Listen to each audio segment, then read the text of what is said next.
Howdy folks, welcome to Panel Pursuit, where stories come to life. Let's dive in.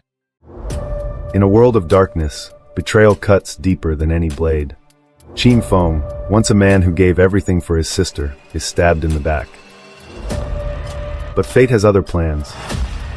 Sent back in time, he returns stronger, colder, and more ruthless than ever before. Now, armed with unimaginable power, he becomes the god-level assassin, the shadow that strikes fear into those who wronged him. No more mercy, no more weakness. The time for revenge has come. This is his second chance.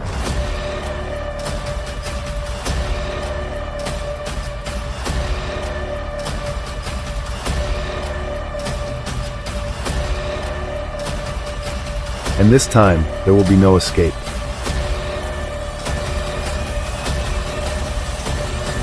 Revenge is just the beginning. Prepare for the hunt.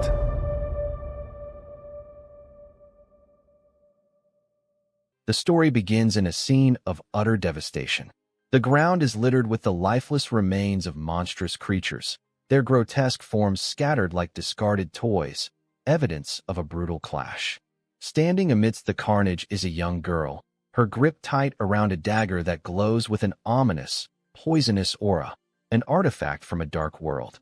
She turns to Qin Feng, her voice dripping with a blend of admiration and disdain, a dangerous smirk curling at her lips as she declares, "You really are something special." Qin Feng, barely able to stand, lies atop the carcass of a defeated behemoth, his body drenched in blood. His breaths come ragged, each one a reminder of the battle he's just fought. His little sister watches him coldly, acknowledging his impressive feat.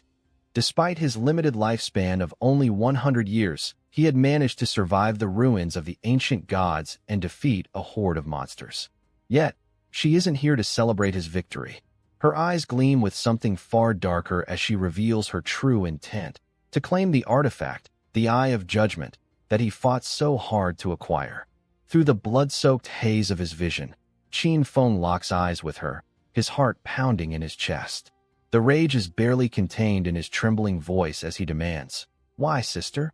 Why betray me now, at this moment when I need you most?" His voice shakes with the weight of his betrayal. Her response is ice-cold, her words cutting through the air like a blade. "You're not my brother, Qin Feng. You're just an adopted child. I owe you nothing." The words strike like a slap to the face, the world around him seeming to crumble. His little sister, the one he had protected, sacrificed everything for, now dismisses him so casually, as if their entire bond was nothing but a lie. Behind her, a blonde figure steps forward, his demeanor calm yet mocking. Song Fi, the one person Qin Feng had once trusted, now reveals his true nature. "She's right," he says, his voice smooth and taunting. "You were never really family. You've always been nothing more than a tool to us. Your love for her was just a weapon we used to get what we wanted." Song Fi's words are the final blow. The dagger his sister wields, the Soul Reaper, had been designed with a singular purpose, to drain Qin Feng's life force. All of it, a master plan orchestrated by them from the start. The truth burns through him like acid. The sacrifices, the countless dangers he faced for her, everything had been a part of their game. Fury surges through Qin Feng's veins, and his memories flash before his eyes. The day their parents died, the promise he made to protect her, he had been the shield, the protector. And now, in this moment, everything he had done was nothing but a stepping stone to their twisted goals. He remembers the countless dangers they faced together and how he had fought tooth and nail for her survival. But now, she calls him a burden. His sister's voice, tinged with resentment, cuts through his thoughts. "You controlled me, Qin Feng. You tried to dictate my every move, pretending it was for my own good. I'm free of that now. We don't need you anymore. Not with the Eye of Judgment in our hands." Her words are a final dismissal, a brutal rejection of everything he ever believed. His body shakes with a mixture of disbelief and rage. But before he can act on the fury threatening to consume him, Song Fi lunges at him with deadly precision. His sword strikes with lightning speed, severing Qin Feng's neck in a single, brutal motion. The pain is overwhelming, and everything goes black. As his life fades away, Qin Feng's last thoughts are of the world he's leaving behind, a world irrevocably changed by the God's game. It began in 2025, a forgotten game that altered humanity's very existence. Life became a currency, death was a cost, and monsters, dangerous, relentless monsters, roamed the land. Players could extract powers from the game at the cost of their own lifespan. Those who survived became gods in their own right, capable of impossible feats. Qin Feng had fought through it all, clawing his way to the top, becoming one of the strongest individuals in the world. He had reached the ruins of the ancient gods, overcome unimaginable odds, and secured the Eye of Judgment. But now, all his sacrifices were for nothing. His life had been a tool, used by those he trusted most. As the world around him fades to nothingness, Qin Feng swears, if he is given another chance, he will live only for himself. No more sacrifices, no more selflessness. This time, he would be his own master. And then, everything changes. Qin Feng's eyes snap open. He is in his bed, unscathed, disoriented. He looks at his phone, eyes going wide as he sees the date, 2025. The day the God's game began. His heart races as the truth hits him. He has been reborn, 9 years in the past. Staring out of the window, he feels the weight of this second chance pressing down on him. The world outside remains blissfully unaware of the coming storm, but he knows what's to come. This time, he will not be a pawn. This time, he will live for himself. The silence of his morning is shattered as his little sister storms into the room, her face flushed with anger. She demands, "Why haven't you answered my calls?" Qin Feng doesn't react, his gaze unwavering as he calmly sips his coffee. She rages, kicking over a trash bin in frustration. He watches her tantrum with cool detachment, his mind drifting back to the day everything changed in his past life. It had been the day the God's game arrived, the day he argued with her about Song Fi. Song Fi, the idol who had captured her heart, was nothing but a charlatan in his eyes. He had seen through the polished exterior, recognized the manipulative predator behind the glamour. But his sister had been blind to it. The truth, now painfully clear, had always been there, waiting to surface. Qin Feng's determination to protect his sister from Song Fi's manipulative schemes had led him to take a drastic step. He forbade her from associating with him. He thought he was saving her from the idol's toxic influence, but all his efforts had done was alienate her. Instead of gratitude, he was met with accusations. She blamed him for controlling her life, dictating her every decision. It was as if every action he had taken to safeguard her had only forged a deeper rift between them. Now, her tirade continued, her voice seething with anger. "It's your fault," she spat. "Song Fi dropped in the idol rankings because of you. You didn't give me the money to support him, did you? If you had just helped, everything would have been fine." Her words were like daggers, each one driven deep into his chest. The entitlement, the venomous anger, it was all too much for him to bear. But Qin Feng, once patient and understanding, had reached his limit. He didn't just hear the words, he felt them, deep in his soul. In a swift, cold motion, he stepped forward, his hand cutting through the air. A slap, sharp and precise, landed across her cheek with an almost deafening crack. The force of the blow sent her stumbling, her wide eyes filled with shock as she staggered backward. Tears welled up in her eyes, her hands instinctively clutching her stinging cheek. She stood frozen for a moment, trembling, before her voice broke the silence. How could you? How could you hit me like that?" Qin Feng didn't flinch. His eyes were cold, a glint of menace hidden beneath his calm exterior. "I don't have the time to argue with you today," he said, his voice low and steely. "But if you keep screaming, I will silence you. Do you understand?" He reached into his pocket, pulling out a golden credit card, the last remaining symbol of their parents' legacy. Without a second thought, he tossed it at her, the card landing at her feet with a quiet clink. "This card holds every penny our parents left for you. Despite all the hardships I've faced, I've never touched a cent of it. But now, I'm giving it all to you." His tone shifted slightly, almost detached, as he added, "I won't argue with you anymore. Spend it how you wish. But know this, from this day forward, I no longer consider you my sister." He turned his back on her then, walking out of the room with the door slamming shut behind him. The sound of her sobs followed him, but he didn't look back. In his room, The weight of his decision crashed down on him. He thought of everything he had sacrificed in his past life, everything he had given up to protect her. The hidden treasures, the powerful locations he had deliberately avoided within the god's game, all for her safety. The risks he took, the chances he never seized. He had always put her first. But now, as he stood on the brink of returning to the god's game, he felt something he had never felt before: freedom. He was no longer bound by her safety, no longer a slave to her needs. He took a deep breath, staring at the sleeping pills in his hand, ready to dive back into the game. This time, he wouldn't be held back. He wouldn't protect anyone but himself. The knowledge he had gained in his previous life, every victory, every sacrifice, would now be his weapon, his tool for survival. His sister and everyone else would have to survive without him. She would have to learn to navigate the world on her own. No more guidance, no more protection. And Song Fi, the idol who had been the cause of his downfall, would pay. Qin Feng's eyes hardened, his jaw clenched. "I will kill you, Song Fi," he vowed to himself. "You will regret everything you've done." The scene shifted. Qin Feng now found himself standing in a grand, otherworldly hall, the Hall of Profession Selection. It was a place players visited to select their paths in the god's game, a crucial decision that would define their futures. In his previous life, he had been nervous, unsure, overwhelmed by the weight of his choice. But today, with the weight of experience bearing down on him, he moved with confidence, his mind clear. In his past life, he had chosen the warrior class, an honorable choice, one born from a desire to protect. But now, with no one left to protect but himself, he knew that the warrior class no longer served him. Speed, mobility, and the ability to strike quickly, those were his priorities now. Without hesitation, he reached for the mirror that stood before him, his hand brushing against its cool surface.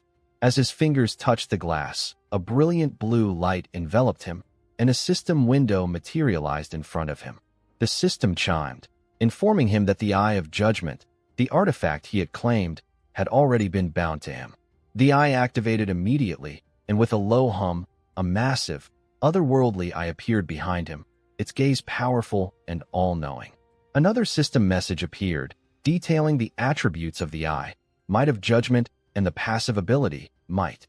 Qin Feng's lips curled into a small smile as he processed the information.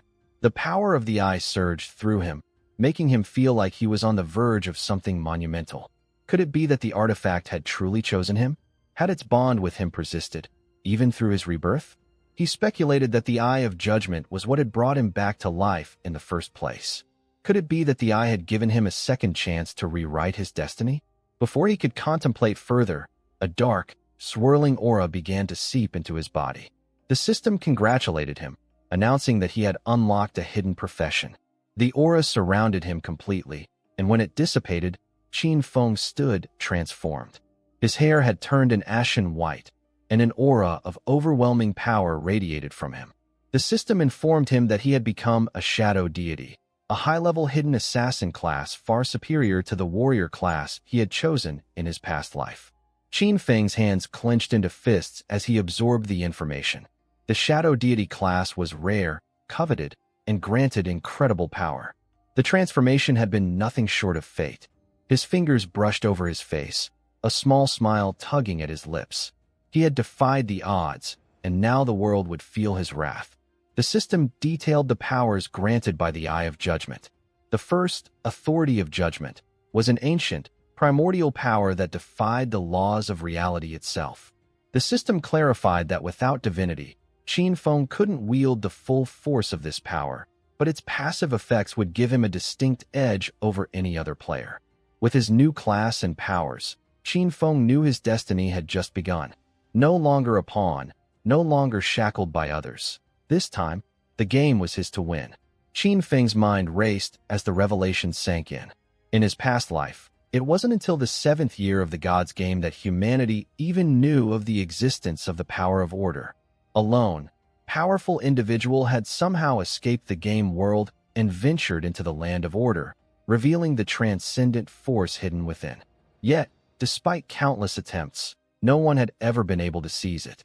Now, standing at the crossroads of his own journey, Qin Feng realizes that he holds the original authority, a power that could nullify all rules, a force capable of bending reality itself. His expression hardens, and for the first time, his goals shift. Revenge alone isn't enough. The true path lies beyond simple vengeance. If he can escape the confines of the gods' game, reach the land of order, and obtain divinity, he will unlock the full potential of the authority of judgment. The very fabric of existence could be reshaped by his hand. The air around him seems to hum with this newfound power, but before he can fully contemplate the weight of it, a system screen materializes in front of him. Its glowing text demands action. He must choose a code name to be known by in this game. For a moment, he stands still, considering his options. A name that reflects his new identity, his rebirth into something far greater than before. Shadow, he thinks, a name born from the very darkness that surrounds his new profession. It feels fitting, almost prophetic. He confirms the name, and the system acknowledges it. A dark aura begins to swirl around him, the air thickening with its oppressive presence. The system's voice echoes in his mind, announcing that he is about to enter the game world. Earth, abandoned by gods. It intones, laying bare the grim reality of the world he now faces. Qin Feng's mind sharpens. Players will earn tradable life by slaying monsters, a valuable commodity in this broken world. But there's a catch. Death in the game comes at a cost. Half of both tradable and non-tradable life will be deducted if he falls. The stakes couldn't be higher. The scene shifts to Shell Town, the starter village.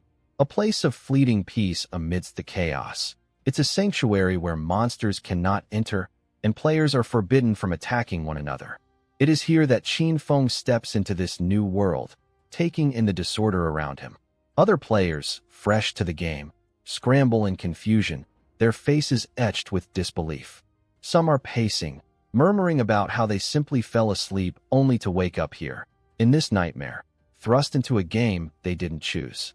Qin Feng, however, remains calm, his gaze sharp. While the others flounder in panic, he watches them carefully. He knows what's coming. The strong will emerge, powerful individuals from across the globe, each intent on reshaping the world in their own image. If he is to survive, he must act quickly. He must stay ahead of them, always one step ahead. As he moves through the village, his presence doesn't go unnoticed. His custom-made attire, paired with the dark aura that clings to him, sets him apart from the others. Whispers ripple through the crowd, speculation running rampant. One player, an assassin like him, eyes the dagger at his side but falters. Unlike the others, Qin Feng's aura is something more, a palpable force that demands attention. It's not just his appearance that draws intrigue, it's the air of power he exudes. Just as Qin Feng approaches the edge of the town, a group of players stumbles into view. Their faces are pale, their movements hesitant. Death in the game, it seems, isn't permanent. Instead of perishing for good, players are returned to Shell Town, their lives spared but at a cost. The group consists of 3 men and 1 woman, and their frustration is palpable. They vent their anger over their recent encounter with a level 1 creeper monster, one that nearly wiped them out with a single bite. "We couldn't even take it down," one of the men complains, his voice dripping with humiliation. "It bit me once, and I lost half my life. We barely made a dent in it," another man groans. "It's too strong." The third man stands silent, his body trembling, his life hanging by a thread. He's clearly shaken, his confidence shattered by the encounter. They turn to the woman, who appears to be their leader, for guidance. But before she can respond, her gaze falls on Qin Feng. Qin Feng, in turn, studies her. Unlike the others, she wields a longbow, a rare weapon in this world, one that immediately signals she must possess a hidden profession. His eyes narrow, intrigued. This woman is no ordinary player.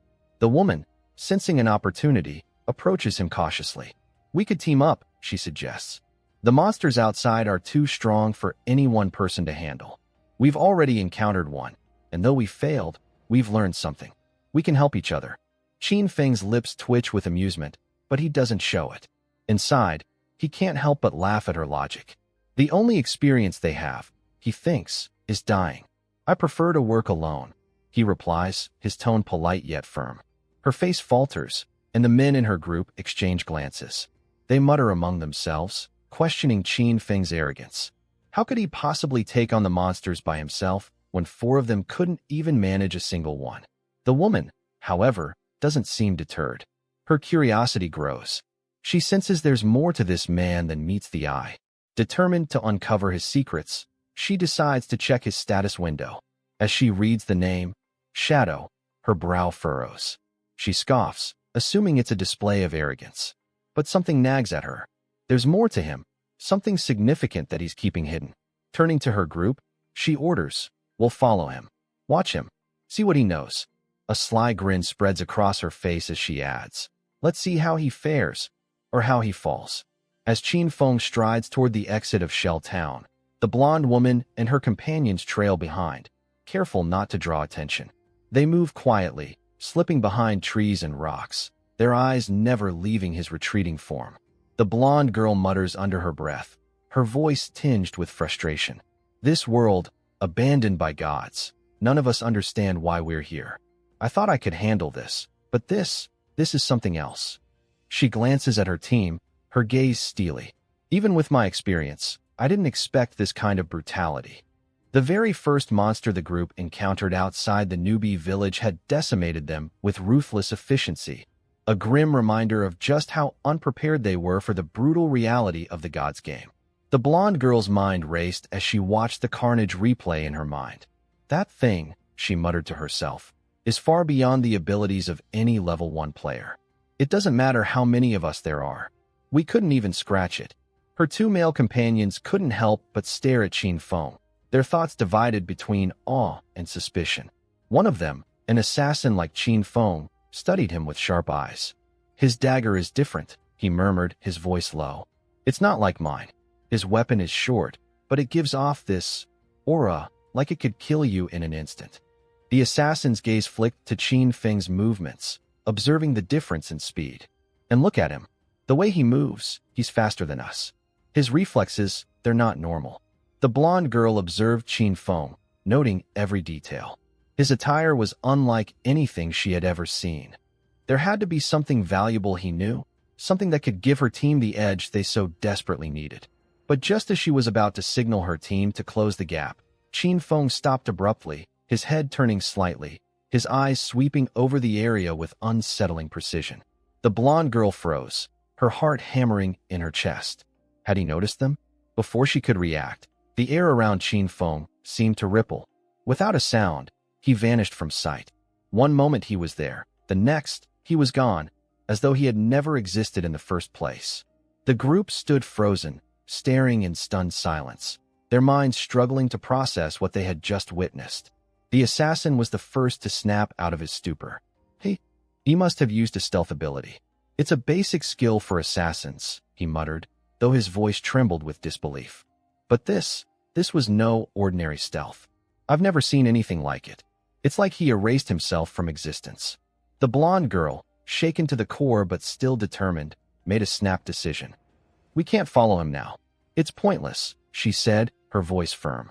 "We need to regroup, head back to Shell Town, and rethink our strategy. The monsters outside are too dangerous. We've already lost half our lifespan after the first death."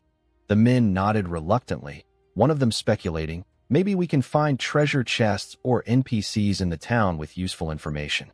There's got to be a way to get stronger without risking our lives more." As they debated, the system's voice cut through the air, explaining the skill Qin Feng had just used, latent image. The ability allowed him to slip into an invisible state, rendering him undetectable to both enemies and allies alike. The system clarified that while invisible, the first strike after breaking stealth would be far more powerful. In addition, the invisibility mastery skill doubled the duration of invisibility and improved his overall stealth level. Qin Feng, meanwhile, was already a few steps ahead. As his form reappeared, a smile tugged at his lips.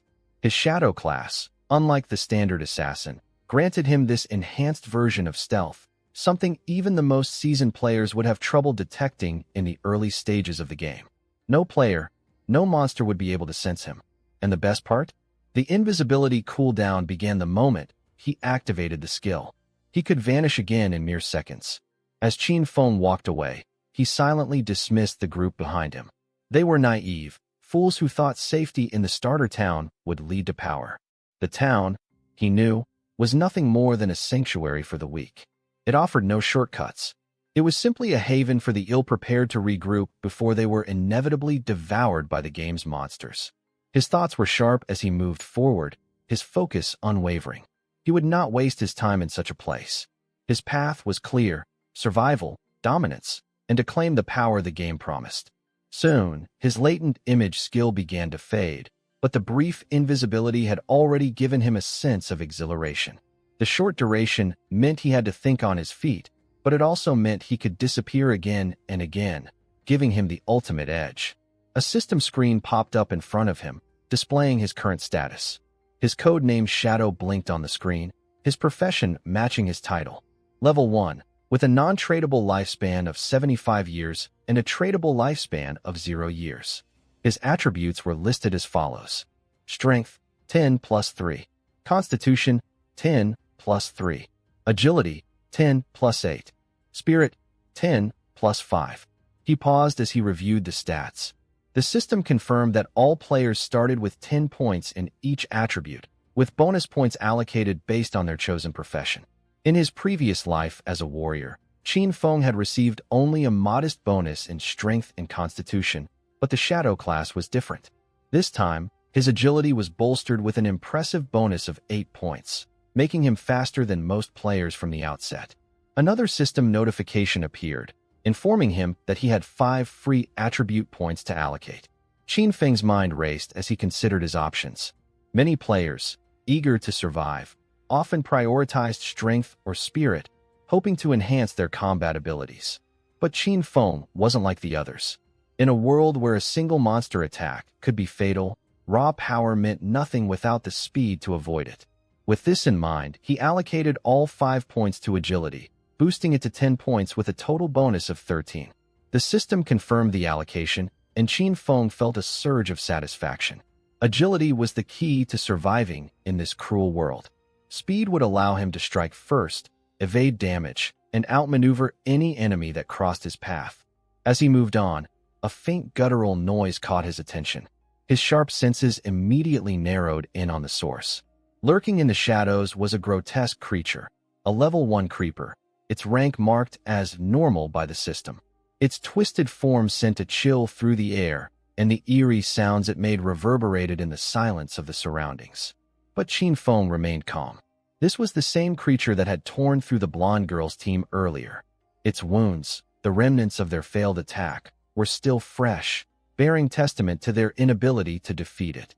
He could see the monster's eyes flash with malice as it lunged toward him with a guttural snarl. But Qin Feng was faster.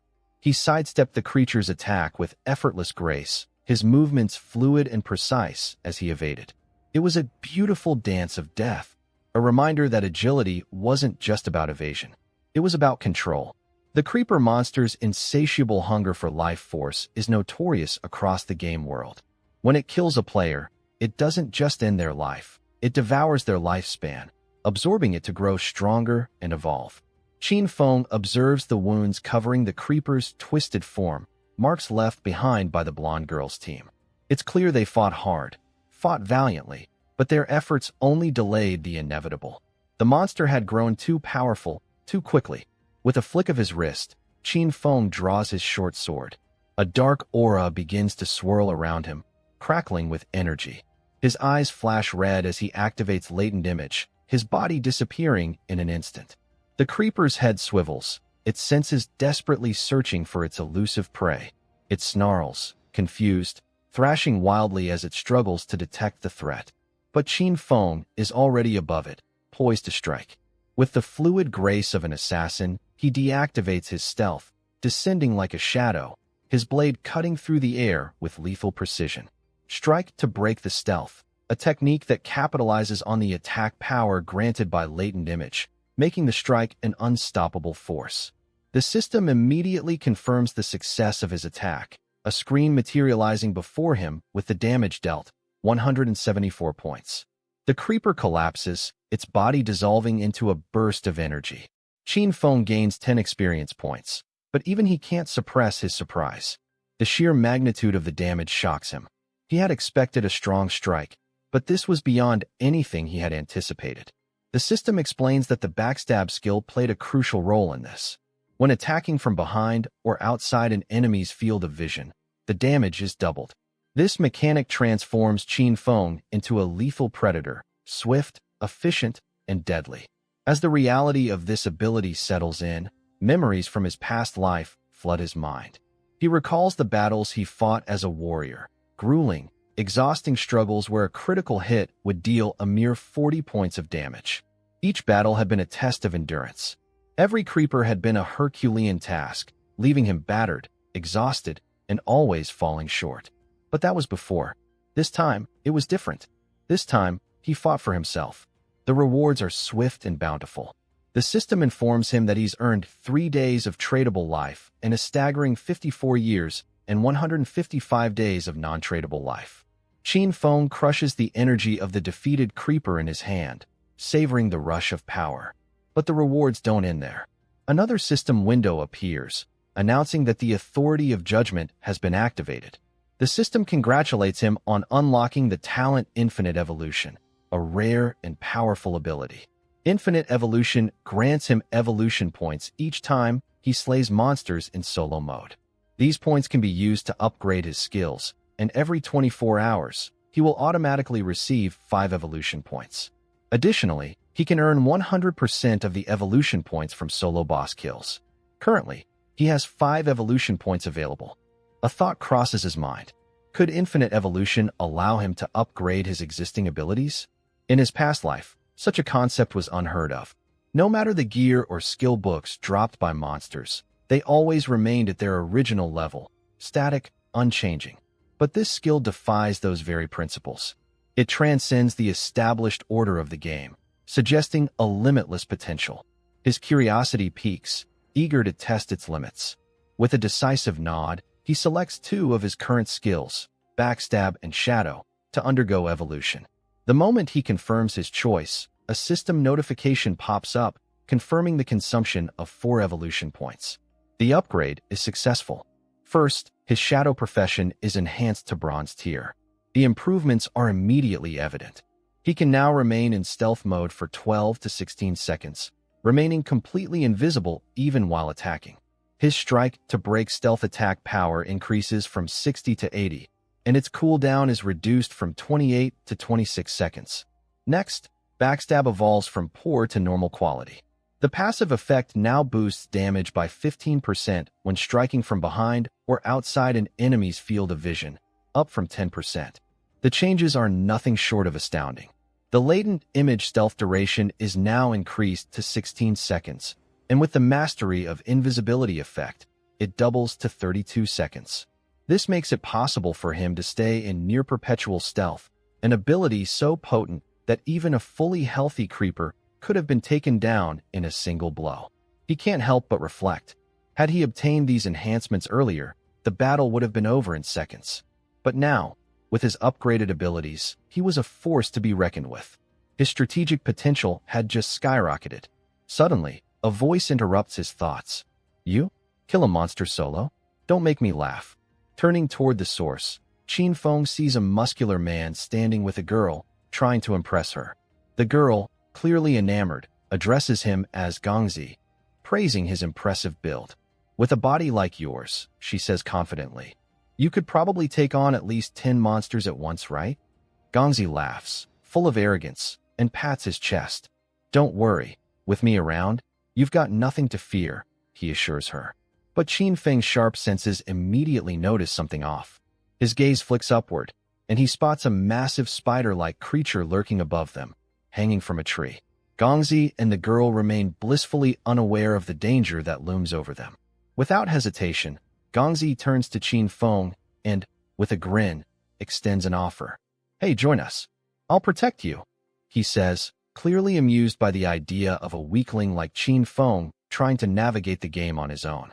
But Qin Feng is already moving.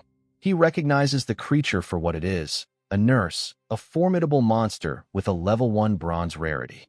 Without a word, he activates latent image again, vanishing into invisibility.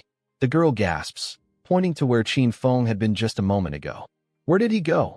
She exclaims, but Gongzi only laughs. He must have been intimidated by my strength, he chuckles arrogantly. Before Gongzi can react, the massive spider descends, followed by a smaller, equally menacing one. In an instant, both monsters crash down, crushing Gongzi and the girl beneath their weight. The system identifies the creatures as assailants: the nurse, a level 1 bronze rarity boss, and a baby spider, a common level 1 monster. Still cloaked in invisibility, Qin Feng watches the carnage unfold with cold detachment. The nurse, with 1,600 health points, is far beyond the capabilities of any novice, and its army of smaller spiders ensures that it can overwhelm even the strongest players. But for Qin Feng, this is the perfect opportunity to test his new skills. Without hesitation, he lunges at the nurse, activating his strike to break stealth and preparing to deliver a devastating blow, confident in his ability to destroy the beast before it even knows what hit it. Qin Feng's blade strikes true, and the nurse recoils with a howl, its body erupting in a torrent of blood. The monster's fury is palpable, and in retaliation, it swings viciously, attempting to lash out at him. But Qin Feng is already a step ahead. With a fluid motion, he slides under its legs, narrowly avoiding the attack. Without missing a beat, he activates his latent image skill once again, disappearing into the shadows like a phantom. A system notification flickers in his vision, confirming the hit: 338 points of damage.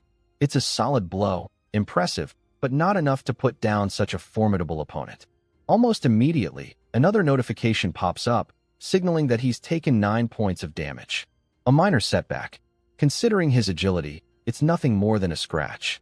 With only 130 health points remaining, he knows a direct confrontation would be disastrous. Yet, even as he calculates his next move, he can't help but feel a surge of exhilaration at the raw power of his upgraded attack. To inflict over 300 damage in a single strike? It's a thrill he's never known before. Frustrated by the unseen threat, the nurse erupts in fury, its monstrous body thrashing wildly in all directions, attempting to strike anything within reach. Qin Feng watches carefully, his senses sharp. He knows better than anyone that these creatures aren't mindless. They adapt, retaliate, and learn from their mistakes. This battle is far from over, but he's more than ready to test the limits of his newfound strength. The nurse is attacking indiscriminately now, making a direct assault too risky. The baby spider, still lurking nearby, is on high alert, ready to pounce at any sign of weakness. A frontal attack would be suicide, but Qin Feng is nothing if not strategic. As the nurse begins to launch its web to escape, he spots an opening. With precise timing, a high-speed rock strikes the nurse's abdomen, leaving a gaping hole in its exoskeleton. Another system notification pops up, 299 points of damage. Qin Feng grins, explaining his strategy to himself. His upgraded skills, combined with the damage multiplier from breaking stealth, make every stone he throws as powerful as a direct strike. Since the system counts thrown objects as legitimate attacks, he can continue to pelt the nurse until it's defeated. Without hesitation, he hurls another rock, his confidence soaring as the system confirms another hit, 279 points of damage. He continues this tactic, methodically weakening the nurse with each strike. He feels a strange sense of satisfaction as the monster's health slowly dwindles. Soon, a loud announcement echoes throughout Shell Town, reverberating off the walls of the starter village. The leaderboard has been updated, the system declares. A player named Shadow has slain the nurse, a bronze-ranked monster, becoming the first player to reach level 2. The message is broadcasted across the entire village, and whispers immediately follow. Many players, who had been slain by the nurse multiple times, are left in disbelief. How could someone defeat the massive spider alone? The murmurs intensify as players scramble for information about this mysterious shadow. Some suspect an exploit, while others simply stare at the leaderboard, stunned that only one name appears. Among the stunned spectators is the blonde girl from earlier, her eyes wide with disbelief. She struggles to understand how a level 1 player could take down a boss-tier monster. Even the common monsters have proven too much for her team, yet Shadow had defeated a bronze-rank creature with apparent ease. Doubt creeps into her mind. Was there an error in the system? Gongzi, the muscular man who had boasted of his strength earlier, stands just as dumbfounded. He can't fathom how someone could defeat the nurse while also dealing with its swarm of minions. A realization hits him like a thunderclap. Wait, he thinks, his mind flashing back to the hooded figure they had dismissed earlier. Could he be Shadow? Back with Qin Feng, the system chimes again, confirming his victory over the nurse. He has earned 300 experience points, reached level 2, and received 2 evolution points. Additionally, he unlocks Shell Town's level leaderboard and gains 1 reputation point. The entire town is now notified of his feat, and Qin Feng takes a moment to savor the feeling of accomplishment. As the nurse's body disintegrates into a burst of energy, Qin Feng reflects on the battle. Once the boss is slain, he muses, the remaining spiders scatter in fear. He regrets not eliminating them sooner, missing out on valuable experience points, but there's no time to dwell on it. Another system notification appears with his newly acquired rewards: 46 days of tradable life, a bronze-tier skill book called Hand of Avarice, a corrosion dagger, a bronze-tier weapon that boosts attack power by 35 points and agility by 4, and 2 more evolution points. Intrigued by the Hand of Avarice, he focuses on the skill book. The system explains that it's an assassin-exclusive ability, allowing the user to extract additional loot from monster corpses with a 20% success rate. The only requirement is that the player be at least level 1. Qin Feng's eyes widen in surprise. Who would have thought a bronze rank boss would drop such a rare and powerful skill? His mind shifts back to his past life, remembering a player named God of Sin. This player, despite mediocre combat abilities, had become one of the most renowned figures in the game, simply due to Hand of Avarice. His influence had grown so powerful that he even had an exclusive bodyguard. A sudden thought strikes Qin Feng. If Hand of Avarice has a 20% success rate, what would happen if he combined it with his infinite evolution talent? The possibilities are staggering. Not only could he increase the odds of success, but he could also increase the amount of loot he obtained from each monster. The thought fills him with eager anticipation. The scene shifts back to the real world, where students are making their way to school. Among them is Qin Feng's younger sister, walking alongside her friend. The friend urges her to call her brother and apologize, reminding her that they skipped an important exam the previous day to secretly support Song Fi. He must be furious with you, she says. But the younger sister dismisses the idea, shaking her head. I didn't do anything wrong, she insists. It was his interference that caused us to miss Song Fi's entry time. If anyone should be apologizing, it's him. Her friend tries to reason with her, pointing out how good her brother has always been to her. She even admits, with a sigh, that she envies the younger sister for having such a caring sibling. But the younger sister cuts her off coldly. Stop meddling, she snaps. He's not even my real brother. I already have a brother, Song Fi. As they arrive at school, they notice a commotion in their classroom. A group of students has gathered around a desk, whispering anxiously. Curious, the younger sister and her friend move closer, only to witness an unsettling sight. Jiang Wei slumped over his desk, his body slowly fading away, as though his very existence was being erased. The room fell silent, disbelief rippling through the students as one girl, alarmed by what she saw, shouted, "What's happening to Jiang Wei?" Another student, eyes wide with confusion, quickly answered. A few moments ago, Jiang Wei just said he wanted to take a nap, and then he started disappearing. Like he was vanishing into thin air.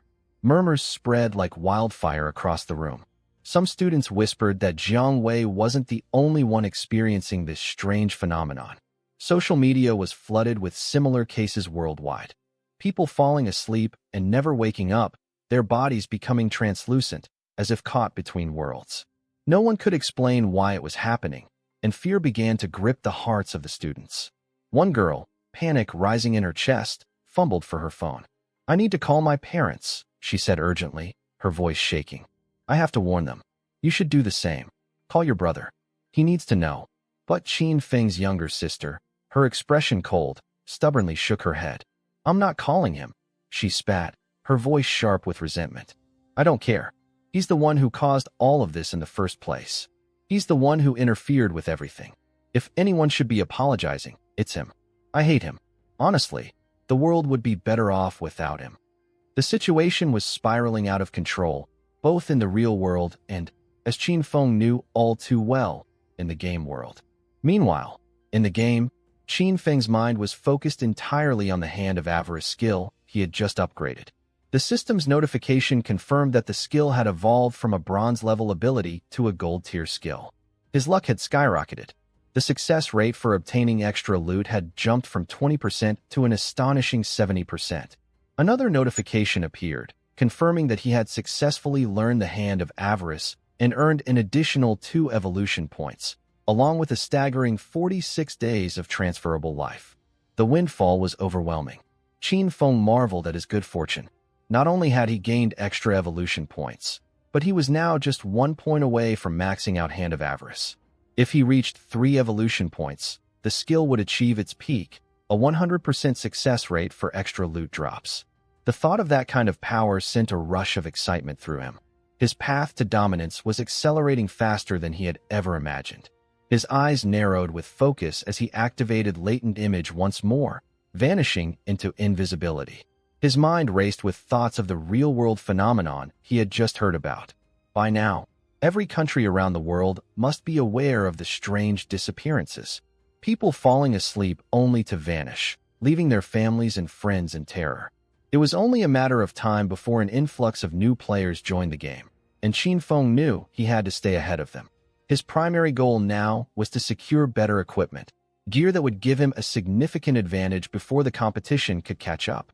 A system notification confirmed that he had successfully equipped the Corroded Dagger, a bronze-tier weapon that boosted his attack power by 34 points and increased his agility by 4. Qin Feng grinned to himself. Soon, everyone would realize that skills and equipment from the game could be transferred into reality. When that happened, chaos would surely ensue. People would scramble to get their hands on the best loot and the most powerful skills. But for now, he had time. He knew the process of extraction was slow. Reaching level 10 and accumulating enough transferable life were necessary. Killing monsters wouldn't cut it. He needed to hunt stronger, more powerful boss monsters. His thoughts were interrupted by the distant sounds of combat, clashing weapons and cries of struggle echoing through the air. Curious, he moved quickly to the edge of a nearby cliff, peering down to assess the situation below. A group of players was locked in battle with a runner, a level 2 bronze-tier monster. It seemed to be overwhelming them, dodging their attacks with remarkable speed. A smirk tugged at Qin Feng's lips. He hadn't expected to find this group here, but the rumors surrounding one of their members, Wang Mang, were true. According to speculation, when Wang Mang first entered the Gods game, he had assembled a team of 6 players, each with a hidden profession. The runner was no slouch, but Wang Mang and his team were anything but ordinary. As the fight unfolded, Wang Mang activated his Holy Barrier skill, summoning a golden shield to protect himself from the runner's relentless attacks. Qin Feng silently observed, noting that Wang Mang's hidden profession, Sacred Shield Warrior, granted him twice the base attributes of a standard warrior, along with an invincibility skill. A red-haired mage stepped forward, channeling a powerful fireball spell. The fireball slammed into the runner, but the damage was barely significant, only 70 points. Qin Feng recognized her as a mage prophet, a hidden class that doubled a mage's spell damage and granted access to a prophetic fireball ability. His gaze shifted to the archer and the priest among the group. The archer, wielding a longbow, was a sharp-eyed archer with twice the attributes of a standard archer, capable of firing continuous arrows. Meanwhile, the priest, an oracle priest, possessed double the healing abilities of an ordinary priest and started with a potent group healing skill. Despite the coordinated attacks, the runner was simply too fast, effortlessly evading their strikes. The battle took a sharp turn when the monster delivered a devastating blow to Wang Mang, shattering his holy barrier and sending him flying backward. The archer, frustrated, voiced his concerns.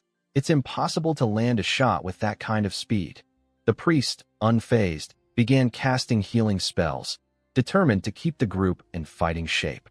Wang Mang, ever resolute, barked out orders, "Keep attacking. I'll tank, and the priest will heal. We'll get him eventually." Qin Feng smirked from his vantage point. Wang Mang's strategy might have worked in theory, but the longer the fight dragged on, the more likely they were to attract unwanted attention. Almost on cue, dark figures emerged from the shadows, signaling the arrival of a new threat. Contaminators, Level 2, common tier monsters, covered in thick, dark brown sludge. These creatures specialized in ranged attacks, and their appearance immediately shifted the tide of the battle. Wang Mang's expression darkened as he noticed the contaminators advancing. One of his teammates rushed forward, warning him of the incoming danger. He swung a massive sword at the monsters, but to everyone's shock, the attack barely made a dent, dealing only 33 points of damage.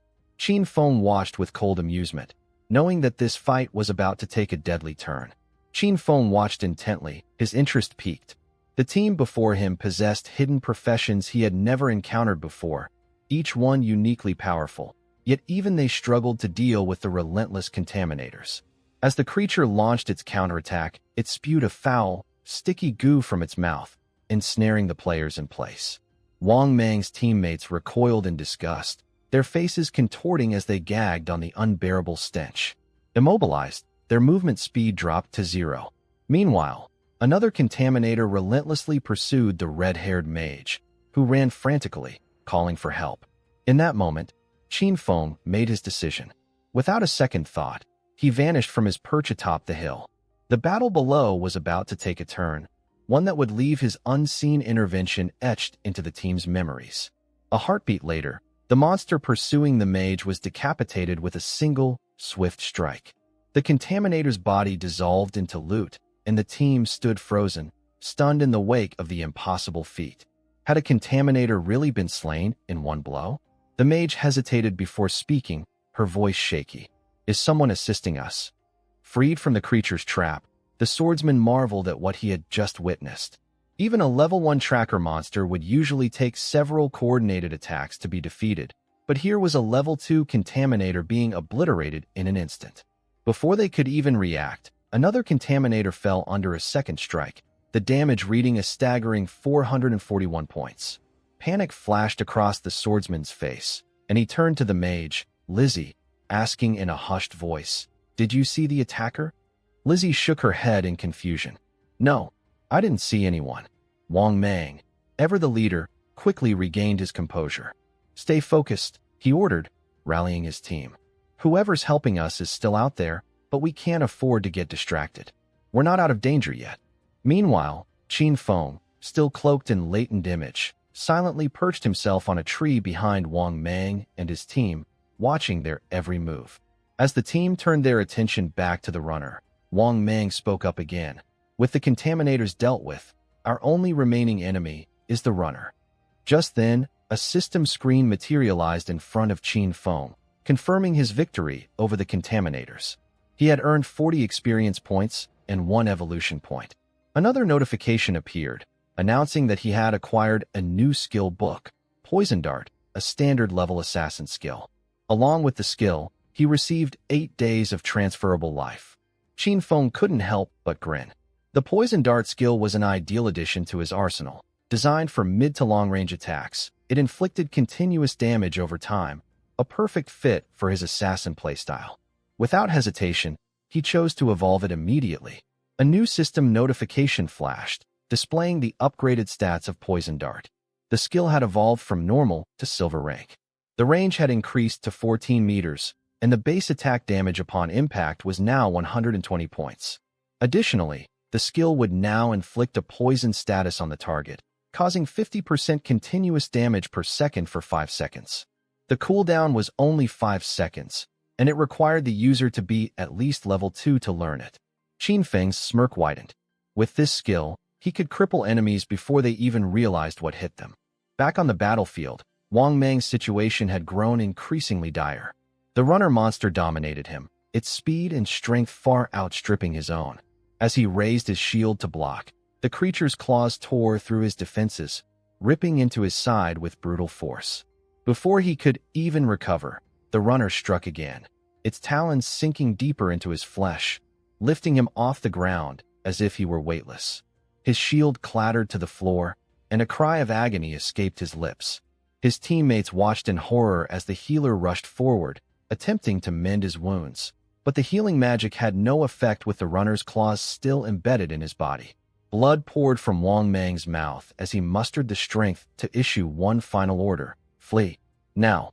But before anyone could act, a high-speed projectile shot through the air, slamming directly into the runner's face. The impact was devastating. 845 points of damage. The beast reeled in pain, its health dropping by nearly half in a matter of seconds. Wang Mang's teammates stood frozen in shock as they watched the runner's health plummet. The runner convulsed, blood pouring from its wound, and with a final, agonizing wail, it released Wang Mang's battered body, sending him crashing to the ground. Desperate to survive, he struggled to crawl to safety, but the monster continued to shriek in pain.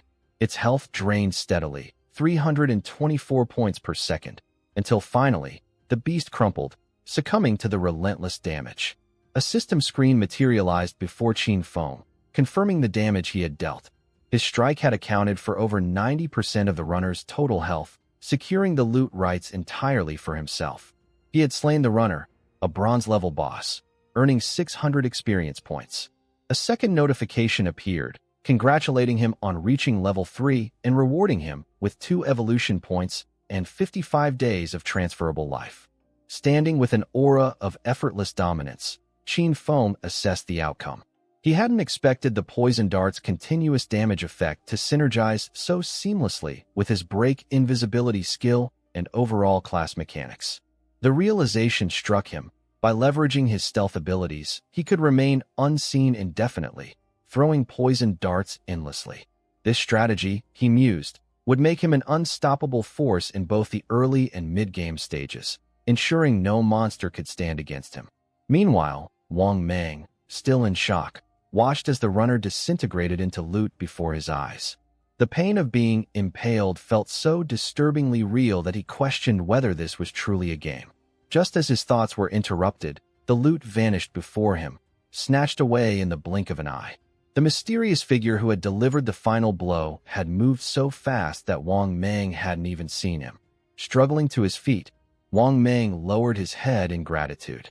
"I may not know who saved us," he admitted, his voice humble. "But I'm thankful." From the shadows, Qin Feng's voice rang out, keeping his identity concealed. "You shouldn't be so trusting of others," he warned, "especially in a wilderness like this." Wang Mang nodded, absorbing the lesson. "I understand. Thank you for the reminder," he replied. "I won't disturb you while you check your loot.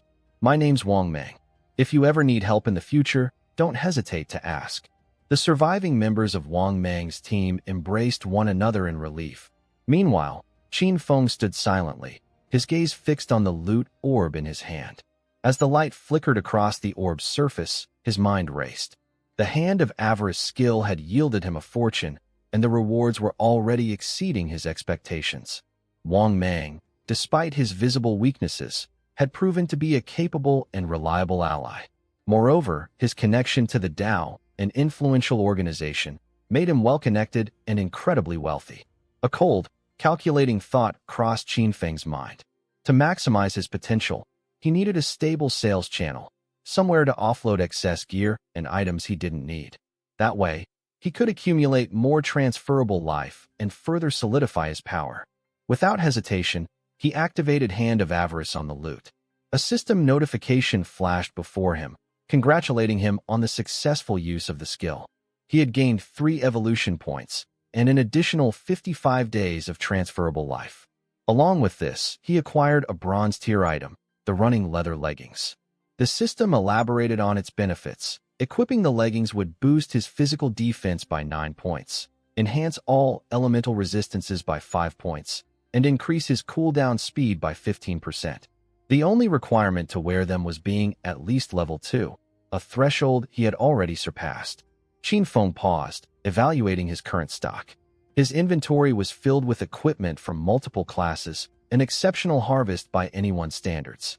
Once his backpack reached capacity, he knew his next move. He would return to Shell Town to trade excess gear in exchange for more transferable life.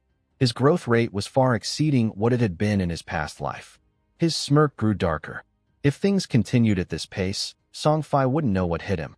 The scene then shifted to a group of struggling players, locked in a losing battle against the Contaminators and Runner monsters. Their situation was dire. with the creatures overwhelming them from every direction. One of the players, seeing no hope, urged his comrades to flee as more monsters closed in.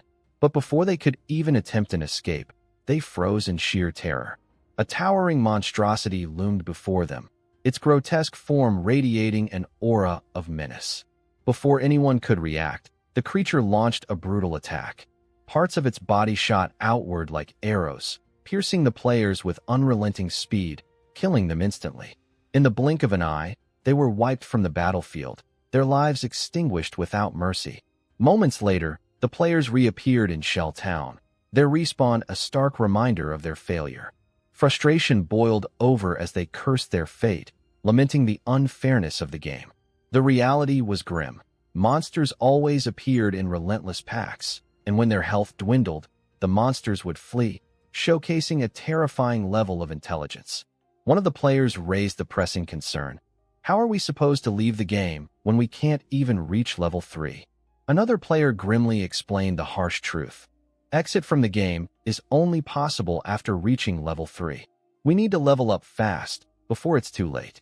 A third player interjected, warning that an overly large group could attract the attention of boss monsters. He recounted a chilling tale he had witnessed. A group of 40 players had accidentally summoned a boss monster known as the Damned, which wiped out 30 of them with a single devastating skill. Elsewhere, the blonde girl and her team had also found themselves respawning in Shell Town. Fear and frustration were etched on their faces. If they couldn't even reach level 3, they would be trapped in the game indefinitely. The blonde girl clenched her fists, gritting her teeth as she expressed her growing despair. It's not just about the game, she theorized, voice trembling. We entered this game after falling asleep. It's only our consciousness that's here. If we can't escape soon, our real bodies will die from starvation. The thought sent a chill down her spine, and her teammates exchanged nervous glances. One of them, an assassin, spoke with a worried expression. We've already died 3 times. We have less than 10 years of tradable life left. Before he could finish, the blonde girl cut him off. No, she said firmly. Dying again isn't an option. Just then, the Shelltown leaderboard system flashed into existence above them, displaying the current player rankings. Their eyes widened in disbelief. At the top of the list stood their mysterious shadow guy, Qin Feng, who had already reached level 3. He was followed by Wang Meng and Balala, both still struggling at level 1. The blonde girl's mind raced. How is he leveling up so fast? There had to be a method he knew, something they didn't. Determination flared in her eyes. She made a bold decision. If this enigmatic player knew a way to power level, then they had to find a way to convince him to help them reach level 3. Clenching her small fists, she issued an order to her team. Spread the word. If Shadow Guy can help us escape the game by getting us to level 3, I'll personally pay him 10 million in cash when we get back to the real world. She smirked inwardly. No one could refuse an offer that lucrative. Back in the game world, Qin Feng effortlessly dispatched contaminators using his poison dart skill. As another monster fell, a system notification appeared, confirming his kill of a level 2 contaminator, granting him 20 experience points and 1 evolution point.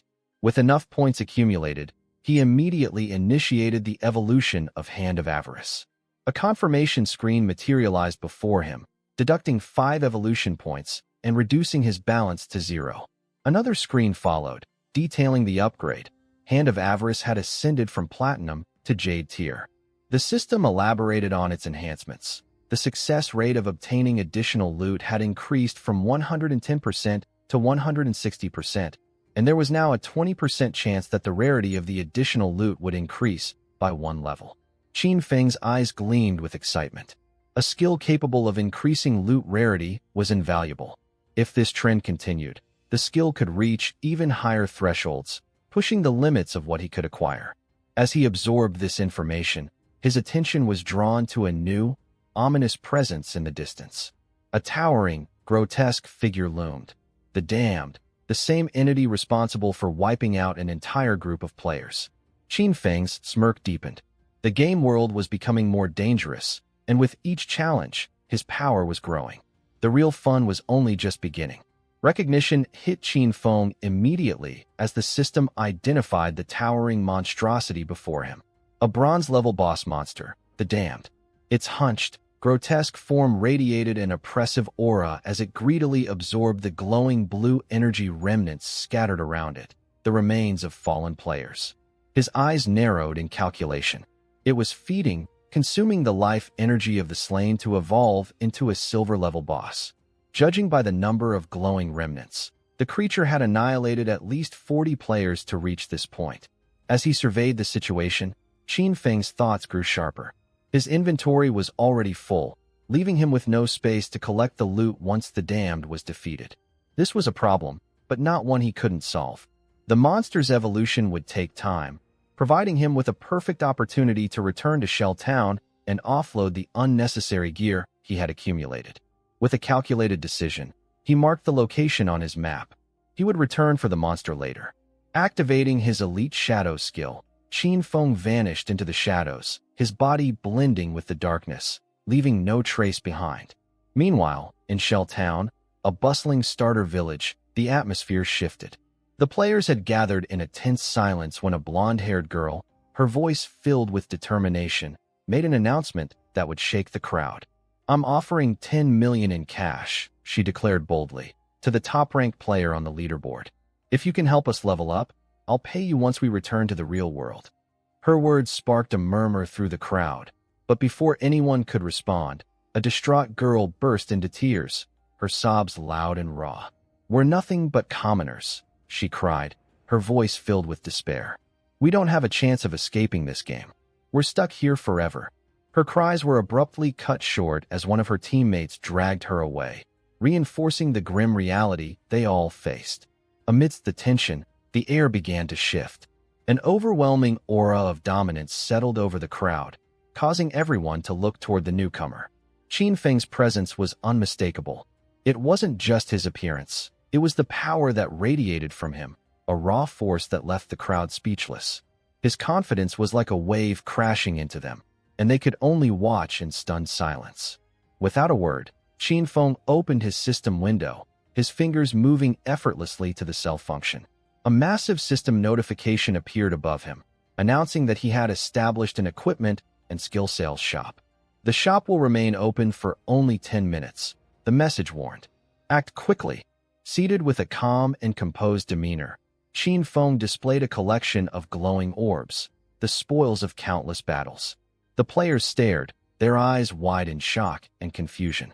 Some wondered when he had even arrived, while others were taken aback by the sight of him casually carrying 2 sets of bronze gear, yet still offering more for sale. Realization struck as they checked his username.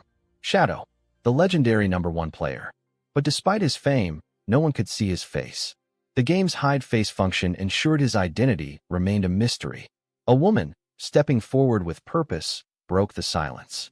Judging by her attire and physique, she was undoubtedly a mage. Without hesitation, she asked, "How much for the ice cone spell?" Qin Feng's response was blunt. 100 days of tradable life. Internally, he recognized her as Grey Rose, ranked 11th on Shell Town's leaderboard. She too had activated the hide face function, just as he had. Grey Rose hesitated, a flash of doubt in her eyes. 100 days is too much. Can you lower the price? Qin Feng remained firm, his tone unyielding. The ice cone is a core spell for mages, especially in the early game. It significantly boosts your ability to eliminate monsters. At this price, it's already a bargain. She looked at her teammates, who were quick to support her. "We've made it to level 2 thanks to Grey Rose's leadership," one said. "Acquiring Ice Cone will help us reach level 3 faster and escape the game sooner. We can't afford to waste time." Without further hesitation, Grey Rose turned to her teammates. "Transfer your tradable life to me. I'll reimburse you with real money once we're back in the real world." She transferred 100 days of tradable life to Qin Feng, confirming the purchase of the Ice Cone spell. The system immediately verified the transaction. Transaction successful. 100 days of tradable life transferred. Qin Feng's eyes flicked to the updated balance in his inventory. His total tradable life had increased from 268 days to 368 days. As Grey Rose turned to leave, her confident expression faltered when another figure approached, none other than the blonde girl from earlier. She strode up to Qin Feng, a smug smile plastered across her face. "I've finally found you," she said, her tone filled with self-satisfaction. "I'll make you an offer. If you help me reach level 3, I'll reward you with 10 million in cash when we return to the real world." The nearby players gasped in shock. 10 million for a simple favor? It was a sum so large that it seemed too good to be true. The blonde girl continued, her tone dripping with arrogance. "You don't need to doubt me. My father is the president of Jiang Industries. Money won't be an issue." But Qin Feng remained unfazed, his expression cold. Internally, he recognized her true identity, Jiang Li, a notorious figure from his past life. In his previous incarnation, she had led a criminal syndicate that had lured people in with promises of cash, only to enslave them, using their tradable life as leverage. Those who resisted met gruesome ends. With a chilling, unwavering expression, Qin Feng rejected her offer outright. "Get lost." Xianqi froze, stunned by the rejection. Her face twisted with disbelief, unable to comprehend why someone would refuse such a golden opportunity. Frustration bubbled within her as she snapped, "You may be strong in the game, but no one truly understands what's happening. Align with me, and I'll ensure you live a life of luxury. Cars, houses, women, everything you desire." Qin Feng remained unmoved. "If you're not here to buy something, you need to leave." He knew that cash would soon become irrelevant. In this world, tradable life was the only currency that mattered. Xianqi's face twisted in rage as she lashed out. "Ungrateful fool," she spat. "If this were the real world, I'd put you in your place." Qin Feng's gaze darkened, his voice cold as ice. "If you utter another word, I'll make sure you lose every last day of your tradable life." He released a suffocating aura, one that sent a shiver down the spines of those nearby. Xianqi and her teammates recoiled in fear, their bravado evaporating in an instant. They scrambled to escape, leaving the rest of the players in stunned silence. What had just happened? What had terrified them so? With the disturbance dealt with, Qin Feng resumed his sales with unwavering focus. A system notification flashed in front of him, confirming another successful transaction. A dim light tunic had been sold, earning him 19 more days of tradable life. His total now stood at 546 days. The players who had purchased from him marveled at the power they now wielded, but Qin Feng barely noticed. His mind had already shifted to his next task, the damned boss monster. As he observed the creature's hulking form, he activated his elite shadow skill, vanishing into the darkness. In this moment, his thoughts sharpened. The players around him were clueless, unaware of the deeper implications of tradable life. There was a hidden function to it, a function that would soon shake the very fabric of reality. They were all caught in the forgotten game, and it was only a matter of time before the world's order would be upended. The grim truth settled in Qin Feng's mind. Legacies, wealth, and power, everything that people once prided themselves on, would soon become meaningless. In the new world order, only one thing would matter: absolute strength. Those who failed to grasp that would be left behind, struggling in the dust of a reality they couldn't change. Meanwhile, the blonde girl and her team sprinted, their breath heavy with exhaustion. She could feel the anger bubbling inside her. Not only had Shadow Guy rejected her, but he'd also dared to threaten her. Her fists clenched as she swore vengeance. "Once I get back to the real world, I'll make him pay," she muttered darkly. Her thoughts were interrupted by a man approaching. He introduced himself as Ma Li Jun, or La Mao for short. "I'm level 2, he said with a confident grin. "And I know a few tricks to level up quickly in this game. Maybe you'd like me to take up the offer." Shadow refused. The blonde girl, still wary, asked, "What do you mean by tricks?" La Mao smirked. "I usually don't tell anyone, but since it's you, I'll make an exception. The trick is simple. Allocate all your points to agility. Max out your agility, and your movement speed will be faster than most monsters. That's how you win without taking damage." Her eyes widened with realization. Agility. It was so simple, yet so effective. She had foolishly invested all her points in strength, thinking it would make her stronger. The realization hit her like a ton of bricks. She turned to La Mao with a new sense of determination. "Okay, I'll accept your proposal," she said. "But since you're not as strong as Shadow, I'll pay you 5 million in cash instead." La Mao grinned, unfazed. "Deal. Even now, Shadow is strong. I'm surprised he rejected such a huge sum." But you're smart for coming to me. I'll get you to level 3 in no time. Back in the game, Qin Feng arrived at the location he had marked earlier on his map. His stealth abilities still active, he surveyed the damned monster from a distance. The creature had already advanced to silver rank, and judging by the gray fog swirling around it, it was still in the process of evolving. Qin Feng smirked. This was his opportunity. Activating his poison dart skill, Qin Feng launched a dart at the damned monster. The strike landed with devastating impact, 659 points of damage. The poison dart's effect began to kick in immediately, draining 219 points of health per second. Qin Feng jumped into action, activating his latent image skill and swiftly moving into position. He reasoned that the silver rank boss monster's health was at least 2 or 3 times higher than the bronze version.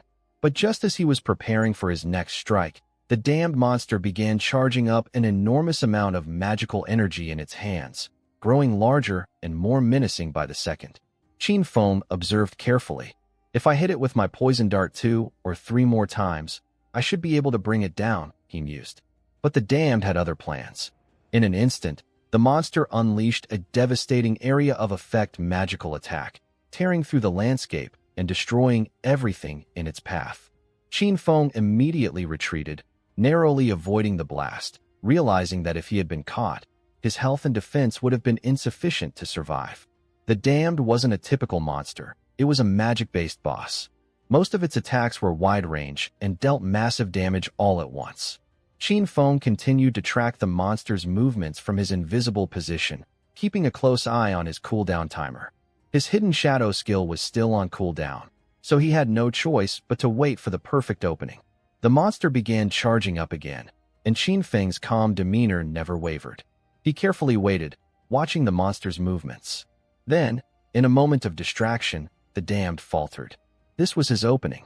Without hesitation, Qin Feng surged forward, activating his poison dart skill. The dart struck cleanly, dealing another 659 points of damage. The poison effect took hold instantly, draining the monster's health at a steady rate of 219 damage per second. Realizing it was in danger, the damned tried to flee, but Qin Feng was relentless. He stalked the monster from behind, his eyes cold and calculating. The damned's escape attempt was futile. It was on its last legs, and surrendering would have been far easier. In a blur of motion, Qin Feng reappeared above the creature's head, driving it forcefully into the ground. The system immediately confirmed his victory. The damned has been slain. A silver-ranked boss. A flood of notifications filled his screen. He had earned 1,800 experience points, propelling him from level 3 to 5 in an instant. Additionally, he received 4 evolution points and a staggering 124 days of tradable life. Qin Feng chuckled to himself, his mind racing with the possibilities. A single boss kill had propelled his progress by 2 levels, granting him an unexpected bounty of evolution points. As the damned's body disintegrated into loot, Qin Feng activated the evolved version of his Hand of Avarice skill, ready for whatever came next. The air shimmered as a system screen materialized before Qin Feng, confirming the successful looting process. The rewards were even greater than anticipated. Another 4 evolution points and a staggering 124 days of tradable life. His total now stood at 546 days, effectively doubling his initial haul. A smug smirk tugged at his lips. 2 extra bonuses right off the bat? Not bad at all. Quickly calculating, he realized that the silver-ranked boss had handed him a total of 12 evolution points and 372 days of tradable life. The sheer generosity of the rewards made him pause for a moment, relishing his gains. But just as he was about to savor his success, another system prompt flashed on his screen, an unexpected bonus. The secondary effect of Hand of Avarice had activated, upgrading one of his looted items from silver to gold rarity. Qin Feng's eyes flicked to the notification with curiosity. Gold teardrop, he mused. No wonder Hand of Avarice was classified as a Jade-level skill. It had the ability to enhance loot beyond its original grade. His attention shifted to the scattered loot. 7, maybe 8 pieces of gear had dropped, but his backpack had only 10 available slots. He sighed in frustration. If he had to keep running back every time he defeated a boss, it would be a massive waste of time. Ideally, The damned creature would have dropped a storage ring or something similar that would make his life much easier. Just as Qin Feng was about to inspect a particular item among the loot, the scene abruptly shifted to Shell Town. The mage from Wang Mang's team materialized in a burst of light, her face lighting up with relief. She was finally back, and it was all thanks to Wang Mang. The rest of the team followed her in, each expressing their gratitude. Without Wang Mang's leadership, we wouldn't have made it to level 3 and returned safely, one player said, voice thick with appreciation. But Wang Mang waved off their praise. This wasn't just my effort. It was a collective team effort. However, the mage couldn't shake off the lingering regret that clung to her. She sighed, lamenting, I never did manage to add that big guy as a friend back in the dungeon. I was covered in mud at the time. Maybe that's why he ignored me. Her teammate teased her gently, offering a grin. Now that you're all cleaned up in that new outfit, you look great. Surely, he won't reject you this time. As they joked, a sudden system announcement echoed throughout the town, catching everyone's attention. Leaderboard update. Shadow has reached level 5. The news sent shockwaves through the gathered players. One player blurted out in disbelief. How did Shadow go from level 3 to level 5 so quickly? What's his secret? Another player chimed in, eyes wide. Just 10 minutes ago, I saw Shadow selling gear at the town square, and now he's level 5? What kind of monster is he? Meanwhile, a desperate voice cut through the murmur. My younger sister just turned 18. If Shadow takes a liking to her, it'd be a huge win for our family. Back in Wang Mang's camp, his team was starting to panic. They had just celebrated reaching level 3, only to realize that Shadow had already skyrocketed past them to level 5. Wang Mang, however, remained calm. We can't afford to lose focus now, he said, urging them to stay composed. We need to log out, return to reality, and warn our families and friends about this nightmarish game. As the team's bodies began to fade with the logout process, Wang Mang's final words were grim. If the world is truly heading toward chaos, the least we can do is prepare our loved ones for what's to come. The scene shifted again, this time to the real world. Wang Mang's eyes snapped open, and almost immediately, a voice called out to alert the captain. Wang Mang wasn't just an ordinary player. He was a police officer. His fellow officers rushed to his side, visibly shaken. One officer confessed, "We were deeply worried about you. Your body started turning transparent while you were unconscious. We didn't know what was happening." The terrifying truth was now clear. If a player died in the game or lost all their life, they weren't just logged out. They were erased from existence in the real world. But there was no time to process that horrifying revelation. Wang Mang pushed himself up, shouting for everyone to gather. Something serious has happened. We need to act now. Inside a police station, a tense discussion was underway. A commanding officer cut through the room, questioning Wang Mang about his report. You and your team formed a party, and each of you had a hidden profession, yet you were nearly wiped out by a single monster. It was only thanks to an unknown player, Shadow, that you were saved. Wang Mang confirmed everything in his report. He then elaborated on Shadow's astonishing progress. When Shadow intervened, he was at level 3. By the time we reached level 3, he had already reached level 5, an unprecedented leap of 2 levels in such a short time. The revelation caused concern among the officers. One raised the obvious question. Does this mean Shadow is the strongest player in the world now? How did he level up so quickly? Speculation filled the air, and Wang Mang offered a possible explanation. Maybe he defeated a high-level boss monster. Or perhaps something even more extraordinary happened. Another officer, intrigued by the details, pointed out a peculiar inconsistency. According to your account, Shadow was already level 3 when he rescued you. If that's the case, why hadn't he logged out like the rest of you? Could it be that Shadow has no family or friends waiting for him in the real world? Wang Mang admitted he had no concrete information about Shadow's real identity. At that moment, a female officer interjected with a bold theory. What if Shadow is a transmigrator? One of those rare individuals who appear out of nowhere, rapidly gaining strength as if they were destined to be powerful. Transmigrators are often orphans, which could explain why Shadow hasn't returned to reality. Her words stunned the room into silence. Realizing the weight of her words, she blushed in embarrassment. The high-ranking officer, unimpressed, called her by name. Inyu, stop making jokes during such a serious discussion. You've been reading too many novels. Shifting back to the main topic, the officer shared critical information. Classified reports from higher-ups suggest a disturbing pattern. Many older individuals have been mysteriously dying in their sleep. When the data was cross-referenced with players who had returned from the forgotten game of the gods, a terrifying conclusion emerged. Those who had perished in their sleep had also died multiple times within the game. The revelation settled heavily in the room like a thick fog. If a player's lifespan in the game reached 0, they didn't simply die in the game. They were erased from existence, vanishing in the real world as well. The officers exchanged glances, each one grappling with the horrifying implications. The atmosphere was thick with unease as one of them voiced the reality of the situation. This forgotten game of the gods, it's an anomaly, something far beyond our comprehension. The head officer, grim and resolute, agreed, his voice heavy with the weight of the situation. What we're witnessing might be an invasion, an incursion by beings from a higher dimensional plane. The scope of this, it's staggering. A thick silence fell over the room as the magnitude of what they were facing sunk in. The officer, breaking the silence, quickly shifted to the task at hand. We've received an emergency directive from the higher-ups, most likely the government. Every officer will form a vanguard team based on their locations and venture into the forgotten game of the gods to gather intelligence. This is no longer just a police matter. The government is mobilizing to create a specialized force for this unprecedented crisis. He paused, allowing the gravity of his words to sink in. This situation is global in scale. Every nation is racing to explore and understand this new reality. Failing to gain a foothold in this new world would mean losing international influence. We cannot afford to fall behind. Our mission is clear: acquire information at all costs. With that, the head officer made a swift decision.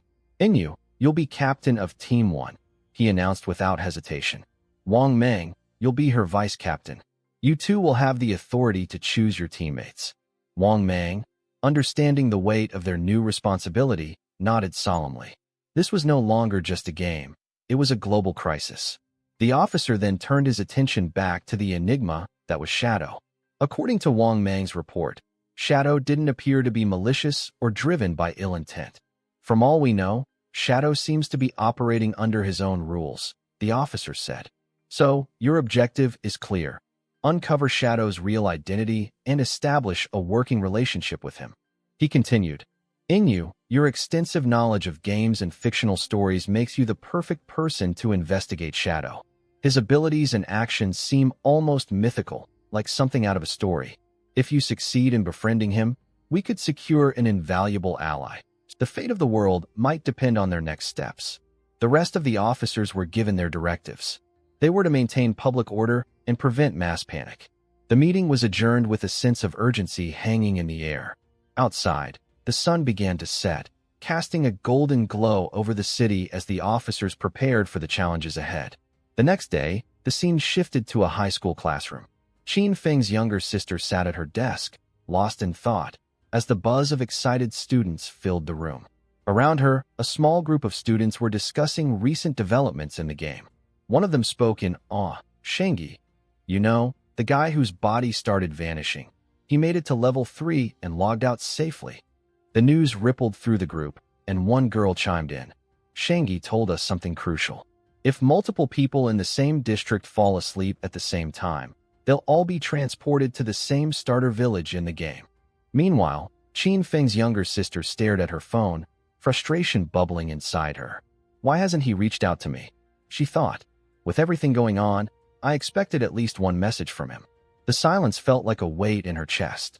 Not only had he failed to check on her, but he hadn't even apologized for hitting her earlier. That wasn't like him. In the past, whenever they fought, he'd always found a way to smooth things over. But today? Silence. No apology. Nothing. Her mind raced, justifying her actions. All I did was skip class to see Song Fai's concert. Is that really such a big deal? Her irritation simmered, but as quickly as it flared, it shifted into something else entirely. Her thoughts drifted to Song Fai, and excitement bloomed in her chest. It was a blessing that I went to see him yesterday. Once the game fully takes over, I might not get another chance to attend his concerts. A dreamy expression took over her face as she recalled the night before, standing so close to him during the performance. Song Fi on stage, his voice filling the air, the world fading away around her. She melted into full-on fangirl mode, her heart racing at the thought. Could fate finally be bringing us together in the game world? The idea consumed her. What if he enters the game too? Her face flushed red as she imagined meeting him inside the game. This could be her chance. Her heart raced with excitement, but a realization struck her. If Shangi leveled up to level 3 so quickly, then he's probably an expert by now. If I want to make the most of my time in the game, I need some solid advice. Without hesitation, she sent him a message. Do you have any strategies to share before I enter the game world? The scene shifted to Shangi, surrounded by his classmates. When he received her message, he glanced at his phone and a smirk spread across his face.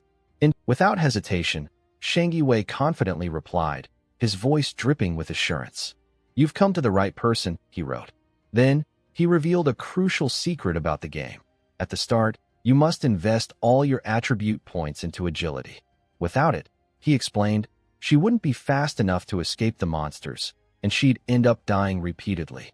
Skeptical, she asked, does that apply even if I choose a mage-type class? Shangi Wei reassured her confidently. Yes, agility isn't completely useless for mages. In fact, it boosts your casting speed, which is critical in the early stages of the game. Still cautious, she pressed on. But what happens if I can't win, even after boosting my agility? Shangi Wei's reply was unwavering. As long as someone in the village hits level 5, the teleportation formation will activate, linking all the starter villages together. Once that happens, all you need is a random party to help you level up. When the teleportation circle activates, I'll come and find you. Her face lit up with excitement. Lying back on her bed, she grinned inwardly, feeling like the game had handed her the perfect opportunity. Simps like him are so useful, she thought smugly. Just like that, she had found someone to carry her through the game. A thought suddenly crossed her mind, and her excitement deepened. This is perfect. She would level up rapidly before her brother even had the chance to enter. Once she was stronger, she'd make sure he had to struggle. No carrying, no help. He'll have to fend for himself. Satisfied with her plan, she closed her eyes, eager to begin. She would sleep, level up, and become unstoppable. The scene shifted back to the game, where Qin Feng stood before the spoils of his battle. Among the treasures left by the damned monster, a particular glowing orb caught his attention. As his fingers brushed against it, a system notification appeared, revealing the item he had acquired, the Cursed Ring, a gold-tier item. The system provided further details. The ring could be equipped by all professions, offering a substantial boost of 8 points to every attribute. It also increased dark elemental resistance by 26 points and enhanced weak point attacks by 1.5 times. However, the item required the user to be at least level 4 to equip it. Qin Feng analyzed the ring's benefits, quickly calculating the value. The total attribute boost was a significant 32 points, essentially equivalent to leveling up 3 times.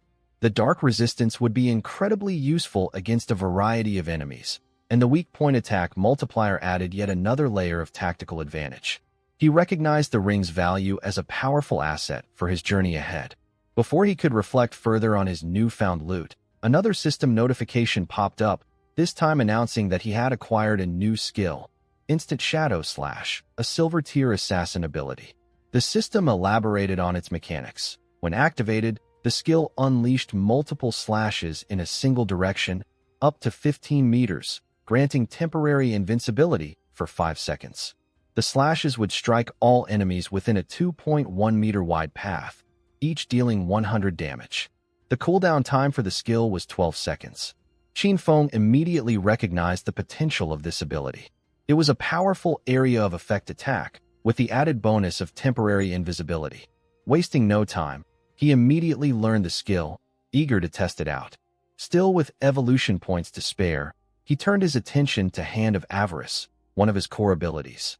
He decided to upgrade it, using 8 evolution points to elevate it from Jade rank to Diamond rank.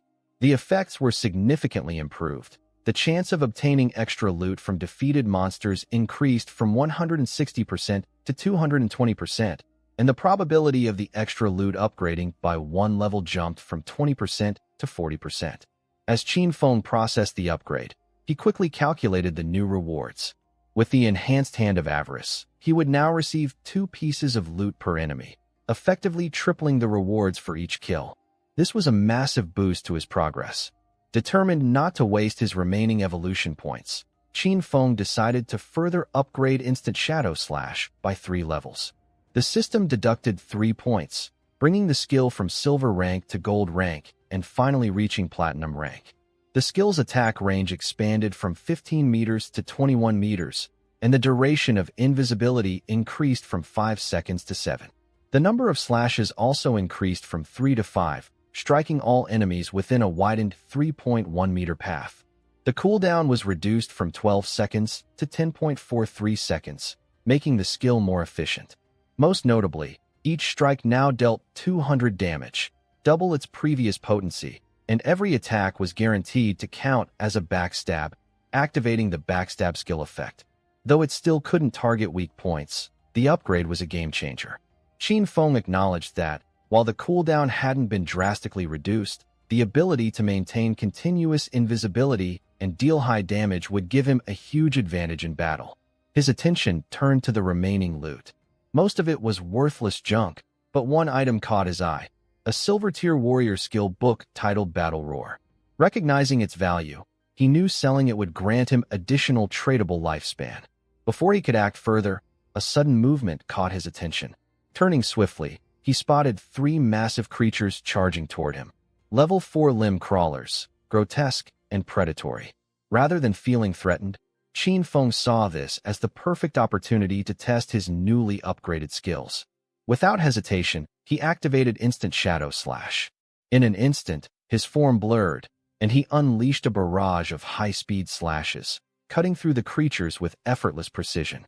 The limb crawlers didn't even have time to react before they were shredded into pieces. As the dust settled around him, a system notification materialized, confirming the defeat of the enemies. His victory was secured. 80 experience points and an additional 5 days of tradable lifespan were awarded. Standing amidst the aftermath, Qin Feng radiated a dark, menacing aura, his mind already processing the efficiency with which he had dispatched his enemies. His combat skills were growing at an exponential rate. Internally, he marveled at how far his power had come. If I combine my poison dart with Instant Shadow Slash, I could win before the battle even begins, he mused. His mind raced with possibilities, but first, he checked his current tradable lifespan. A quick glance confirmed it: 618 days. Still, it wasn't enough to bridge the gap between the game and reality. He needed a minimum of 900 days, around 2.5 years worth of tradable lifespan. With that in mind, he quickly devised his next course of action. Step 1. Sell everything valuable in his inventory. If all went according to plan, he could reach the required lifespan sooner than expected.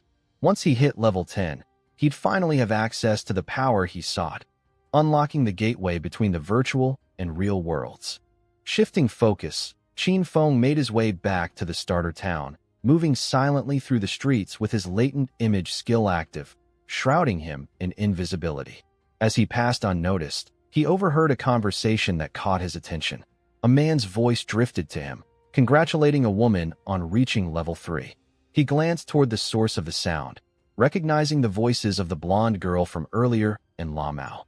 As they spoke, their exchange revealed a deal made earlier. La Mao had promised to help the blonde girl reach level 3 in exchange for a hefty sum, 5 million in cash. Now that she had achieved her goal, La Mao expected payment. "Do you truly doubt that my father's company, Dang Industry, can spare such a small amount?" the blonde girl replied, her voice smooth, but there was an underlying edge. "I'll handle the transaction in the real world once I log out," she added, as she handed La Mao her phone number. She then made an additional offer, one that caught Qin Feng's attention. "I'd like to buy all of your tradable lifespan," she said, her tone matter-of-fact. "I'll offer you 10,000 in cash for each day's worth." La Mao grinned, clearly delighted by the proposal. "Deal?" he agreed, a smug look crossing his face. Foolish Qin Feng, rejecting such a profitable offer. "We can discuss it further once we meet in the real world." Unbeknownst to them, Qin Feng was passing right between them, hidden in plain sight. La Mao scoffed inwardly, dismissing the significance of tradable lifespan in the game. He saw it only as a means to farm in-game currency and ultimately convert those achievements into real-world wealth. To him, that was the ultimate strategy, and he considered himself a genius for realizing it. The scene then shifted to Shell Town, where Qin Feng stood before the teleportation gate. A simple stretch of his hand, and the gate pulsed with radiant blue energy. As the light intensified, a system window materialized before him, congratulating him on successfully activating the teleportation formation in Shell Town and awarding him 1 reputation point. The system explained the mechanics. He could use the teleportation gate once per day for free, but subsequent uses would consume tradable lifespan. However, for now, the gate was practically useless, as no other teleportation gates in the game had been activated. For the system to function properly, a player from another starter town had to reach level 5 and activate their own teleportation gate. Qin Feng mused over this, understanding that the teleportation formation was a two-way system. Activating just one side held no value. He remembered that in his past life, Song Fi had been in Firefly Town. To stay ahead, Qin Feng set up an altar near the gate that would immediately notify him the moment someone activated the Firefly Town teleportation gate. He wasn't just waiting, he was preparing. The moment that gate lit up, he would be ready to take advantage of the unskippable fade with Song Fi. As he ventured deeper into the city, his mind was already fixated on his ultimate goal. Teleportation between towns might seem significant to most players, but the real challenge lies ahead. My true objective is to reach level 10 and access the god's abandoned realm. Only then will the true godforsaken game begin. A short while later, he set up shop in the town square, and a system notification hovered above him, announcing his presence. Selling equipment and skills. 10 seconds only. First come, first served. The response was immediate. Players rushed toward him in excitement, calling him an expert. Some eagerly declared that they had saved up tradable lifespan for this moment. One player, proud of his accumulated 150 days, boasted about how he had been waiting for this opportunity. Another player remembered that the last time Qin Feng had set up shop, he sold an icicle spell, a purchase that had propelled Gray to second place in the rankings. One player quickly revealed that he had found a silver-tier skill book called Battle Roar, a warrior-exclusive ability, and without hesitation, decided to purchase it. A system notification confirmed that the skill book had been sold for a staggering 300 days of tradable lifespan. The surrounding players were stunned.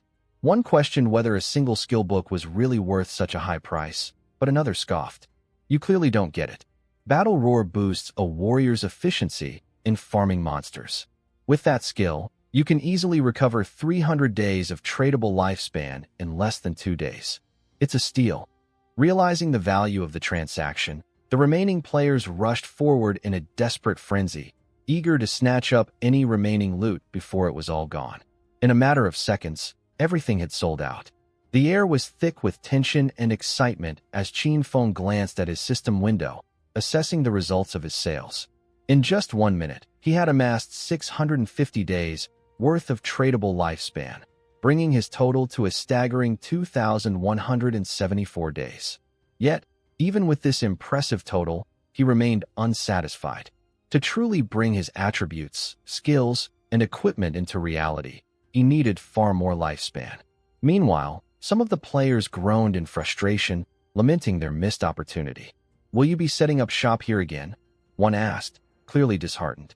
Qin Feng confirmed with a nod, assuring them that he would return soon. Just as he was about to move on, a female player's voice rang out, cutting through the murmurs of disappointment. "Wait," she called. "I have a treasure. Would you be interested in a deal?" Curious, Qin Feng turned to face her. His eyes narrowed slightly as recognition hit him. She was one of Wang Mang's teammates.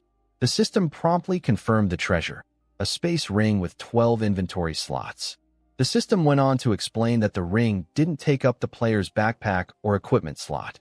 Qin Feng stood stunned for a moment.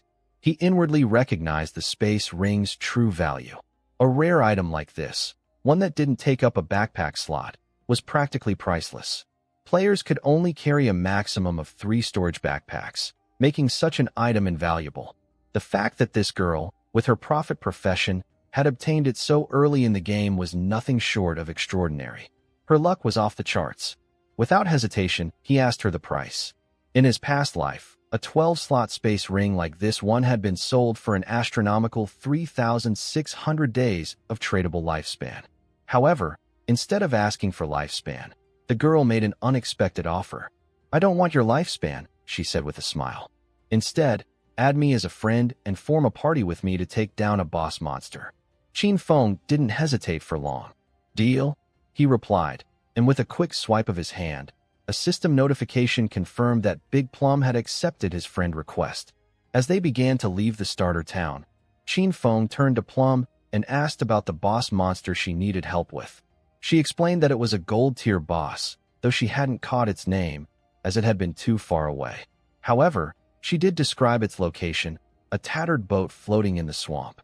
Qin Feng's eyes widened in shock. Could it be the Golden Ghost ship? His mind raced, quickly recalling that the Golden Ghost ship was a rare, special boss that could appear at any level. Its spawn rate was exceptionally low, and when it did appear, it triggered fierce battles between major guilds, all vying for the powerful loot it dropped. The mere sighting of this boss had once been enough to incite a bloodbath between players. However, from Plum's description, he deduced that this particular Golden Ghost ship was likely around level 5, making it the easiest version of the boss to defeat. Still, the question lingered. How did Plum stumble upon such a rare boss so close to the starter town? A realization struck him as he pieced together the circumstances. The space ring, her connection to Wang Mang's party, and the appearance of a gold-tier boss so close to the starter town. It was too much to ignore. Could Plum be the rumored Koyish from his past life? He remembered the whispers about a mysterious member of Wang Mang's party, blessed with absurd luck. This player could randomly encounter rare bosses, treasure chests, underground palaces, and even ancient temples, simply by wandering around. Back then, he had dismissed those rumors as misinformation, a smokescreen to cover up their true intelligence. But now, standing before him, Plum was the living embodiment of those whispers. Lost in thought, Qin Feng stared at Plum, trying to process the implications of this encounter. Noticing his gaze, Plum blushed, suddenly self-conscious. "What are you staring at?" she asked, her voice tinged with uncertainty. Snapping out of his thoughts, Qin Feng quickly reassured her, "It's nothing," before refocusing on their journey. As they passed through the main gate of the starter town, unbeknownst to them, a figure lurked in the shadows. A bald player had been watching their every move, carefully tracking them. The scene then shifted to a group of rough-looking players in another part of town. A long-haired man stood before a group of bald players, addressing them with authority. He boasted about his past achievements, recalling how he once led his brothers to conquer the overlord of Sand City. "Follow my lead, and I'll make sure you all prosper in this game," he promised. Before he could continue, the bald player who had been monitoring Qin Feng rushed back, breathless. "The target has left town, with a girl." A sly smirk curled on the leader's face. He scoffed at the news. "Just another young fool, easily distracted by a pretty face," he sneered. "Let's move out. It's time to strike." Meanwhile, as Qin Feng and Plum continued their journey, Qin Feng outlined the terms of their arrangement. "If the boss drops equipment or skill books that you can use, they're yours. But the rest of the loot belongs to me." Plum hesitated, considering the offer. "And what about the other members of Wang Mang's party?" she asked. "What will they gain from this?" Qin Feng's answer was straightforward. "Since the party consists of various professions, there's no guarantee that loot for an assassin will drop. If that happens, I would have fought for nothing, which isn't fair." Plum agreed to the terms, but made a small request. "If any gear drops for Wang Mang or the other members, would you be willing to sell it to me at a discount?" Qin Feng had no objections to this. With the terms settled, Plum mentioned they would head to the boss's location once Wang Mang and the rest of her party logged back into the game. However, after some time walking, she began to feel a growing unease. "Where exactly are we headed?" she asked. Qin Feng finally revealed the destination. "We're going to fight a gold-tier boss," he said calmly. A wave of shock washed over Plum. The idea of fighting a gold-tier boss with just the two of them seemed absurd. Qin Feng was an assassin, but she was a mage. She might be able to turn invisible, but she couldn't withstand a direct assault from such a powerful enemy. "This is suicide," she muttered under her breath. But Qin Feng remained unshaken. I don't intend for you to fight. You'll remain at a safe distance and observe. I'll handle the rest." Plum stared at him, stunned. She knew Qin Feng was strong, but defeating a gold-tier boss solo? That was beyond anything she'd ever heard of. Just as she opened her mouth to voice her disbelief, Qin Feng suddenly stopped, sensing something in the air. Without a word, he activated his latent image skill. In an instant, he vanished into thin air, leaving Plum standing there, wide-eyed and speechless. Plum stood frozen, her heart racing as she tried to process what had just happened. Moments ago, Qin Feng had been right beside her. Now, there was nothing but the hollow emptiness of the space around her. A flicker of confusion crossed her face, and before she knew it, she called out his name, her voice echoing into the still air. But no answer came, only the chilling silence that seemed to grow louder with each passing second. Unbeknownst to her, a group of bald-headed figures, their faces twisted with malice, continued to lurk in the shadows behind a nearby tree, his smirk betraying the confidence of someone who believed they had already won. Watched from a distance, thoroughly convinced that the game was over. He had them cornered, and nothing could go wrong. Or so he thought. Suddenly, one of the men, his sharp eyes scanning the area, noticed something strange. Qin Feng had vanished. Panic rippled through the group as they turned toward their leader, their faces etched with confusion. But the leader dismissed the uncertainty with a wave of his hand, his arrogance radiating in every movement. He must have tricked her, left her here in the wild. She's alone now, he sneered, his voice thick with contempt. His smile deepened into something far more sinister, and he barked orders to his men.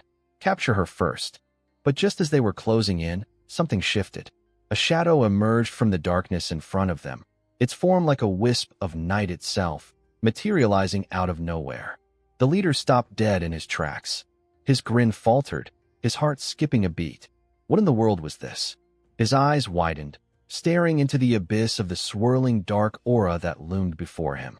He didn't have time to react before Qin Feng struck. In the blink of an eye, the shadows wrapped around the group, swift and merciless.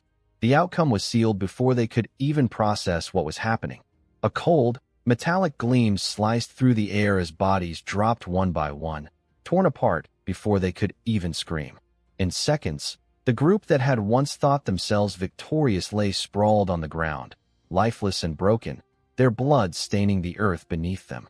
Qin Feng, as if stepping back into the very void from which he came, faded into the shadows again, vanishing without a trace, leaving nothing behind but the carnage. A system notification flashed before him, its cold words confirming the grim tally. 5 players eliminated. 12 days of tradable lifespan earned. He glanced down at the bodies, his expression unchanged. Their loot was pathetic, not even worth a second thought. Killing them had been no different than slaying 2 low-level monsters. Without a hint of remorse, Qin Feng reappeared next to Plum, his face as indifferent as ever. Plum, still unaware of what had transpired, turned to him, confusion creasing her brow. "What happened? You just disappeared," she asked, her voice a mix of curiosity and concern. Qin Feng shrugged, offering her a half-hearted explanation. "A few people were following us. I sent them back to town," he said, his tone dismissive.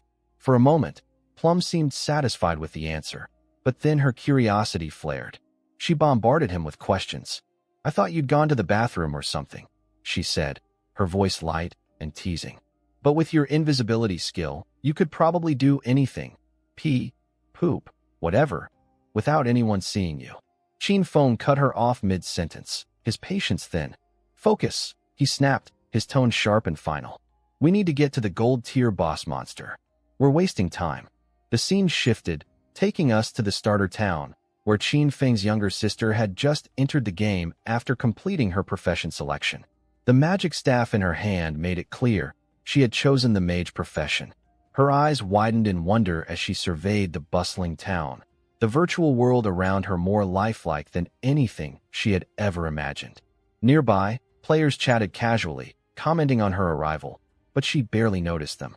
Her gaze fell on her staff, and with a grin, she proudly revealed to a nearby player that she had obtained a hidden profession, sacrifice. "A hidden class has to be strong, right?" she mused aloud, her voice filled with excitement. "It's powerful enough to help Song Fei. maybe even more. Her thoughts turned to her brother, Qin Feng, and she wondered if he had made it into the game yet, if he knew about the hidden starting points Zangi had mentioned. A flicker of annoyance crossed her face. Where did he go this time? She muttered under her breath, her frustration mounting. He always acts like he cares, but when it matters, he's nowhere to be found. But she quickly shook it off, convincing herself that with her hidden class and Zhang Wei's promise to help her level up, she didn't need him. If anything, it was Qin Feng who needed to fend for himself. Her gaze shifted to the leaderboard in the town, and she froze. Qin Feng had already reached level 6. Her eyes narrowed, and she couldn't help but feel a flicker of determination. Meanwhile, Zhang Wei, who had been boasting about his strength, was still stuck at level 3. Clearly, the real expert was Shadow, the mysterious player who was sitting atop the leaderboard. Ambition sparked in her chest. If I can stick with Shadow, I'll level up faster than relying on Zhang Wei. But now, the only question was, where can I find him? Nearby, Wang Mang and his team were discussing their own problems. Wang Mang cursed under his breath, growing impatient. Swaying with the wind, has disappeared. I can't reach him, he grumbled, glancing around at his team. We don't have time for this. Anyone got a plan? As the group debated their next move, one of Wang Mang's teammates spoke up, his voice tinged with concern. Without a healer, fighting mobs will be nearly impossible, he pointed out, his eyes scanning the group, as if hoping for a solution.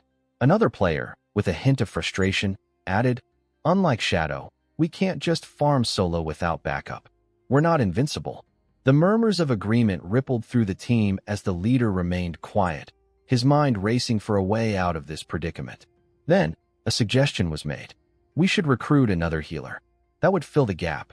The conversation seemed to stall as they waited for someone to act. Nearby, Qin Feng's younger sister, who had been eavesdropping on the conversation, saw her opportunity. With a confident smile, she stepped forward, her footsteps purposeful as she approached Wang Mang and his team. Need a healer? She asked casually, a mischievous smirk tugging at her lips. I've got a hidden class. Life sacrifice, she declared, her tone filled with unshakable certainty. Her eyes gleamed with ambition as she took in their stunned expressions, knowing that her offer would shake up the team dynamic. The scene shifted back to Qin Feng, who had arrived at the cliff with Plum. Below them, hidden in the thick mist, lay the target they had been searching for, the Golden Ghost ship boss. The air was thick with tension, and as Qin Feng peered down, his suspicions were confirmed. It was exactly as he had feared. The Golden Ghost ship was no mere illusion. It was real, and it was waiting. Without hesitation, he activated his latent image skill, vanishing into thin air as he turned completely invisible. Stay hidden and watch for any ambushes, he instructed Plum, his voice low and steady. I'm going to settle an old grudge with this Golden Tier menace. Plum nodded in agreement, her movement graceful as she landed silently in the swamp below, her eyes scanning the area for any sign of other players. As Qin Feng landed on solid ground, a system notification appeared in front of him, warning that the area around the Golden Ghost ship was a violent domain. The message flashed on the screen with a chilling detail. The rate of lifespan depletion in this zone was 100 times faster than normal. He quickly calculated the risk.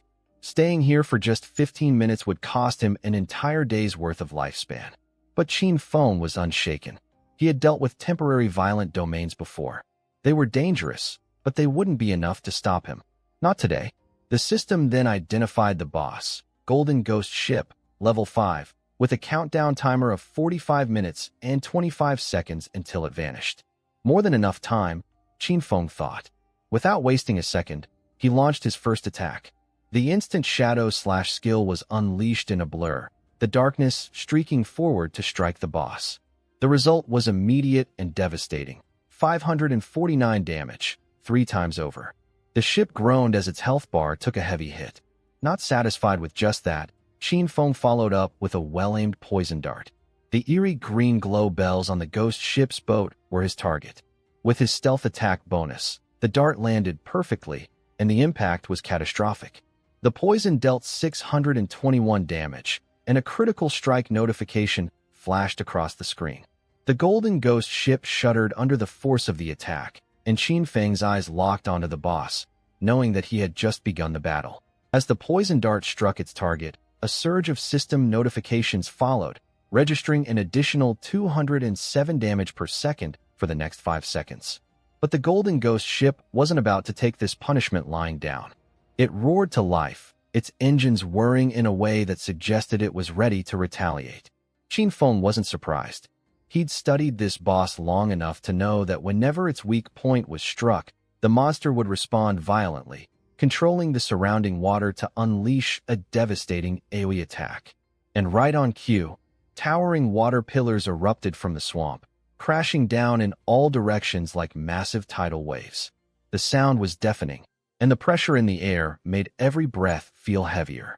Qin Feng's sharp eyes scanned the battlefield, noting that these water pillars weren't just for show. If it weren't for his exceptional agility, granted by his shadow class, dodging this attack would have been nearly impossible. As the towering water columns slammed down all around him, Qin Feng moved with inhuman speed, narrowly avoiding the attacks with graceful precision. With the battlefield now in utter chaos, the real fight began. The Golden Ghost ship monster started to concentrate, and within moments, grotesque, decayed hands began clawing their way out of the murky swamp. Skeletal figures, their faces frozen in a terrifying grimace, emerged one by one. As Qin Feng calmly observed, he muttered to himself, "Once the boss finishes its AoE attack, it follows up by summoning 12 decaying water ghosts." These creatures, each possessing the strength of a silver-tier monster, now stood before him, their eerie forms blocking his every escape. He noted that this was the point where most adventuring parties would begin to panic.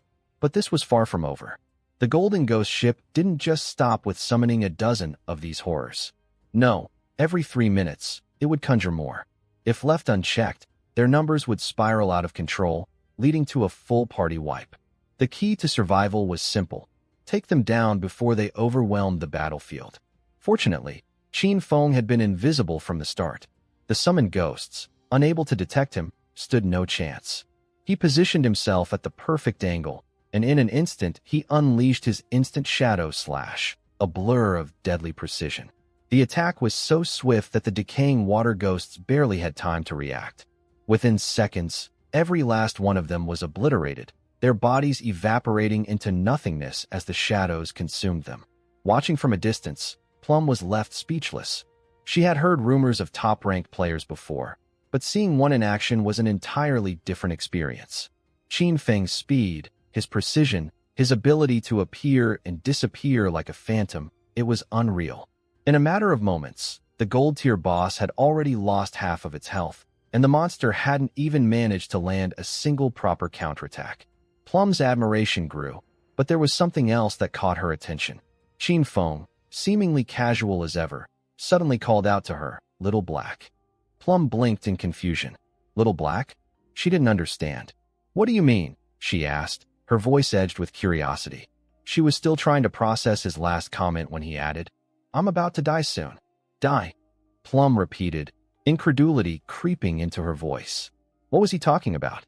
He was dominating the fight, and from what she could see, he still had the upper hand. Why would he say something like that? Slightly concerned, she asked for clarification, but Qin Feng waved it off with a shrug. "Nothing for you to worry about. Just wait for me to revive." Still puzzled, Plum couldn't help but address what had been bothering her. "Little Black? Where did that come from?" she corrected him. "My username is Black Plum. Or Big Plum, not Little Black." With a huff, she added, "Little Black sounds more like a dog's name than a player's." But Qin Feng wasn't hearing it. He continued to call her Little Black, unaffected by her annoyance. No matter how much she argued, he wouldn't change. The battle raged on. Meanwhile, back at the cliff, the same group of idiots who had tried to attack Qin Feng earlier, only to be completely obliterated, had just revived. Their leader was absolutely furious. "I used to slay legends left and right in my prime," he grumbled to himself. "And now I'm being bullied by a little girl?" They still didn't know it was Qin Feng who had wiped them out earlier. They genuinely believed Plum was the one responsible for their slaughter. Then, one of the lackeys came running over, practically out of breath. "I found her," he gasped, eyes wide with excitement. Plum standing at the edge of the cliff, watching Shadow fight the boss solo at the bottom. The leader's eyes lit up, his frustration giving way to excitement. "Gather the brothers. We're going after Shadow this time. No more mistakes. We'll take him down." His voice was filled with confidence as he rallied his minions. Back in the fight, Qin Feng continued to break down the mechanics of the Golden Ghost ship battle. "There's one more thing you need to know," he muttered. "Once its health drops to half, it'll unleash a massive AoE soul surge attack." Right on cue, the Golden Ghost ship did exactly that. Qin Feng's eyes narrowed as he instantly recognized the danger. This attack not only had an insane range, but also paralyzed him for 5 seconds. With his current stats, there was no way to dodge it. The soul surge expanded outward in a massive shockwave, sending eerie energy rippling across the battlefield. Even Plum, watching from above, was stunned by the sheer scale of the attack. And then, just like that, it hit. 1,059 damage. The system prompt flashed. "Player Shadow has died. Lost 326 years of untradeable lifespan. Lost 1,087 days of tradable lifespan." At the top of the cliff, the idiots arrived just in time to witness Qin Feng's death. They erupted in laughter. "So, this guy was supposed to be an expert," one of them scoffed. "A couple of people called him a top player, and now he's dead trying to solo a gold-tier boss. What an idiot." But then something caught their attention. Their eyes widened as they noticed the loot dropped from Shadow's death. The sheer size of it was enough to make their hearts race.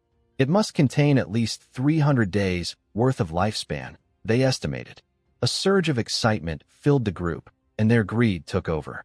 With the Golden Ghost ship already at half health, they thought they could swoop in, finish it off, and claim the boss's loot as well. One of them even declared with confidence, "Today, the underdogs are devouring half of Shadow's top-ranked lifespan." And so, they charged forward, only to find themselves in hell. You know that meme? Yeah, it was one of those moments. The scene shifted back to the starter town, where the same group of familiar idiots stood, looking as clueless as ever. One of them, still catching his breath, muttered in disbelief, "How did Shadow manage to cut the Golden Ghost ship's health in half? It's supposed to be a powerhouse of a monster." Another player quickly chimed in, grumbling, "We barely set foot in the swamp before getting obliterated by those damn water pillars. How can we even stand a chance against that?" Their leader, however, was far from amused. His face twisted in frustration as he growled under his breath, "This isn't acceptable. We've taken losses, and I won't let it end like this." He turned on his crew, his voice laced with determination. "Head back. We're going for a rematch." Meanwhile, back at the swamp, Qin Feng gracefully landed, his feet barely making a sound as he touched down. His eyes quickly scanned the battlefield, and a smirk tugged at the corners of his lips as he took in the sight before him. Lifespan loot orbs scattered all around, his jackpot, essentially. Without missing a beat, he called out to Plum, asking, "What happened here? Why are there so many lifespan orbs lying around?" Amused by how quickly he made it back, Plum explained with a laugh. A group of overconfident players stormed in, thinking they could take down the Golden Ghost ship. Unfortunately, they were wiped out in an instant by the boss's water column attack. Hearing this, Qin Feng chuckled, his amusement clear. Typical, he mused. Those fools must have severely overestimated their own strength. His mind briefly drifted back to his past life, remembering the agony the Golden Ghost ship had caused him back then. "How many times did I struggle with this thing?" he thought. "How much did it cost me?" But his focus quickly returned to the battle at hand.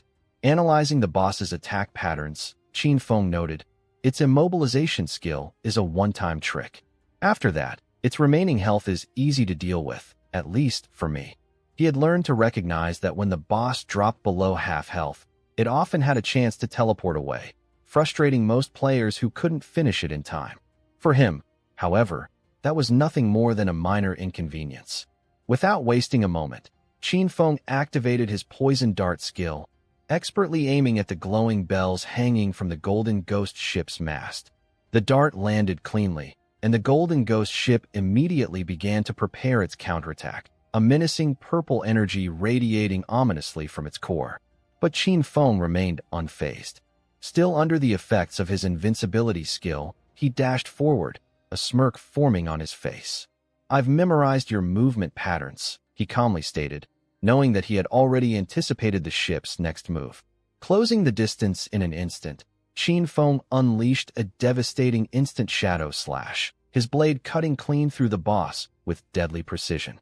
The Golden Ghost ship shuddered under the attack, its health bar dropping even further. Meanwhile, the same group of idiots from earlier finally arrived at the cliff, overlooking the battle. One of them quickly pointed, his voice filled with disbelief, "Shadow's back. He's fighting the Golden Ghost ship again." Their leader, still fuming with frustration, saw this as the perfect moment to strike.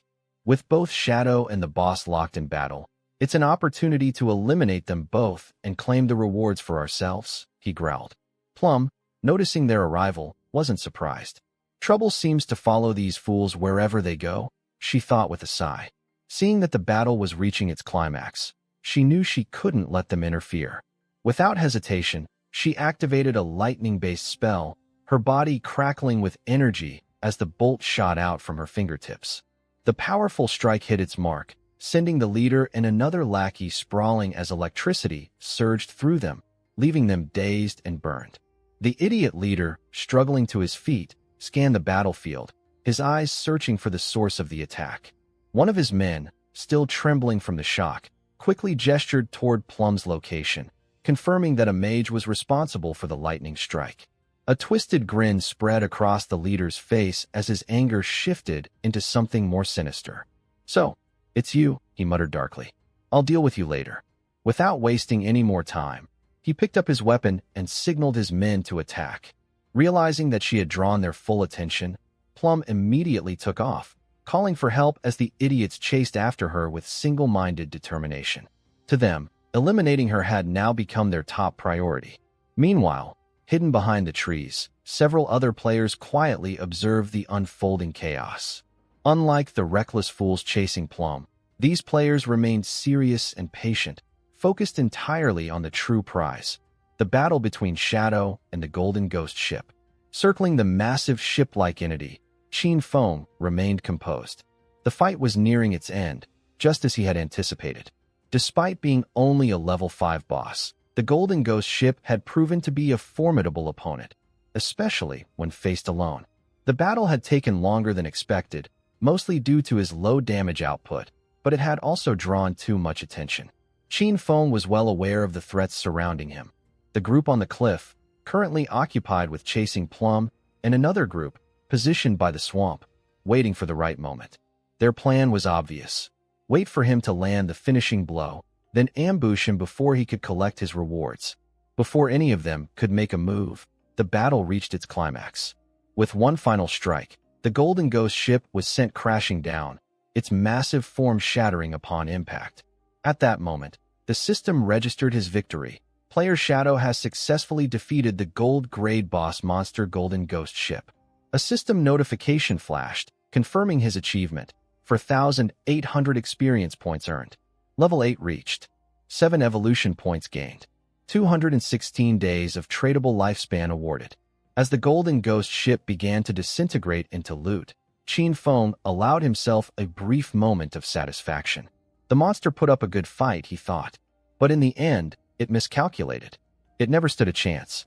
Without wasting another second, he activated Shadow's sneak, his figure gradually fading into the darkness, just as the scavengers lurking nearby prepared to make their move. Meanwhile, back in the starter town, a system notification rang out across the server. Player Shadow has become the first player to defeat a gold-grade boss monster. As a result, he had earned 3 reputation points. The announcement sent a ripple through the player base, sparking countless discussions. Players speculated about Shadow's origin, questioning which country's starter town Shell Town belonged to. The first player to defeat a gold-grade boss must be from our city, right? Among those reacting to the announcement was Wang Ming, who stared at the system message in shock, his mind racing as he processed the implications. It hadn't been long since Shadow was last seen fighting a bronze-grade boss on his own, yet in such a short span of time, he had already single-handedly taken down a gold-grade boss. The sheer gap in strength between Shadow and the rest of the players was staggering. Wang Ming, still in shock, couldn't help but wonder how such a difference in power was even possible. How had Shadow become this strong, so quickly? Meanwhile, Qin Feng's younger sister had no doubt about one thing. This shadow player was the strongest. If she could convince him to help her level up, she'd reach her long-awaited goal much faster and finally be able to meet her crush, Song Fei. Back at the swamp, the aftermath of the battle became apparent. The Golden Ghost ship boss had dropped an incredible amount of high-quality loot, more than anyone had expected. The players who had been hiding near the swamp couldn't help but comment on the sheer value of the drops, their greed becoming more and more evident. The leader of the group quickly assessed the situation, his mind calculating every move. He noted that Shadow hadn't collected the loot, meaning he must still be nearby, likely using his invisibility skill to stay hidden. Cautious but determined, he immediately gave orders. Guang, he commanded, reveal Shadow's location. Find him, and take him down before he can claim his rewards. Guang didn't hesitate. Drawing his bow, he channeled his energy into the arrowhead, which began to glow with a vibrant green hue. As he released the shot, the arrow morphed in midair, transforming into a phantom horned eagle, a tracking skill designed to locate hidden targets. The spectral bird soared above the battlefield, scanning the area where Shadow had disappeared. Within moments, it locked onto a presence ahead. Qin Feng, still concealed, immediately recognized the skill. The phantom horned eagle, a specialized anti-invisibility detection ability, was something he hadn't expected to see so early in the game. So this is why these guys are so confident, he thought. However, the effort was futile. While the detection skill was impressive, it was only at level 1. What they didn't realize was that his assassin class naturally granted a +1 level to his invisibility, a small but crucial advantage. Their tracking attempt was useless. The phantom horned eagle wouldn't be able to break through his stealth. The hunt continued, but Shadow remained one step ahead. Back with the group, Guang, having scanned the battlefield and found nothing, turned to his teammates. He must have fled when he saw our numbers. There's no other explanation for why the eagle couldn't detect him, he concluded, his voice tinged with uncertainty. Their leader let out a small chuckle, clearly amused by the supposed retreat. Seems like Shadow knows when he's outmatched. Smart move, he said, trying to sound more confident than he felt. With that assumption, he led his men toward the scattered loot, their confidence growing. However, he didn't let his guard down completely. As they surrounded the area, he reminded his team, the boss loot ownership timer is 5 minutes. If no one collects it within that period, it'll be free for the taking. All we have to do is wait it out, and the treasure will be ours. Just as they smirked in anticipation, completely absorbed in their perceived victory, a dark silhouette moved silently through the shadows. Before they could react, Shadow was already upon them. With a single strike of his instant shadow slash, a wave of dark energy engulfed them, obliterating the entire group in an instant. Their bodies crumbled into loot, their ambitions shattered before they even realized what had happened. Standing amidst the silence, Qin Feng casually remarked, "It's so peaceful now with no distractions." His gaze shifted to the towering pile of loot before him, but something nagged at the back of his mind. Where did Plum disappear to? No matter. He would find her later. For now, there was something far more interesting in front of him. Since he had accumulated enough evolution points, he decided to upgrade his Hand of Avarice skill. A system notification flashed before him, confirming the evolution. Your Hand of Avarice has advanced from Diamond rank to Epic rank. The system further detailed the enhancements. The skill now granted a 220% to 300% chance of obtaining extra loot from monster corpses. Even more intriguing, any extra loot generated had a 100% chance of being a tier higher than usual. Taking full advantage of this, Shadow stretched his hand toward the glowing orbs of loot. Since the skill guaranteed an extra drop, he decided to gather all the orbs together, squeezing them into a single collection point, maximizing his rewards. As he did so, a brilliant light engulfed the area, signaling the activation of Hand of Avarice. The results were immediate. A flood of system notifications appeared before him. 7 evolution points gained. 3 times 216 days worth of tradable lifespan obtained.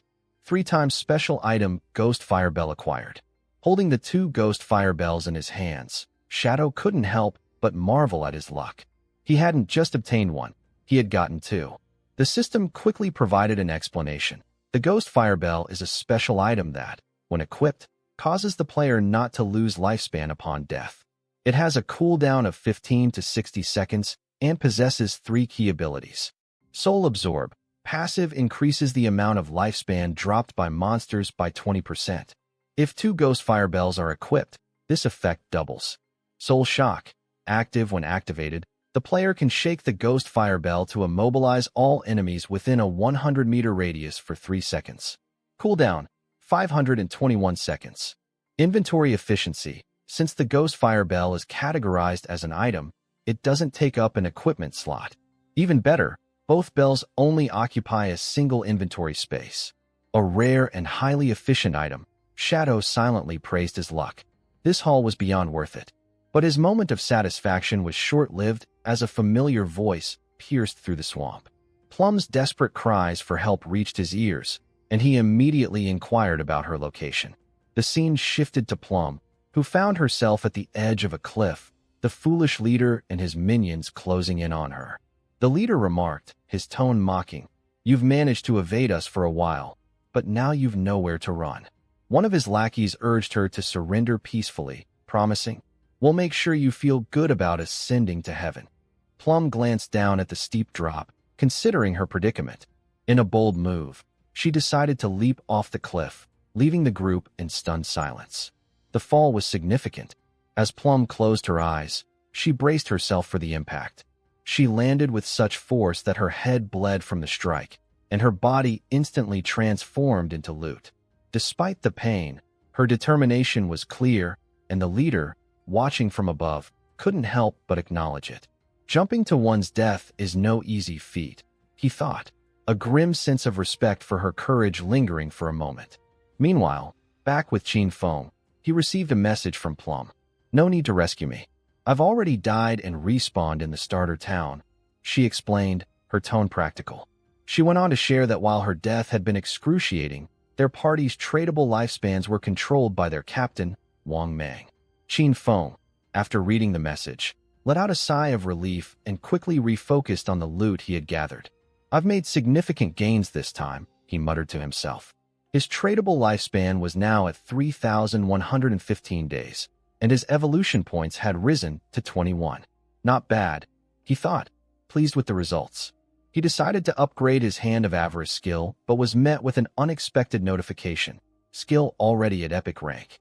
To enhance further, you need 10 times the evolution points for the next upgrade. The system prompted him to spend 210 evolution points to evolve the skill, but Qin Feng realized that higher skill levels required more evolution points for each upgrade. Without the necessary 210 points, he opted to improve his attacking skills instead. Increasing his damage output would allow him to take on tougher bosses, and in turn, boost his loot collection. As he began to enhance his attacking skills, a golden light enveloped him, and a system window appeared, announcing that his instant shadow slash had evolved from platinum to diamond rank. This upgrade expanded the range of his slash from 21 meters to 24, and then to 27 meters. The duration of his invisibility state also increased, from 7 seconds to 8, and then to 9. This allowed him to land between 5 to 7 slashes on all enemies in his path, extending the skill's overall duration by 10.43 seconds. Moreover, the length of each slash had grown from 3.1 meters to 4.1 meters, with each strike now inflicting an additional 300 damage.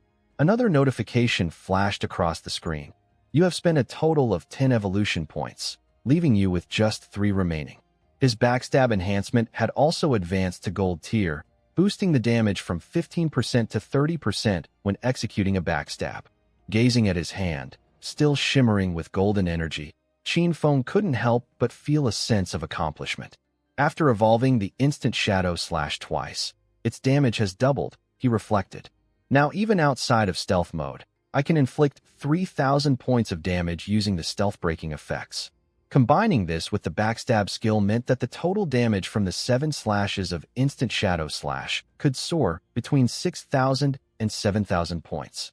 He observed the system screen, noting that loot drops from gold-tier boss monsters typically included 2 to 4 pieces of silver equipment, with a slim chance of acquiring gold-tier equipment.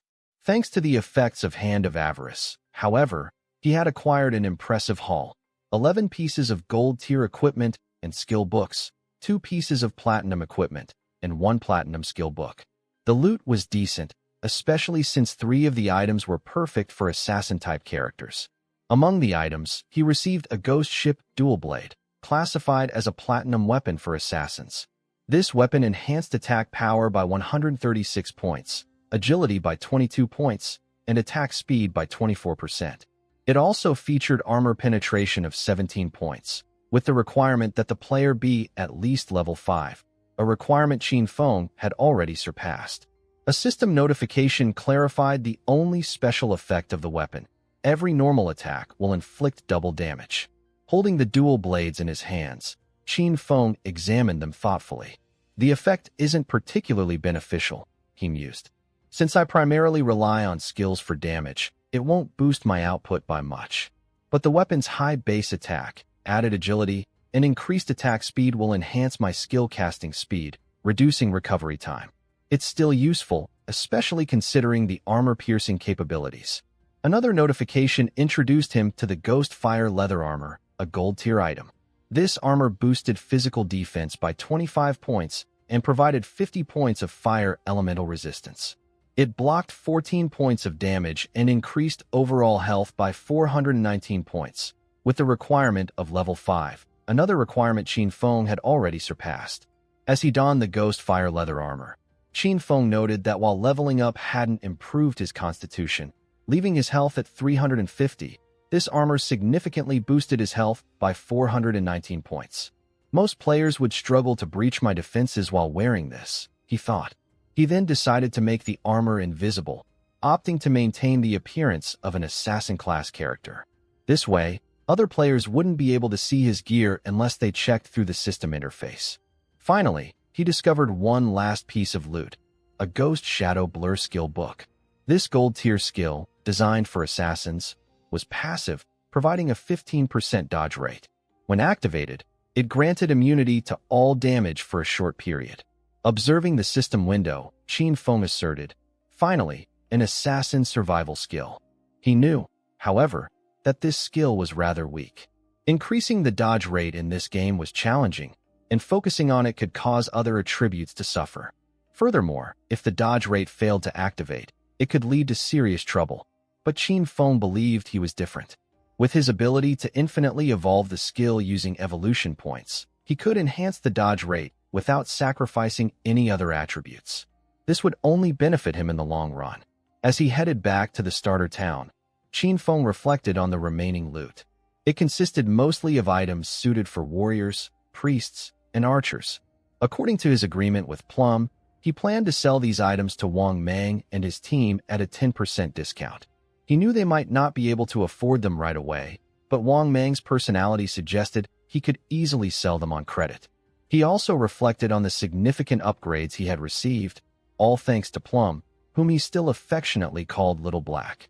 Without her incredible luck, he would never have encountered a level 5 Golden Ghost ship boss to battle. Grateful, he felt compelled to express his thanks as he continued toward the starter town. The group of fools who had been pursuing Plum and had previously cornered her were also making their way back. The foolish leader, now looking particularly frustrated, locked eyes with Qin Feng. Panic set in among his minions, and without a second thought, they began to flee in terror. Their legs moved faster than their brains, abandoning their leader who was scrambling to escape just as desperately. Qin Feng remained calm, his composure unshaken. He activated his latent image skill, and with the same serene demeanor, unleashed his instant shadow/skill. In the blink of an eye, the minions were wiped out. No escape, no chance to fight back. That left only the foolish leader, who was now frantically trying to run away, his back pressed against a thick patch of bushes. But just as he thought he had a moment to breathe, Qin Feng appeared right in front of him, effortlessly blocking his path. The leader froze, his eyes wide with terror. "Please, I beg of you, spare me," he shouted, desperation flooding his voice. "I was wrong to attack Plum. I promise, I'll never do it again." In a frantic attempt to win mercy, his voice cracking under the weight of his fear. "I have less than a year to live. Dying here would mean the end for me." Qin Feng's expression remained cold, unaffected by the leader's desperate pleading. "Did you ever consider your own fate when attacking someone like Plum?" he asked, his voice devoid of empathy. With that, he activated his poison dart skill, sending a dart right into the leader's head. The poison took effect almost instantly, and the leader's body began to bleed, a green liquid oozing from his wounds as he screamed in agony, writhing on the ground. As Qin Feng continued his journey, a sudden red aura enveloped him, and a system notification appeared above his head, alerting him of a new title, Killer. The notification explained that due to his excessive player kills, he had attained the first layer of killer status, which meant that upon his death, he would lose 75% of his current lifespan. However, Qin Feng dismissed the concern with a shrug.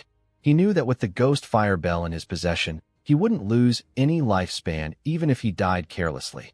The bell's protective effects made the killer title practically irrelevant. The scene then transitioned to Qin Feng arriving in the starter town, his stealth skill still active. When he deactivated it, the other players around him were taken aback by his sudden appearance. A few whispered among themselves, speculating that Shadow had returned after defeating a gold-tier boss monster. One player, still unsure, remarked, "I think this might be a translation error from the team responsible for the game."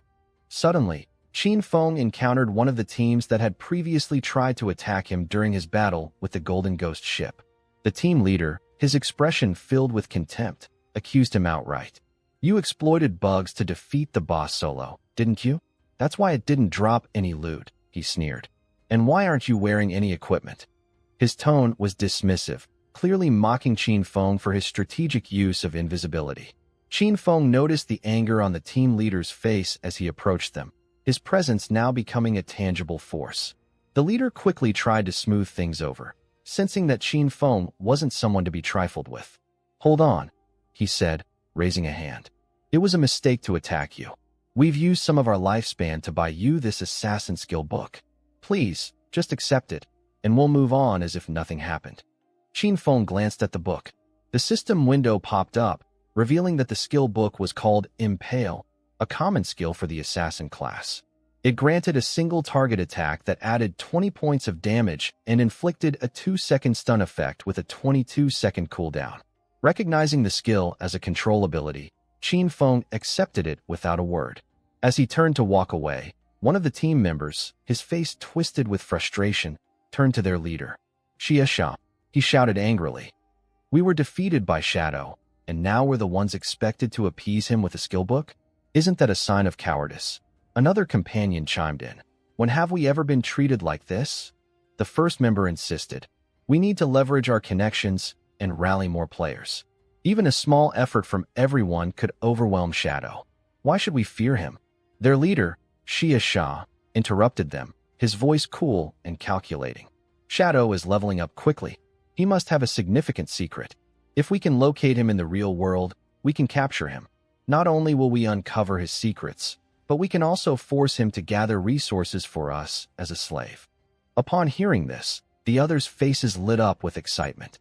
"Xia Sha, you're brilliant," one of them praised, their mood shifting dramatically. Xia Sha then suggested, "I'll have my family send a professional beauty to extract information from Shadow." His voice sounded foreign. "He doesn't belong to our group. He's likely impoverished. We'll use that to our advantage. Once we have a woman working on him, he'll fall for the scheme." The others nodded eagerly, clearly pleased with the plan. They were already imagining how they would trap the mysterious player.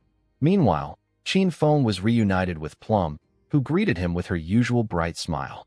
He affectionately called her Little Black and encouraged her to accept the trade so he could share some of the loot with her.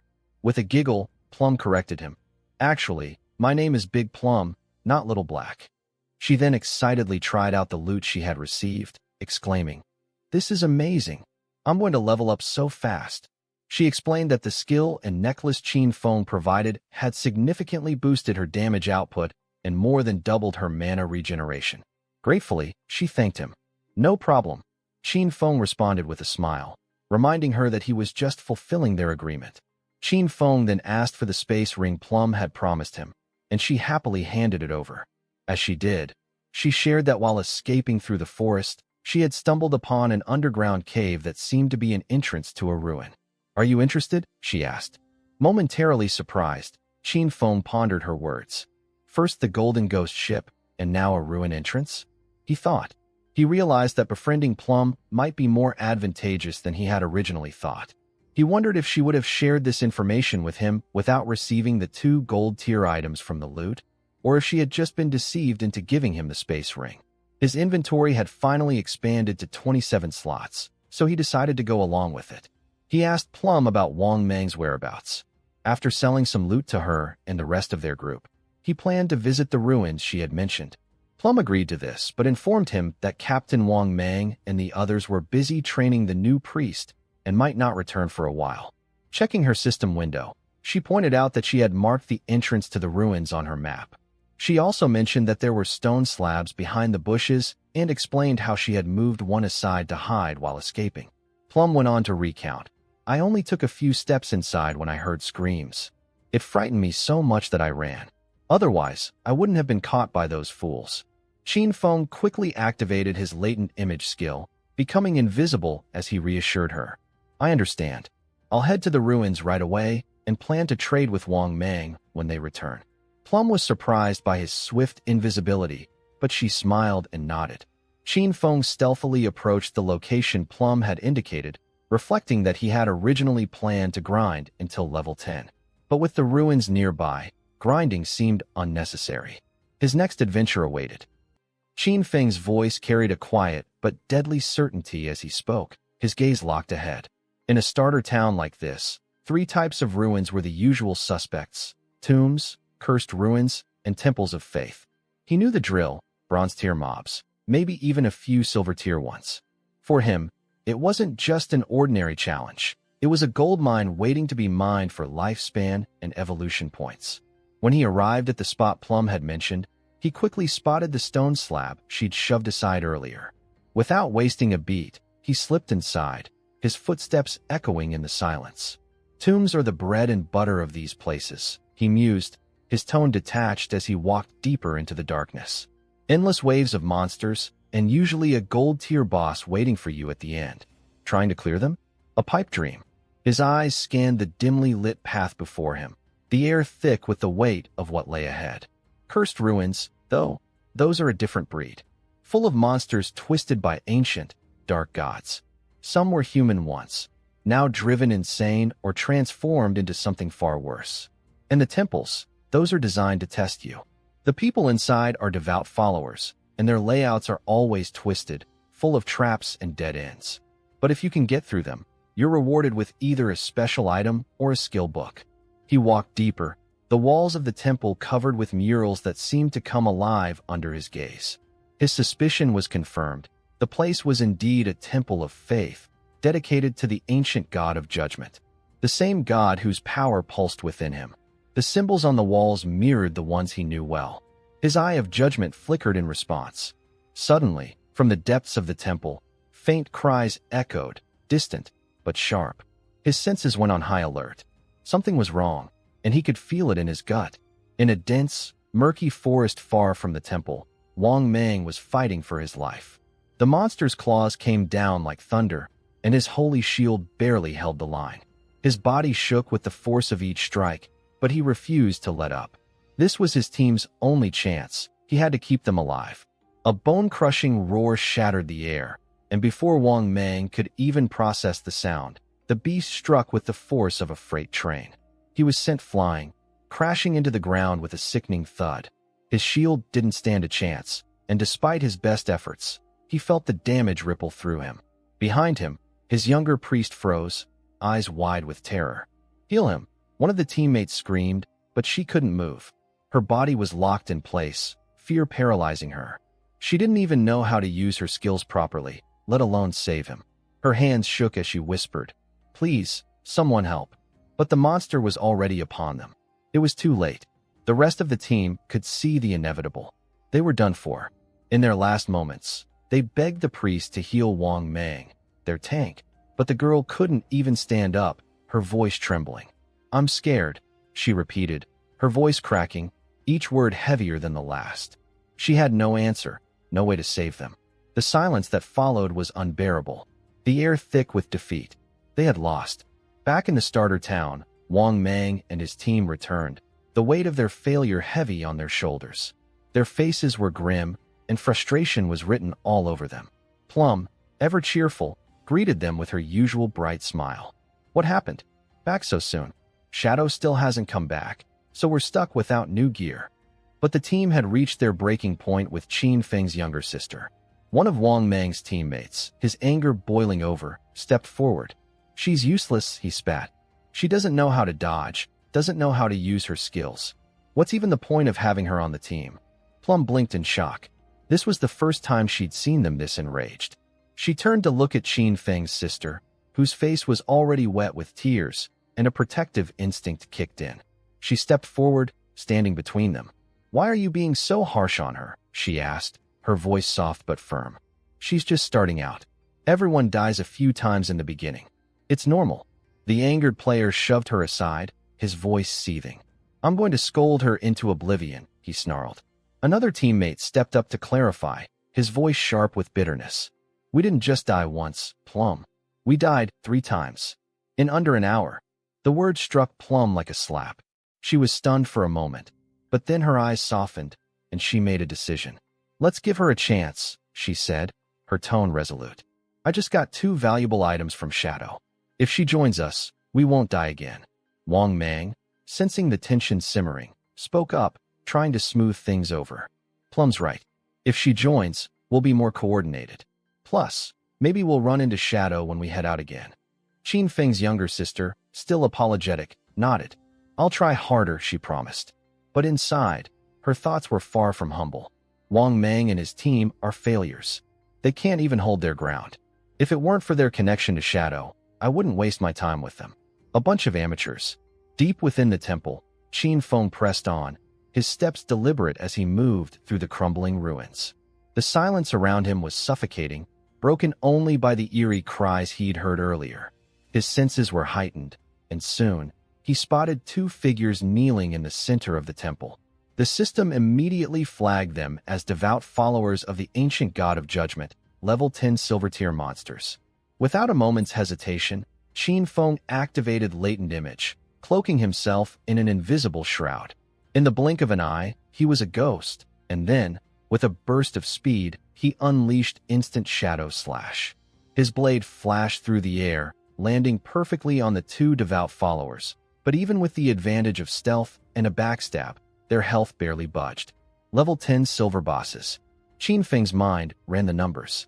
Even with my full damage output, these monsters are tougher than the gold-tier golden ghost ship I fought earlier. As he observed them closely, he noticed that the devout followers, instead of attacking, remained kneeling in reverence, their heads bowed low. He raised an eyebrow. Can they sense the eye of judgment on me? He thought, intrigued. Is that why they're not attacking? Testing the waters, he spoke to them, asking if they could guide him deeper into the temple, but they remained motionless. It quickly dawned on him. They've long been corrupted, driven mad by their dark worship. Now, they're nothing more than wild beasts, roaming only to drain the lifespans of the living. Suddenly, the atmosphere shifted. The devout followers became restless, their bodies twitching as if they sensed something. Without warning, they lunged, their movements predatory, rushing past Qin Feng in a blur toward the temple entrance. Their hands glowed with a sickly, poison-like aura.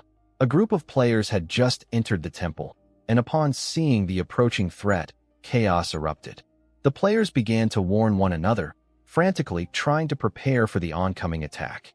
Qin Feng watched the unfolding disaster with an almost detached amusement. The players barely managed to handle a single silver-tier monster, and panic spread like wildfire. In their desperation, they turned to flee, but they never made it far. Within moments, they were wiped out, their bodies crumbling into loot before his very eyes. As he kneeled to collect their spoils, he couldn't help but notice the sheer amount of tradable lifespan they had dropped. They dropped over 100 days' worth of tradable lifespan. Qin Feng muttered to himself in mild surprise. I didn't expect them to be this rich. He recognized the fallen players as part of Grey Rose, the same team that had bought a snow cone spell from him earlier. They weren't the most well-prepared group, and judging by their gear, they were clearly out of their depth in this ruin. The 2 devout followers, meanwhile, had returned to their position, still bowing as if worshipping him despite their monstrous appearances. It was an unsettling sight. Qin Feng's frustration grew as he searched the temple, finding nothing of value. No treasures, no traps, just more decaying stone. With a sigh, he muttered, "Are these two silver mini-bosses the only thing worth anything here?" Determined to end the disturbance, Qin Feng summoned Poison Dart, his skill cutting through the air with lethal precision. The perfect shot landed directly on the heads of the devout followers, and a system window immediately popped up, confirming their demise. Qin Feng has slain 2 devout followers of the ancient god. 4,000 EXP earned. Level 9 achieved.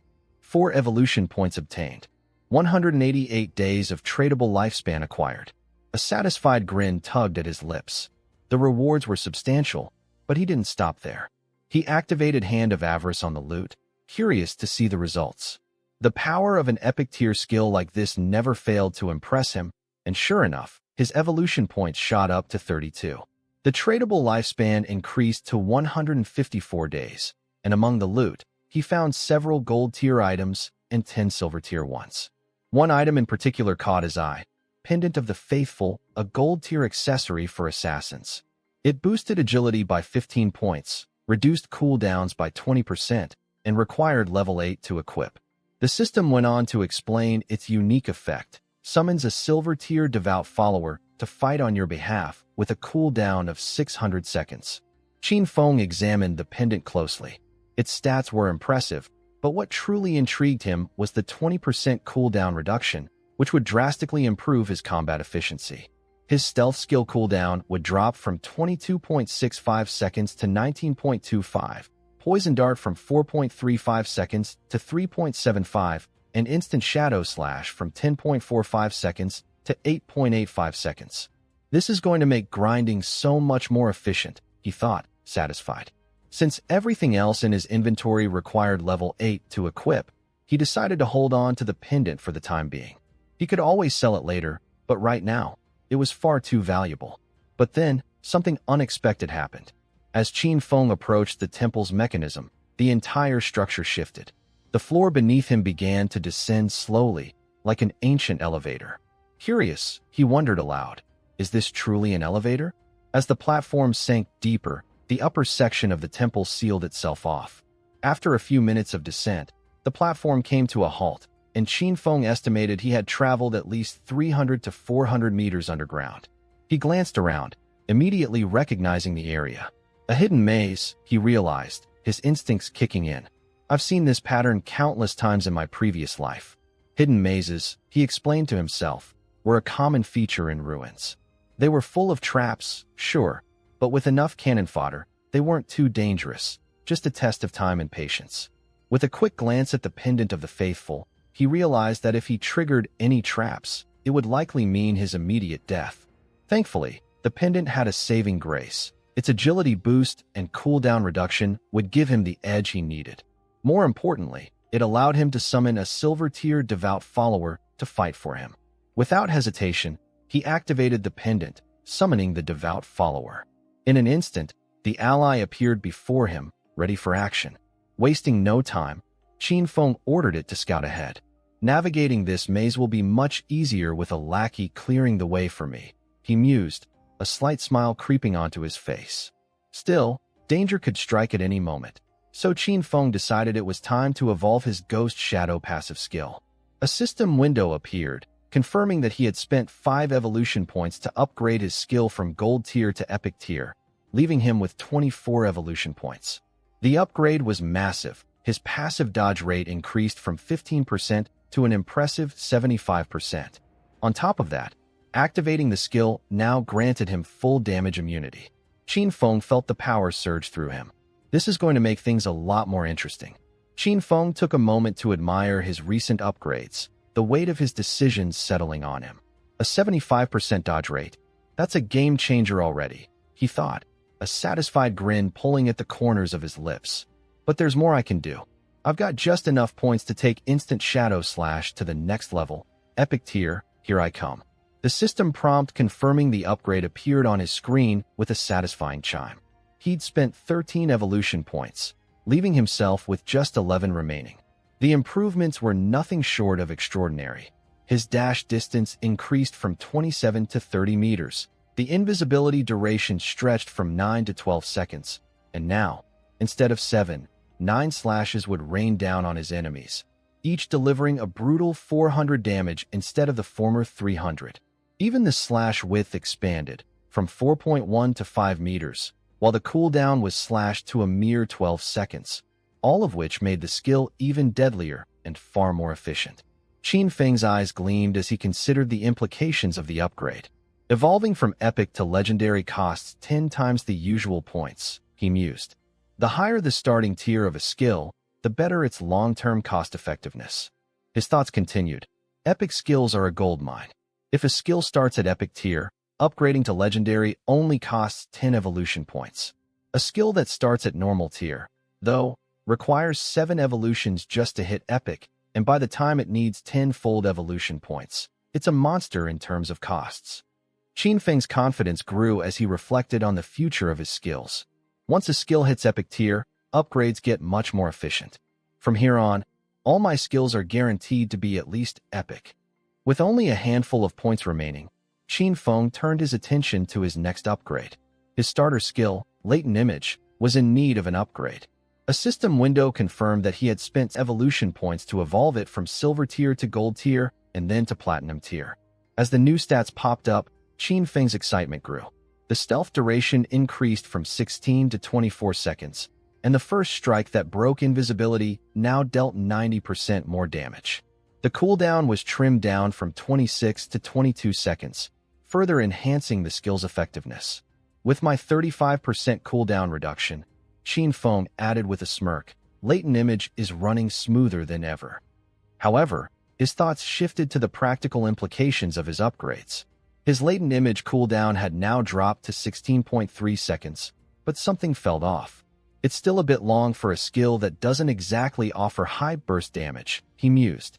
I'll probably replace it down the line if something more effective comes up. Before he could plan any further, his attention snapped back to the situation at hand. The devout follower he'd summoned had just triggered a trap. In the blink of an eye, a massive round boulder plummeted from above, crushing the follower under its weight. The follower's body disintegrated into loot, leaving Qin Feng to watch with an almost amused detachment.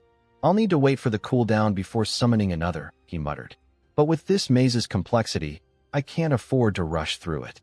This devout lackey will need to carefully explore every inch. Still, hope wasn't lost. The rewards at the end will be worth it, he reassured himself. The maze might be deadly, but the treasure at its end would be worth every step.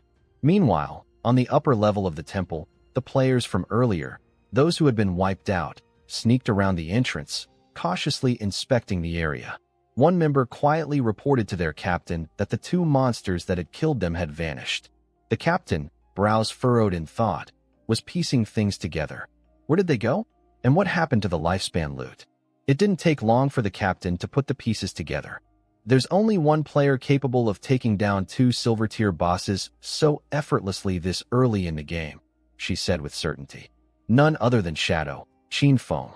As the team processed this revelation, one player sighed with relief. At least we won't have to die again, they murmured, clearly relieved by the knowledge that Qin Feng had handled the monsters. But the captain wasn't done. When we first arrived, we saw someone seemingly communicating with the 2 boss monsters. Could that person have been Shadow? If so, does he have a skill or ability that allows him to bewitch monsters? She speculated, her voice laced with intrigue. If that's the case, his ability must be terrifying, something far beyond what any of us can comprehend. Back inside the maze, Qin Feng's devout follower triggered another hidden trap. I've been exploring this maze for about 3 hours now, Qin Feng remarked, almost conversationally, as he surveyed the layout. He estimated he was close to the end. Based on my past life's experience, he mused, I know this maze. If I used human lives to navigate it, there would be hundreds of casualties. I can't afford that. I need my follower. Without hesitation, he re-summoned the devout follower, and the 2 pressed onward. After navigating a few more twists and turns, they reached a massive, imposing door. It was the kind of door that seemed to challenge you just by existing. Qin Feng directed his follower to open it, but the door didn't budge, no matter how much strength the silver tier follower applied. This puzzled Qin Feng. Curious, He stepped forward and touched the door himself. To his surprise, it opened with ease, almost as if it had been waiting for him. What lies beyond? Qin Feng wondered, his mind racing. But there was no time to waste. Both he and his follower dropped into defensive stances, alert for whatever was waiting for them. And there it was. On the other side, standing in stark contrast to the eerie quiet of the maze, was a mysterious altar, at the center of which was a treasure chest, wrapped in thorny vines. Standing next to it was an NPC, a woman, mysterious and shrouded in secrets. Her presence was so strange that even the system couldn't identify her. This is the first time I've encountered an NPC the system can't recognize, Qin Feng thought, puzzled by the enigma in front of him. The NPC bowed slightly, her voice incomprehensible, as if his level was too low to understand her language. Before Qin Feng could process what was happening, she knelt down and began to dissolve into loot, vanishing into the ether. The thorns around the treasure chest faded as she disappeared, leaving the chest accessible. Qin Feng couldn't help but theorize. Could she be connected to my Eye of Judgment? With the chest now accessible, Qin Feng eyed its golden glow. Epic tier loot, he mused, but there was still the lingering question, is it a trap? Or worse, a mimic? He decided to play it safe and ordered his devout follower to open the chest. As the follower obeyed, the lid creaked open, and a burst of radiant golden light poured out. Inside, Qin Feng found a skill book, but not just any skill book. It was a god-tier skill for assassins. A system window appeared, confirming his acquisition, Betrayal of Mercy, an epic-tier assassin skill book. The passive abilities were phenomenal, a 100% weak point hit correction rate, and a doubled weak point damage multiplier. Another window popped up, detailing the new active skill, Slip Throat. Slip Throat, a lethal assassin ability that, once activated on an enemy, inflicted damage over time, dealing 100% of the initial attack's damage every second for 3 seconds. With his 35% cooldown reduction, the skill's cooldown was reduced to 44.4 seconds.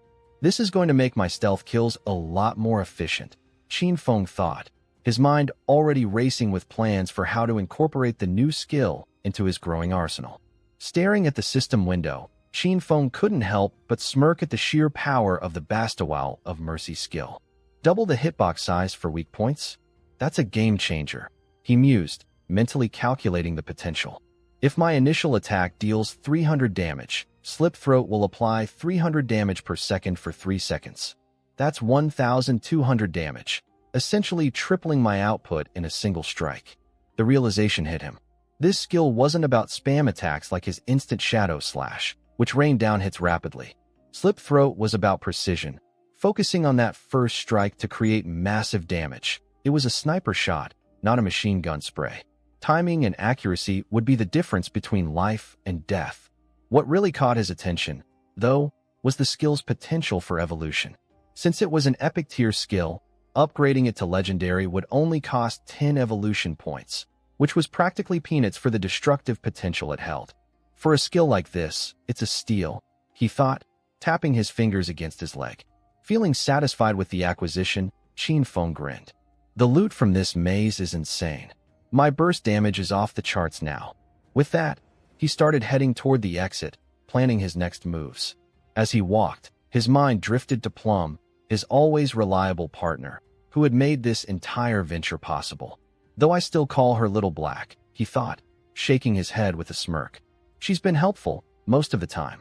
Before leaving, he messaged Plum, asking her to get Wang Mang and the others to meet him at the starter town. He had valuable items to sell, and no one in this ruin had been prepared for the treasure trove he had acquired. Plum quickly replied, expressing her surprise at how quickly he'd cleared the ruins. She was eager to see what he had. When Qin Feng teleported back to the starter town, he was immediately swarmed. The town square was buzzing with players, all trying to catch his attention. Some wanted to add him as a friend, others were offering their allegiance, claiming to be influential figures from powerful guilds looking to recruit him.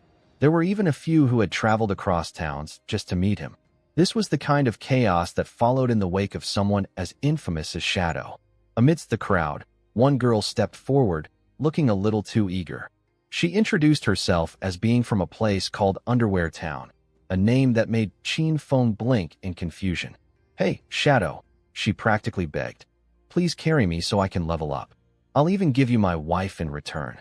The bizarre proposition almost made him laugh, but he didn't let it show. Another player, from Azer Town, joined in with a similar request. Qin Feng rolled his eyes. Teleportation gates must have been activated between towns, he thought, piecing things together. That could only mean one thing. Firefly Town was now open. And that, of course, meant it was time for his inevitable encounter with Song Fai. Without wasting another second, he activated Latent Image, vanishing from sight, leaving behind a crowd of bewildered players. The crowd was left standing there, stunned, while heated arguments broke out. Some blamed the others for pestering Shadow and causing his sudden disappearance. Tensions flared as one player snapped at another, calling out their failed attempt to introduce an underdog to such a powerful figure. Meanwhile, Qin Feng, cloaked in stealth, made his way toward Plum. When he finally reached her party, he was shocked to find his little sister among them. She was staring at him in awe, completely unaware that Shadow was none other than her brother. His mind raced as he wondered how in the world she had managed to slip into Wang Mang's team. Knowing her unpredictable behavior, he feared she would only drag the entire group down.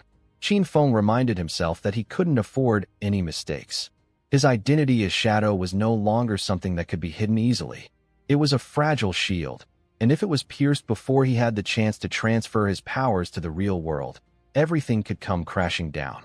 Anyone, even the most mundane weapon, could take him down if his true identity was exposed. Still, his little sister, caught up in admiration for him, was oblivious to the danger. She could sense the vast difference in power between Shadow and Wang Mang's team. Her thoughts immediately turned to Song Fai. She started calculating how easy it would be to level up with Shadow's help. Meanwhile, Qin Feng handed Wang Mang the carefully selected equipment that was perfectly suited to his party's composition. He also provided skill books that would greatly enhance their combat effectiveness. He asked for a total payment of 2,200 days of lifespan, which, in their current state, was an astronomical sum. Wang Mang immediately noted that the items were gold and silver tier, which was far too much for them to afford at the moment. But Qin Feng reassured them, "You can pay me later. Trust goes beyond the gold you can offer right now." Wang Mang, moved by his gesture, expressed his gratitude. He promised, "We have no way of repaying you right now, but we'll return the favor if ever you need anything." Qin Feng nodded, passing them the gear. The team marveled at the rare items they had received so early in their journey. Wang Mang, in particular, was overwhelmed at how much stronger his team had become. "Shadow trusts us," he said, wonder in his voice. "This gear, it's a sign, isn't it?" While the rest of the group was ecstatic, Qin Feng's little sister stood in the background, eagerly waiting for what she would get. Nothing came. Wang Mang, feeling awkward, explained that no priest-class equipment was available for her. One of the other team members shrugged, casually adding, "You're lucky to be gaining experience with us at all." Her frustration mounted. Determined to get something, she stepped forward, announcing, "I'm the priest in Wang Mang's party," before trying to approach Shadow for a piece of equipment and even attempting to add him as a friend. But Qin Feng didn't even spare her a glance. He simply stared at her coldly before vanishing again, like a phantom. "Where did Shadow go?" she asked, stunned. Wang Mang tried to console her, suggesting it might have been a misunderstanding. But another player wasn't so kind. "Looks like Shadow just flat out ignored you," he said bluntly. Plum, ever the observer, smiled and commented, "That was effortless. Shadow looked like he just appeared and disappeared like a dragon. Cool, calm, and completely untouchable." Meanwhile, Qin Feng had reappeared near the teleportation gate, all alone. "I do have a gold-tier priest staff and a gold-tier priest skill book stashed away in my storage," he thought with a hint of amusement. But there was no way in hell he was giving those rare items to someone like his sister. She was reckless, and her presence was a liability that could jeopardize his connection with Wang Mang's team. His mind was already made up. In the future, I'll have an overflow of high-tier equipment and skill books. Selling them individually is a waste of time. With Wang Mang's influence and his connections to the government, I see a perfect opportunity for bulk selling. But for that, I need a team that's reliable and efficient. His sister? She didn't fit that mold. She's going to be replaced, Qin Feng decided, thinking of Little Shu. Her real name was Gyaksu, and she was the White Aven Priestess. She was the only priest who had ever soloed an epic tier boss, and comparing her to his sister was an insult. Little Shu was a strategic powerhouse, while his sister was little more than a burden. It's time for a change. As Qin Feng passed through the teleportation gate, a sudden realization hit him like a freight train. Little Shu originally hailed from Firefly Town, the very same place where Song Fai was based. Coincidentally, Firefly Town was also his next destination. This was perfect. He could track her down and bring her into Wang Mang's party. With his mind already racing through the possibilities, Qin Feng activated Latent Image to stay hidden as he stepped into the vibrant world of Firefly Town. Unlike the other starter towns, this one always basked in a warm, golden glow, with sunlight that never seemed to fade. It was picturesque, almost like a beacon to adventurers who had yet to experience the darker corners of the game. Staying out of sight, he overheard a conversation between two players who were rushing past him, discussing a silver-tier monster they needed to defeat. They were also venting their frustrations about Song, calling him out for gathering a horde of adoring female fans and using his celebrity status to manipulate them. One of the players scoffed. Song gathered all those girls and brainwashed them into becoming his loyal followers. Can you believe it? But hey, the other player shrugged. Being an idol does give him that kind of power. The two of them couldn't wrap their heads around how a mid-tier celebrity like Song had managed to amass such a loyal following. Frustrated, they declared, "We're taking him down today." Qin Feng couldn't help but chuckle at the irony. Clues about Song are practically falling into my lap, he thought with a grin. But these two? They won't even make a dent in him. If anyone was going to take on Song, it was going to be Shadow, not some random, frustrated players. Curious to see how this would unfold, Qin Feng decided to follow them. They made their way toward Wailing Valley, a level 5 area notorious for its dangerous monsters, including Ember Fiends and Shackles. As they entered the valley, Qin Feng spotted signs of an ongoing battle.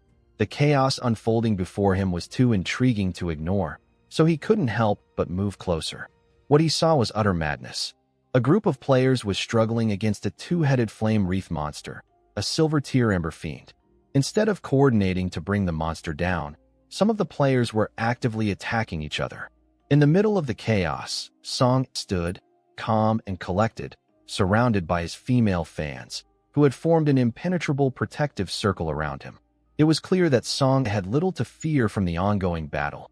His fans were more than capable of handling the situation on their own. The two players who had been ranting earlier about Song approached, ready for vengeance. Their eyes burned with anger, fueled by the belief that Song had ambushed them and stolen their lifespan. One of them, boasting about his anti-age skill, Lockjaw, charged toward Song with full confidence. But before he could even get close, one of the mage girls in Song's circle stepped forward. Her staff flashed through the air in a single, deadly arc. With a crushing blow, she took the player out of the fight instantly, his body crumpling to the ground. Qin Feng watched with growing amusement, noting the powerful control Song had over his fanbase. It was clear that these girls weren't just fans. They were tools in Song's game of dominance. Song held the title of heaven-defying mage god in Qin Feng's past life. He manipulated his fans into choosing mage classes, Qin Feng explained under his breath. Then, he systematically stole their equipment and skill books to power himself up. It was a dirty move, but it was highly effective. This strategy had worked wonders in the early days of the game. Song and his army of mage fangirls had wreaked havoc across the land, dominating their enemies, and stealing lifespan at an unprecedented rate. But as the game progressed, most of Song's fangirls had begun to fall behind. Their once powerful strategy had lost its edge, and Song Fai's empire was beginning to crumble. The inevitable fall of a once mighty force. Song Fei, with a dramatic gesture, pointed at the boss, his voice dripping with false sorrow. "My fans have worked so hard. My heart aches seeing them struggle like this. I hope the boss dies soon so we can all rest. A world full of love, free of violence. That's what we need." The twin-headed Barine, the towering monster, began to advance towards Song Fei's group, its massive form casting a dark shadow over them. One of Song Fei's most dedicated fans stepped forward, her eyes burning with loyalty. "This is nothing," she said, her voice full of reverence. "Song Fei has worked so much harder than anyone. He shouldn't have to suffer like this." Her eyes fixed on the monster, and she added with fierce determination, "I'll kill it. It won't hurt our beloved Song Fei." The group of fanatics, inspired by her devotion, began casting spells, their powers surging through the air. "We'll defeat it," they swore, their voices unified in a single purpose. "We'll make Song Fei the king. We'll follow him to the ends of the earth." But the twin-headed Brine wasn't finished. It opened its monstrous maw and unleashed a fiery breath towards Song Fei. In that split second, Song Fei's instincts kicked in. He braced for impact, but before the flame could touch him, one of his fans stepped in front, taking the full force of the attack. She screamed as the flames consumed her, her body disintegrating into pixels. Song Fei, ever the manipulator, grasped her fading hand. A false expression of sadness flickered across his face as he said softly, "You've given everything for me." With her last breath, the fan swore, "I'll do anything for you, Song Fei." The chubby girl, furious at the monster's continued resistance, gripped her staff with trembling hands and shouted, "We have to kill this ugly monster. If we do, Brother Song Fei will ascend to first place in the rankings. He has to surpass Shadow." Her words were full of fire and anger, and they ignited the others. They raised their weapons and joined her, swearing to conquer the world, dominate the heavens, and fight alongside Song Fei. Powerful spells rained down on the twin-headed Brine, summoning lightning and thunderbolts, striking the monster with unrelenting force. As the twin-headed Brine staggered, Song Fei thought to himself, "This silver-tier boss is supposed to be hard to kill." But then, a spark of arrogance flickered in his mind. "Once it's dead, I'll level up to level 8. Shadow has been stuck at level 9 for so long, but after this, I'll surpass him for good." A grin spread across Song Fei's face. "This is my chance to leave Shadow in the dust." He reveled in the thought of finally claiming the top spot. Then, just as the monster seemed to be on its last legs, a shadowy hand appeared out of nowhere and clamped down on Song Fei's mouth. In a heartbeat, Qin Feng decapitated him, the instant shadow slash cutting through his neck with brutal precision. Blood spilled from Song Fei's mouth as his body crumpled to the ground, his life snuffed out in an instant. Song Fei's fans froze in shock, too stunned to react. Before they could even process what had just happened, Qin Feng struck again, his movements so fast they were almost a blur. With the power of thunder, he sliced through the bodies of Song Fei's followers and the twin-headed Brine, tearing through them effortlessly. A system prompt flashed on the screen. System, Silver Tier Boss defeated. 150 EXP earned. The twin-headed Brine's body collapsed, transforming into lifespan orbs that floated around the battlefield. Song Fei's followers, still in shock, couldn't comprehend what had just occurred. Shadow had killed the boss with a single strike. One attack from Shadow had dealt thousands of damage, while their combined efforts had only managed to chip away at the monster's health by a mere 100 points. Shadow was 10 times stronger than they were. As the lifespan orbs gathered in the air, Qin Feng deactivated his stealth skill, revealing himself to the stunned players. The smartest among them quickly realized that Shadow had used an AoE attack, wiping out everyone within its radius. They couldn't believe their eyes. A single attack had wiped out Song Fei and his entire entourage. Slowly, the players began to cheer for Shadow, acknowledging his overwhelming power. They had been avenged, and now it was clear, Shadow was the true king of the game. But Qin Feng knew the truth. They weren't cheering for him because they admired him. "They're only cheering because they're too afraid to fight me," he thought, a small smile creeping across his face. "In my past life, I would have killed them all without a second thought. But for now, I'll let them think they've survived." Meanwhile, back in Firefly Town, Song Fei respawned. A system notification appeared, telling him, "System, you have been killed by Shadow. You have lost 1,106 days of tradable lifespan and 18 years, 113 days of non-tradable lifespan." Song Fei's panic hit him like a tidal wave. How did Shadow come to Firefly Town? Out of all the hundreds of starter towns in Jonai City, how did he end up in mine to steal my kill? As his fangirls respawned, confusion and fury filled the air. The chubby girl was the first to speak. "Why is Song Fei dead again?" she asked, her voice trembling with disbelief. One of the other girls seethed. Shadow killed him while he was distracted. He's a coward for attacking when Song Fei wasn't paying attention. Just then, an archer nervously approached Song Fei. I have eagle eye. I can detect invisible enemies, she said, hesitantly. Please, let me join your team. Song Fei, ever the manipulator, smiled and extended his arms. It doesn't matter if you're an archer, he said, his voice smooth and warm. You can join my family. Love is the most important thing, and I felt your emotions. Come, join us, and we will level up together. The archer blushed, overwhelmed with joy, and accepted his invitation. Tears of happiness streamed down her face as she took his hand. But then, another voice spoke up, a stealthy assassin who swore vengeance. I'll make Shadow pay for killing Song Fei. And another mage proudly announced she had learned a new AoE skill that could freeze Shadow in place. Song Fei, his arms still wide, proclaimed, anyone who wants to join my team is welcome. We will dominate the world together. His followers, filled with emotion, began to cry. They swore their loyalty to Song Fei and promised to avenge him. Shadow had no honor, they cried. He attacked when Song Fei wasn't looking. He'll pay for this. Two players observed from the sidelines, having watched everything unfold. They knew that Song Fei had been killed, but they couldn't understand how it had happened. Then, they realized it had to be Shadow. They marveled at his strength, but they couldn't understand the fangirls. They were obsessed. A small smile crept across Song Fei's face. He knew that when he eventually defeated Shadow, it would be the end of his legend.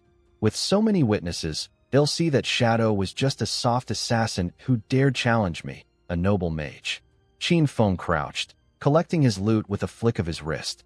Greedy Hand activated, bringing in 16 evolution points, 217 days of tradable lifespan, 6 silver tier loot items, and 1 gold tier loot item. He smiled, satisfied. One more step closer to perfecting my power. Without hesitation, he decided to evolve Graceful Liberation, using 10 of his 19 points. The skill transformed from epic to legendary, amplifying its power dramatically. The next attack will trigger the throat slit effect, 150% damage per second. He grinned, his eyes gleaming with anticipation. Soon, I'll be untouchable. Qin Feng stood silent, observing the system windows flicker before him. And the results were staggering. The passive effect of his weak point attack correction went from 100% to a staggering 200%, doubling the effectiveness of his weak point strikes. The weak point attack multiplier had also doubled, turning every strike into a lethal blow. But it didn't stop there. The active effect of his Graceful Liberation skill was also enhanced. His next attack would trigger the throat slit effect, which now dealt 150% attack damage per second, a significant increase from the previous 100%. The duration was extended to 3 seconds, and the cooldown was reduced from 30 seconds to a mere 18.5 seconds. His mind raced with possibilities. I could practically tear through any target at this point. With weak point attack correction now at 200%, I could obliterate an enemy's weak points with just a few moves. Hell, even my Shadow Slash could deal weak point damage now. That's terrifying. As he processed this, he realized that to evolve his Graceful Liberation skill from legendary to mythical, it would cost 200 evolution points, a steep price, considering the pattern that had emerged. Even more so when he realized that his Greedy Hand, which had just leveled up, would need 210 evolution points to reach legendary, and 340 points to evolve further. His thoughts returned to the task at hand. He had 9 evolution points left, but instead of immediately investing in Graceful Liberation, he chose to evolve Backstab Enhancement. Spending 8 points, he upgraded it from gold to platinum, and the passive damage increase surged from 30% to 40%. Qin Feng smiled to himself, feeling the weight of his progress. A silver tier boss and a group of players had granted him over 140 days of tradable lifespan, a small fortune. He had completed his mission. It was time to return. But as Qin Feng began to leave, a sudden rustle behind him caught his attention. A girl, looking determined, attempted to ambush him. Her weapon flashed as she tried to strike. Qin Feng observed her in silence, his instincts honed.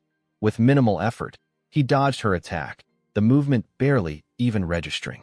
She attacked again, but once more, he evaded without breaking a sweat. The girl's confusion deepened, her shock evident.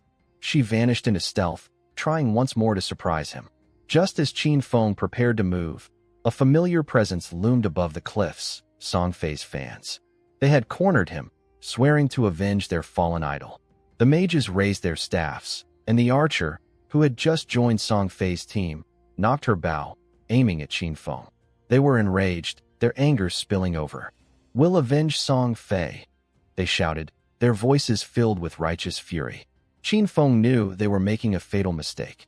He slipped into stealth, disappearing into the air like a wisp of smoke, becoming one with the shadows. The archer activated Eagle Eye, her skill flaring to life. She could now detect invisible enemies. Her arrow transformed into a spectral eagle, soaring through the air toward Qin Feng. Seconds later, it exploded in a burst of energy, sending its ethereal feathers scattering like raindrops.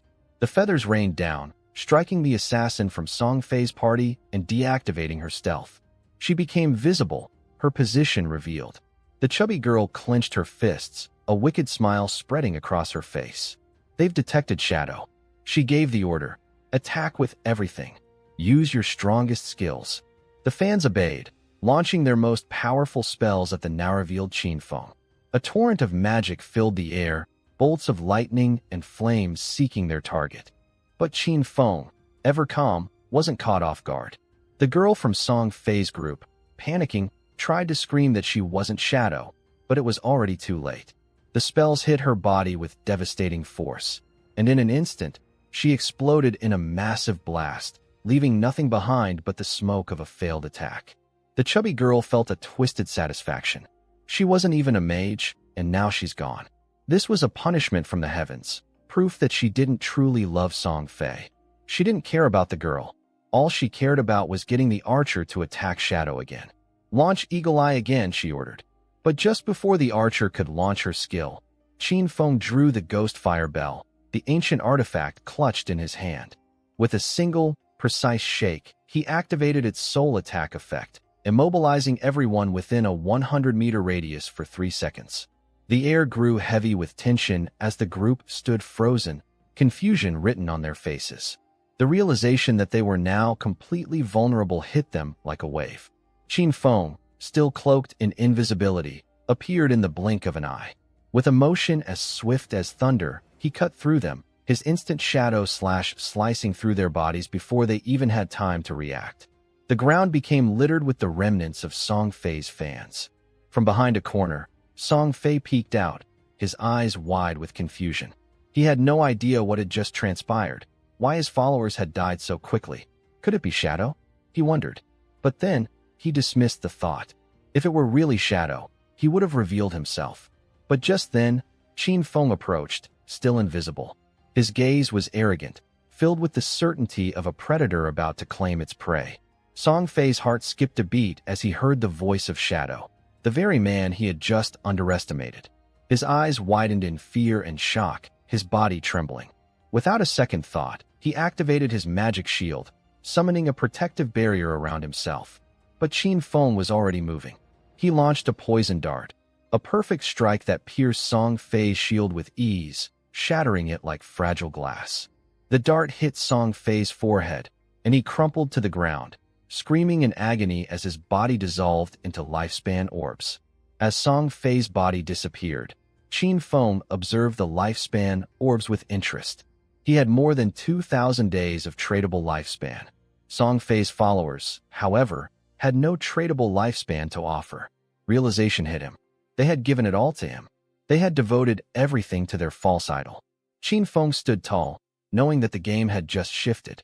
"Some still think this is just a game," he thought with a dark smile, "but I'll show them what real power looks like." The crazy fans were truly terrifying for our boy, Qin Feng.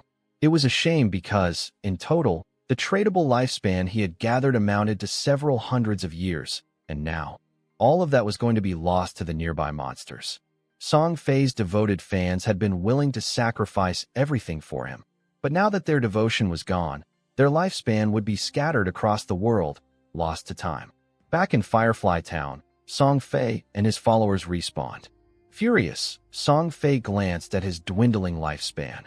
Over 2,000 days of tradable lifespan had vanished, leaving him with barely 500 days remaining. His frustration bubbled up, his fists clenched. He turned to the archer who had been part of his team, confusion in his eyes. "Why couldn't you find Qin Feng using your detection skill?" he demanded. The archer hesitated, her voice laced with uncertainty. "I did use it, but all I could detect was our assassin's sister." The chubby girl, noticing the gap in their detection abilities, chimed in. "I saw a stealth level on the attribute panel. Maybe Shadow's stealth level is higher than we expected." The archer nodded, revealing, "My eagle eye skill only counters a stealth level of 1. If the opponent's stealth level is higher, I can't detect them." Song Fei's expression twisted with frustration. Shadow attacked and vanished without a trace. "I have no idea how to defend against that," he thought. He touched his face, the weight of his loss bearing down on him. He had done nothing to offend Shadow, and now Shadow had stolen his boss kill. But then again, maybe it's because of my unparalleled beauty. Is he jealous? Is that why he came after me again? Song Fei's fans, sensing their idol's turmoil, raised their weapons in solidarity. "We'll level up somewhere else, wherever Song Fei leads us," they swore, determination hardening their voices. "We'll follow him, no matter where he goes." Not long after, Qin Feng also returned to Firefly Town. He'd been searching for a while, confused by the absence of Song Fei and his followers. He didn't know if they had gone to another town or if they had logged off. Deactivating his stealth, Qin Feng approached a nearby player, asking, "Do you know where Song Fei and his group went?" The player, upon seeing Shadow, flinched in fear. Without a moment's hesitation, he pointed off to one side. "They went that way," he stammered, his voice shaky. Then, after a pause, he added, "Please, kill Song Fei. But I have a request. After you kill him, spare the life of my girlfriend. She's a female hunter named One Flying Treasure Cat." Qin Feng, his gaze sharp, advised the man coldly, "You should find yourself another girlfriend." His eyes narrowed as he realized the significance of the hunter's eagle eye skill. Without another word, he disappeared back into stealth. The man's pleading intensified as he begged, "Please, I worked so hard to find her." Qin Feng's mind was already racing. "I know where they're headed, but it will take too long to search every corner of this place." As the man continued calling out for Shadow, a sudden flash of recognition crossed Qin Feng's mind. He needed Guishu. She would make finding Song Fei easier. In that moment, a woman passed by, and Qin Feng's attention snapped to her. He was momentarily taken aback. This girl was none other than Guishu, the former manager of the God-Slayer Guild in his past life. Qin Feng deactivated his stealth and called out with a cheerful smile, "Beautiful lady, can you help me?" Guishu froze, startled by the sudden voice. When she saw Shadow, her eyes widened in surprise. Qin Feng took the opportunity, pulling out a golden-grade staff from his inventory. "I've heard your class can scan for targets over a wide area," he said smoothly. "If you help me find Song Fei, I'll sell you this staff at a discounted price." Guishu's excitement was palpable.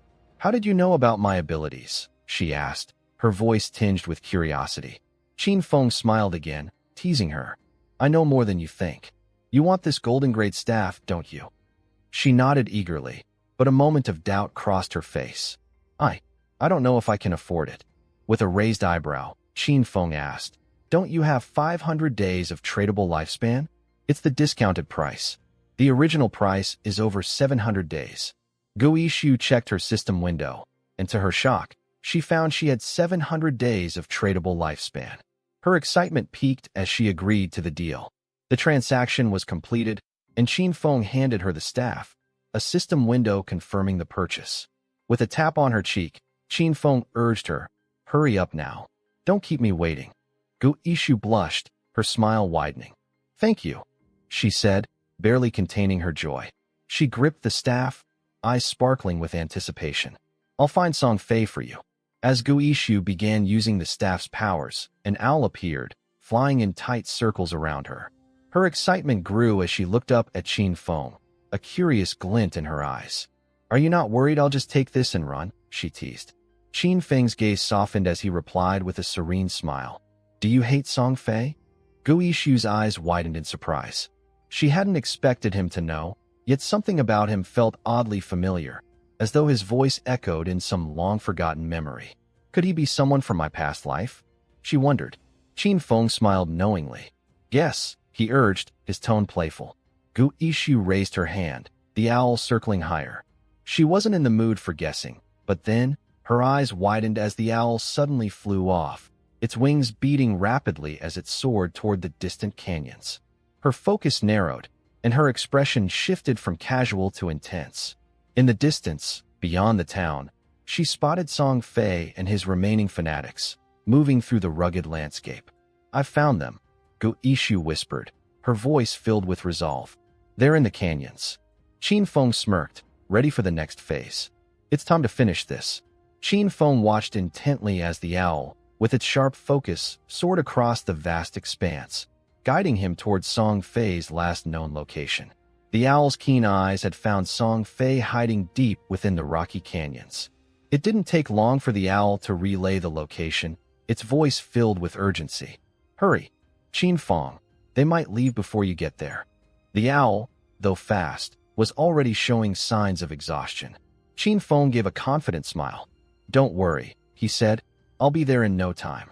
In the blink of an eye, Qin Feng zoomed forward like a bullet, weaving through the jagged rocks and rugged terrain. He moved like an unstoppable force, his speed unmatched. But just as he was about to close the gap, the owl suddenly halted mid-flight. The air grew thick with tension. Qin Feng stopped, his instincts sharp. Something's off. He scanned the area, his sharp eyes landing on a tree with strange symbols carved into its bark. Curious, Qin Feng directed the owl to investigate. Moments later, the owl confirmed what he had suspected.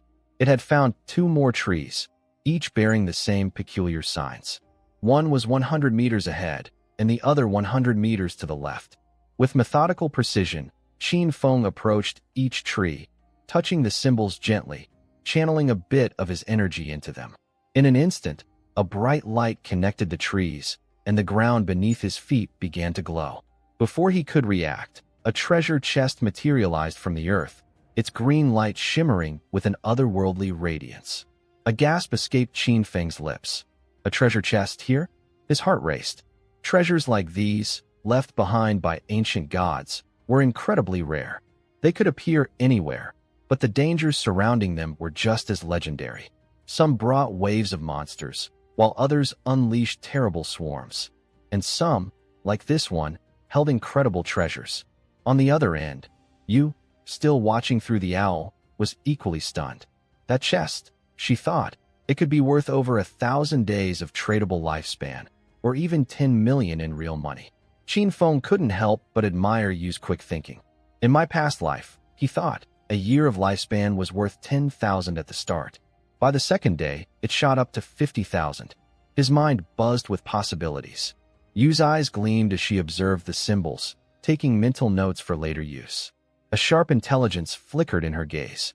There's no telling what other secrets these symbols could reveal, she thought. With a smirk, Qin Feng opened the chest. Inside lay a skill book with a dark, foreboding aura. Curse of the Blossoms, a powerful emerald-level ability. This skill had a terrifying effect. It could cause cursed flowers to grow from a defeated enemy, draining their tradable lifespan to 0. Qin Feng's eyes narrowed as he recalled the dangers of this spell from his previous life. Every enemy I defeat could turn into an advantage. If I defeat Song Fei again, and watch over his body for a moment. A sinister smile crept across his face. I'll drain him dry. This time, he won't just be defeated. He felt the weight of his new power as he moved, ready to face his target. Song Fei, overconfident, stood waiting for his final blow on the boss. His fans rallied around him, ready to help him claim the kill, while Song Fei basked in the false grandeur of his upcoming victory. The boss was close to death, but before it could fall, a sudden interruption made his fans take action. The heavier girl among his followers noticed a different group fighting another boss. Immediately, her anger flared. Rival fans trying to make Song Fei look bad, she shouted. Her fans, like loyal hounds, were quick to jump into action. The other group, thinking they had allies, greeted them, but before they could say another word, Song Fei's followers attacked. With a single swing of her staff, the heavier girl knocked out their leader, leaving the rest of the group stunned. Song Fei's fans, now completely unhinged, launched into a bizarre frenzy, spouting strange poems and hailing Song Fei as their god. With the other group defeated, Song Fei took center stage, his charisma spinning a web of lies. He thanked his fans with feigned gratitude, pretending they were the true heroes. Their devotion, though misguided, was absolute. But as the last blow fell, Qin Feng appeared at the edge of the canyon, his presence like a dark shadow. Song Fei sensed something was wrong, a chill crawling down his spine. His instincts screamed at him, but it was too late. Before he could even turn around, Qin Feng's sword struck.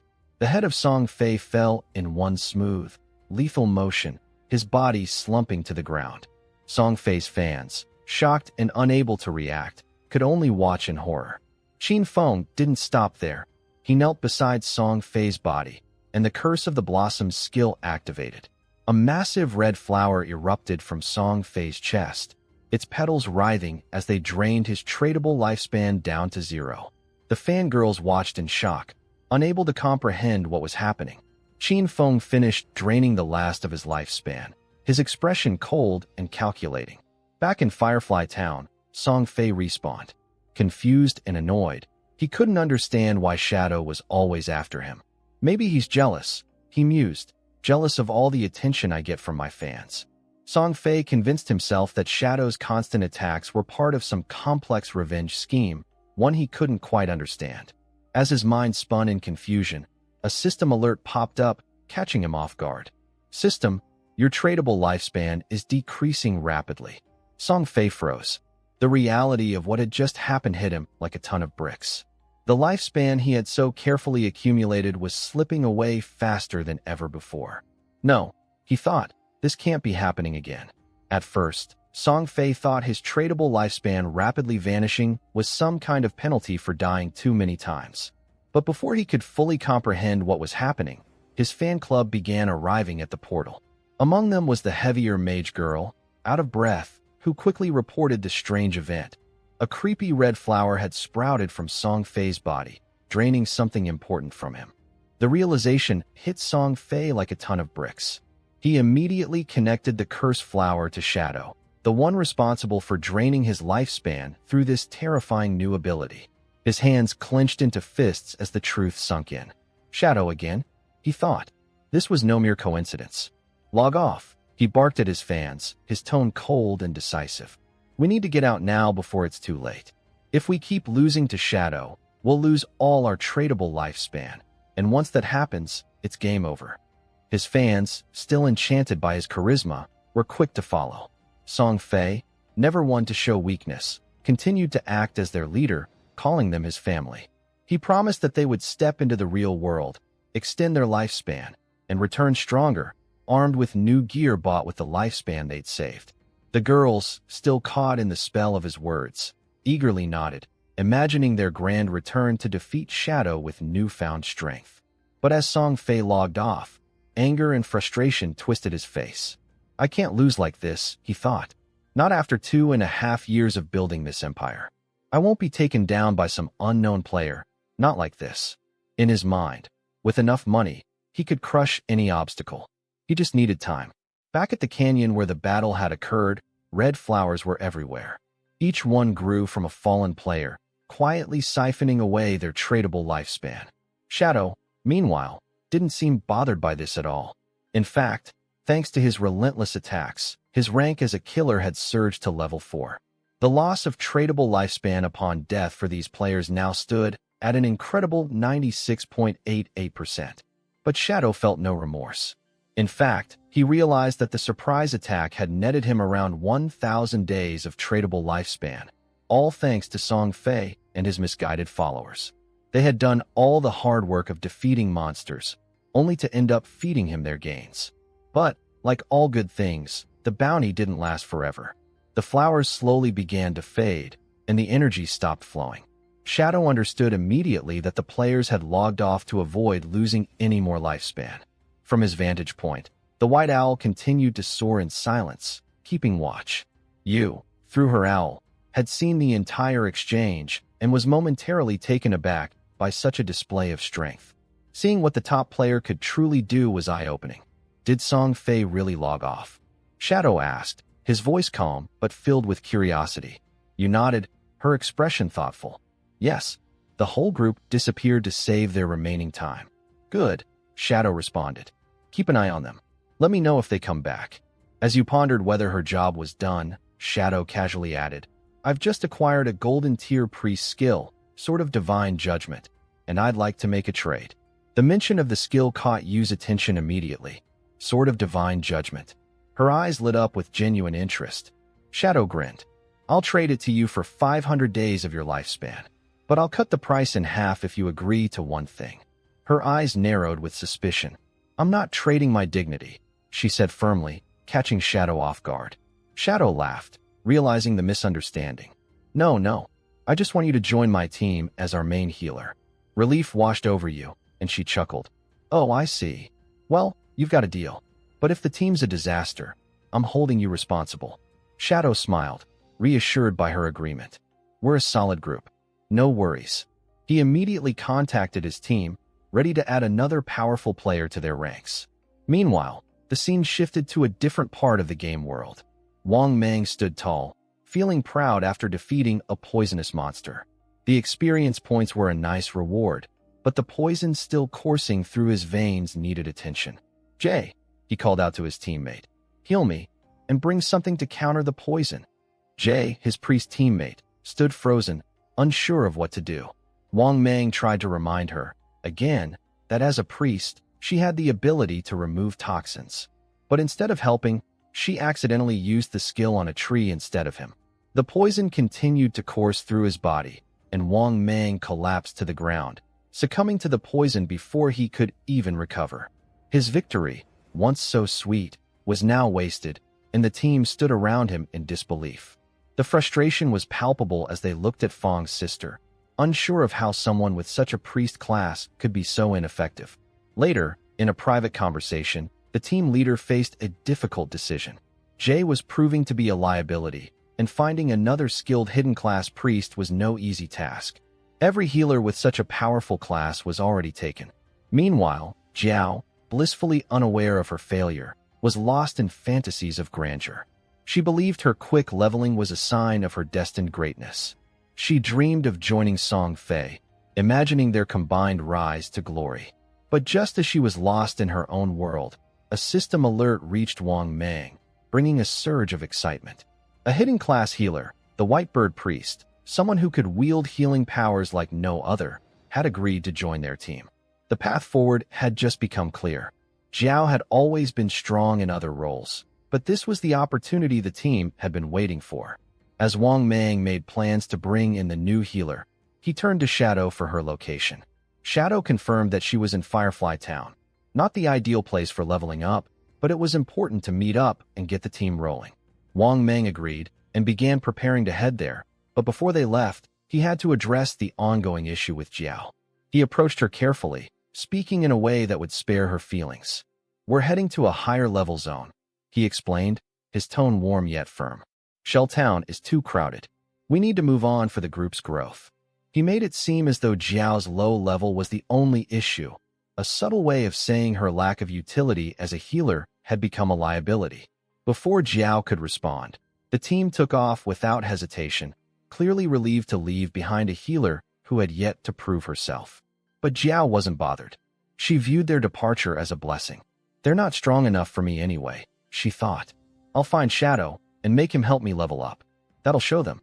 Meanwhile, Wang Mang reached Firefly Town and immediately found Shadow and Yu. Without wasting time, he handed over the lifespan from their last battle, ready to settle the deal and move forward with the new team setup. As they gathered, Wang Mang couldn't help but feel the weight of just how difficult this game was becoming. Plans were in the air, but new allies were needed. He mentioned a captain named Inu, a name that made Shadow freeze, his mind racing. This was no random name. Suddenly, the air seemed to shift as Inu appeared, greeting them with a cheerful wave. She stood before them, an instant presence, and it was clear she caught the attention of both men. Shadow stood still in disbelief. The woman before him was none other than Inu, also known as Justice Execution, the only player in the game with the coveted Dragon Swordsman hidden class. In Shadow's previous life, Inu was in the top 20 players worldwide. a national hero who played a pivotal role in the country's official forces. She was revered and feared, a force of nature. And there she was, standing before him, glowing with confidence, looking directly at Shadow with admiration. Ian Yu, as she introduced herself, smiled warmly, admitting that she was in awe of Shadow's rapid rise. She even half-jokingly wondered if he were a time traveler or a reincarnated hero, given how quickly he was advancing.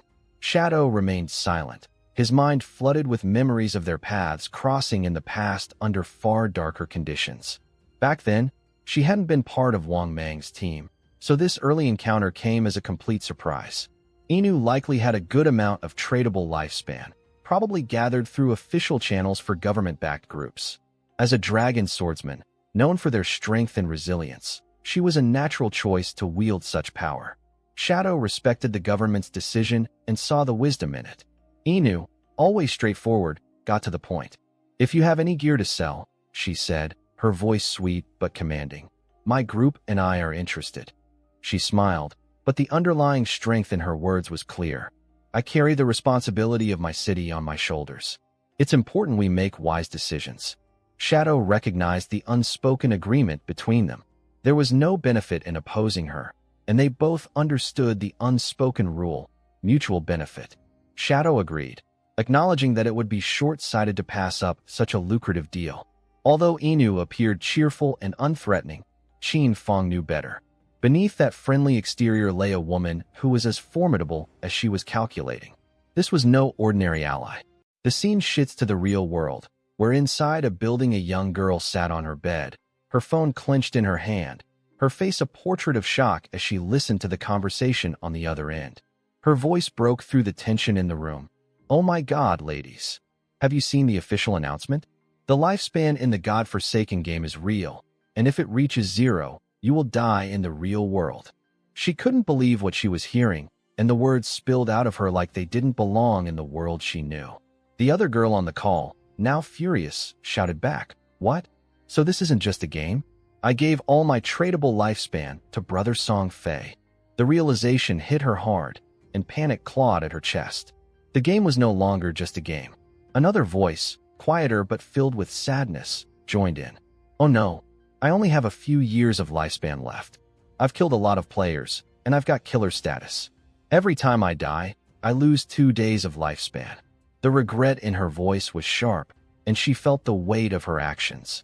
The fourth girl, annoyed and trying to make sense of everything, cut in. "That can't be. You've only died 3 times. How could you have lost so much? If that's true, then I've only got a few years left too." The chubby girl, holding her phone in her trembling hands, stared at the screen in disbelief. Her voice was strained, thick with panic. "Damn it, I'm a tank mage in the game.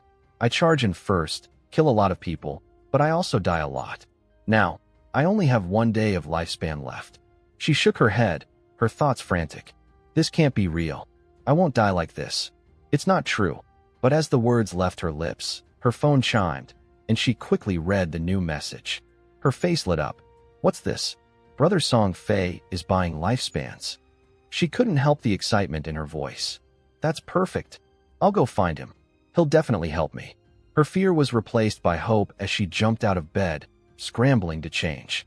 "I want to wear Brother Song Fei's support outfit all over my body. Ah, yes, and his new song. I have to hear it." She grabbed a red dress that had Brother Song Fei's name all over it, slipping it on quickly. "Brother Song Fei, here I come," she exclaimed, hurrying out the door with a fire in her step. Meanwhile, Qin Feng's sister woke up, her mind still fogged by the haze of the game. "Am I really back in the real world?" she wondered, her head spinning as she reached for her phone. Her fingers swiped over the screen, and a smirk spread across her face.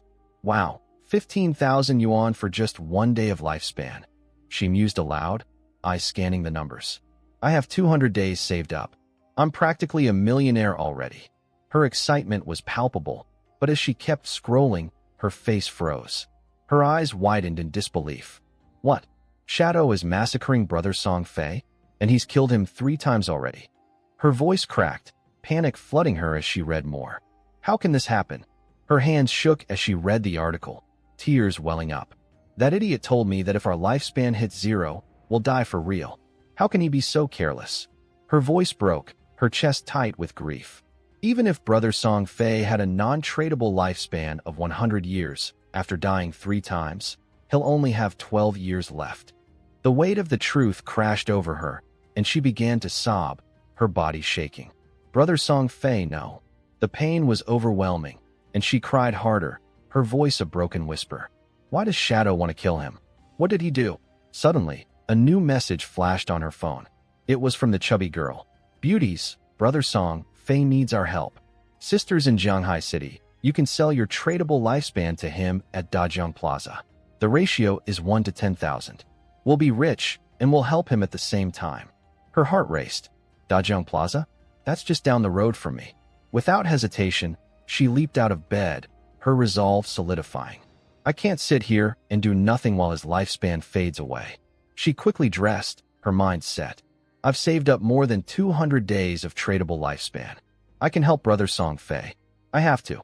The scene shifts to the beach, usually serene and peaceful, but has become a battlefield. A lobster monster lay in pieces on the sand, felled by none other than Shadow, who had just wiped out an entire horde of monsters. His sword cut through the air with deadly precision, his movements fluid and unstoppable. With each swing, the monsters fell, one after another. Shadow was relentless, his focus unwavering. He wasn't just fighting to survive. He was fighting to level up, to climb higher in this godforsaken game. And after what seemed like hours of battle, the last of the creatures lay defeated at his feet. A system notification popped up before him, glowing brightly. Shadow has reached level 10. His body vibrated with energy. A sense of power surged through his veins as the effects of his level up spread through him.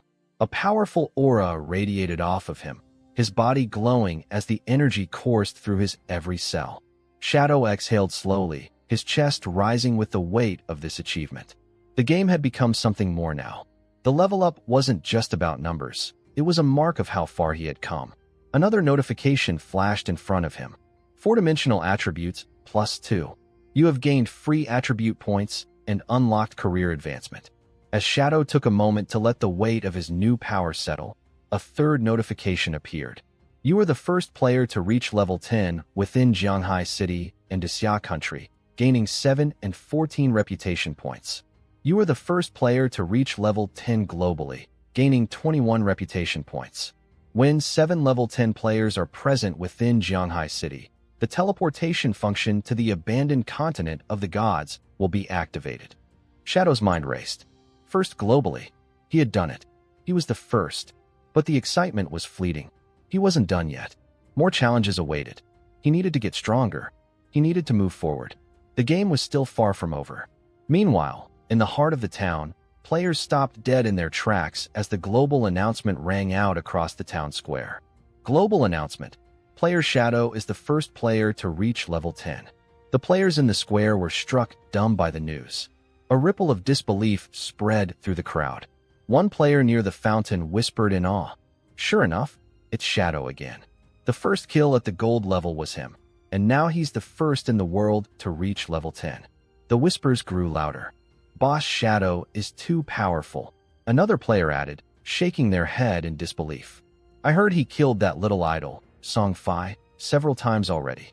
The name Song Fei stirred the crowd, and a third player, not missing a beat, added with a knowing smirk, Song Fei? That guy deserves it anyway. He's nothing compared to Shadow. But not everyone was impressed. Elsewhere in the crowd, a ninja-like player scowled at the screen, his eyebrows furrowing in confusion. What the heck? This Shadow is actually from Xia? He looked around at the others. Doesn't make sense. How is he so far ahead? A voice from nearby echoed his thoughts. Damn it, my smith's hidden profession is only level 8 right now. What's up with this Shadow? How is he this strong? There are 1.5 billion people in Tianzhu. Can no one catch up to him? Back to Shadow, who stood at the beach, the sound of crashing waves in the distance, his mind focused on his next move. The notifications didn't stop coming. He glanced at the next one. You have consumed 13 evolution points. Remaining points, 0. Then came another. Skill, backstab enhancement upgraded from platinum rank to emerald rank. Passive effect, when attacking from behind the target, damage increases from 40% to 50%. Shadow's eyes narrowed, his mind calculating. Platinum to emerald. A significant upgrade. His skills were evolving as quickly as he was, but there was something deeper in his thoughts. The sense of growth was palpable, but it wasn't the level-ups or the stats that interested him the most. It was the ability to take control, to dominate the game on his terms. He checked his stats once more, analyzing them carefully. Code name, Shadow. Class, Shadow, the only hidden profession. Level, 10. Non-tradable lifespan, 1,219 years, 128 days. Tradable lifespan, 7,455 days. Strength, 39. Constitution, 39. Agility, 111. Spirit, 41. Prestige, 47-inch. 7 level 10 players needed to open the teleportation to the abandoned continent of the gods. As of now, Shadow was the only one at level 10. He had time, but it would require others to reach his level before the next step could be unlocked. His eyes traced the horizon once more. "That's good," he said, his voice calm yet resolute. "I can go back to reality and settle something." Back in the real world, Shadow lay still in bed, eyes closed. His thoughts briefly wandered, caught between the game world and reality. His consciousness shifted, and as he woke up, his eyes gleamed yellow, brimming with power, energy, and focus. A system notification appeared in front of him. "Do you want to consume the tradable lifespan and extract the ability into reality?" Without hesitation, Shadow responded, "Yes." A new screen appeared, giving him several options. Extract class and level. Extract equipment. Extract skills. Extract lineage, not available yet. Extract divinity, not available yet. He didn't waste a moment before speaking with total conviction. Extract class. As soon as he spoke the words, blue energy enveloped him, wrapping him in a powerful aura that surged outward. A system screen confirmed. "You have consumed 1,000 days of life. You extracted the Shadow class. Passive effect, Strength +3, Constitution +3, Agility +8, Spirit +5. Shadow's fingers hovered over the screen, and the decision he'd been contemplating now felt inevitable. With the system's notification flashing before him, he took a deep breath and decided. Extract level 2. The system responded instantly. Level X2 extracted. Consumed 2,000 days of tradable lifespan. His body felt the transformation as the system displayed. Level in reality immediately increased to level 3. Strength +4, Constitution +4, Agility +4, Spirit +4. A surge of energy pulsed through Shadow, every muscle in his body electrified with newfound power. As his strength increased, so did his confidence. But it didn't end there. The system chimed again. You have consumed 900 days of tradable lifespan. Extracted skill, Shadow Step, Platinum Tier. A grin spread across his face, the excitement bubbling inside. Not only had he gained the boost in stats, but a Platinum Tier skill had been added to his arsenal. His gaze shifted to the next system message. You have consumed 2,262 days of tradable lifespan. Extracted skill, Venomous Dagger, Silver Tier. He felt the power of these skills course through him, his heart beating faster. He was now armed with Shadow Step, giving him a deeper level of control over his environment, and Venomous Dagger, a ranged weapon that would increase his lethality. This was a good deal. But as he allowed the feeling of satisfaction to settle in, an undeniable anger swelled within him. His thoughts turned to Song Fei, the bastard who had made a fool of him. The more he thought about it, the more his fury bubbled over. With his base stats now double that of an average person, and his agility at an unbelievable 32 points, surpassing the human limit, Shadow knew he was ready to end things. The time to take down Song Fei had finally arrived. But there was one more thing. He needed to see what Song Fei was up to. Pulling out his phone, Shadow began browsing through the updates. He wasn't surprised to see that Song Fei was aggressively buying lifespan from his followers. What did the idol have in mind? Did he think he could somehow use this to beat Shadow? He noticed that Song Fei was at Dejong Plaza, 7 or 8 kilometers away. At his current speed, he could get there in just over 10 minutes. Just as he prepared to leave, his hand trembled upon receiving a message from Hu Kibin, the arrogant company supervisor. Hu Kibin had been trying to reach him, her fury apparent in the tone of the message. Shadow knew exactly what was happening. After his rise in power, he was becoming a target for her and the company. But Shadow wasn't interested. Hu Kibin was irrelevant. He blocked her message, tossing the phone aside, and activated his stealth. He knew what the Forsaken Gods game truly was, and the world outside wouldn't understand. They were too far behind, and now let him show them how. The scene shifts to hours later, when Dajong Square is alive and energetic. A crowd of girls gathered, chanting for Song Fei during his concert. His stage presence was magnetic, but his actions, darker than most knew, were still hidden in the shadows. Among the crowd, Qin Feng's sister watched, her heart racing as Song Fei grinned, sitting beside a blonde woman. They exchanged whispers, and the woman's words floated to her ears. "I've heard that Shadow killed you 3 times, she said to Song Fei, her voice soft but laced with concern. "Don't worry. I've already sent people to investigate his identity. We'll get him." Song Fei raised an eyebrow, intrigued but unshaken. "How's the investigation going?" The woman, confident and calm, answered, "We've already sent someone to Firefly Town. Once Shadow comes to the real world to collect his payment, we'll catch him. And when we do, we'll let you vent your anger properly." A wicked smile crept on Song Fei's face. This was the moment he'd been waiting for, the chance to get his revenge. "I'm looking forward to it." They continued their conversation, but there was a sense of malevolence in the air. Meanwhile, in the audience, a man stood, his voice cutting through the music. "Stop this. Stop selling your lifespan recklessly." The crowd quieted, all eyes turning to him. He was speaking directly to Song Fei. "You know full well that lifespan is tied to life and death. But here you are, brainwashing your fans, buying up their lifespan without a care. You're endangering lives." A cruel smile curled at the corners of Song Fei's lips. He stood, brushing off the interruption as though it was nothing. "I've heard the debates," he said smoothly, "but I apologize if my actions have caused any inconvenience. My fans support me out of love. They want the best for me, and I want the best for them." The crowd erupted into applause. His fans cheered, believing every word he said. "I'm truly grateful for all of your support," Song Fei added, his smile genuine, though it hid the venomous plans simmering beneath. Song Fei stood on stage, his expression filled with tears as he addressed the crowd. His voice, though trembling, was filled with sincerity. "I urge all of you to remember that love should always be positive and uplifting," he said, wiping his eyes. "We need to follow our idols rationally, in a way that ensures our personal safety while still supporting them. We must work together, contribute positively to society, and spread good energy." His words hit deep. As Song Fei continued, he paused, his voice breaking. "While the nation is affected by the game, I have been actively cooperating with the authorities. I've worked tirelessly within the game, using my wealth to acquire lifespan, hoping to be a role model and an idol that you all could be proud of."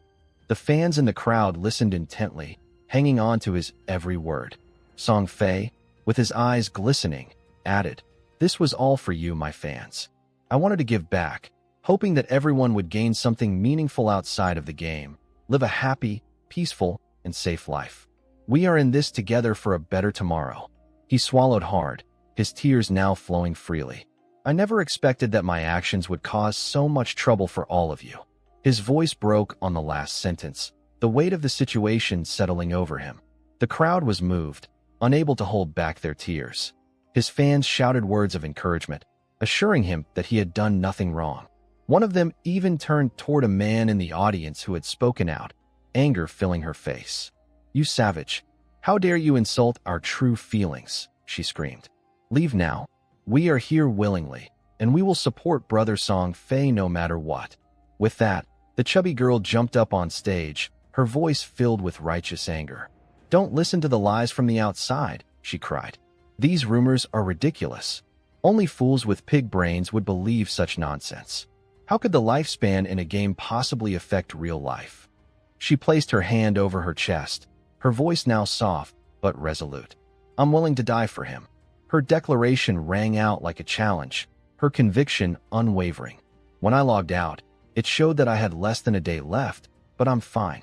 If this is true, then we need to stand by him, no matter what. If we can't even do that, then we don't deserve to say we love him."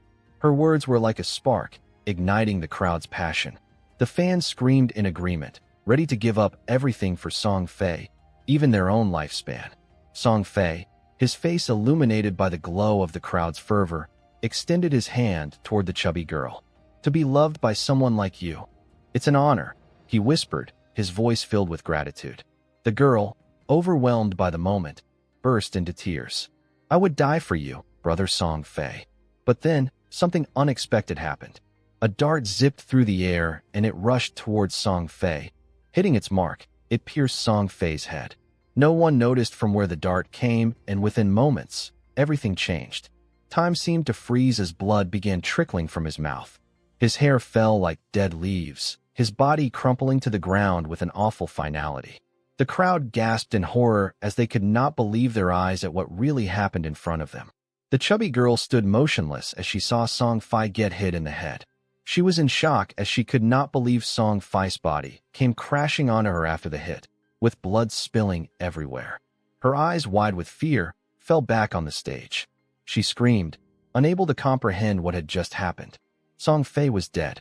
The chubby girl, on her knees, turned towards Song Fei's body and with a tensed voice said, "What happened to brother Song Fei? Somebody help."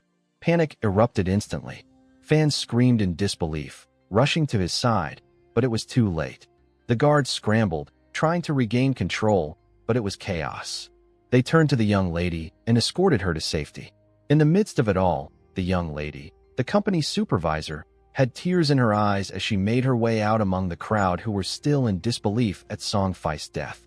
While escaping, her mind raced and she cried out, "I saw it." Her voice was frantic. When Song Fei died, his body was surrounded by an orb of lifespan. This wasn't a coincidence. Someone used a skill from the game. Her voice faltered, and the dread in her eyes deepened as the weight of the realization settled in. Can skills from the game be used in real life?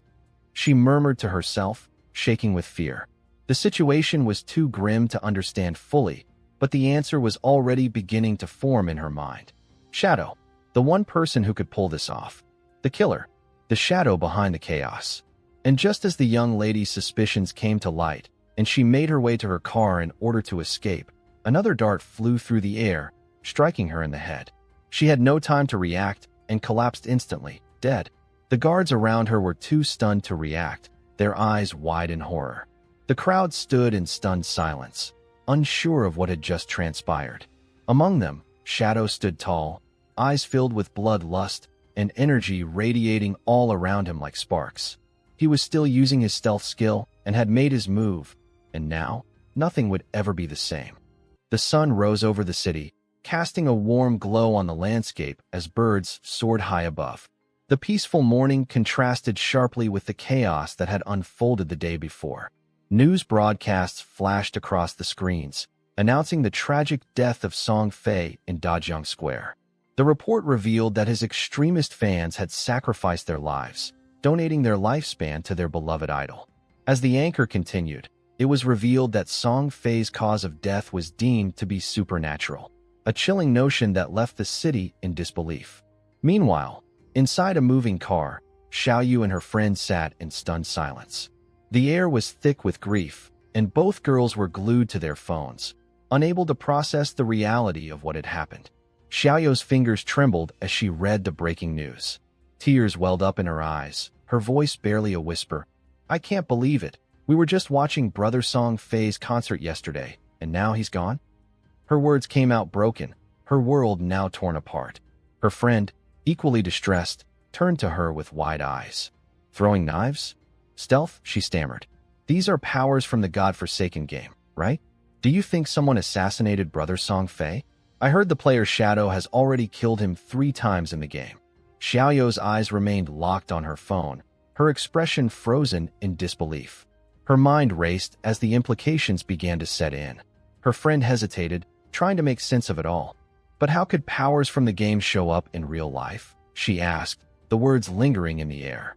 Xiaoyu didn't reply at first. Her heart pounded in her chest, her thoughts spiraling. Shadow. She could feel the weight of the realization crashing down. Brother Song Fei has been assassinated. That's right.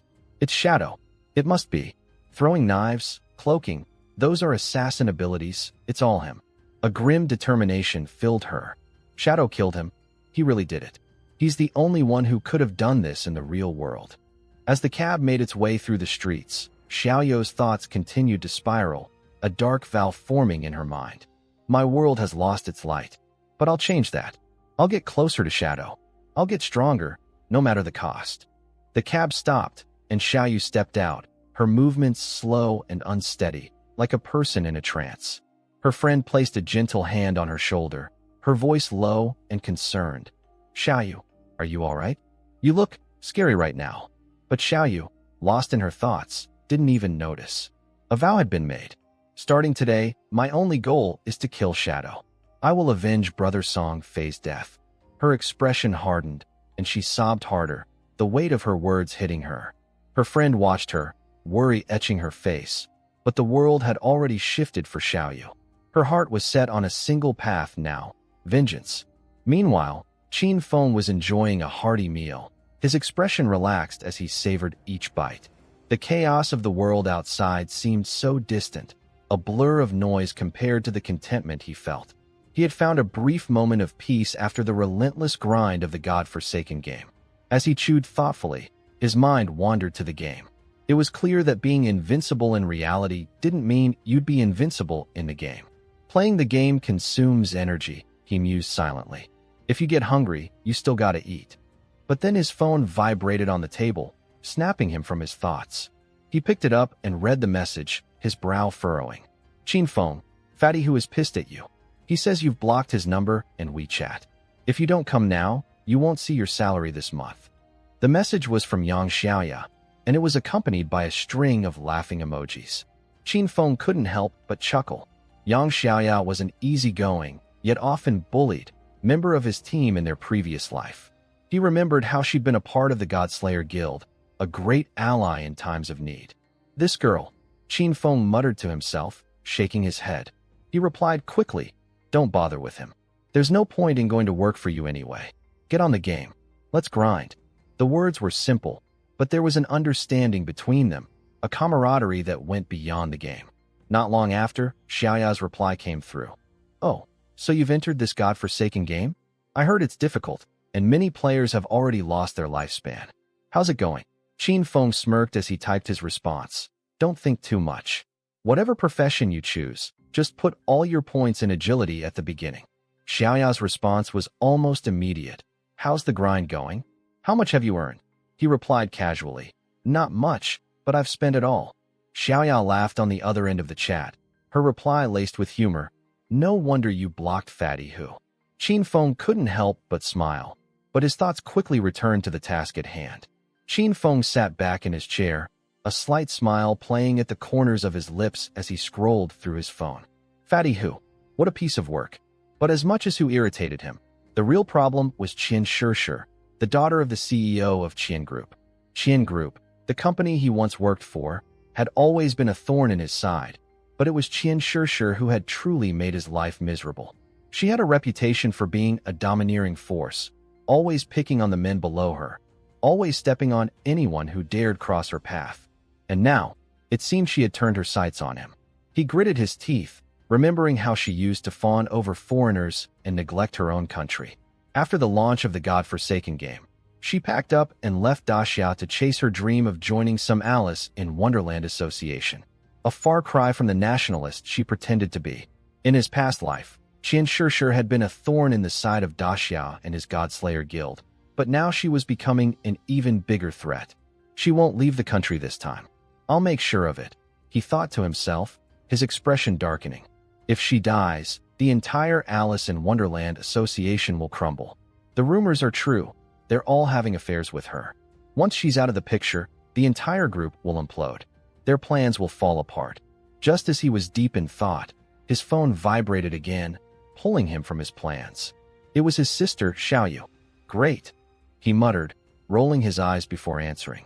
Before he could even speak, his sister's voice came through loud and clear. Qin Feng, you still know how to pick up the phone? I thought you were dead in the game. Her voice was sharp, clearly irked. He didn't even bother responding to the snark, his tone cold as he said, Okay, if there's nothing else you need, I'm hanging up. But Xiaoyu wasn't done. Don't ever contact me again, she snapped, her fury evident. I never want to see your face again. Fine, Qin Feng muttered, cutting the call short. He slipped his phone into his pocket and stood up, walking out of the restaurant with a heavy heart. The city felt quieter as he stepped outside, and for a moment, he stared up at the sky. The sun was setting, casting a beautiful, warm glow across the city. But the peace didn't last long. His thoughts turned back to the game, his mission still unfinished. I need to level up, he muttered to himself, his voice filled with quiet determination. It won't be long before people start reaching level 10. And when they do, they'll realize the abilities can be extracted into reality. No one's ready for what's coming. His mind flashed back to the events in the game, his thoughts swirling with what he needed to do. This world will no longer have peace at all. The weight of his responsibilities, his mission, all of it loomed over him like a storm on the horizon. Meanwhile, back in the godforsaken game, the scene shifted to Xiaoyu and her friend walking down a crowded street in the game town. Her friend, concerned, glanced at her, her tone laced with worry. Cutting ties with your brother. Was that really the right thing to do? Why don't you try to find him and apologize? He seems really upset. Xiaoyu crossed her arms, a smirk creeping onto her face as she glared at the ground. Apologize? No way, she snapped, her voice full of pride and bitterness. I sold my lifespan to Qin Group for 2 million. I bought a house, and now I don't need to rely on my brother. I'll get close to Shadow soon enough. What use is Qin Feng to me now?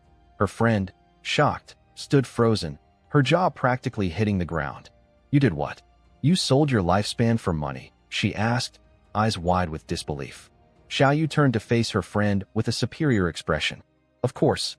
With this money, I'm set for life.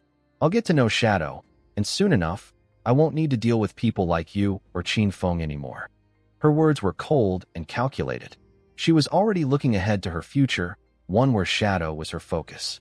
Just then, a voice called out from behind them. It was a classmate, and Xiaoyu's face softened as he handed her a skill book with a smirk.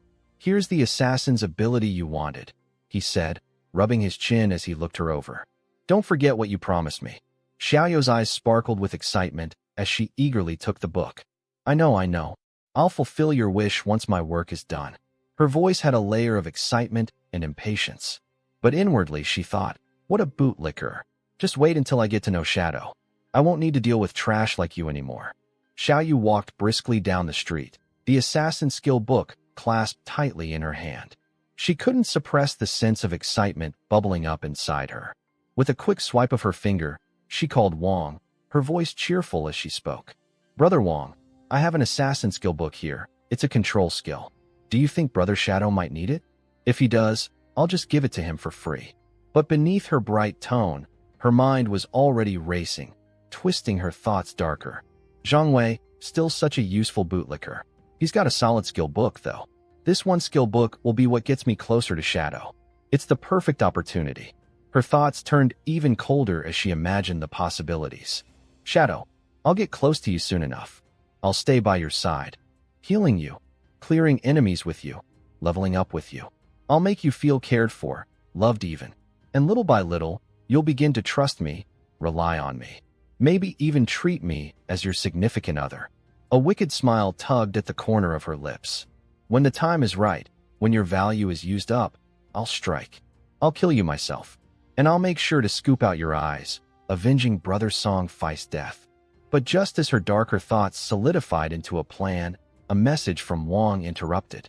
Big Boss says this skill is crap. He doesn't need it. Sell it for cash instead. Keep it for yourself. Her expression faltered for a moment, a mixture of disbelief and frustration sweeping over her. He doesn't want it? She could hardly believe her ears. I was so close. She clenched her phone tightly, frustration bubbling up. Meanwhile, in the godforsaken game, Shadow was on the move. He was searching for stronger, more challenging monsters, and the thrill of the hunt pulsed through him. As he carefully navigated through the wilderness, the sounds of shouting players caught his attention. His curiosity piqued. Shadow used his stealth skill, blending seamlessly into the environment as he silently moved toward the source of the commotion. From a distance, he watched as a group of players battled a boss monster. The players were struggling, clearly outmatched by the sheer power of the creature. One of them, a tank, shouted in desperation, "Shit, this is no average boss. I need to survive." Shadow narrowed his eyes as he observed the golden anthropod, a terrifying hybrid of insect and humanoid, its massive red body covered in thick, armored plating.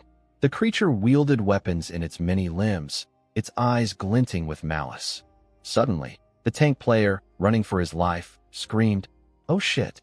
The boss has locked its eyes on me." Before he could even brace himself, the golden anthropod charged. With terrifying force, it slammed into him, its attack slicing the tank and his shield into pieces, leaving nothing but carnage in its wake. "The golden anthropod," Shadow muttered, recognizing the boss. "Level 8, and with an anti-stealth ability. This won't be easy." His thoughts raced as he watched the monster wreak havoc. "It's got a level 2 anti-stealth. That means my usual tricks won't work against it. I'll need to be smart about this."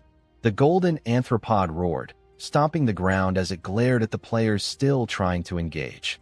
Shadow saw an opening, a fleeting moment where the creature's attention was divided.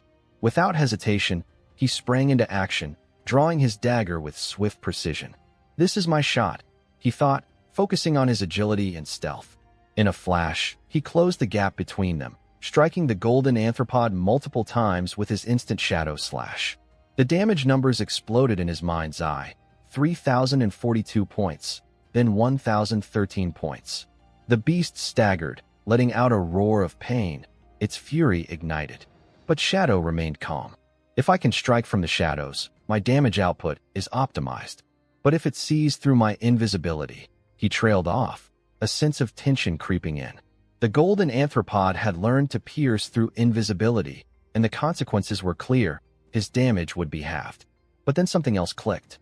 "Thanks to divine salvation, I can now hit the head and heart weak points for 200% more damage," he thought, as the system displayed the results of his calculated moves.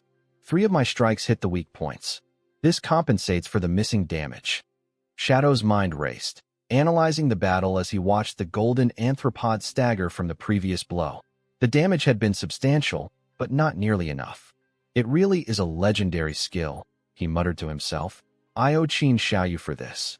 From behind a large rock, the girl who had purchased the skill book from him earlier watched the fight unfold with wide eyes. Her heart raced as she took in the scene, her thoughts filled with disbelief. Shadow's damage is off the charts. 1 slash, and the golden anthropod's health dropped by a sixth. She had seen it all, from the precision of his strikes to the sheer power of his abilities. And then, Shadow didn't stop there.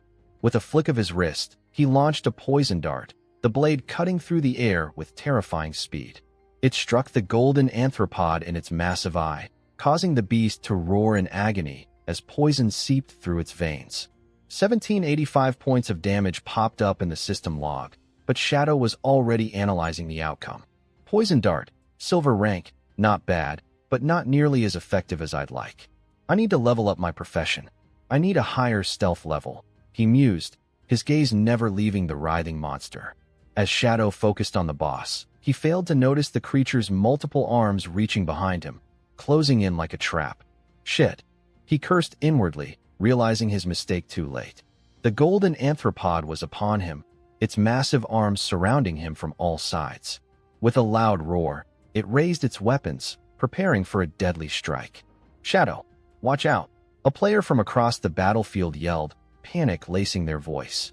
But Shadow was already ahead of the game. His reaction time was nearly flawless. As the boss swung its weapons from multiple directions, Shadow slipped and weaved with precise agility. He dodged every strike with the grace of a seasoned fighter, effortlessly evading the incoming blows. His movements were so fluid, so fast, that even the other players in the area couldn't help but stop and stare. "Holy crap, how can anyone move like that?" one player whispered in awe. The lady beside him shook her head in disbelief. "It's not just his speed. His reactions are insane. It's like he can already predict the boss's moves before they happen." The players watched in silent amazement, eyes glued to Shadow's every movement. Exactly. His speed is almost on par with the boss. But what's incredible is how he knows exactly when to dodge. It's like he can read the monster's mind, one player added, their voice full of admiration. Shadow continued to dodge, every attack from the golden anthropod missing him by mere inches. "I've fought this boss more times than I can count," Shadow thought. his expression hardening as he carefully observed the creature's movements. In my previous life, Xiao Yu and I could never defeat this monster. But now I understand. As he narrowly dodged another strike, his thoughts sharpened. No amount of brute force will work here. This boss, it's about reading the rhythm of its attacks. Feeling the flow. His eyes gleamed, a fierce bloodlust flickering in the yellow irises. That's why I'm one of the top 100 assassins in the world. With a confident motion, he countered. It's time. Shadow's instant shadow slash cut through the air, hitting the golden anthropod repeatedly with devastating force. The monster staggered back, its health dropping dramatically. Only 1/5 of its HP remained. The once proud creature, battered and beaten, turned to flee. Its massive form lumbered away, retreating from the relentless onslaught. Pathetic, Shadow thought to himself, watching the creature stumble away. Compared to bosses like the Golden Ghost ship, with its unavoidable attacks, this thing's a joke. Meanwhile, the lady player, who had been watching the battle unfold, was in shock. Holy shit! The golden anthropod is actually running away from him, she exclaimed, her voice tinged with awe and disbelief. Shadow's heart raced with determination, his eyes locked on the fleeing golden anthropod. This monster wouldn't escape him, not after everything he had endured. With a furious snarl, he summoned his dagger, his grip tight around the hilt, and charged after the beast. His high-speed momentum propelled him forward like a bolt of lightning, his body cutting through the air. With one swift, fluid motion, he lunged, the tip of his blade aimed directly at the beast's throat. The blade struck true, severing the golden anthropod's head from its body in an instant. The decapitated head fell to the ground with a sickening thud, and the beast crumpled to the floor. As the massive creature collapsed, a system notification chimed with the familiar tone that accompanied a kill. System notification: you have killed the golden anthropod, level 8. You have gained 6,400 experience points. You have obtained 7 evolution points. You have gained 497 days of tradable lifespan. Shadow clenched his fists, the familiar energy of victory coursing through him. The system's rewards were exactly what he had hoped for. But that wasn't the end of it. His greedy hand skill activated, and another system notification flashed on his screen. System notification: you have gained 7 evolution points. You have gained 497 days of tradable lifespan. Shadow's eyes widened as he took in the results. This was incredible. 28 evolution points from just one golden boss. His mind spun with possibilities as he muttered to himself. This is amazing. If I can keep up this pace, I'll be unstoppable. As he mentally calculated the rewards, another system notification appeared. System notification: Blacklight Shield, Platinum rank, Assassin-based skill. Effect: actively converts all of the user's dodge rate into a damage immune shield for 8 seconds. Cooldown: 60 seconds. Requirement: level 8. Once the duration is over or the shield is broken, the dodge rate returns to normal. A look of disbelief washed over Shadow's face as he read through the description.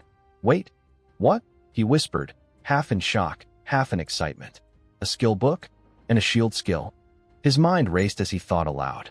Combining the 75% evasion from my epic level, Ghostly Blur, with this Blacklight Shield, that gives me 3 layers of damage reduction shields. With this, I can tackle bosses without worrying about dying so easily. Determined, Shadow activated the skill's evolution, his eyes gleaming with anticipation. System notification: consuming 6 evolution points. Blacklight Shield upgraded from Platinum to Epic rank.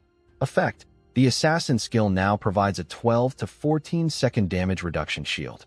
Every 20% evasion converts into 1 layer of damage reduction shield. Energy surged through Shadow's body, his form glowing bright yellow as the shield's power flooded his system. Now I've got 7 layers of damage reduction, Shadow said, a grin spreading across his face. With this, I can tackle high-level areas early in the game, no problem.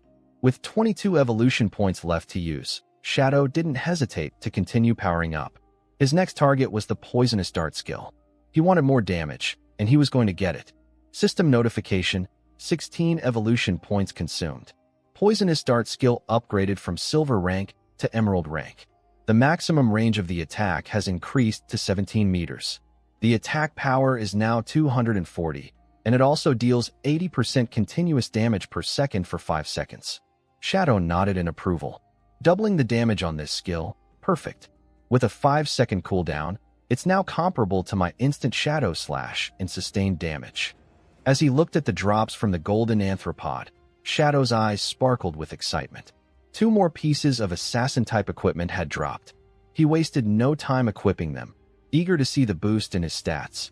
System notification, City of Lightness, gold rank. Agility plus 20, movement speed plus 20%. System notification, heavy crimson leather gloves, gold rank, assassin-type armor. Physical defense plus 18, all elemental resistance plus 15, constitution plus 12, HP plus 588. Shadow felt his strength surge, a satisfied grin crossing his face. These upgrades, my fire resistance is 55% stronger now, he muttered. Not to mention the increased physical damage and health. I'm going to be a tank at this rate. Not bad at all, Shadow said, feeling the power course through him. His blacklight shield had added a whole new layer of protection, and with the new armor, his survivability had significantly increased. Looking over his equipment and stats, Shadow's mind was already calculating his next moves. I'm ready for more. The 2 players who had watched Shadow's battle with Awe approached him, their expressions filled with admiration. The lady player spoke first, her voice laced with respect. A boss is a boss. You actually soloed and defeated the golden anthropod. That was incredible. But, is there any skill book you'd be willing to sell? Something really strong. Shadow's gaze flickered coldly, and without a word, he brought out a golden skill book from his inventory. For mages, there's a basic gold skill book. Frost Ejection, he said, his tone flat and unwavering. It's a group skill that releases an ice ball, bouncing up to 10 times. The cost is 800 days of lifespan. The other player's eyes widened, and a look of disbelief crossed her face as she quickly replied. 800 days? That's too expensive. I saw someone selling a level 5 gold skill book earlier for much less. Shadow's expression didn't change, his eyes narrowing slightly as he responded with a calm, measured tone. This, Frost Ejection, is a level 7 skill. When upgraded to level 7, it increases damage by over 40%. So no, 800 days isn't expensive at all for what it offers. The lady player was silent for a moment, her face hardening with resolve. I'll buy it. Here's the 800 days of lifespan. With a simple confirmation from the system, the trade was completed. System notification, you have lost the Frost Ejection skill book.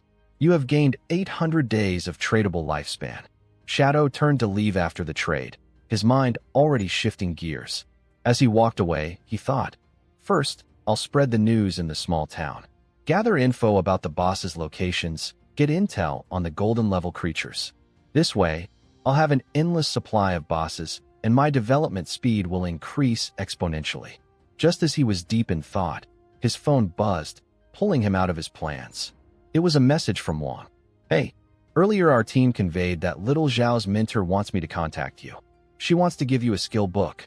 Shadow's brow furrowed at the message, the faintest hint of suspicion crossing his mind. A skill book? For me? Maybe it's just some useless bronze one, he muttered under his breath.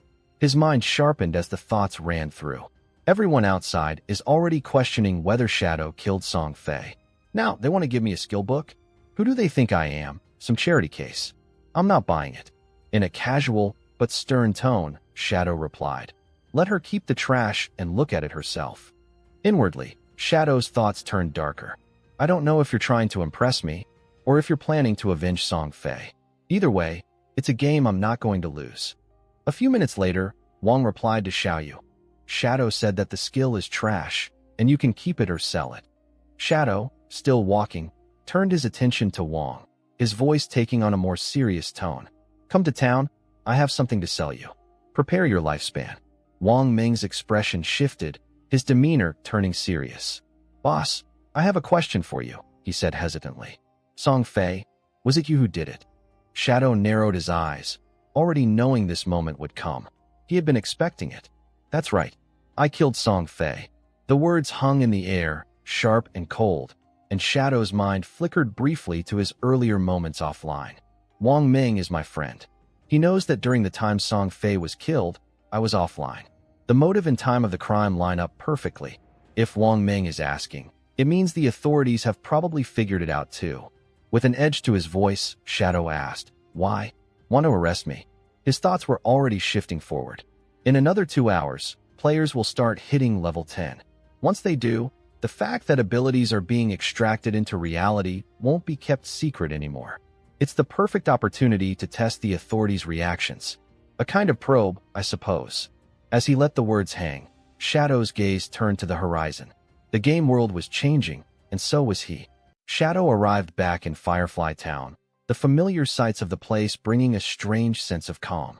He reunited with Wang Ming and the others, the tension from his earlier confrontation with Song Fei still hanging in the air. On you, with a questioning look, asked him directly. "So, are you admitting that you killed Song Fei?" Shadow's smile was brief, but it held an edge of something deeper, something only he truly understood. He nodded, accepting the gravity of the situation without hesitation. Anyu's voice carried a note of realization as she pointed out, "You're the main suspect now." But even as she said this, there was no trace of doubt in her eyes. They knew too much about the twisted nature of Song Fei and Zhang Li's intentions. Those two had long been scheming against him, manipulating the system in ways that only the corrupt could understand. Zhang Industries, the shadowy behemoth behind it all, had long been known for exploiting players, pushing them into slavery under the guise of work. Killing them, in the end, was simply an act of survival. Shadow, ever the tactician, reflected on the turn of events. In his previous life, he had played by the rules, collaborating with the authorities, earning a spotless record. But this time, things were different. This time, he had struck first, killing Song Fei and Zhang Li without the hesitation that had once held him back. There was no telling how this would alter the delicate web of fate that had once condemned him. He had been reborn, but could he truly change the course of the game? For now, his mind turned to more immediate concerns. There was platinum-tier equipment he no longer needed. He had no use for it, but the officials of Shanghai City would. The authorities were always desperate for anything that could give them an edge. And so, with a few taps of the system window, Shadow laid it all out: platinum-tier skill books, weapons, and armor. He'd sell it all, cashing in on what he no longer required. The others crowded around him, staring in disbelief at the items laid out before them. They couldn't believe their eyes. "Did you kill a platinum-grade boss?" they asked wide-eyed. But Shadow simply smiled, shrugging it off. "No global announcement, so I guess it's just good luck," he said nonchalantly, as if finding such rare treasures was as simple as a morning stroll. "Zio can confirm it," he added, his voice calm. The mage nodded, not the least bit surprised. She'd seen the emerald-tier chest he'd opened. She'd even witnessed the magic that followed. But then there was Little Black, who couldn't help but feel the sting of jealousy as she watched the interactions unfold. Shadow, ever the provocateur, had called her Sue earlier, but now he decided to tease her further. "You," he said, nonchalantly, his eyes not leaving the items before him. Little Black's temper flared at the casual dismissal. "Better call me Little Black," she demanded, a fire in her eyes that Shadow found both amusing and irritating. Wang Ming, sensing the brewing storm, let out a sigh. He'd been around long enough to know that some things could never be measured. While he and his team had barely scraped by against a silver-tier boss, Shadow had breezed through platinum and emerald-tier treasures like it was nothing. Shadow broke the tension with his offer. Platinum-grade archer skill book, 2,500 days. Platinum berserker weapon, 1,500 days. Platinum mage skill book, 3,000 days. And for the full gold equipment and skill book package, 8,000 days. He laid out the prices with the ease of someone who had done this 1,000 times before. The final total, including the remaining platinum equipment and skill books, came to 16,000 days, a price Wang Ming could barely fathom. Wang Ming, wide-eyed, turned to Anyu. "Just pay whatever he asks," he said, his voice a mix of awe and disbelief. "Aren't you going to haggle?" Anyu, ever calm, simply smiled. "No need. It's a fair price," she said. "I'll also add in what Zio and Wang Ming owe me from before." The deal was struck in moments, with the trade completed without a second thought. Shadow couldn't help but praise Anyu's decisiveness, calling her a true heroine. "Direct, decisive, exactly what I need." he said, impressed by her no-nonsense approach. But in the back of his mind, he was already calculating the true value of the deal. Once the tradable lifespan reached 10,000 days, the unit would switch to years, making the exchange a staggering 60 years, or roughly 22,000 days. At the current exchange rate, that amounted to about 400 million in cash. Even for the powerful officials of Shanghai City, that was a massive expense. But the return on investment? That was even greater. With these items, they could accelerate their development, creating an advantage over others in both the game and the real world. The stronger the officials grew, the less interference they'd face in the future. They would even gain a strategic edge in global confrontations. But the situation wasn't without complications. He knew his contact within the authorities informed him that several players had been imprisoned by Daijang Industries. They were planning a rescue mission and asked if Shadow wanted to join them. Shadow hesitated. Was this a recruitment attempt, or were they just trying to cover up the fact that he had killed Song Fei? He couldn't be sure. "I won't go," he said finally, his voice steady. "But I'll tell you one thing. You're right to suspect me. I did use game skills to kill them, both of them. No one else would have been able to." The revelation hit everyone like a punch to the gut. The implications were clear. Once players reached level 10 in the game, they could use their lifespan to extract skills and bring them into reality. That was why Daijang Industries had been buying up lifespan. Once their people hit level 10 and extracted those skills, the authorities' mission would face even greater opposition. The stakes had just been raised, and Shadow knew that the game was only beginning. Shadow felt a sense of satisfaction that Inu had understood his reasoning. It was time to move on. Without a moment's hesitation, he transformed into Shadow, his body dissolving into the shadows, leaving only an empty space behind. Inu, with a serious expression, turned to Wang Ming and gave her command. "From now on, we level up separately," she instructed. Her gaze sharpened as she explained. "Our 6-person team already has high levels, and when we stick together, we defeat smaller monsters with a single blow, the damage too overwhelming. But if we split up, each of us leading a separate team, we'll improve our leveling efficiency dramatically." Wang Ming nodded, understanding the logic. Inu then added, "Everyone needs to reach level 10 first. After that, take a break and log off. I need you to report some intel." Just as they were about to move forward, 2 players in the town noticed Shadow setting up his usual stall. But this time, something was different. Instead of selling, he was buying. A system window appeared, flashing an announcement.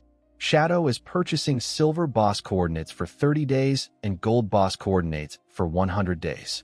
One of the players nearby couldn't hide his grin. He approached Shadow, his voice dripping with excitement. "My lady says that if you're willing to help her level up, she'll give you 300 million and shares in Daijang Industries." The man looked around, lowering his voice. "Such an opportunity only comes once in a lifetime. You should take it." Nearby players were taken aback. They hadn't heard of any such offer before. However, they were unaware that the woman from Daijang Industries had already been eliminated by Shadow in real life. Some were shocked to hear this. "She's gone," one player muttered. "But she was so useful." The man's face twisted with anger. His mind went back to the woman's betrayal. She had tried to capture Shadow in the real world, intending to force him into doing illegal work for her. But it had ended in her immediate death. One swift move, and she was gone. But there was something more. Zhang Lai, the other player involved, was also dead. He remembered the deal Zhang Lai had made with him. 10 million to help her level up. But after Shadow refused, the woman had lured him into a trap, promising 5 million in payment. When he arrived to collect the reward, he was knocked out cold. He woke up locked in a basement, subjected to daily torture, forced to farm lifespan for them and lure more players in. The woman had used him, and now she was gone. As the realization hit him, he let out a bitter laugh. "She got what she deserved," he muttered. "A good death." He used to mock Shadow, calling him a fool, but now, the fool was him. Shadow's sharp gaze met the man's. He knew instantly that this guy had been involved in something much worse than he let on. He had helped the woman trap people. The man, realizing he'd been caught in his lie, began to backtrack, growing nervous. I was forced into it," he stammered, shaking his head. "I didn't have a choice." Shadow didn't hesitate. This was a man beneath his notice. "You're trash," he said coldly. "Let the officers handle you." He motioned for the nearby authorities to take him away. 2 other players approached Shadow, offering their silver boss coordinates for 30 days, eager to seal the deal. But just as the transaction was about to take place, everyone's attention shifted to the newcomer who had arrived in the city. It was Ace of Spades, Qin Feng, the notorious member of the Qian group in the real world. Word quickly spread. Stay away from her. She's killed plenty of players, and she's known for stealing lifespan. Watch your backs. She entered the game with her entourage, her smile cold and calculating. She didn't seem impressed by the game at all. It's simple, she mused, her eyes glinting. Buy your way to power. Equip yourself with the best, get the skills, and then go after anyone with lifespan. Her anger flared as she recalled the delay in her flight. I should be in North America right now, enjoying the pleasures of life with Max Fackle. But this damn game. She fumed, casting a glance around the virtual city. Her eyes narrowed as she took in 2 trembling players in front of her. She could tell they were weak, like insects in her world. They were from Daxia, and their frailty disgusted her. Tony, one of her companions, noticed her gaze and smiled, his confidence oozing from him. I see you've got good taste, he commented, his voice dripping with smugness. These men from Daxia? They're nothing compared to the strength we have. When we're back in reality, you'll see it for yourself. Qin Feng couldn't help but blush at the thought, her cheeks turning red. The idea of Tony's men, superior to these weaklings, made her smile, the blush on her face betraying her own excitement. She had heard the whispers. Song Fei, the useless player, was dead. She'd faced him once, and he'd vanished in less than a minute. To her, he had been the digital equivalent of a speed bump, barely worth noticing. But now, the news of his death intrigued her, and what piqued her interest even more was the name of the one who had killed him, Shadow. This man, from Daxia, was now the top player in the world. If he could take down someone like Song Fei, taking out an ordinary player would be child's play. The thought made her grin, as if she had just stumbled across an uncut diamond. With a gleam in her eye, she gathered her men around her. I'm stepping out for a call, she said, her tone casual, though her mind was racing. Get in touch with Shadow. He might not care about cash, but 3,000 days of lifespan? That'll get him to bite.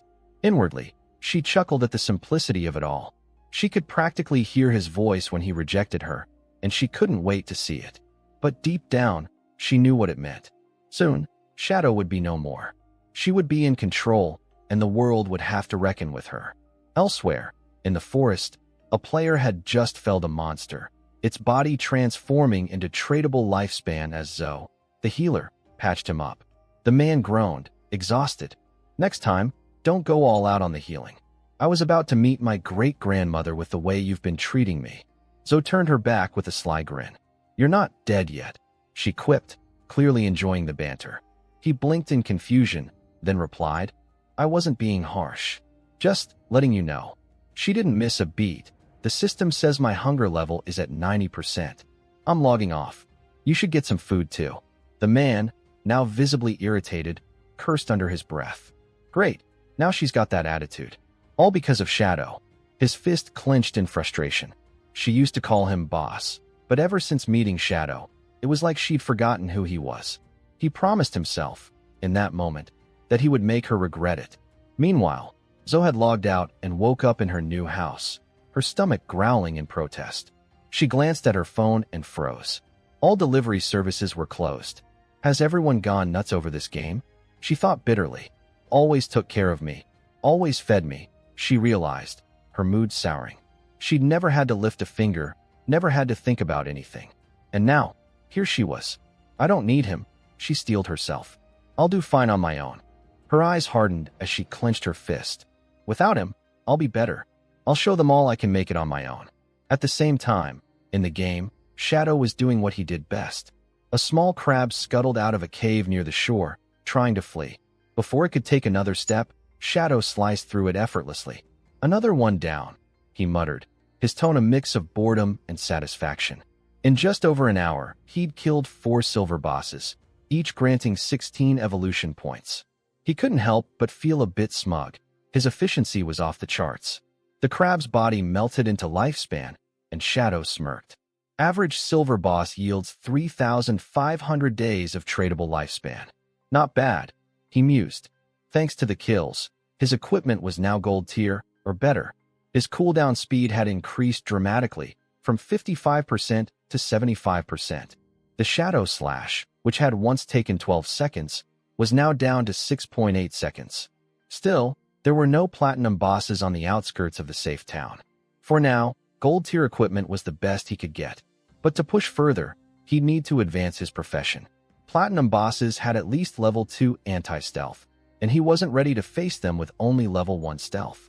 He was still over 20,000 experience points away from reaching level 3 stealth, and only then would he stand a chance. He knew he had to move fast. He needed to advance before anyone else caught up. "Let's head back to town," he muttered, already plotting his next move. "I've got 105 years of tradable lifespan. Time to sell some stuff and get ahead of the game." As he walked through the town, a player approached. "Next time you've got equipment, could you sell it to me?" the player asked eagerly. Shadow, who now had nearly 40,000 days of tradable lifespan, gave a small smile. "I'll need that for extracting skills," he thought.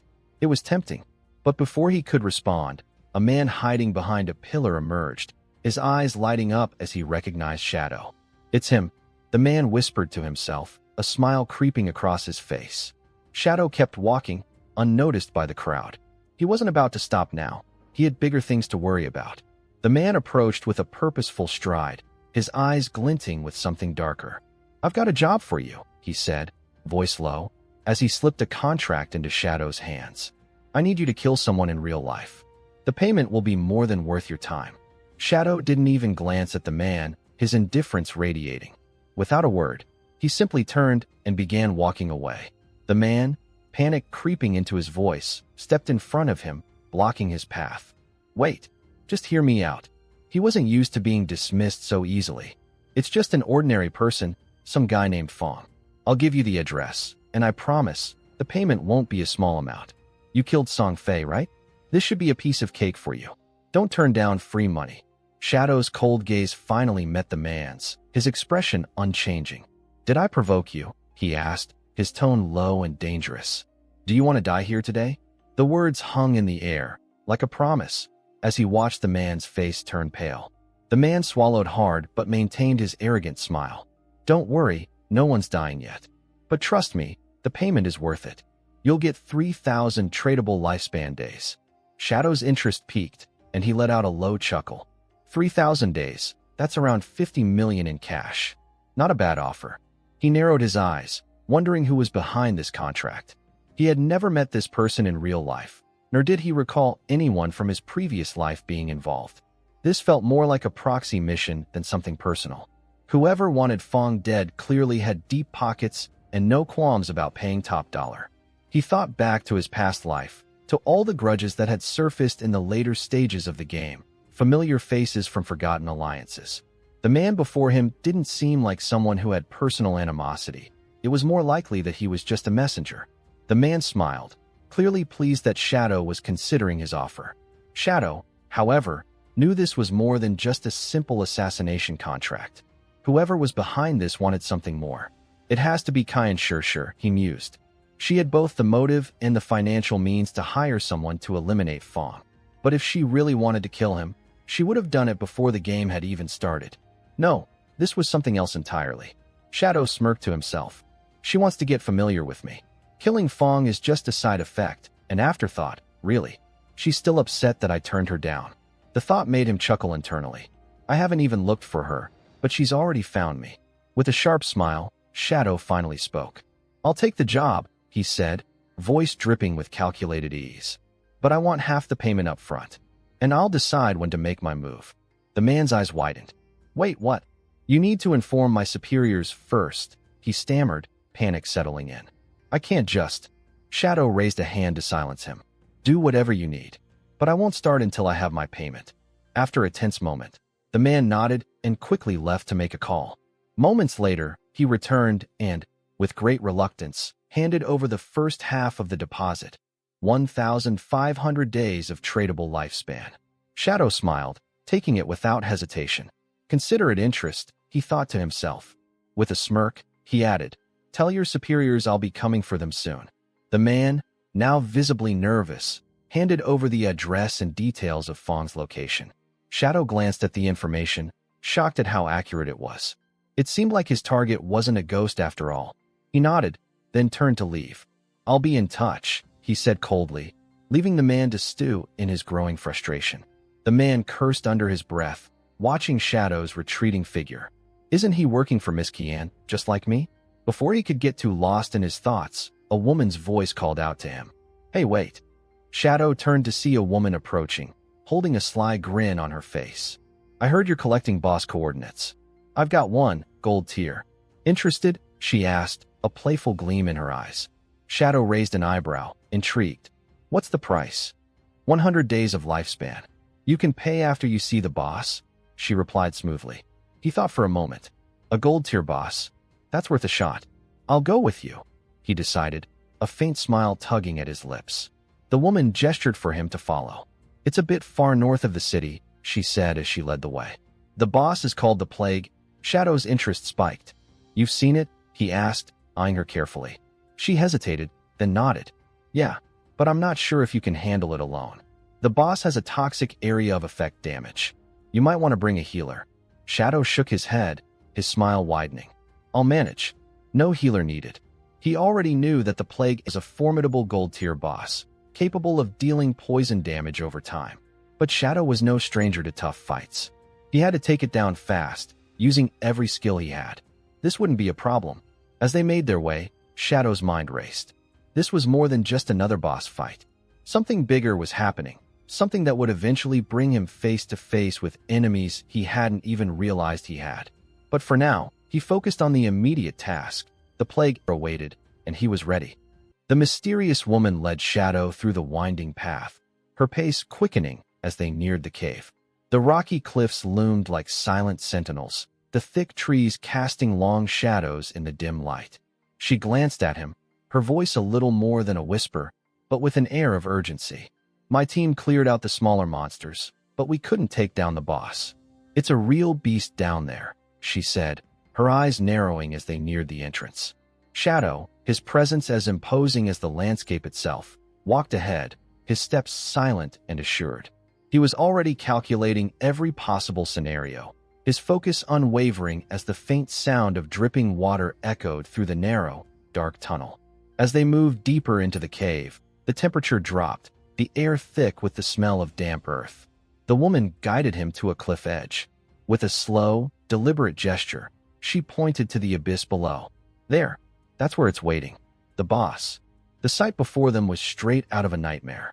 The green mist swirled like a living thing, and at its center stood a monstrous tree creature, its bark twisting into grotesque shapes. At its core, a bright red glow pulsed ominously, a beacon of its deadly power. Shadow's eyes locked on the boss as he evaluated the scene, taking in every detail. Without hesitation, he completed a life trade, offering 100 days of his lifespan. The woman blinked, her surprise evident, but she kept her silence. Shadow was calculating, cold as ice. The poison damage was severe, but his Ghost Shadow mode's 75% dodgeability would likely allow him to avoid it with ease. He was already moving forward, ready for the fight, but the woman's voice stopped him. "Wait," she called out, a note of urgency creeping into her voice. "There's something you need to know. This area, it's a trap. If you attack the boss, enemies with high-level tracking gear will descend on you." Shadow's expression barely shifted. His eyes, however, were sharp as blades. "Is that supposed to scare me?" he asked, his tone smooth, but with an edge that cut through the tension. "I'm not a hero to be hunted down." The woman paused, her nervous energy palpable. "It's not just that. My role here is to block them, give them time to ambush you. But the real goal is to uncover your identity, Shadow. They want to use it against you." Shadow's gaze turned frosty as he stared at her, the pieces clicking into place. "You're being manipulated," he murmured, his voice low and chilling. "Who's behind this?" Her eyes met his, regret and fear flashing across her face. "It's Dongfang Xuan. He's the one pulling the strings. His in-game ID is Yen. He's the one who wants you dead." Shadow felt a flicker of recognition. Dongfang Xuan, the name wasn't new. He remembered the man who had tried to steal a golden ghost boss in his previous life. the one who had later approached him with a fake apology scroll. A memory of disdain rose within him. Dongfang Xuan. Shadow chuckled, a dry, mirthless laugh. He's nothing more than a nuisance. Was a nuisance? The woman's voice grew desperate. He's brought 3 full teams to trap you, 18 players. Please, Shadow, if you could defeat him. I'm risking everything by helping you. Shadow's smile was cool, almost amused. Their little plan is laughable. If Dongfang Xuan thinks I'm even worth remembering, he's mistaken. He's not even a blip on my radar. Without another word, Shadow turned back toward the boss, his mind already on his next move. You keep playing your part, he said over his shoulder. Let Dongfang's team come. I'll handle them when they show up.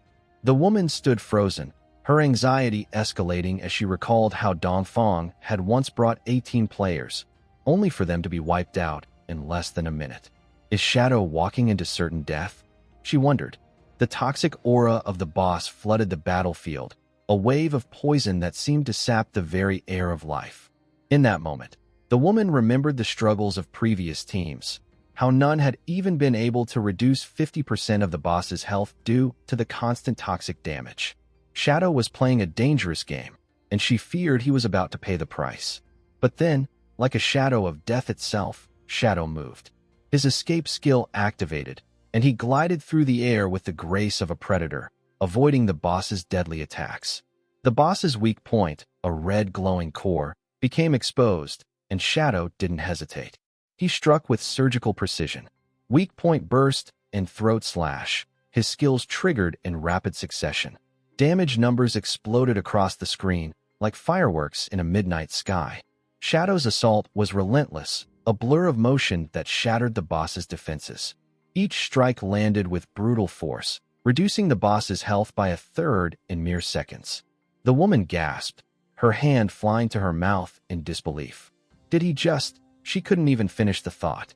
Over 80,000 damage in a single strike, and the boss was already reeling. Is he even human? Shadow wasn't done.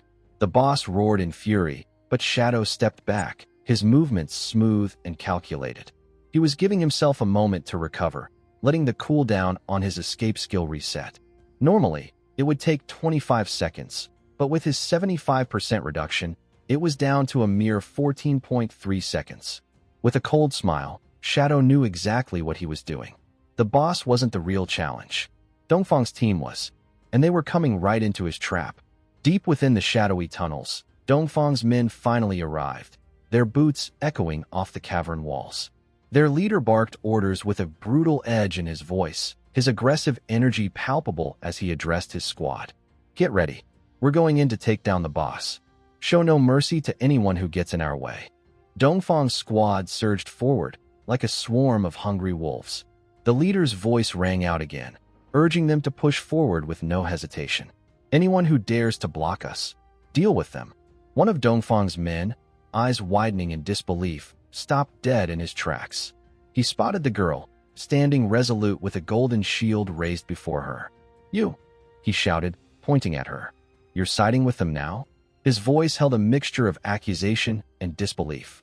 Despite his doubts, the man reluctantly accepted the truth. Their plan had been simple. She was to be the decoy, the one who would stall their advance and buy time for Dongfang's real attack. He couldn't help but wonder if she could truly hold back more than 10 attackers on her own.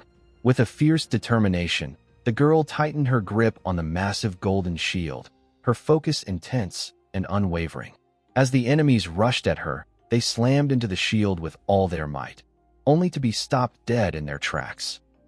Shadow, standing a few feet away, narrowed his eyes with cold, deadly focus. He could feel the pulse of the battle building, the tension in the air thickening. He wasn't about to let them take her down. In a flash, he moved. Shadow slash, he muttered under his breath. Blue energy blades erupted from his hands, slicing through the air like a storm of steel. The force of the attack shredded Dongfang's men midair, their bodies torn apart by the overwhelming energy. Shadow landed with precise calmness as his enemies fell, stunned and defeated before they even had time to react. The battlefield was silent for a moment, save for the wind rustling through the tunnel. Without missing a beat, Shadow activated his next skill, Blooming Curse. The girl, standing in awe, watched as the crimson petals of Shadow's power erupted around her. The entire field was covered in glowing red flowers, and with each pulse, the enemy's bodies disintegrated into nothingness. Horror flickered across the girl's face as she realized the sheer scale of destruction. One move? She thought, wide-eyed. This is why he's so feared. She felt a pang of gratitude that she hadn't sided with Dongfang. Had she would have been among the fallen, just like the rest. Quickly, she attempted to build rapport with him, offering to add him as a friend. If you add me, I'll share Dongfang's real-world location. You can have all the information you need, she said, her voice tinged with urgency. Shadow gave her a simple nod, his response nonchalant. Sure, he said, barely registering her words. She then, with surprising boldness, offered him something more. If you ever need anything, I'll be permanently free for you. Her voice was smooth, flirtatious, almost too smooth. Shadow glanced at her, his gaze cold as ever. I see you're from that kind of line of work, he remarked dryly, his tone dismissive yet still calculated. That explains the shameless behavior. He didn't linger on her words, his focus already elsewhere. Without another word, Shadow leaped back down into the boss chamber. The girl, standing at the edge of the cliff, watched him go, her heart racing with an odd mix of admiration and fear. She had no idea what she had just become a part of. The monstrous tree-like creature with its glowing red core was waiting, and Shadow didn't hesitate. He struck with everything he had. A final blow. The boss shattered in a burst of energy, its form disintegrating before it could even react. A system message flashed across the screen, confirming the boss's death and granting Shadow an impressive bounty of experience points, evolution stats, and 555 days of tradable lifespan. Standing amidst the glowing orbs of loot, Shadow couldn't help but smirk. The lifespan I just earned. It's more than I've gotten from dozens of other players. He scoffed, shaking his head at the foolishness of the others who had wasted time causing trouble instead of leveling up. They deserve to die, he muttered under his breath. Shadow, are you still there? The girl's voice came from above, breaking his train of thought. Shadow's eyes narrowed, his glare sharp and unyielding. She nervously waved, calling down to him. I'm leaving now. Shadow didn't reply. Instead, he absorbed the glowing orbs of energy around him, his hand glowing with power as he gathered the spoils of battle. But as he did, his eyes caught something rare among the loot, a skill book for assassins. His pulse quickened with excitement. It's been ages since I've seen one of these, Shadow remarked, half to himself, half in disbelief. The book, marked platinum grade, contained the powerful skill Dark Moment. It unleashed a wave of darkness from the blade, causing enemies within range to lose vision. Shadow's lips curled into a smile. This was exactly what he needed. Without wasting a moment, he chose to learn the skill. As he did, a powerful buff enveloped him in golden energy. If I can cause enemies to lose vision, even if they aren't caught off guard, it triggers double damage, Shadow mused, his thoughts racing. With this skill, he could take down even high-tier bosses with a single, deadly burst. His hand reached for a newly acquired weapon, Blade of Plague, platinum grade. The weapon had poison effects that dealt an additional 50% damage 3 seconds after striking. Shadow admired its stats. The damage potential was incredible. With his new skill, his new weapon, and his confidence in full force, Shadow walked away from the dungeon, his footsteps steady. The day had been another rewarding one. His evolution points had reached 98, and soon, he would evolve his rare dagger into a legendary weapon. Later, outside the dungeon, Shadow glanced at the horizon. A little more experience, then I can advance my class. Just a little more. He said it softly, his eyes locked on the desert beyond, as the sun dipped low in the sky. In the blistering heat of the desert, Shadow decided it was time to hunt down some smaller monsters. The sun beat down on the golden sands as a pair of quirky desert creatures scurried along, oblivious to the danger lurking behind them. Shadow, with a confident smirk, launched a sweeping area attack, his energy trailing through the air like an artist's brushstrokes. The small monsters, startled and unprepared, let out comical screams, scattering in every direction like startled ants. The sky lit up with energy trails as the creatures tried to flee, only to be cut down by Shadow's relentless assault. As the last of the monsters fell with a final, resounding crash, Shadow exhaled a deep sigh of relief. Finally, he muttered to himself, wiping the sweat from his brow. That's enough experience to advance my class. A golden vortex began to swirl around him, pulling the surrounding air into a whirlwind of energy. The desert seemed to hold its breath as the job advancement process began. Golden light enveloped his body, radiating with the force of his newfound power. A system message appeared, confirming his ascension. Your shadow job has advanced. You have ascended from Tier 0 to Tier 1. The surge of power coursed through him, and his stats were instantly updated, each one soaring to new heights. Strength and constitution rose from 3 to 9, agility tripled from 8 to 24, and spirit leaped from 5 to 15. His entire body glowed with an ethereal golden light as the job advancement finalized, unlocking a new world of possibilities. A feeling of invincibility washed over him. He now possessed powerful new traits, passive abilities that enhanced his stealth, and active skills that allowed him to use abilities while invisible. His stealth duration had been extended, and now, critical hit multipliers could be triggered conditionally. Shadow's eyes sparkled with confidence as he observed the full extent of his transformation. As long as I manage my cooldowns, he said, his voice laced with amusement, I can stay hidden permanently now. This stealth is nearly unstoppable. His body was fully advanced, and with a satisfied grin, he marveled at his new power.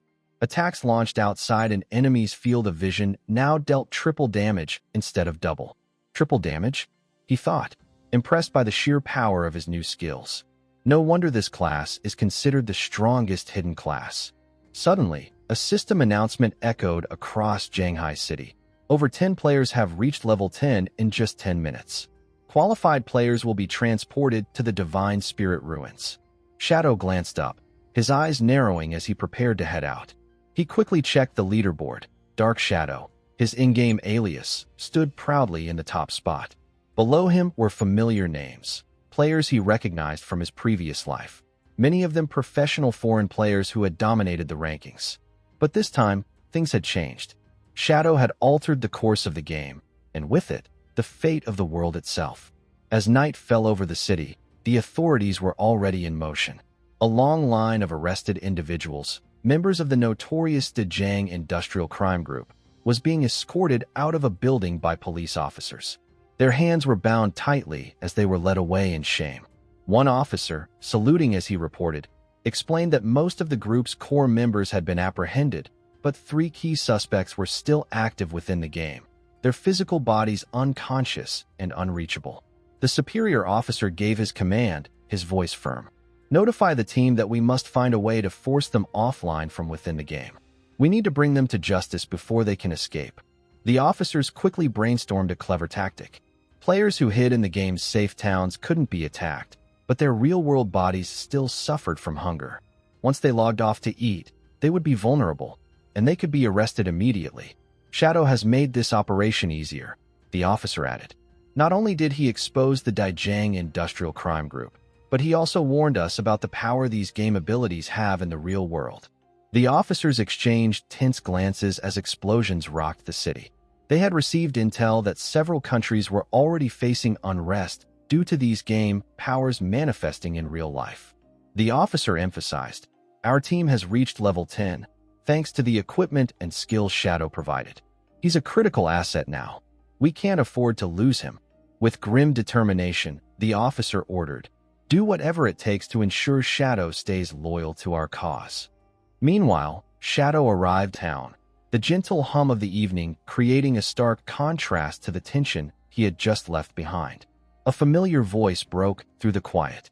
The girl greeted him with excitement, pretending to be in awe of his hero status. You're a defender of justice, Shadow, she said, her tone dripping with exaggerated reverence. You don't need to be modest. The authorities have already publicly announced your contributions. Shadow stayed silent, his eyes scanning the surroundings. Internally, he realized that this public announcement would make future cooperation with the government smoother, at least for the time being. The girl continued, her smile faltering slightly. Dongfang Xuan hasn't logged off yet. I'm keeping watch, though. Shadow nodded quietly, acknowledging her report. then began making his way toward the Divine Spirit ruins, his next destination clear in his mind. Shadow walked toward the teleportation altar in the heart of the town, his boots echoing on the cobblestones. As he approached, he noticed the vibrant hum of energy surrounding the town's teleportation array. Many players had already used it to jump to different destinations, but the portal leading to the Divine Spirit ruins remained locked for most. His eyes narrowed as he stepped onto the glowing platform, feeling the familiar pulse of power beneath his feet.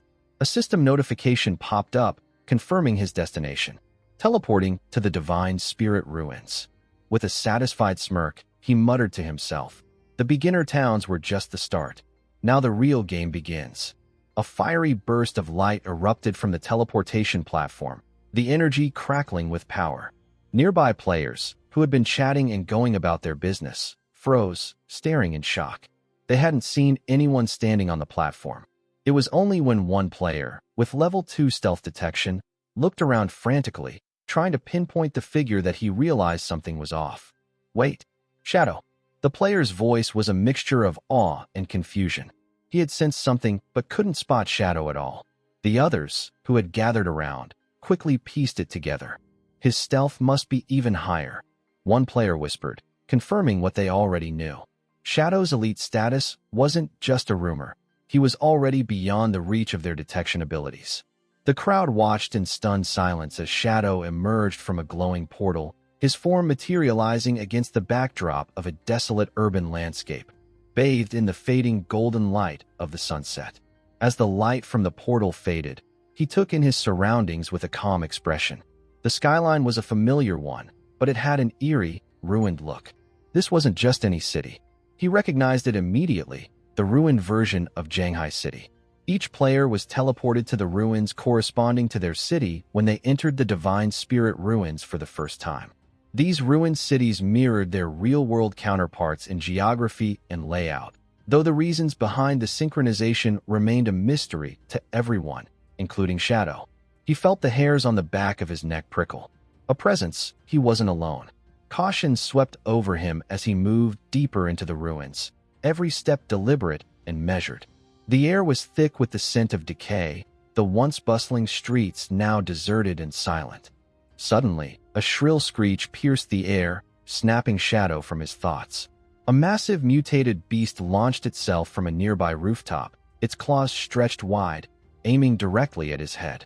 The creature was a blur of ferocious energy, but Shadow didn't flinch.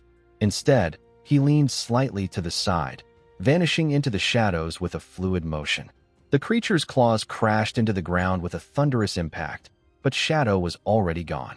His form flickered and disappeared as he activated his Ghost Shadow Blur, a perfect evasion skill that left the monster swiping at empty air.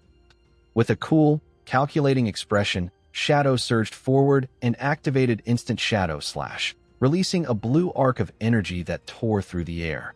The slash connected with the beast, splitting its body cleanly in half with a burst of light and dust.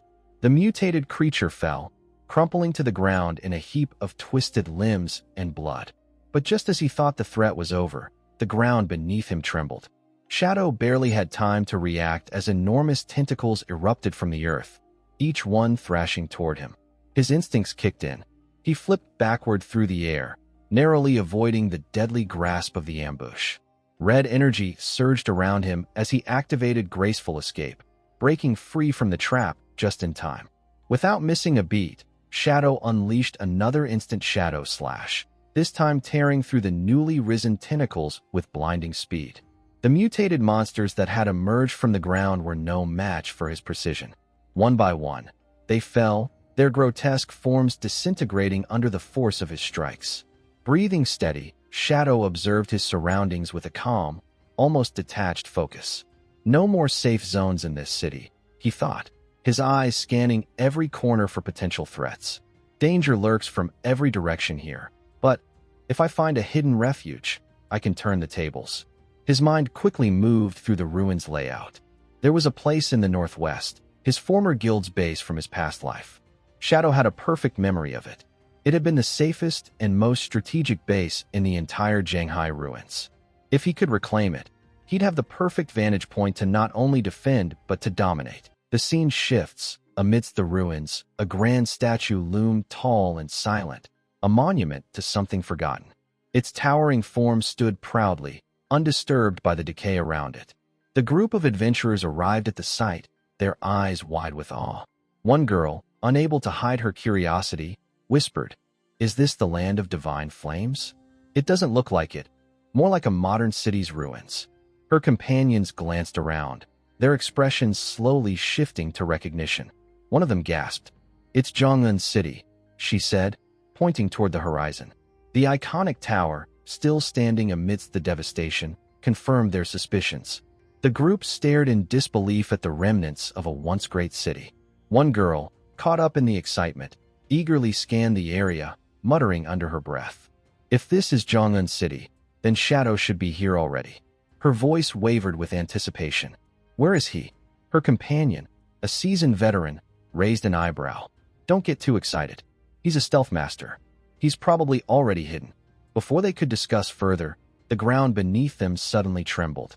Two massive red monsters erupted from the earth, their monstrous forms covered in scales, eyes glowing with hunger. The air vibrated with their shrill screeches as they charged toward the group. Wang Ming's voice rang out, commanding authority. "Incoming. Get ready." The mage girl, ever quick to react, raised her staff and murmured an incantation. A glowing barrier formed around the warrior just in time as the monsters lunged at them, jaws wide, aiming to tear through anything in their path. The first creature collided with the shield, sending shockwaves through the team. Damage numbers flashed across the screen, and Wang Ming braced himself behind his shield, enduring the full force of the attack. The monsters here hit harder than silver-ranked bosses near town.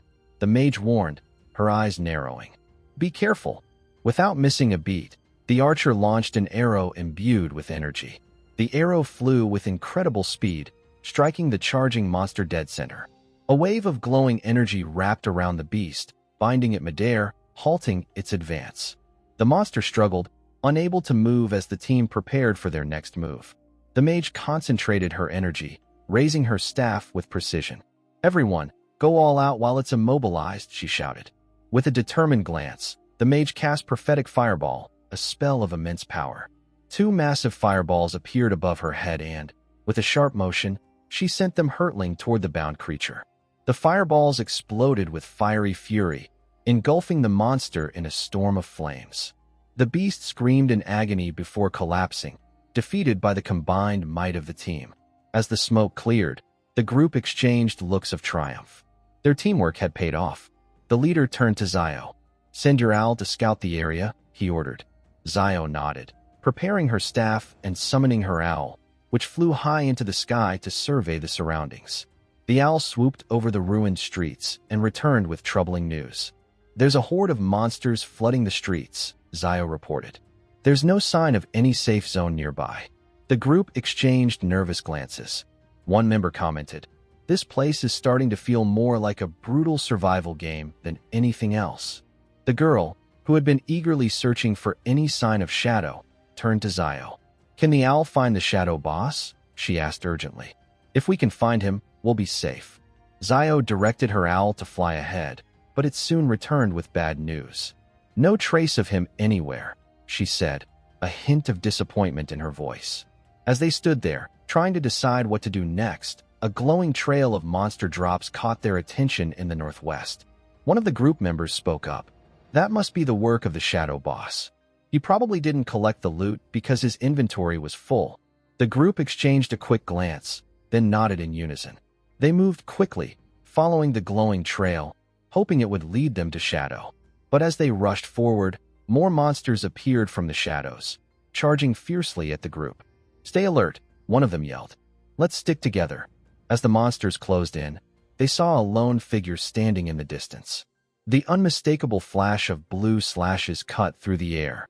Shadow was there, striking instantly, his blades slicing through the monsters with precision.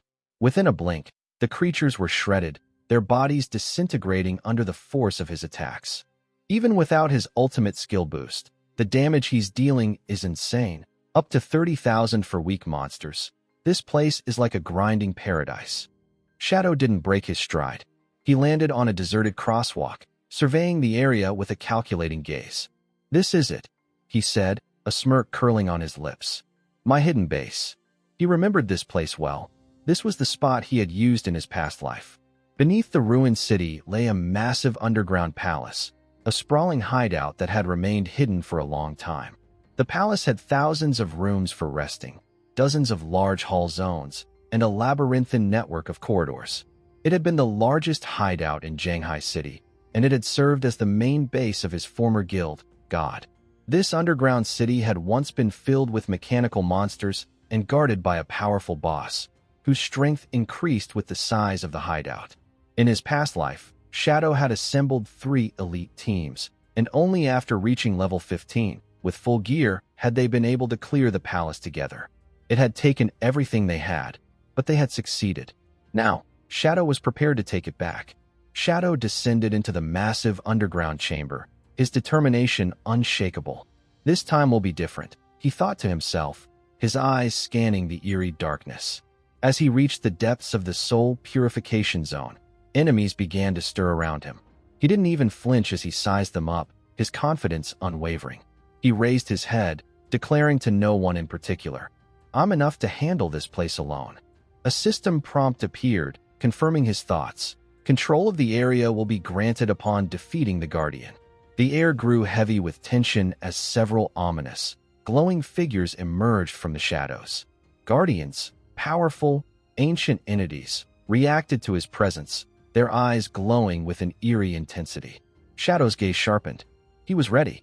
The Guardians materialized into elemental spirits, each one glowing with a different color: fiery reds, cool blues, radiant yellows. Shadow's eyes scanned them, recognizing the monsters instantly. Level 12 gold rank, elemental spirits. Without hesitation, he activated Darkest Moment, his skill plunging the surroundings into a surge of dark energy. The effect was immediate. Chaotic waves of darkness washed over the Guardians, overwhelming them with a loss of focus and control. They staggered, visibly shaken by the surge of power. Shadow moved in. Shadow slash. A flurry of glowing blades erupted from above, tearing through the air like a deadly storm. The blades sliced through the air with precision, each strike cutting down the stunned enemies.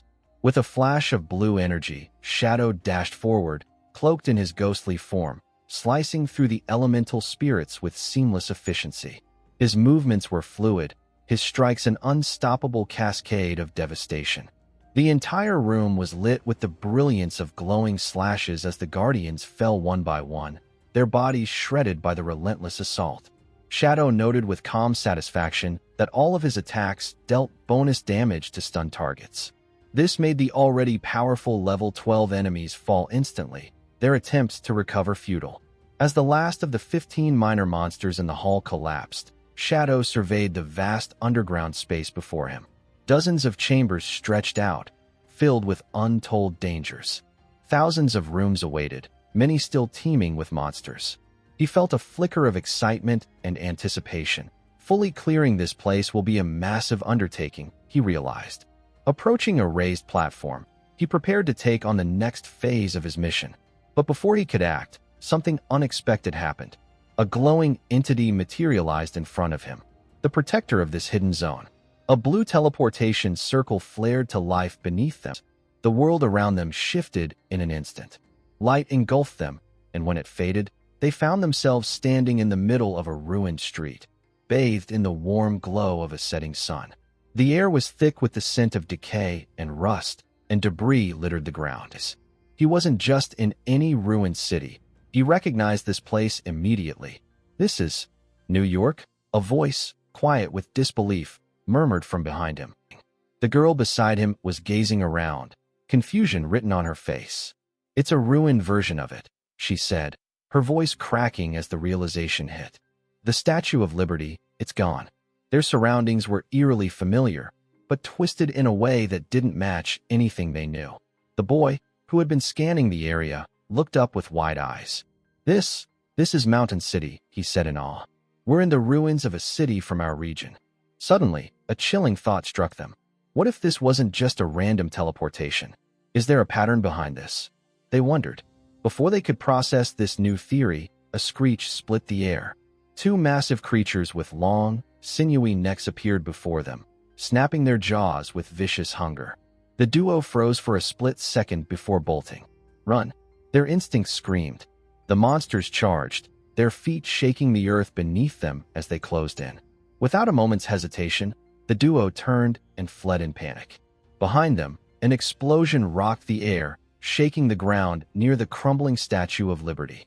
The world seemed to implode around them as they sprinted for their lives.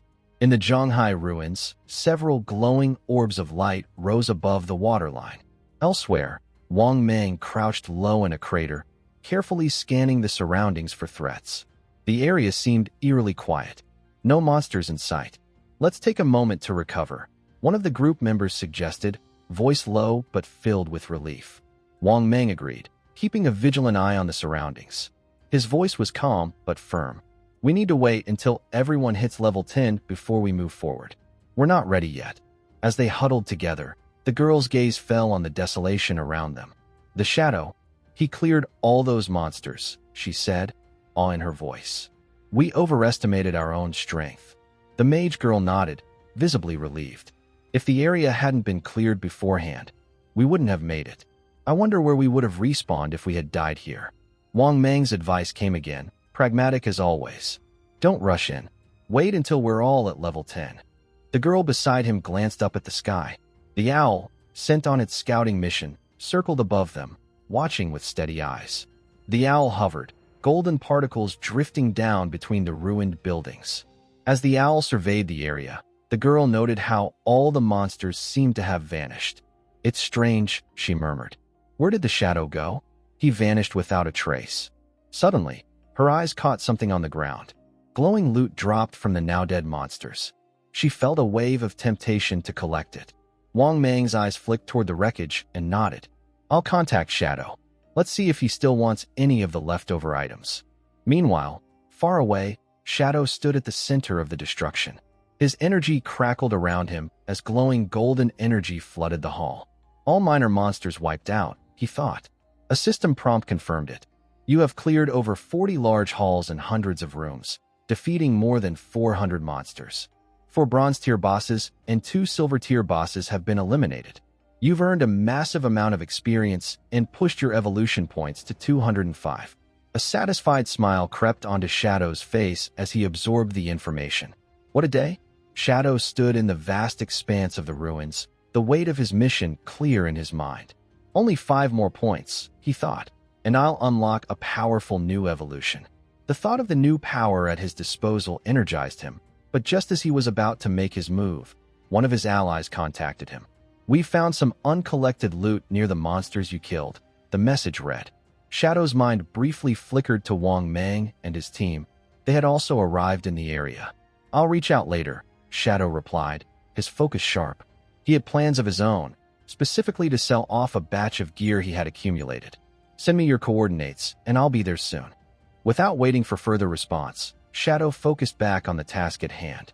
Inside the ruins, a sudden crackle of blue electricity raced across the floor. He narrowed his eyes, preparing to move as a burst of energy surged through his body. The power around him intensified. He launched forward, a streak of movement across the electrified ground, his body a blur of calculated speed. The Guardian's here, he announced, his voice cool, calm, and collected as blue lightning flickered around him. Before him, an electric vortex swirled violently. Emerging from the center was the boss Purifier Fail, a level 15 elite guardian. It was the highest tier guardian of the ruins, and defeating it would grant control over the domain. The air was thick with anticipation as the boss materialized in a flash of crackling energy. Shadow's mind raced back to his past life. I remember this boss well, he thought. The Purifier Fail had 750,000 HP in health, and it attacked in 3 brutal stages. Back then, even fully equipped with legendary golden gear, Shadow had struggled against the boss's deadly lightning attacks. But now, things were different. I don't even need to defend against its single-target attacks, Shadow muttered with a sly grin, confidence oozing from every word. He activated his skill Shadow Slash, and in an instant, a flurry of electrified blade trails surrounded the boss. The glowing blades cut through the air with deadly precision, striking from every angle. The purifier fail couldn't react fast enough, its body shredded by the overwhelming speed and force of Shadow's strikes. A powerful slash pierced straight through the boss's chest, causing it to stagger violently. Dark energy burst from the wound, and the force of the blow sent the Guardian flying backward. Lightning and energy scattered in all directions as the boss began to fall apart, struggling to maintain its form. But as it staggered, lightning projectiles rained down from above, each bolt crackling with violent power. Shadow's sharp eyes scanned the battlefield as he darted through the chaos. Each bolt hit with devastating force, and he knew that a single strike could end his fight in an instant. Still, Shadow remained calm, his 75% evasion rate giving him the confidence to navigate the barrage with ease. Normal enemies can barely land a hit, he thought, but elite bosses like this still have a 50% chance to hit due to their accuracy bonuses. His agility stat had reached an astounding 182, and his sprint speed now exceeded 40 meters per second, allowing him to weave through the storm of bolts with absolute precision. He observed the pattern of the lightning, calculating his movements in a way he hadn't been able to before. His speed and sharp reflexes were the difference this time. No longer reliant on shields and luck, he moved like a blur, dodging and weaving through the storm. With a burst of speed, Shadow closed in, his body surrounded by blazing energy. His blade skills flowed together in a deadly combo, landing a critical strike that shredded 250,000 HP from the boss in an instant. He grinned, a predatory gleam in his eye. "I won't give it a chance to fight back," Shadow declared. The purifier fail entered its second phase. Shadow's memories kicked in. This stage, it generates electric spheres and lightning bursts constantly. He knew the key: destroy the spheres first, or the boss would enter berserk mode. The memory of his previous life hit him hard. "In my last run, my team was wiped out by the insane damage from this phase." She refused to continue the fight. Shadow winced at the memory of her absence, the bittersweet feeling of excluding her from the team the second time around. Ironically, they had succeeded without her, but the experience was etched in his mind. With calm precision, Shadow launched poison-throwing needles at one of the floating electric spheres. Each needle hit with a sharp hiss, causing the sphere to crack and the boss to recoil in pain. He remembered the rule: for every sphere destroyed, the boss takes proportional damage. This was his chance to weaken it without engaging head-on. One down, two to go, he thought, watching the boss's health drop as the first sphere shattered. As he continued to dismantle the spheres, the purifier fail entered its third and final phase, unleashing powerful circular shockwaves of electricity that spread across the floor. Shadow observed the attack with clinical precision. "In my past life, my entire guild had to equip special lightning-resistant gear and rely on 4 healers just to survive this phase. Not this time." With his focus absolute, Shadow calmly stated, "I don't need a complicated setup. This time, it's my fight to win." The boss charged up another devastating move, its energy crackling. But before it could unleash the full force of its attack, Shadow activated Levitate, his body rising into the air within a glowing golden sphere. The world below him seemed to pause as he hovered above the chaos, looking down with unwavering control. The purifier fail roared in fury, but Shadow had already outmaneuvered it. From his elevated position, he watched the boss's final move fizzle out in failure.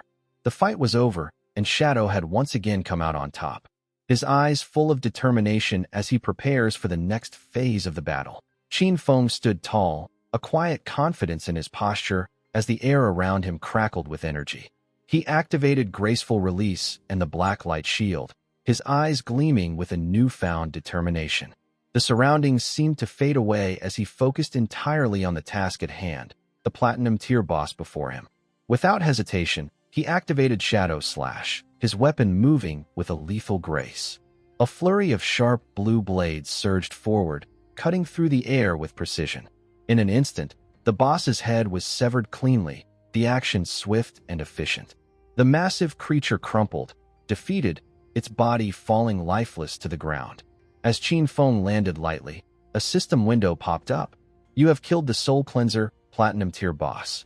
The notification continued, listing his rewards. Level 11 reached.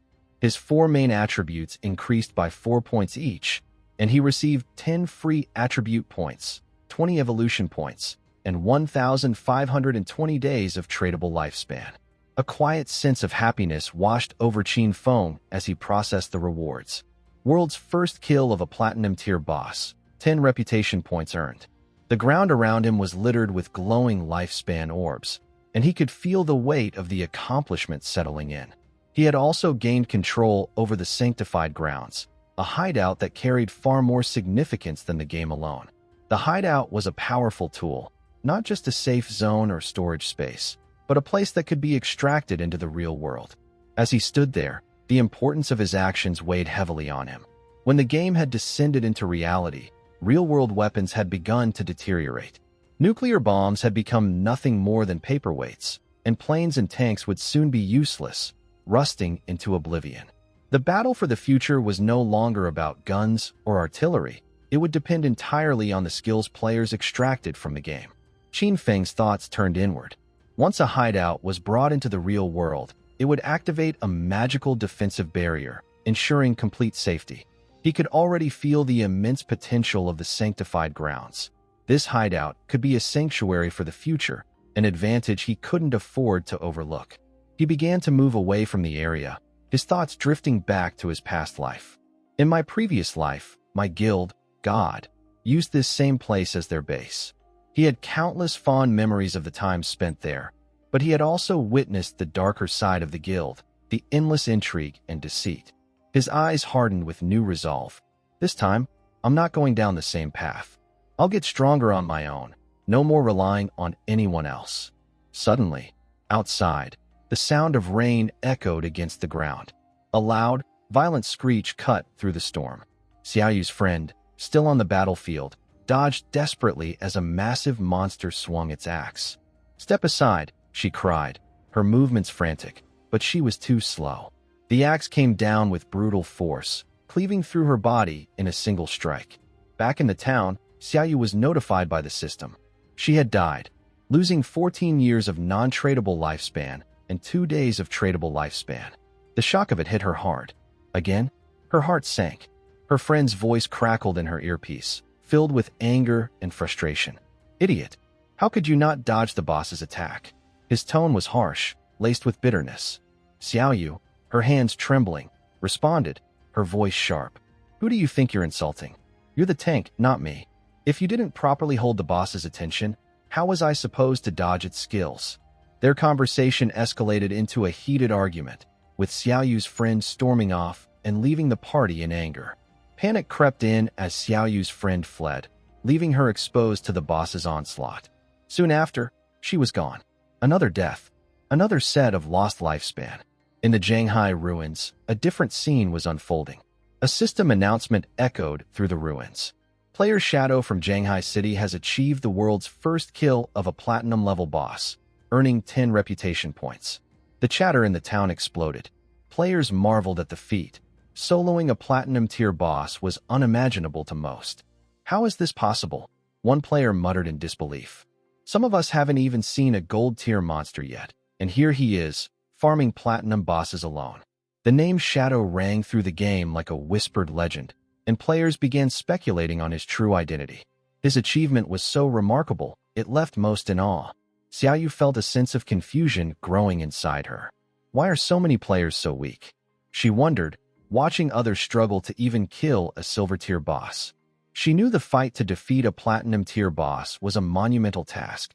How could Shadow have done it? Meanwhile, at Shadow's hideout, Qin Feng began collecting the glowing lifespan orbs from the now-dead boss. With his level 11 promotion, he was in the perfect position to distribute his attribute points. He'd already decided agility would be his focus. His hands moved deftly, assigning points as the system displayed the options, each point further cementing his role as a formidable force in the game. Qin Feng's mind raced with possibilities as he analyzed the situation. With high agility combined with his infinite invisibility, he realized he could kill countless bosses without taking a single hit. The excitement bubbled up inside him, but it was nothing compared to the shock he felt upon seeing the system notification that followed the platinum tier boss kill. 20 evolution points, just for this single victory. His mind began to race, the possibilities unfolding before him. This meant he could evolve his greedy hand skill once again. A wave of happiness washed over him as he realized that with this evolution, his loot rewards would increase from 3 to 5, and even more importantly, he had gained 100 extra storage slots in his inventory. This was a monumental step forward, and Qin Feng couldn't help but feel pleased with the outcome. Without hesitation, he spent 210 evolution points, leaving himself with 15 remaining. A system message popped up confirming the result of his decision. Greedy Hand has evolved from epic to legendary. The new legendary assassin skill now granted him an incredible 500% chance to receive an extra loot reward, and any additional loot had a 100% chance of increasing by 1 tier. He also gained an exciting new passive effect, 100 slots of greedy space for item storage, an effect that could make his collection efforts even more efficient. With a grin, Qin Feng wasted no time. He activated his legendary Greedy Hand skill to collect the loot from the recently defeated boss. 5 additional drops appeared before him, just as he expected. Along with these, Qin Feng received 100 evolution points, bringing his total to 115 remaining points. As he observed the system window, Qin Feng noticed 2 assassin gear pieces and a book of assassin skills had dropped. However, since he wasn't yet high enough in level to use them, he decided to store them safely in the hideout's warehouse for future use. He summoned a devout believer to collect all the loot from the palace and stack it neatly. The believer moved swiftly, gathering all the valuable items from the scene. While the believer was at work, Qin Feng reflected on his evolution points. He had 115 points to spare and several skills still waiting to reach their full potential. He wasn't going to waste this opportunity. He started with Shadow Stealth, evolving it 3 times to Epic. The results were immediate. The stealth duration increased from 36 to 60 seconds, and the attack after breaking stealth now dealt 300% to 500% damage. Additionally, the cooldown was reduced from 22 to 15 seconds. Next, he used 34 evolution points to evolve Backstab Enhancement twice to Epic level. This increased the backstab damage bonus from 50% to 75%, a devastating boost to his assassin capabilities. Then, he turned his attention to Darkest Moment, spending 6 evolution points to evolve it through Platinum, Emerald, and Diamond stages to reach Epic.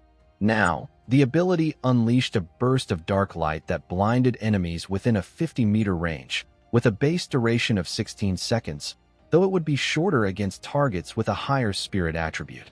Finally, Qin Feng spent 33 evolution points to evolve Bloom Curse to legendary level. The skill now had a terrifying new effect. It could be used on player corpses within 60 seconds of death, absorbing 50% of the target's remaining non-tradable lifespan and any scattered non-tradable lifespan light spheres. The corpses drained by Bloom Curse would vanish completely, ceasing to exist. Qin Feng's eyes widened with realization. The Bloom Curse could absorb non-tradable lifespan orbs, a powerful feature he hadn't expected. He remembered the rage zones and high-level areas where lifespan was depleted at an alarming rate.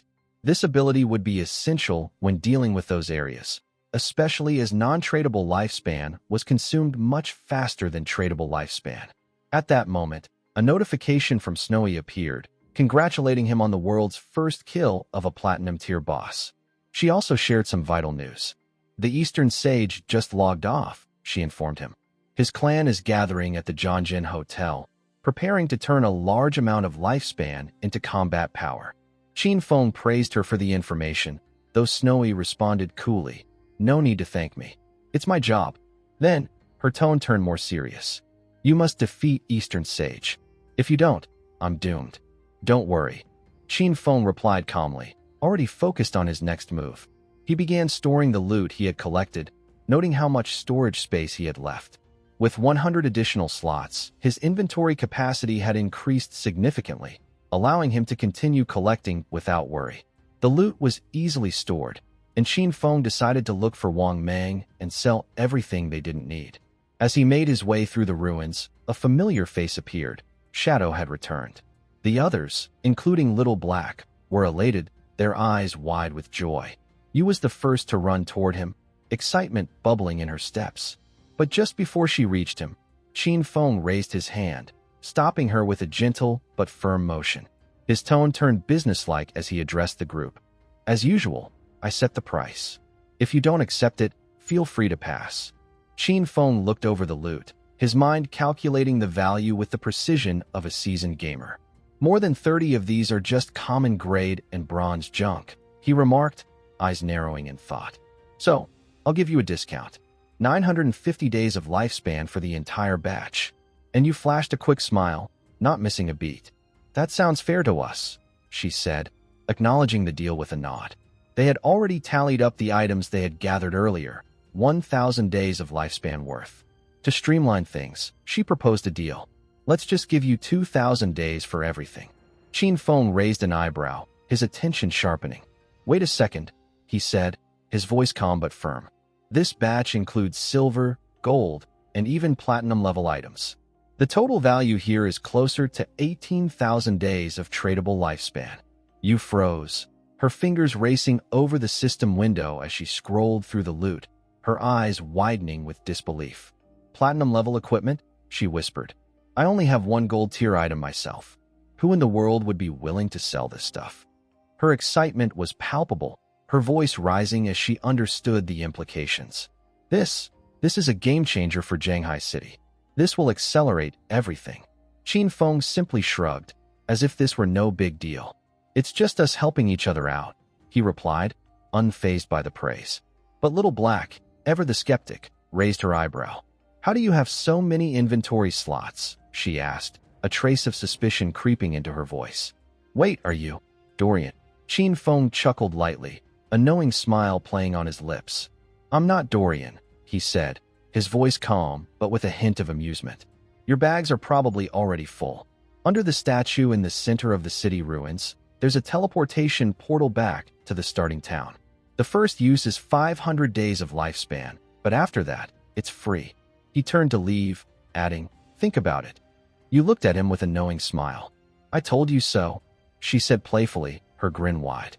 Shadow must be a reborn player. No one else could know that kind of hidden information. Wang Mang, looking a bit confused, shook his head. Captain, don't freak him out like that. You're scaring him a little, he said, trying to lighten the mood. You, realizing she might have overstepped, blushed slightly. What do you think would happen if I tried to flirt with Shadow? She asked with a teasing grin, clearly enjoying herself. Qin Feng, already a step ahead, didn't respond to the banter. Instead, his mind shifted back to the mission. The system chimed in with a familiar prompt. Would you like to consume tradable lifespan to extract a skill into the real world? Qin Feng didn't hesitate. He quickly confirmed the choice. Level synchronization and class advancement synchronization were the first steps. The system promptly confirmed 27,000 days of lifespan consumed. Level synchronization and class advancement synchronization completed.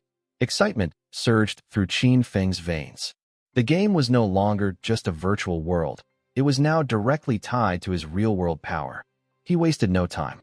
First, he used 1,946 days to level up Shadow Meld to level 10, unlocking its full potential. With that, he moved to his next set of upgrades. He spent 900 days on Backstab Enhancement, bringing it to epic level. 1,000 days on Greedy Hand, maximizing its loot-dropping potential. 3,200 days on Shadow Flash Slash. 5,366 days on Ghost Blur, giving him even more evasion and speed. 16,999 days on Curse of Blooming, adding even more devastation to his arsenal. 11,313 days on Blacklight Shield, increasing his defensive capabilities. When the dust settled, Qin Feng was left with 7,480 days of tradable lifespan.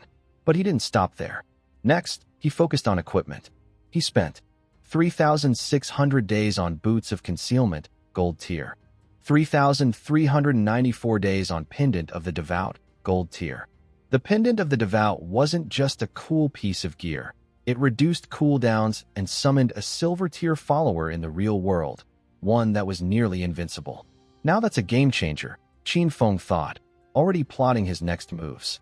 After all the extractions, Qin Feng was left with only 486 days of tradable lifespan, but his power in the real world was now nearly equal to what he had in the game.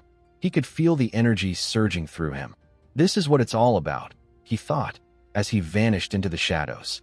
Moments later, Qin Feng awoke in the real world, the familiar surroundings filling him with a sense of purpose. Qian sure knows my address now, he thought, concern creeping into his mind. For safety, it's best to leave for now. He knew that extracting the sanctuary of soul purification would cost him over 1,300 years of lifespan. So for now, he would have to find a temporary place to stay until he could gather more resources. With eyes gleaming with determination, Qin Feng activated his greedy hand and watched as every item in his room disappeared into the void, like magic. Everything, from weapons to random odds and ends, vanished without a trace, absorbed into his personal stash. The storage space was truly a cheat code, and he couldn't help but smile, his satisfaction palpable. This thing is seriously next level, he thought to himself, feeling like he had just unlocked the ultimate inventory mod in his favorite RPG. He leaped up, almost like a speedrunner dashing through the levels, and climbed onto the window. As he pulled out his phone, his eyes focused on the map. Dongfeng Xian was located about 15 kilometers from here at the Zhonggan Hotel. Piece of cake, Qin Feng muttered. 10 minutes. That's all it'll take to get there. He disappeared into the night, cloaked in invisibility, moving with sci-fi precision, like an assassin from a high-octane action movie. His path was direct and efficient, no detours, no wasted seconds. The streets blurred past as he reached the Zhonggan Hotel in record time. Inside the hotel, the conversation among the Dongfeng family members was heating up. One of the men, visibly excited, leaned forward. The game's lifespan and skills can affect the real world, he said, raising a glass.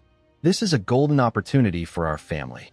Our Dongfeng clan will rise to power, thanks to Xioner's foresight in establishing a faction in the game. Xioner, the architect of this plan, smiled back, eyes gleaming with self-satisfaction. Everything is going according to plan, he said, a little too smugly. The grandfather, clearly proud, nodded. I'm pleased with your progress. Now, we've bought a large amount of exchangeable lifespan, all to acquire equipment and skill books. The goal?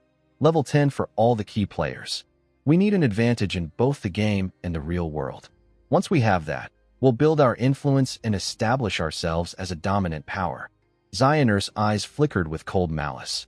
He had no interest in legacy or his grandfather's talk of a dynasty. In his mind, it was all about seizing control for himself. The old man's clinging to his position, Xioner thought. He's already at death's door, but he still wants to play king. In his mind, the plan was set: trap Shadow, force him to reveal his secrets, and then use him to generate lifespan. Once I'm number 1 on the ranking list, Xioner fantasized, they'll all fall in line. The Dongfeng family will be unstoppable. The grandfather turned to Xioner with a smile. How's the plan going with Shadow? Xioner smiled back, his expression cold. Don't worry, I've already found a woman who can get Shadow's identity. We'll have news soon. He leaned in, his voice darkening. Once we capture him, he'll work for the family. We'll profit immensely. Meanwhile, Qin Feng had already cleared the guards outside the hotel, slipping past unnoticed. Inside, the room was filled with wealthy patrons toasting to the future of the Dongfeng family. As they raised their glasses in a ceremonial salute, Qin Feng's eyes narrowed. He knew these were no ordinary men. They had real weapons. They've got guns, he thought. Not exactly an ideal situation for me. His ghostly blur and blacklight shield wouldn't guarantee a 100% evasion against firearms. One bullet to the head or heart could be the end. But Qin Feng didn't hesitate. His hand flashed to his pendant of the devout, summoning a devout faithful, a silver-tier boss that was nearly invincible in the real world. It appeared in a burst of green flames, its claws crackling with energy. The creature roared, and Qin Feng calmly gave it its orders. Go in. Leave no one alive. As the devout faithful stormed the room, the chaos erupted. Gunfire rang out, but the bullets did nothing to the creature. It swung its massive arm, knocking one guard aside, while its claws tore into another with brutal efficiency. Xioner's eyes widened in disbelief as he pointed at the monster. Shoot! Shoot it! He screamed, his voice desperate. The guards fired, but their bullets bounced off like water off a superhero's suit. The devout faithful was unstoppable. It swung its claws, slicing through the air, killing one guard with a single blow and impaling another. Xioner stood frozen in fear, sweat pouring down his face as the monster turned toward him. His grandfather screamed, panic rising. But instead of helping, Xioner ran, leaving his family behind to escape. I just need to make it back to the game, he thought. Then I'll level up to 10, extract my skills, and nothing will threaten me again. As Xioner sprinted toward the exit, Qin Feng stepped into the doorway, blocking his escape. The two men locked eyes for a split second. Xioner's world stopped. Before he could even move, Qin Feng was already in motion. A flash of movement and steel, and suddenly Xioner's head flew clean off his body, a spray of blood painting the air. Xioner's body crumpled to the ground, his eyes still wide with confusion as the world around him continued to fall apart. As flowers began to emerge from his body, Qin Feng observed the loot with pride. 27,000 days of tradable lifespan and 482 years of non-tradable lifespan. His eyes sparkled with joy. Now that's what I call loot. This was the kind of prize that only came to those who dared play the game with the highest stakes. His heart still steady as he walked away from the wreckage he'd just caused. The scene dives into the blooming curse finally unleashed its full power. Shadow watched as the aftermath unfolded with a cold, steady gaze. The room seemed to shudder, energy being sucked from the very air, until not even the smallest speck of blood or sign of a corpse remained. It was as if someone had pressed delete on the entire scene, not only erasing the evidence, but stripping away every second of life from those who had fallen. The curse had done more than kill. It had turned every ounce of existence into a resource, pulling away lifespan so completely that the world above remained blissfully ignorant of what had just transpired. Yet Fong, standing at the edge of it all, wore a quiet smile that belonged to someone who saw the world for what it really was. Everything seemed normal outside. Just another day, the city running on autopilot, people laughing on their phones, lost in their routines. No one realized that chaos was brewing just beneath the surface, ready to turn reality upside down once these game-like abilities began spilling into the real world. But then, Shadow's senses spiked with danger. Something was off. Sirens echoed faintly in the background. Gunshots had shattered the quiet, and now panicked voices leaked out from the private room. The authorities moved fast, storming the restaurant because everyone in town knew it was the Dongfang family's favorite hideout. Cops swept in, expecting the usual crime scene. Chaos, bodies, a grim mess to mop up. Instead, the officers were left scratching their heads. There wasn't a single mark, no blood, no shells, not even a thread out of place. Chairs knocked over, plates spinning to a stop on the tile, but the actual people had vanished, leaving nothing but a strange, electric silence. The chief, frustrated, demanded answers, his voice echoing off the empty walls.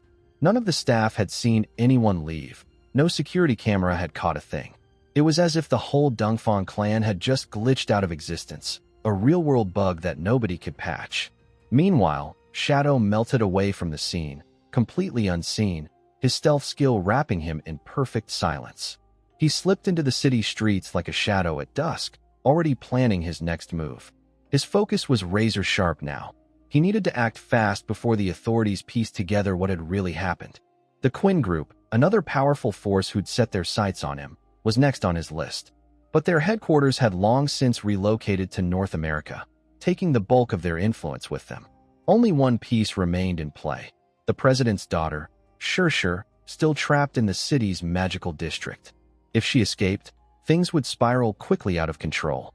The distance was huge. Almost 300 kilometers separated Shadow from his next target, and on foot, even at his speed, it was a journey that would take hours, not minutes. He shook his head, considering whether he'd need to borrow a ride, maybe something fast and inconspicuous. Time was now a currency as valuable as lifespan itself. Returning home, Fong sat on the edge of his bed and stared at the ceiling, letting the events replay in his mind. With a deep breath, he logged back into Forsaken by the God, greeted by the familiar jolt of the system notification. For the second time, he had been chosen, and this time, he was determined to take every advantage. He appeared back in the sanctuary, instantly alert to the presence of powerful bosses lurking in the ruined districts. He thought of them as opportunities, one more step up the ladder in a world that was quickly becoming a survival game for keeps. It wasn't long before a message popped up from Inu, her tone both excited and nervous. Her squad had stumbled onto a hidden tomb, but they were blocked by a gold-tier vengeful spirit that even a full party couldn't handle alone. Shadow raised an eyebrow. She always did seem to have a knack for tripping over rare events. She explained that they'd tried to take a shortcut through some ruins, avoiding the usual monsters, when one of their teammates fell into a concealed pit, unearthing the entrance to a hidden dungeon. With team chat disabled, they were forced to improvise, fighting desperately as a level 12 boss came at them with a weapon big enough to put even fantasy villains to shame. Barely escaping, they'd retreated back to Shell Town, hearts pounding.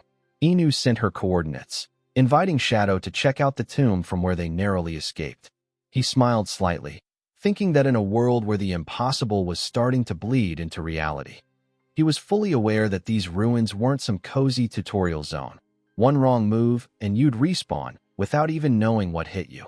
Tombs like the Temples of Faith or the Cursed Ruins were infamous on the forums for spawning either the next big jackpot or a personalized nightmare. So when Inu pinged him with a location drop, her trademark playfulness on display. "If you don't want any loot, I'll gladly call dibs." He just gave a small, knowing grin. She knew how to twist a moment to her advantage, no matter the stakes. Accepting the invite, Shadow arrived at the sent coordinates and had to do a double take. Before him was a massive stone well, wide as a swimming pool, gaping at the center of the ruins. He almost laughed. How had the little lamb just wandered right in and dropped straight down like she was exploring a mall, not a high-level dungeon? He didn't hesitate, vaulting smoothly over the edge and letting the dark swallow him whole. The system HUD flickered across his vision. "You have entered the tomb of resentment. All long-range comms are now blocked." A chill snaked up his spine, the kind of darkness you feel in your bones. Each step he took echoed, the suffocating silence broken only by the distant, almost mechanical hum of the game's code. Suddenly, twin crimson orbs glared out from the black. An icy growl reverberated off the ancient walls, less a threat and more a warning to run while you still could. Emerging from the pitch black, a golden-ranked vengeful spirit stalked into view. Humanoid, but wrong, its entire being twisted with rage and wrapped in the tattered remnants of some ancient warrior. In both hands it gripped butcher blades as long as a surfboard, each one glinting with the promise of instant death. Shadow immediately assessed. This boss was built for damage. He'd never crossed paths with this exact spirit before, but he knew the type. High attack, massive swings, and the ability to wipe a party faster than a bugged speedrun. The boss didn't waste a beat, swinging a blade in a brutal arc. Shadow's reflexes, now legendary even by pro esports standards, kicked in. He triggered Shadow Flash, vanishing from the spirit's sight and appearing behind its back. One of those signature moves that would make stream highlights if this were real life. Seizing the opening, he went for the arms, blades moving with ruthless precision as he tried to cripple the boss's offense from the get-go. The attack connected, but the spirit's defense was beefy. Shadow felt the feedback up his arms. Most of the damage didn't even scratch the boss. Not discouraged, he chained into his graceful liberation skill, his blade slicing in a lethal arc straight at the vengeful spirit's throat. The critical hit landed with a satisfying thud, but what happened next made Shadow's breath catch. The spirit's severed hands didn't fall. They wriggled and snapped right back into place, only to burst in a violent explosion that ripped through the corridor like a grenade. By sheer instinct, Shadow flipped into ghostly evasion, his movements a blur as he dodged out of the blast radius, boots skidding across ancient stone. Landing in a crouch, he let out a slow breath, mind flashing back to horror stories of overconfident teams from the last patch, players who'd rushed a new boss, only for a sneaky self-destruct to send their kill streak back to zero. He'd heard of platinum bosses with these tricks, but seeing it from a gold tier was next level. When the smoke cleared, the game's interface pinged with a dopamine rush. You have slain the vengeful spirit. Rewards: 10,000 days of tradable lifespan, 20 evolution points, skill book, Nightfall Crescent Blade. Shadow didn't waste a millisecond. He activated Greedy Hand, drawing another 6,300 days of lifespan out of the defeated spirit and scooping up the platinum-grade resentment leather armor for himself. He quickly flipped through the skill book, Nightfall Crescent Blade, a move that flooded a 5-meter radius with shadow energy, enough to make anyone inside rethink their career choices. This wasn't just a trophy for his build, it was a flex, something even the top-tier leaderboard grinders would envy. Shadow hadn't expected to get his hands on a real area of effect elemental skill in an assassin build, but the world of Forsaken by the God never failed to surprise him. He studied the shimmering skill book in his hand, Nightfall Crescent Blade, and couldn't help but feel a ripple of satisfaction at the possibilities. He didn't waste time on hesitation. When the system prompted him to assign his fresh attribute points, Shadow dumped them straight into Spirit.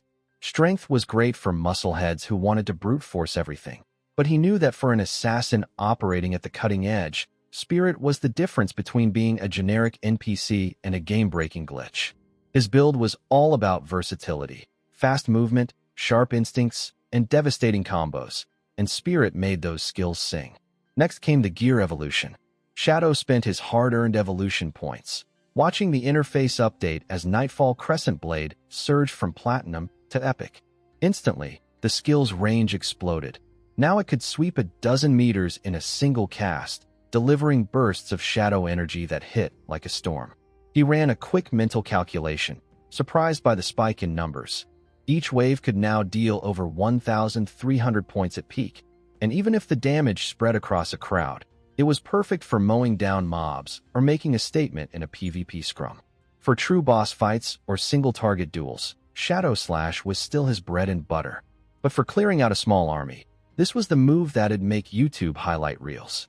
With a flick, he unequipped his old golden ghost fire armor, level 5, respectable, but yesterday's news, and donned the resentment leather armor.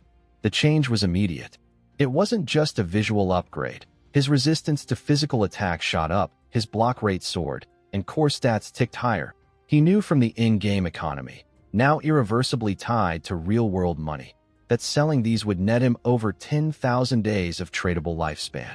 That kind of payout could buy anything from a second chance at life to an actual house in the real world, depending on how you played your cards. Steeling himself, Shadow turned toward the sealed stone gate looming at the edge of the chamber. This was where the real adventure started. Beyond this barrier was the crypt proper, where gold wasn't the ceiling, but the floor. He was secretly hoping that with a little luck, he'd find a decent mount, but as the view pulled away from Shadow and his growing stash, the scene shifted seamlessly across the virtual world. In a dense, digital forest, a grotesque goblin was toying with Shadow's own sister and her friend, who looked so overwhelmed by the fight they could barely even scratch the monster.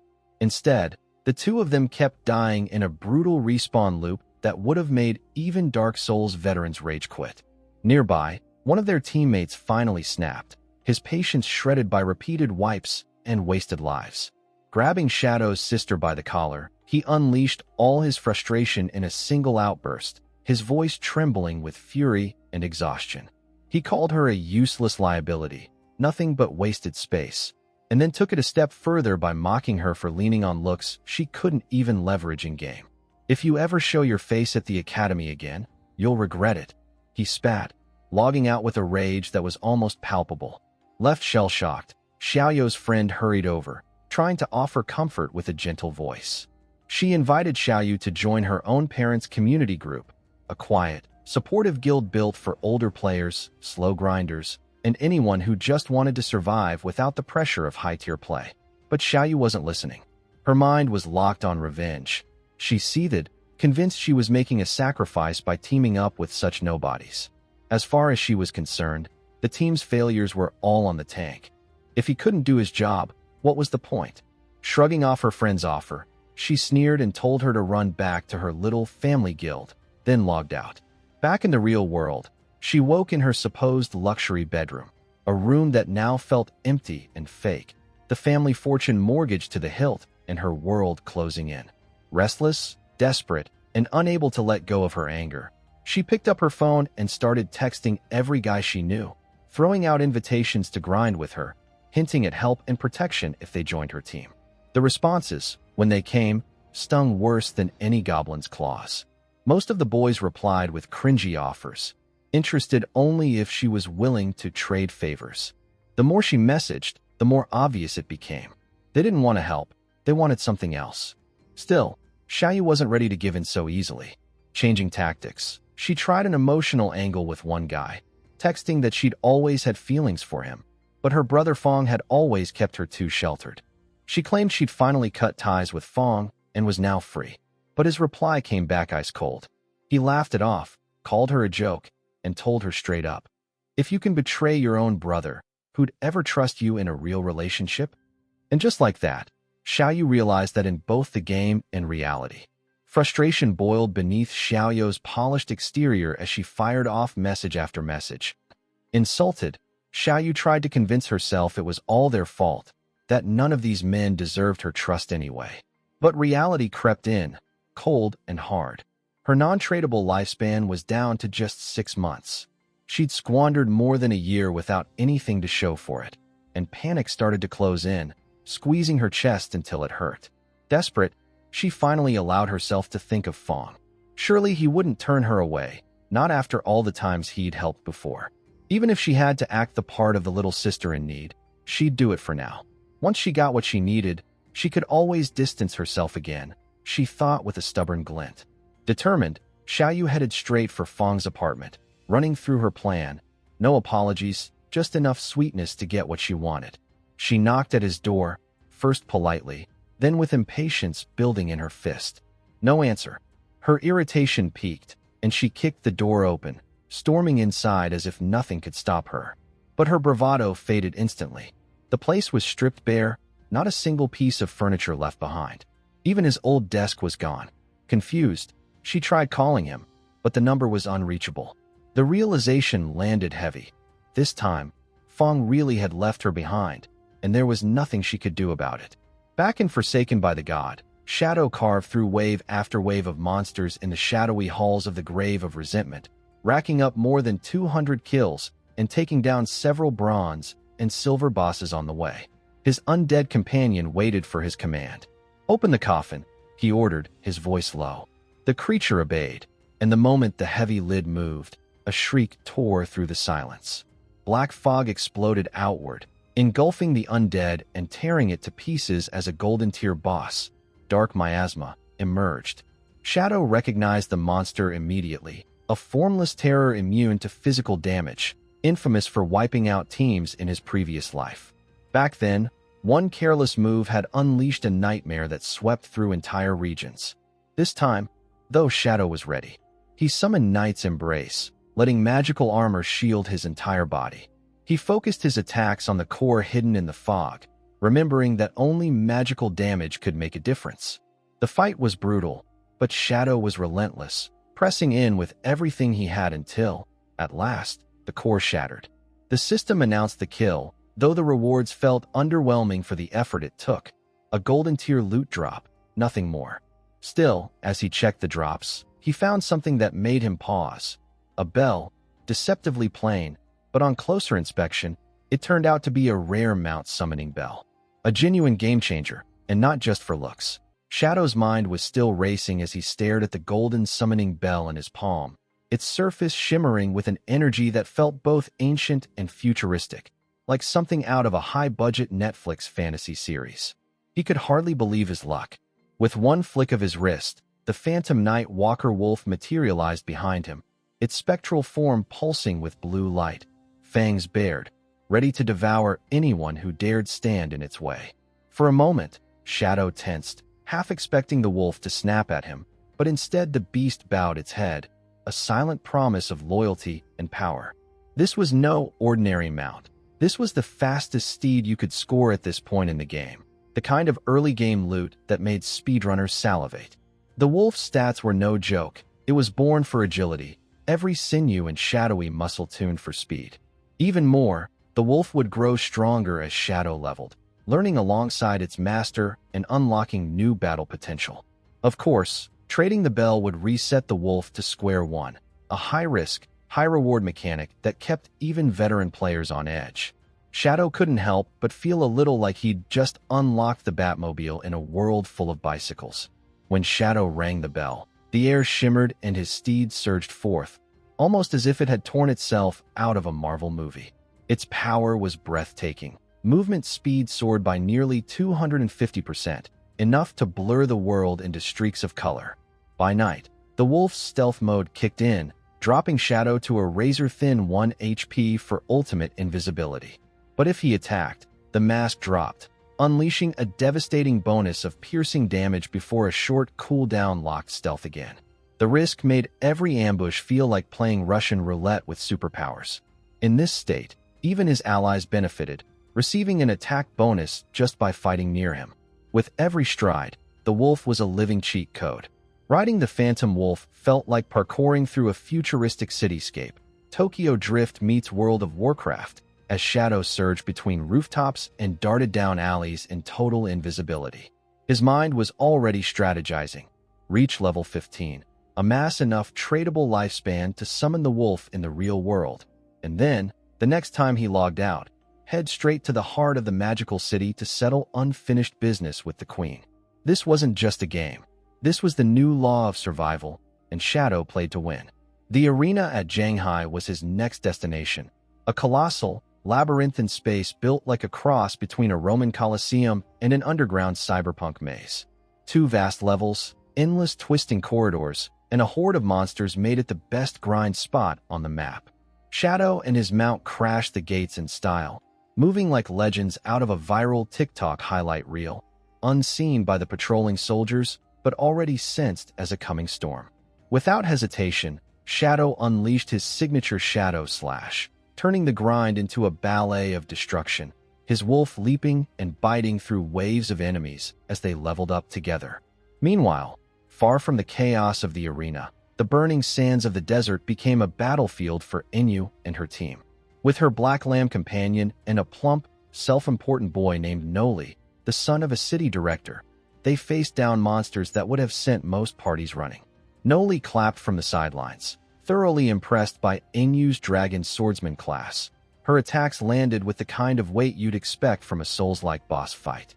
The boy, flush with second-generation privilege, tried to win favor by admiring her skill, but Inu didn't let it go to her head. As they wrapped up the battle, Inu shook her head, wondering aloud how Shadow had managed to take down a platinum boss solo. The comparison stung Noli's pride, and he bristled, trying to downplay Shadow's reputation. He's just a backstabber, a sneaky assassin hiding in the dark. No class, no honor. He huffed, the words sounding more like sour grapes than an actual critique. He made it clear he thought his social status was enough to impress her, but Inu's retort cut through his bravado. As a marksman, he should know better. There's more strategy in a patient, methodical takedown than in a mindless charge. The rebuke silenced him, his ego deflated, left stewing in his own shadow. The tension among Inu's team was thick as Noli, still puffed up from his family connections, started throwing wild claims about Shadow's real-life reputation. According to him, Shadow wasn't just a notorious figure in-game. Rumors painted him as some bloodthirsty menace outside of it, too. He leaned in with a cocky grin, bragging that he had a cop buddy, someone in law enforcement who happened to play the game and had leveled his stealth detection to a solid 3. With that sort of advantage, Noli pitched his master plan: set a trap, outsmart Shadow, and force him to reveal his real identity. Then, they could control him, keep him leashed for official business. As Noli saw it, that was the only way to prevent the sort of chaos Song and the Dongfang family had unleashed. But as the words tumbled out, Inu and Fong looked at him and just lost it. Their laughter echoed down the desert, making Noli's pride shrivel on the spot. Fong told him he had it all backwards. Shadow wasn't the one creating the mess. It was the authorities themselves who kept running to Shadow whenever things spun out of control. He was their last resort fixer, the secret boss they turned to when official channels hit a wall. Inu chimed in, reminding the fat kid that Shadow had accomplished what most players could only dream of, soloing both the global first golden boss and platinum boss. Trying to control someone like that? It was about as likely as finding Pikachu in Times Square. If anything, they should be doing everything in their power just to stay on his good side. Inu roasted Noli harder, teasing him that maybe all his family's money came with a lobotomy. Do you think being a second Jin means you get to skip basic logic? She said, the corners of her mouth twitching. Her words hit harder than any crit in the game. Noli, now practically pouting, vowed to get revenge, somehow, someday, on Shadow, convinced that as long as he could keep leveling anti-stealth, he'd be able to outplay the game's deadliest assassin. His little tantrum ended with an awkward dance, as if he'd lost a Fortnite emote battle, trying to impress the officers and show off his connections. But Fong and Inu barely even acknowledged him, already moving on. Instead, they started picking through the loot they'd missed thanks to the distraction. Inu muttered that they'd lost a golden priest item, a silver accessory, and a skill book. But the conversation quickly veered back to Shadow. He was like a living loot box, always snagging the rarest treasures, probably hoarding half the legendary drops on the server by now. That guy must have a sixth sense for treasure, she sighed. Or maybe the system's just rigged for him. If there's a secret achievement for chest farming, he's got it maxed. As they moved on, Noli, not to be deterred, tried to make his concerns sound deeper, warning that Shadow's unpredictability was a real threat. Fong, half listening, switched gears and asked if Inu had heard about the latest headline grabber, the unsolved hotel incident where the entire Dongfang family had vanished during a banquet. The story was making the rounds in chat groups, sparking every kind of wild theory. Fong hated to admit it, but with everything they'd seen so far, he couldn't shake the suspicion that Shadow might have had a hand in it. If that was true, should the authorities really keep cleaning up after him? For all they knew, Shadow could be an actual criminal mastermind, not just a game legend. Inu didn't dodge the topic. She knew the case had everyone buzzing, from the average player to the city's top brass. There was no proof yet, nothing tying Shadow to the disappearance, but even if there was, Inu had made her choice. If the higher-ups refused to cover for him, she said, a sly grin on her lips, I'll personally wipe his behind. Some players are just built different. Just then, while Inu's group was still investigating, one of the junior officers hurried over. Captain, you need to see this. There's an arena ahead. Looks like a massacre. There are monster bodies everywhere. The news had the whole team on edge. They moved into the ruined arena, eyes wide as they took in the battlefield. Everywhere they looked, loot was scattered, weapons and items tossed like confetti after a championship game. It was the kind of sight that left even the most hardened players quiet for a moment. Noli, desperate to prove his worth, tried to keep up his bravado. You know, if I had a bit more time and my gear was right, I could do this too, he claimed, but no one seemed to believe him, not with the evidence in front of them. Inu was silent, but the look on her face said she'd already guessed who was behind this. After all, only one person consistently left this kind of devastation in his wake. As the officers walked deeper into the arena, the loot pile only grew. Inu finally broke her silence, turning to Noli. You really think anyone on this server, aside from Shadow, could clear out this many monsters solo? Her tone was cool, almost amused. Noli, cornered and embarrassed, tried to bluster again, but no one listened. He was background noise now. Without warning, Shadow materialized right behind the group, so silent and sudden it was as if he'd stepped straight out of the shadows themselves. His spectral wolf mount, fierce and alert, watched them with cold, intelligent eyes. Noli's bravado vanished instantly. His legs gave out, and, in pure panic, he crumpled to the ground. His humiliation complete as fear overtook him, leaving him shaking and mute. Inu's eyes flicked from the loot to Shadow and his wolf, genuine surprise breaking through her usually calm demeanor. She wanted to ask a dozen questions about the mount, about the fight, about his plans, but she kept her cool, only nodding respectfully. Shadow gave her a nod in return, offering a subtle thanks for the earlier coordinates. Little Black really came through this time, he said, giving credit where it was due. He didn't explain anything about the mount, and Inu knew better than to press. Getting down to business, Shadow glanced at the pile of loot. Are you all planning to buy? Or should I put this back on the market? His voice was measured, all business. Inu answered right away, we'll take it. No haggling.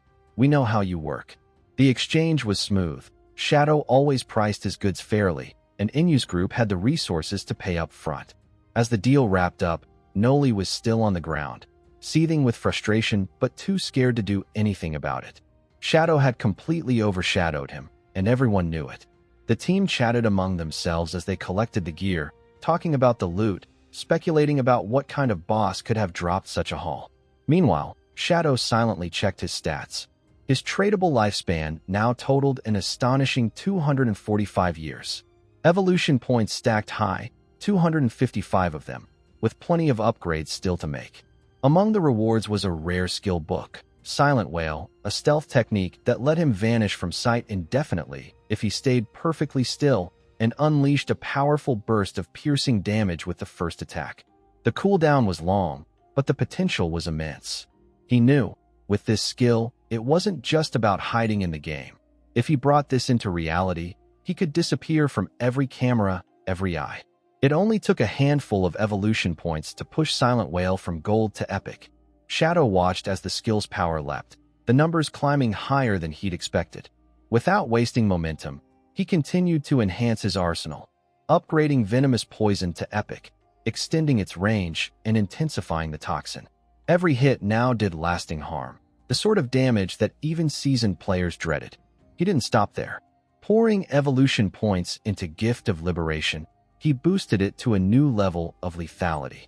Now, his next strike could cut through defenses with brutal efficiency, inflicting wounds that kept bleeding long after the fight was over. The cooldown dropped, letting him unleash devastating attacks with almost no pause. He glanced at the Trickster Pendant, a rare assassin's accessory he'd swiped from a sly NPC who played games with reality itself. The stats made his eyes widen. A flat 45-point boost to physical attack, plus 20 each to strength and constitution. Serious upgrades, but with a catch. Its health effect meant there was always a bit of danger wearing it, like running around with a cheat code that might just brick your console. But for someone who now boasted level 4 stealth, the risk was part of the thrill. Nobody could even think about hiding from him. Thanks to the Shadow Will technique, his evasion soared to a jaw-dropping 83%. With every piece of assassin gear stacked, his physique and spirit both climbed another 5 points, and his dodge rate jumped up another 32%. He was less a player, more a phantom with a pulse. Shadow set his sights on the desolate city once again, but something strange caught his eye. Up in the sky, a dust cloud was swirling. A sandstorm? No, he squinted. It was no trick of the weather. Perched atop the crumbling ruins was an abomination. A creature so ugly it looked like it had crawled out of a dark fantasy adaptation on Netflix. 2 massive axes gleamed in its hands, and the moment Shadow saw it, he knew, the Saint of Steel. He let out a silent whistle. Even in his previous life, this monster had been a game-changer. The Saint of Steel had shown up in the ruins and wiped out an army of 1,000, racking up nearly 500,000 deaths.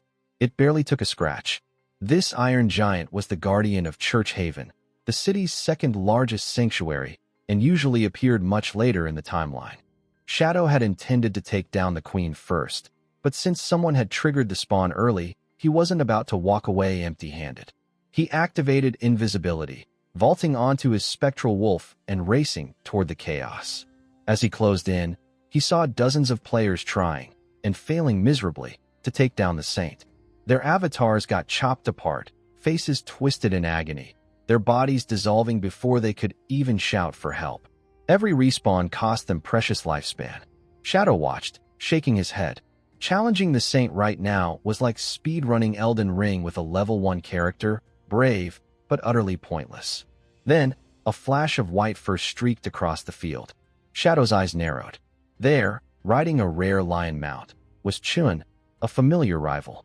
The infamous Templar Knight, the man who had matched him blow for blow across 9 years of in-game history. Cunning, ruthless, the kind of rival who always seemed to have a backup plan, like a villain in a Christopher Nolan film. The two of them had never settled the score. In the old timeline, Chen's guild had been the ones to defeat the Steel Saint, earning them a reputation as the Western slaying gods, while the Eastern Holy Temple claimed their own turf. And while Chun strutted around the city like it was his private empire, Shadow knew the truth. Chen's guild ran on contracts and promises, but the taxes were brutal. Half your earnings gone, turning members into little more than digital serfs. But this time, Shadow wasn't about to let Chen walk away. As the battle raged, Shadow ghosted into the crowd. In a single, fluid move, he triggered his assassination skill. The players around Qin went down instantly. No time for heroics, no chance to call for backup. Qin spun around, recognizing the style immediately. "Shadow, what the hell? My guys had nothing against you," he yelled, desperation breaking through his usual smugness. Shadow, always one to drop a line, replied with a smirk. "What can I say, man? I'm on a strict vegan run today." The punchline hit even harder than his blade. Before Qin could activate whatever escape skill he was reaching for, Shadow flickered behind him, executing another ruthless assassination. Qin's avatar dropped, lifeless, before he could even process the betrayal. With the field cleared, Shadow wasted no time. He used the Curse of Blossoms, watching as the cursed flower bloomed from every fallen body, draining the last traces of tradable lifespan from his rivals. It wasn't just a win, it was a statement. The next instant, every player in the battle, including Qin and his shattered guild, was forcefully yanked out of the chaos and dumped right back at the nearest safe zone. Qin, momentarily stunned, could only stand there, trying to process the brutal takedown. Why had Shadow shown up out of nowhere and obliterated their entire squad? He barely had time to piece together the answer before panic erupted around him. All at once, his teammates started shouting in horror. Their tradable lifespans were gone, completely wiped out. "If you go charging back right now, you'll lose whatever you have left. Go somewhere else, evolve, grind, claw back some years before you throw yourselves into the meat grinder again." For once, his bravado gave way to raw survival instinct. It was that or permanent game over. Among the shaken survivors, Shadow's own sister stood apart, feeling lost and doomed. She could hardly believe her rotten luck. She joined a slave guild chasing fake glory and now found herself in the line of fire, her already thin lifespan stretched to the breaking point. The curse's withering flowers bloomed across the battlefield, each glowing with a stolen name. Shadow's gaze landed on one name in particular, and his heart dropped. His sister. She was teetering at the edge, hanging on by mere scraps of time. He stared at the system feed, stunned that she'd traded away her life for a pack of useless hangers-on. Her sacrifice wasted on a crowd that wouldn't last a single season on Survivor. Before the moment could sink in, a whistling blade tore through the air. The Saint of Steel, sensing weakness, lunged at Shadow with one of its massive axes. But Shadow, on pure instinct honed from countless battles and more than a few hours watching Souls-like speedruns, twisted aside at the last instant. He slid beneath the arc of steel, barely feeling the wind of its passing, every nerve alive with adrenaline. The Saint wasn't used to this kind of resistance and, for a moment, even looked puzzled, as if it had glitched and someone had patched in a new boss AI. Relentless, the creature came at him again, dual axes spinning in that signature, brutal rhythm. Like a final boss you've faced one too many times, always with new tricks up its sleeve. Shadow's eyes narrowed, recognizing the pattern. The Saint was stuck in a loop, always leading with the lock blade. He saw his opening, unleashed the Shadow Whale technique, and let the attack chain together. Throat slashes, followed by a devastating critical. The damage meter spiked. Toxic green fluid burst from the Saint's wounds, splattering the ground like some grotesque DLC effect. But before Shadow could even celebrate the boss-defeated screen, the creature's body jerked and twisted. The Saint's corpse shuddered, then rose anew, more terrifying than before. Now, its lower body split open, revealing a tangle of staring eyes and an impossible number of writhing arms. It looked straight out of a Junji Ito nightmare or an eldritch horror mod. The real boss fight was just beginning. Shadow's blood ran cold as he realized what Phase 2 meant. This was why the Saint of Steel was a legend among players. At half health, the demon sealed within would awaken, and from this point on, any damage inflicted would reflect right back at the attacker, a classic rage-inducing MMO mechanic. And as if things weren't bad enough, the myth said the demon's belly was a living portal. Anyone devoured would be warped to some hellish dimension, a volcanic underworld straight out of Dante's Inferno. In all his previous runs, Shadow had never seen anyone make it back from that realm. The atmosphere in the arena was electric as the enemy squad kept their eyes glued to Shadow, unable to hide their awe. They had witnessed every second. Shadow had entered the fray.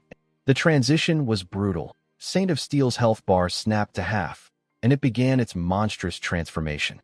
Shadow ducked between the chaos, vanishing and reappearing as the boss's multitude of iron hands swiped at empty air.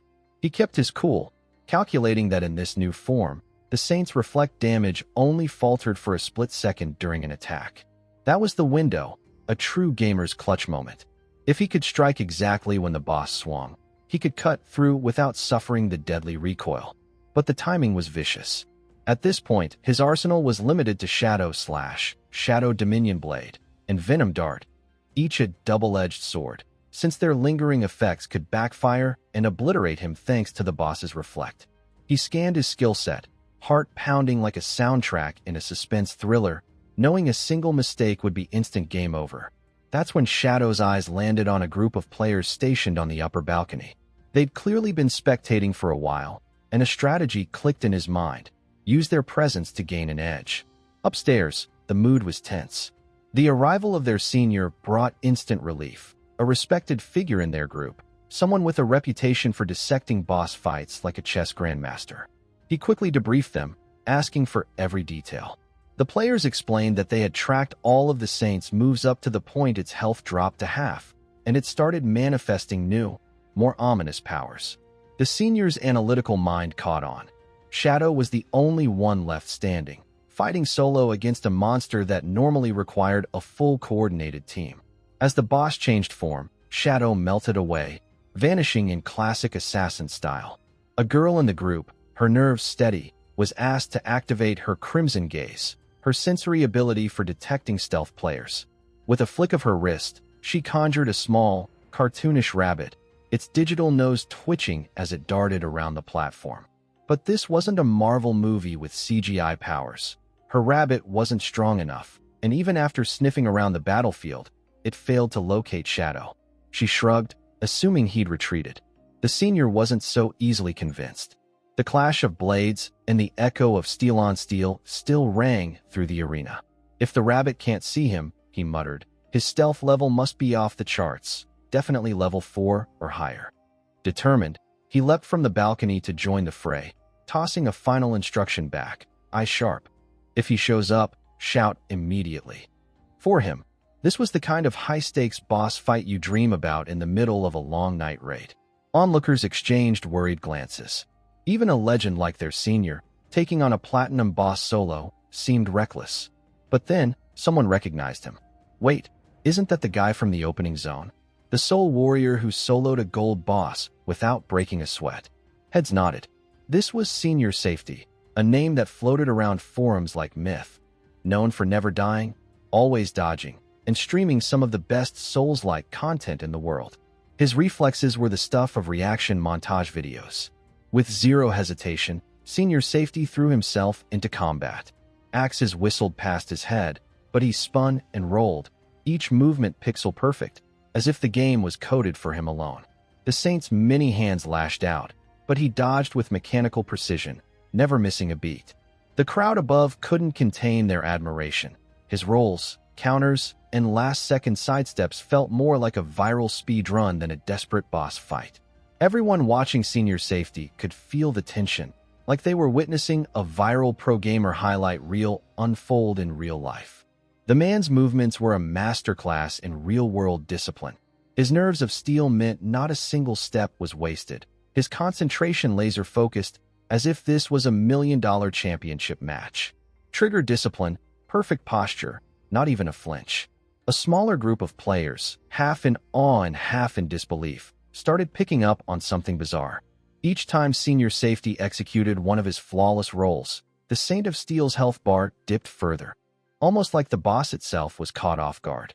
One guy squinted, then gasped, noticing how spectral slashes shimmered across the monster's body with every movement, each one landing with pixel-perfect precision. Are soul warriors always this broken? He muttered, realizing perfect dodging in this game wasn't just for show, it was the meta. With every clean dodge, the next attack would punch right through half the boss's armor, turning each evasion into a setup for chaos. Suddenly, Senior Safety finished his last dodge and planted his feet. He drew his sword, an electric blue aura flaring around the blade like something straight out of an S-tier action RPG. The bystanders blinked as the girl with detection powers whispered, That move has to break 1,000 damage. The senior laughed, a deep, satisfied laugh that said I've done this before, and launched into a flurry of attacks, his blade a blur of afterimages. It was the signature finisher, Razor's Edge, the ultimate move for anyone with the patience to wait for the right moment. The girls watching couldn't help but break into applause. Before they knew it, the boss was already down to a quarter of its health. Whispers flew. Could Senior Safety actually solo a platinum boss? He relaxed, sheathing his sword with a cool confidence, maybe already thinking about his victory pose. But just as the moment felt secure, the Saint of Steel unleashed a counterattack. The crowd froze in shock. The senior, who had dodged everything so far, was suddenly struck down in a blink. Confusion swept through the group. Hadn't he landed every move? Why was the boss still standing, its health never dropping below the final third? Only then did everyone realize Shadow had been there all along, cloaked in a level of stealth beyond their comprehension, quietly watching and learning from every move. Now, everything clicked for Shadow. The secret to beating the Saint of Steel was clear. It wasn't about brute force, but precise timing, using the monster's own attacks to stagger it, and then delivering clean counterblows. This boss punished mindless aggression. You had to outsmart it, not overpower it. Yet even that wasn't easy. Shadow knew rolling and attacking together was nearly impossible, and attacking too soon would mean eating a direct hit. If you hesitated, the boss would retreat, healing up and erasing all progress. Shadow glanced at the crowd, players now paralyzed with fear, barely able to move, their confidence shattered. The boss started limping back toward its sanctuary. Shadow's mind raced. If I don't finish this now, all that work goes to waste. He didn't hesitate. He let his invisibility fade and strode into the open, drawing every eye. Gasps rippled through the players. So it had been Shadow dealing that monstrous damage all along, not the so-called senior. The mythos of Senior Safety collapsed in an instant. Now, everyone understood. Shadow was the real storm on the battlefield, the one carrying the fight from the shadows. The detection girl's jaw dropped as she tried to process what she was seeing. Shadow's stealth had surpassed even her level 3 anti-invisibility skill. He was in another league entirely. Meanwhile, a greedy opportunist's gaze swept over the loot scattered from fallen players, including Senior Safety himself. The idiot thought he'd found a free lunch, clueless that every item was already marked as Shadow's prize. At that instant, Shadow activated his newly evolved Shield of Dark Light, its triple-layered protection shimmering around him, an invisible suit of plot armor that could shrug off 3 direct hits, no matter how wild the damage. The Saint of Steel, sensing the threat, unleashed one of its signature rage attacks. Shadow's shield deflected the blow, stunning the monster just long enough for him to surge forward. He unleashed his Shadow Slash, each strike a brutal counter, carving deep wounds into the boss's armored frame. After the first barrage, Shadow saw the truth. Out of the 9 vicious slashes he delivered, it was the last 3, timed just as the boss finished its own attack, that dealt the real damage. If not for that Shield of Dark Light taking the brunt of the Saint of Steel's monstrous attacks, Shadow knew he would have been reduced to digital dust. There'd be no second chances. With every crushing blow absorbed, the gap between victory and annihilation closed. But now, the Platinum boss was starting to unravel. The Saint of Steel's patience snapped. It tapped into some ancient power, purple miasma erupting from its core, swirling like wildfire around its colossal frame. Shadow braced himself as a torrent of fire breath swept across the arena. Even with his evasion rate punching past 80%, he could barely keep up. The beast was relentless, spitting flames faster than most players could even react. His 7 shields were demolished in seconds, shredded by the onslaught. If he'd hesitated for even a fraction longer, that would have been the end. Game over, no continue screen. Meanwhile, greed always finds a way. One opportunistic player, eyes wide at the piles of loot scattered across the battlefield, decided he'd won the lottery. The poor fool crept onto the scene, probably already fantasizing about all the rare drops. He got a harsh reality check instead. A venom dart from Shadow zipped through the chaos, hitting him square between the eyes. The message was clear. These rewards aren't for freeloaders. Shadow wasted no time after dispatching the intruder. Methodically, He moved to gather the spoils. First, he absorbed Senior Safety's tradable lifespan. 612 days added to his stash, plus a hefty 67 years of non-tradable life. An absolute goldmine for any top-tier player. At the same time, the blooming curse flowers he'd set earlier bloomed anew, sucking the life force out of the greedy idiot. 355 days of tradable time, and 20 non-tradable years, gone in a heartbeat. Still, Shadow had a shred of mercy. He left Senior untouched by the curse. There was value in keeping a seasoned survivor like him in play, especially one who had never truly died in-game. But the Saint of Steel wasn't finished just yet. With a roar, it sent another of its massive hands barreling toward Shadow, determined to drag him down one last time. Shadow stayed cool. He'd cracked the code now. Relying on his Dark Shadow shield and precision shadow slashes, he chipped away at the boss with icy patience. No risky combos. Just pure calculated persistence, whittling the platinum juggernaut down bit by bit. The remaining players watched in stunned silence as Shadow put on a clinic. The sensory girl, eyes wide, whispered what everyone else was thinking. Shadow was a menace, merciless against monsters and humans alike. She tried to guess his secret. Was it stamina, relentless grinding, some secret exploit?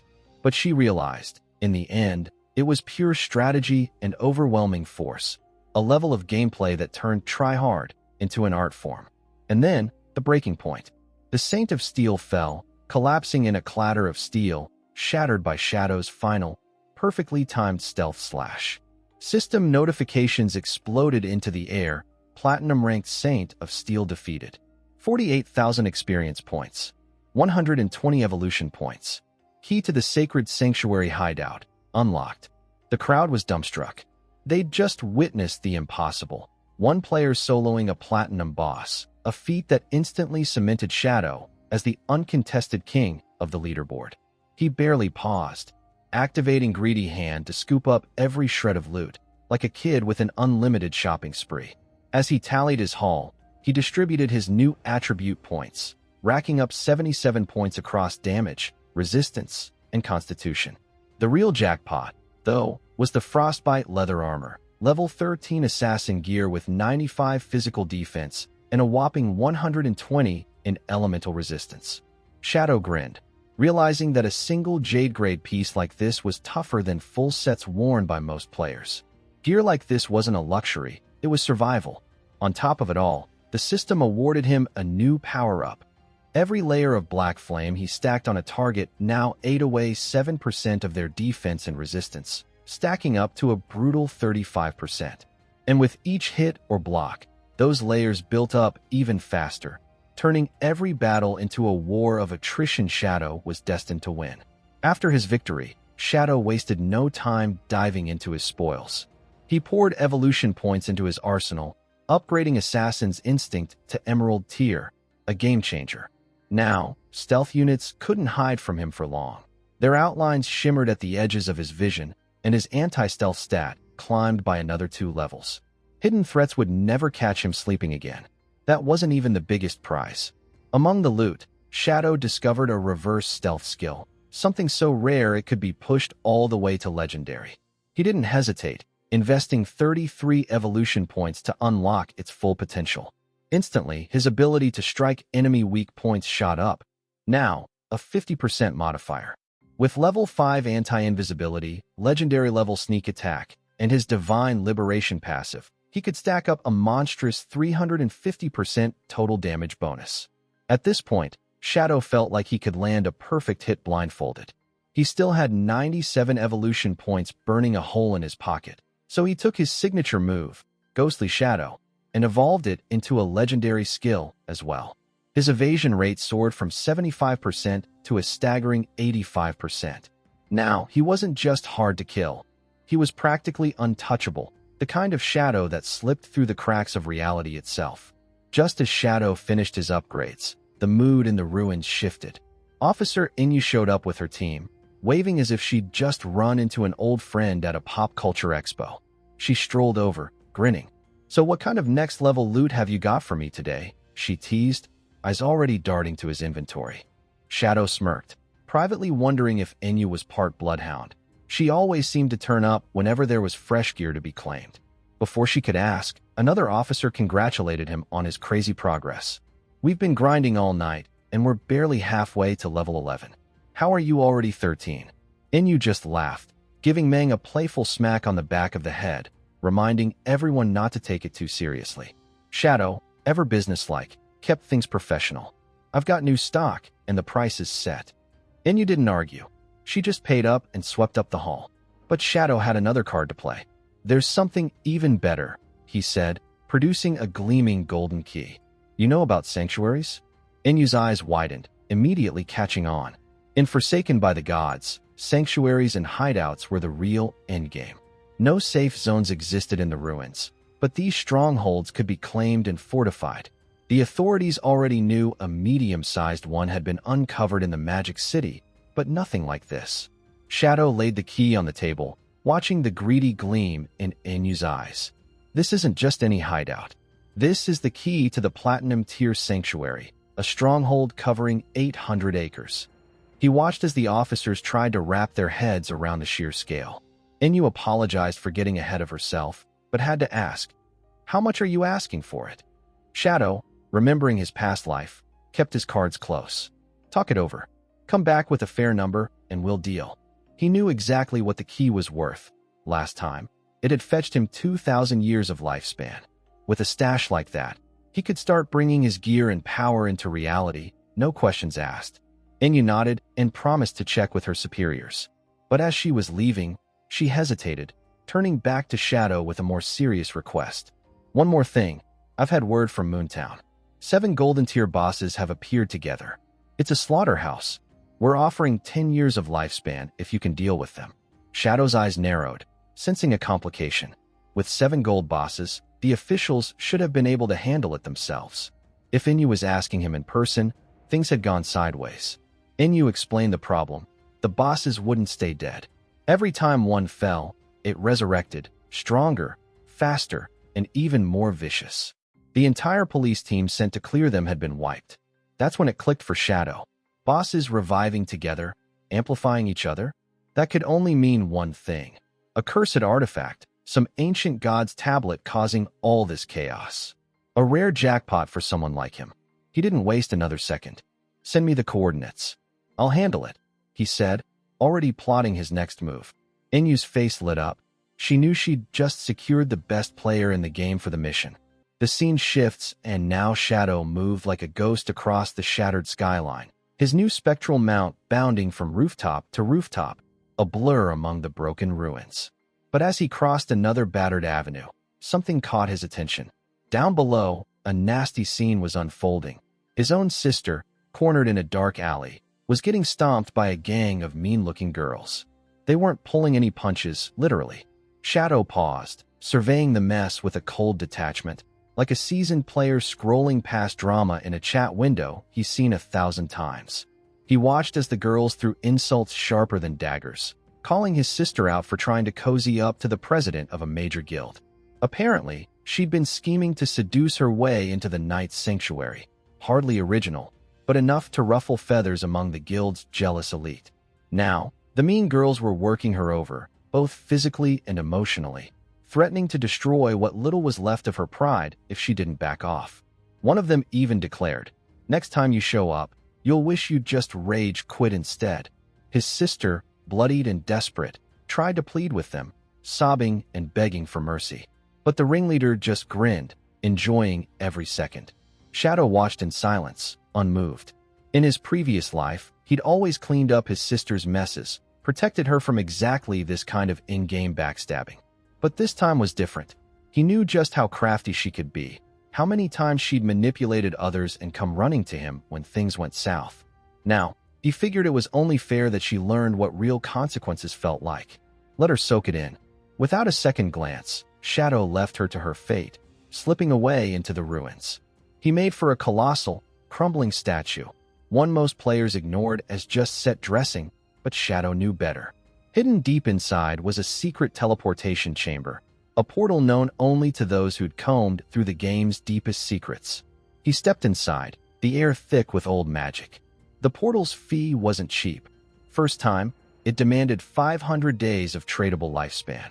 Second use doubled the toll, and the third time, it'd wipe out 2,000 days, no hesitation. Shadow recalled the game's iron law. Every shortcut had a price. But he wasn't here for nostalgia. Word was that as time passed, even humble starter towns would transform into high-level hubs filled with secret bosses and hidden relics.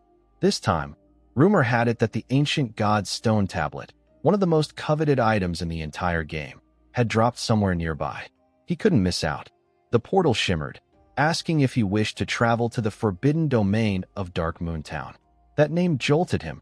It shouldn't have unlocked this early in the game, not even in his past life. Curiosity piqued, Shadow accepted, letting the portal's magic swallow him whole. He emerged somewhere utterly new, Dark Moon Town, bustling and alive in defiance of the ruined world around it. Strangely, almost everyone in the plaza seemed elderly, trading stories and laughter like it was a retirement village, not a survival game. The vibe was so jarringly wholesome that Shadow half expected someone to invite him to join a morning yoga session. Nearby, two young adventurers were escorting an old lady back into town, the trio's laughter standing out amid the usual background noise of sword clashes and monster roars. The adventurers had kept their word, grinding monsters with her until she'd reached level 3 and earned 72 precious days of lifespan. All that was left was for the grandma to hand over the agreed share of tradable life points as payment. But the woman turned on them in an instant, her smile replaced by outrage. She called the boys shameless leeches, yelling that they were out of line to ask an old lady for anything, never mind that she'd agreed to the deal. The adventurers kept their cool, explaining in the politest gamer speak possible that teaming up meant sharing rewards. "Ma'am, if you wanted to solo, you could have gone old school and done it alone. We just want what we earned," one said, trying not to laugh at the absurdity. But the old woman wouldn't have it. She accused them of taking advantage, of exploiting the weak for their own gain. She completely missed the irony. Without their help, she'd have been Monster Chow within minutes and would never have survived this long. Now the old lady was putting on a show, yelling at the top of her lungs about being assaulted, even though nobody was within arm's reach. She clutched her purse and shouted that the charity crew was being indecent, acting as if she'd just been ambushed on national television. But her victim act didn't last. Out of nowhere, Shadow materialized, as silent as a midnight pop-up ad. Before the crowd could blink, he seized her like he was taking out the trash, tossed her aside, and, without hesitation, drained her life away, her scam exposed and her energy snuffed out in a blink. The spectators hardly registered the move, but the aftermath was undeniable. The old grifter's scam was over. The two adventurers stared at what just happened, then looked at each other, shock giving way to understanding. "That explains all the drama," one muttered, grateful. Even though Shadow remained a mystery to them, he simply shrugged and told them to keep the lifespan. "Just covering for lost time," he said, voice cold and practical. They quickly checked the system. Sure enough, the old lady had hoarded a solid 72 days of tradable life. Way more than she should have had. Total scammer. The other side, relieved they weren't on the hook anymore. Shadow walked off, letting the commotion fade behind him, mind already drifting to bigger things. He thought of the Dream Sand River Guild, a rare beacon in this post-apocalyptic mess. These folks ran Dark Moon Town like it was an offline community center, teaching the old and the clueless how to make it another day. With city officials backing them up, they'd become the largest, most respected group in town. In a world gone sideways, Shadow understood that you needed both warriors and people who actually cared about rebuilding. Meanwhile, the story cut to a new scene. Yao's friend and her family were in the thick of battle. Her mother unleashed lightning spells like a pro, zapping monsters left and right, while her father helped seal the deal with a heavy-handed blow. The girl beamed with pride. Her parents made a killer team, and she was right there beside them. Her mother's advice was classic: stick together, give your best, and no monster in this world stands a chance. After the fight, her dad brought up Yao, curious if she was joining the notorious Knights Sanctuary Guild, even though their fees were through the roof. The girl admitted she'd tried to convince Yao to join their community guild instead, a place for folks who didn't care about leaderboards and just wanted to survive together. But Yao wasn't interested. Even after being told it was a support guild for casual players, she still acted like she was above it all. Thanks to some help from Knight's Sanctuary, she powered up to level 10, but everyone knew the truth. Joining that guild was like signing your life away. A 3-year contract and constant pressure to grind until you dropped. The mother, sharp as ever, warned, if she can't hold her own, it's smarter to fight small monsters and stay out of trouble. But her friend just rolled her eyes, convinced Yao's new hidden profession had gone to her head. Suddenly, the air was sliced by a volley of arrows. No warning, just chaos. The girl screamed as thugs materialized, one bragging about his easy kill. Another weakling down, barely worth the XP. Their leader swaggered forward, oozing menace. Hand over your lifespans now, or you're done for, he sneered. The girl squared up, refusing to back down. Murder outside the arena's banned. You really want to risk a ban from the authorities? She snapped, but the leader just laughed. 3 seconds, or you lose more than your lifespan. Her mother, ever the realist, was ready to hand over her life to avoid a fight, but the girl blocked her, naively thinking she could stall long enough for help to arrive. The leader lunged, grabbing for both women, announcing that he'd keep them around for fun. But before he could finish his threat, a flurry of spells shot out, not from the girl, but from the shadows. In a heartbeat, Shadow blitzed the field. His blade flashed, and the leader's head hit the dirt before anyone could scream. Shadow's phantom wolf pounced, snatching the other thugs by the neck, tossing them aside like ragdolls. The whole ambush was over in seconds, swift, silent, and merciless. The leader and his battered group stumbled into the boundaries of the safe town, instantly swept up in a flash of teleportation. The moment their boots hit solid ground, confusion washed over them, every face a mix of dread and disbelief. They scrambled to check their stats, only to find their lifespans brutally slashed. The leader, especially, felt the icy grip of panic. His entire store of tradable life was wiped out. There was nothing left. He couldn't wrap his head around it. 1 minute he was on top, the next he was a shell, the system showing him zero options, no way to bargain, no way to recover. He replayed the fight in his mind, wondering if they'd accidentally triggered some unspoken law of the game, a secret penalty for going too far. But deep down, the reality stung harder. His role as the killer had put a target on his back, and the price was steeper than he'd ever imagined. The horror dawned slowly.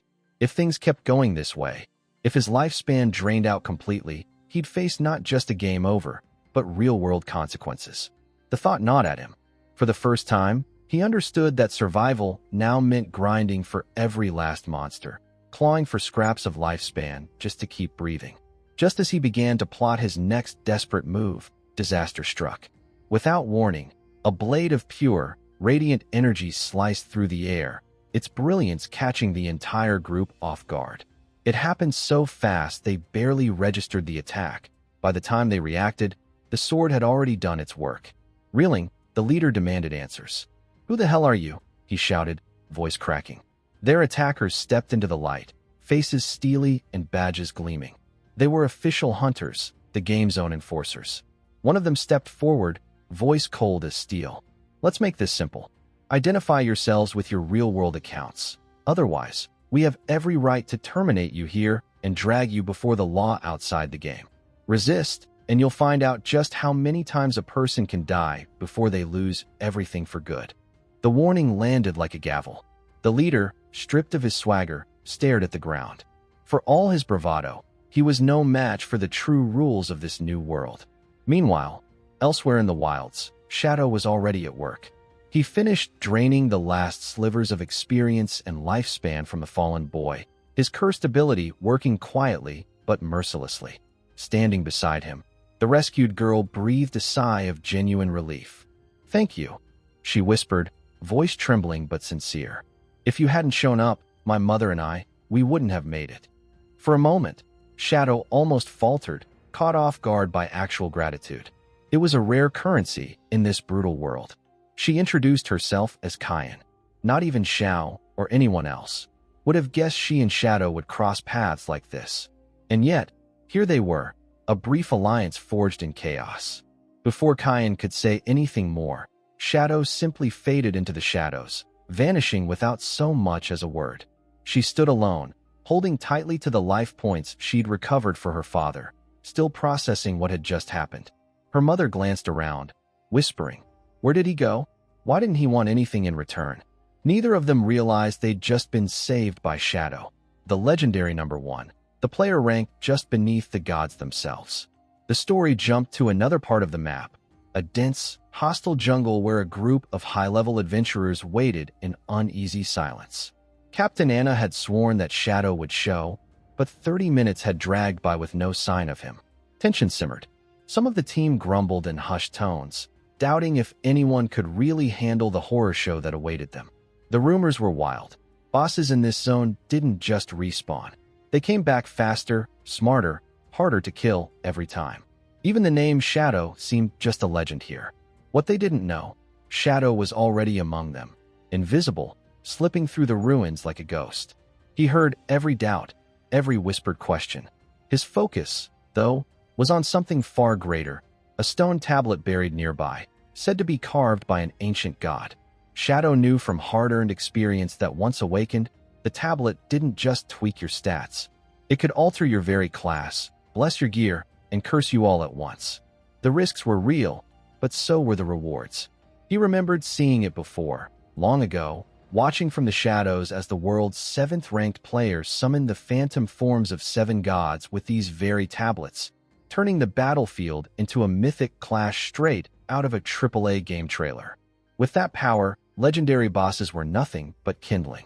But this stone tablet was on another level, a true game-changer. Their stealth stats so cranked up that players dropped dead without ever spotting their attacker, like fighting a killer in hardcore mode with all the UI switched off. Other times, the bosses brought along illusionist mages who would delete teams before the real threat even entered the arena. But now, the creature in front of Shadow had broken the meta, resurrection on loop, endlessly stacking frenzy every time it died. Shadow knew the official tactic, whittle them down one by one, never all at once. But this time, he wanted to flip the script.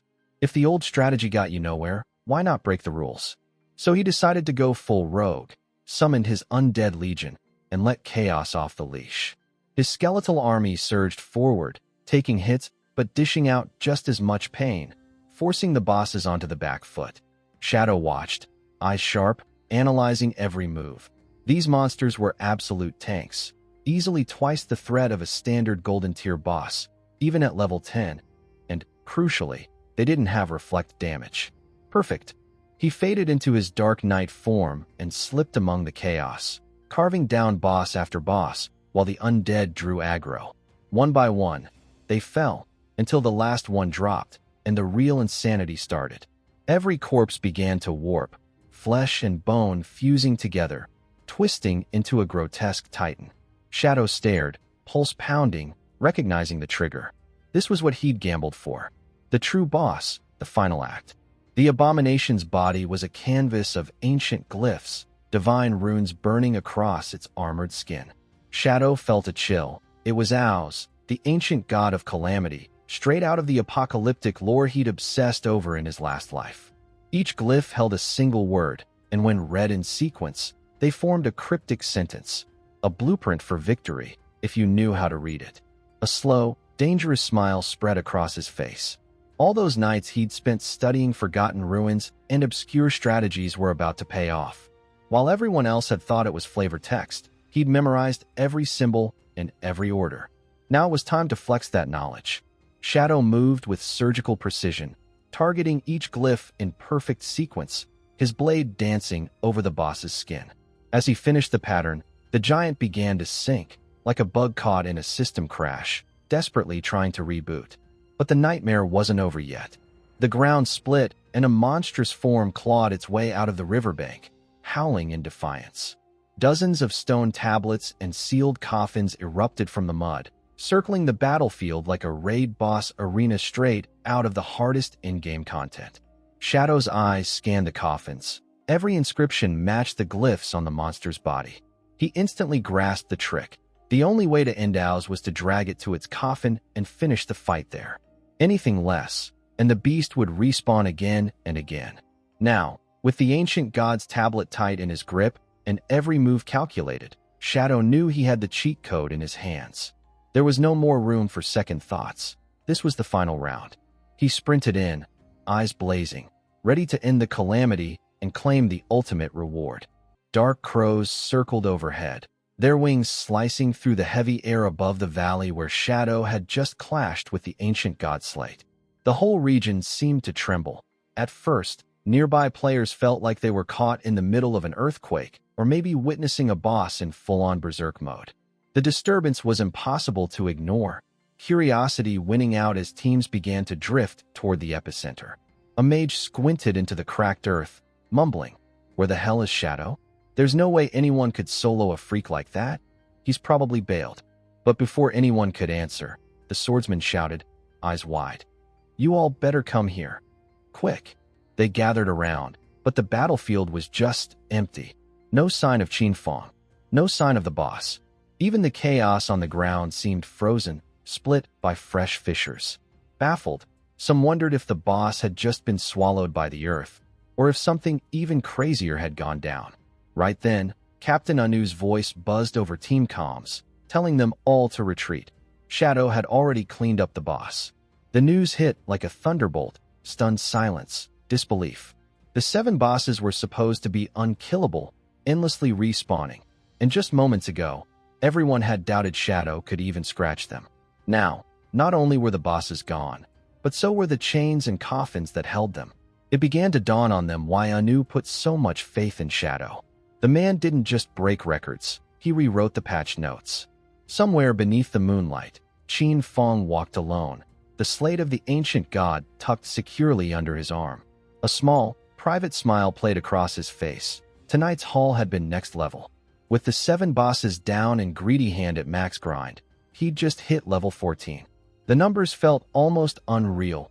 294 evolution points gained in one run. The true prize, though, was the ancient god slate itself. A puzzle he knew would leave the authorities stumped for weeks, leading to untold disaster if left unsolved. He spent 210 evolution points on the spot, leaving him with 115, and watched as Shadow soared from epic to legendary. The improvements were stacked. Blink range now a wild 40 meters, stealth up to 15 seconds, cooldown sliced to 8.8 seconds. The skills area grew to 6 meters, with 9 slashes each landing 700 damage. But the biggest game changer, a brand new mechanic. Each slash now built a shield equal to his max HP, stacking up to 9 times and lasting a full minute. Qin Feng felt untouchable. If every hit landed, his effective HP was 10 times his own baseline. Suddenly, the margin for error was huge. He was no longer just surviving. He was breaking the system. Vanishing into the night, Shadow paced himself. At this speed, he'd hit level 15 within 5 hours. Then, it was time to make a move on Magic City. Hours later, he arrived at a battered stretch of ruins, just in time to catch the tail end of a one-sided brawl. The same group of women were still beating Xiaoyu senseless, relentless, and merciless. Shadow took it in with a hint of surprise. Even after all this time, these women were running on pure spite. One, white-haired and breathless, groaned as she flexed her aching back. "I swear my spine's about to snap," she complained, rolling her shoulders. Another flexed a swollen hand, muttering that her knuckles were practically smoking. With a final spit at the bruised, bloody girl, they declared the lesson over. Xiaoyu, left in a crumpled heap, sobbed as she tried to pull herself together. Tears streamed down her face. To her, it was all Qin Feng's fault. She whimpered, wishing he understood that when girls say cut ties, they never really mean it. Using her magic staff for support, she slowly stood. At least the knight's sanctuary contract she'd signed meant 3 years of survival, even if it cost her half her lifespan. It was a harsh deal, but in her mind, it was worth it. She'd outpace Chu Yin and the others, and one day, she'd get revenge on everyone who had looked down on her. With the holy healing skill, she mended her body in seconds. Her thoughts turned dark. One day, she'd make sure not even Qin Feng or those crazy women escaped what they deserved. To everyone's surprise, the healing spell didn't land on Xiaoyu. It wrapped itself around the invisible Qin Feng instead. He felt the magic surge through him, patching up his wounds. While poor Xiaoyu slumped to her knees, utterly baffled. Not again, she thought. Did I mess up the spell? Where did all that healing go? But she could only sit there, frustrated, still clueless that her brother had been the unintended beneficiary. At that exact moment, far off in the shattered ruins of Magic City, another drama was playing out. A squad of players faced down a colossal rock boss, its fists hammering the ground like an earthquake. The party's tank dug in his heels, shield raised, absorbing the impact with a grunt. Not too far away, three shadowy figures watched from behind a heap of rubble. One of them was Qin Feng herself. She sneered, arms crossed. Look at these Daxia scrubs. 18 players just to chip away at a gold-tier boss. Their damage is pathetic. Her friend shot her a warning look, whispering, don't jinx it. They're basically grinding for us, and you know how much we love free labor. Sure grinned and blew him a kiss, playfully teasing. Such a gentleman. But those Daxia noobs couldn't out-damage a phone battery running Candy Crush. This is taking forever. Down in the fray, the boss's HP was hanging by a thread. The party's mage shouted encouragement. Almost there. One last push and the loot is ours. His hype died instantly. A spear erupted through his chest, ending his game on the spot, his body exploding into lifespan orbs. The killer? One of Qin Feng's own subordinates, smirking as he pocketed the spoils. Thanks for the grind, rookie. Appreciate the sacrifice, he said, not even bothering to hide his satisfaction. Panic spread among the players as realization dawned. They were up against the Spade Gang, the infamous thieves syndicate, a brutal crew of Daxia defectors and foreign mercenaries. Who lets these monsters in? Someone whispered, terrified. They're killing their own for foreign bosses. Still, the squad leader rallied his men, desperate. Don't back down. There's only a handful of them. Focus fire. We can win this. But Qiangxi just cracked her knuckles, eyes glinting with cruelty. Not happening. We're going to turn this raid into a massacre. You lot. You're just XP. Her subordinate hefted his twin hammers, activating thunderous tremor. Mini-quakes shattered the ground, rooting the players in place as if they'd glitched into a bugged patch. Qiangxi was lightning quick. Daggers flashed. In a blur, she cut down half the squad. The Spade Gang swept through like a virus, mocking, taunting, and leaving nothing but devastation in their wake. As the last player dropped, Qiangxi scoffed. Daxia's got nothing but paper tigers. Not even worth farming for loot boxes. As the last lifespans floated toward her, her eyes sparkled with malice. She knew their operation had already drawn the authorities' attention, but she couldn't care less. Daxia's just a landfill. Let them send their cleanup crews. We're ghosts to them. Her friend nudged her. We should bounce soon, before someone traces us. North America's calling. She nodded, eyes cold. Yeah, we'll start over. New country, new rules. And we'll build a guild dedicated to hunting down every last Daxia pig who thinks they're safe. The black man approved. It's got a ring to it. What do we call ourselves? She unsheathed her dagger, smiling wickedly. Alice, she said, a place for every outcast. Then she sprawled out on the ground, daydreaming about their future, surrounded by power, freedom, and a new underworld empire. Enough for today. Time to log out and celebrate the founding of Guild Alice. Bring the champagne. Back in the ruins, Captain Anyu finally caught up with Qin Feng, waving and calling out to him. Hey, let's talk numbers for the hideout. We're ready to make a deal. Qin Feng didn't waste time. How much are you offering? Anyu sheepishly started at 1,500. Qin Feng just shook his head. That's too low, and you know it. With a sly smile, she admitted. All right, you caught me. I fought tooth and nail with my boss. Finally got them up to 2,000. Qin Feng weighed the offer, then nodded. For the statue in the city center, I'll take the deal. You always were a smart negotiator, Anyu, even if you still try to lowball me. Not long after, Qin Feng made his way to the statue at the heart of the ruins. Waiting for him was Captain Anu, surrounded by a squad of knights. There was a faint flush on Anu's cheeks as she smiled, almost embarrassed. With this much lifespan on me, HQ insisted I needed a military escort, she said, her tone half joking but tinged with tension. Qin Feng's eyes sharpened, taking in the situation. Deep down, he knew this show of force was nothing. The authorities still had no clue about the depths of his power. These guards, at best, were just scratching the surface. He held out the church sanctuary hideout key. The system's digital chime echoed. Transaction successful. Hideout key transferred. You have received 2,000 years of tradable lifespan. The deal made. Qin Feng simply nodded, ready to move on. Captain Anu called out a warm goodbye as he turned to leave, but her knights exchanged confused looks. Why would anyone trade away 2 millennia of life for a single key? With the trade done, Qin Feng wasted no time. He immediately began channeling the newly acquired lifespan into upgrades. 71.2 years burned, just to hit level 15. Without pausing, he dove into a spree of purchases. The mythic skill Blessed Liberation for 161.7 years, the legendary Assassin's Instinct for 71.12 years, then a trio of epic skills, Shadow Ring Blade for 36.35, Silent Concealment for 23.71, and Darkest Hour for 34.65 years. To top it all off, 113.89 years went to the Mount Bell. In a matter of minutes, nearly every aspect of his character, level, abilities, even his real-world strength, had been completely synchronized with his in-game stats.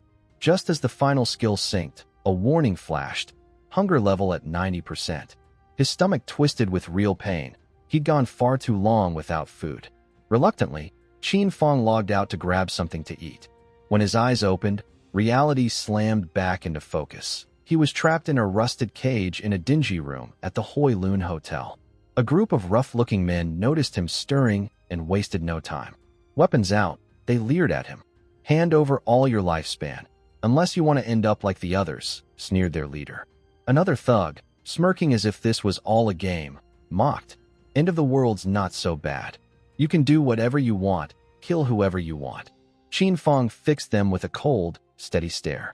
Another guy, restless, barked, "Quit stalling. Give it up." The most bloodthirsty one pleaded with the boss for a chance to rip Qin Feng apart himself. The one holding the bat assumed Qin Feng's silence was pure terror, so he wound up for a strike. But before anyone could act, a wave of shadow energy swept through the room. In an instant, Qin Feng unleashed Shadow Ring Blade, and the entire hotel started shuddering, walls splintering as the attack ripped through everything. In seconds, the thugs were history, the building collapsing around them. Stepping over the debris, Qin Feng grabbed a packet of instant noodles. He ate straight from the pack, chewing mechanically. At this point, his body needed more than just snacks to keep up. Bringing all that power into reality came at a serious cost, and he could feel himself burning through energy faster than ever. Still chewing, he thought ahead. Once he handled Chang Shirshir and her new guild, Alice, the next step would be securing the divine gifted book. He climbed onto his spectral wolf and sped off, planning to use the Kill Fong mission as bait to lure her out. Shirshir was wily, much harder to corner than Song Fei ever was. Hunger still gnawed at him, but the city was waiting, and he was headed straight for Magic City, eyes scanning for his next real meal. Meanwhile, in Magic City, the party was already raging. Changshi was surrounded by music, drinks, and laughter, draping herself over her 2 muscle-bound bodyguards. "You boys were on fire tonight," she purred, still riding the high from their recent victory. The celebrations were cut short when a subordinate rushed in, phone in hand. "Boss, message from Shadow. Qin Feng's dead." Shadow told Chang Shirshir to meet him in Magic City in the real world. He'd bring her Qin Feng's head himself and collect his final payment. Shirshir, always wary, shook her head at the idea. Meeting Shadow face-to-face was way too dangerous with the authorities breathing down their necks.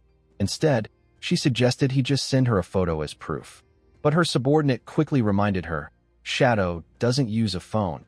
He's way too cautious for that. With that in mind, she decided to run a little test, see exactly where Shadow's loyalties lay. Instead of pushing for a real-world meetup, she invited him to connect inside the game. She sent the coordinates and set the stage for their little play. Arriving at the ruins, Shirshir called Skywalker over the party channel, using her sweetest tone, almost too affectionate. "Are you there? I really missed you," she teased, buttering him up before dropping her request. She needed his help handling a living one, a code only someone in the know would understand. At that very moment, Qin Feng was deep in meditation, hidden away using silent concealment, his new legendary stealth skill, letting him vanish completely as long as he didn't move. Realizing Shir wanted to meet him in the game and not the real world, Qin Feng nodded to himself. Qiangxi was crafty, no question.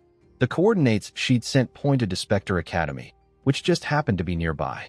Without a second thought, he logged into the game and made his way over, eager to see what kind of trap or offer awaited him. Hours later, under the broken moonlight of Magic City's Spectre Academy, Qin Feng arrived, still cloaked in invisibility, dismounting quietly. The area was crawling with tension.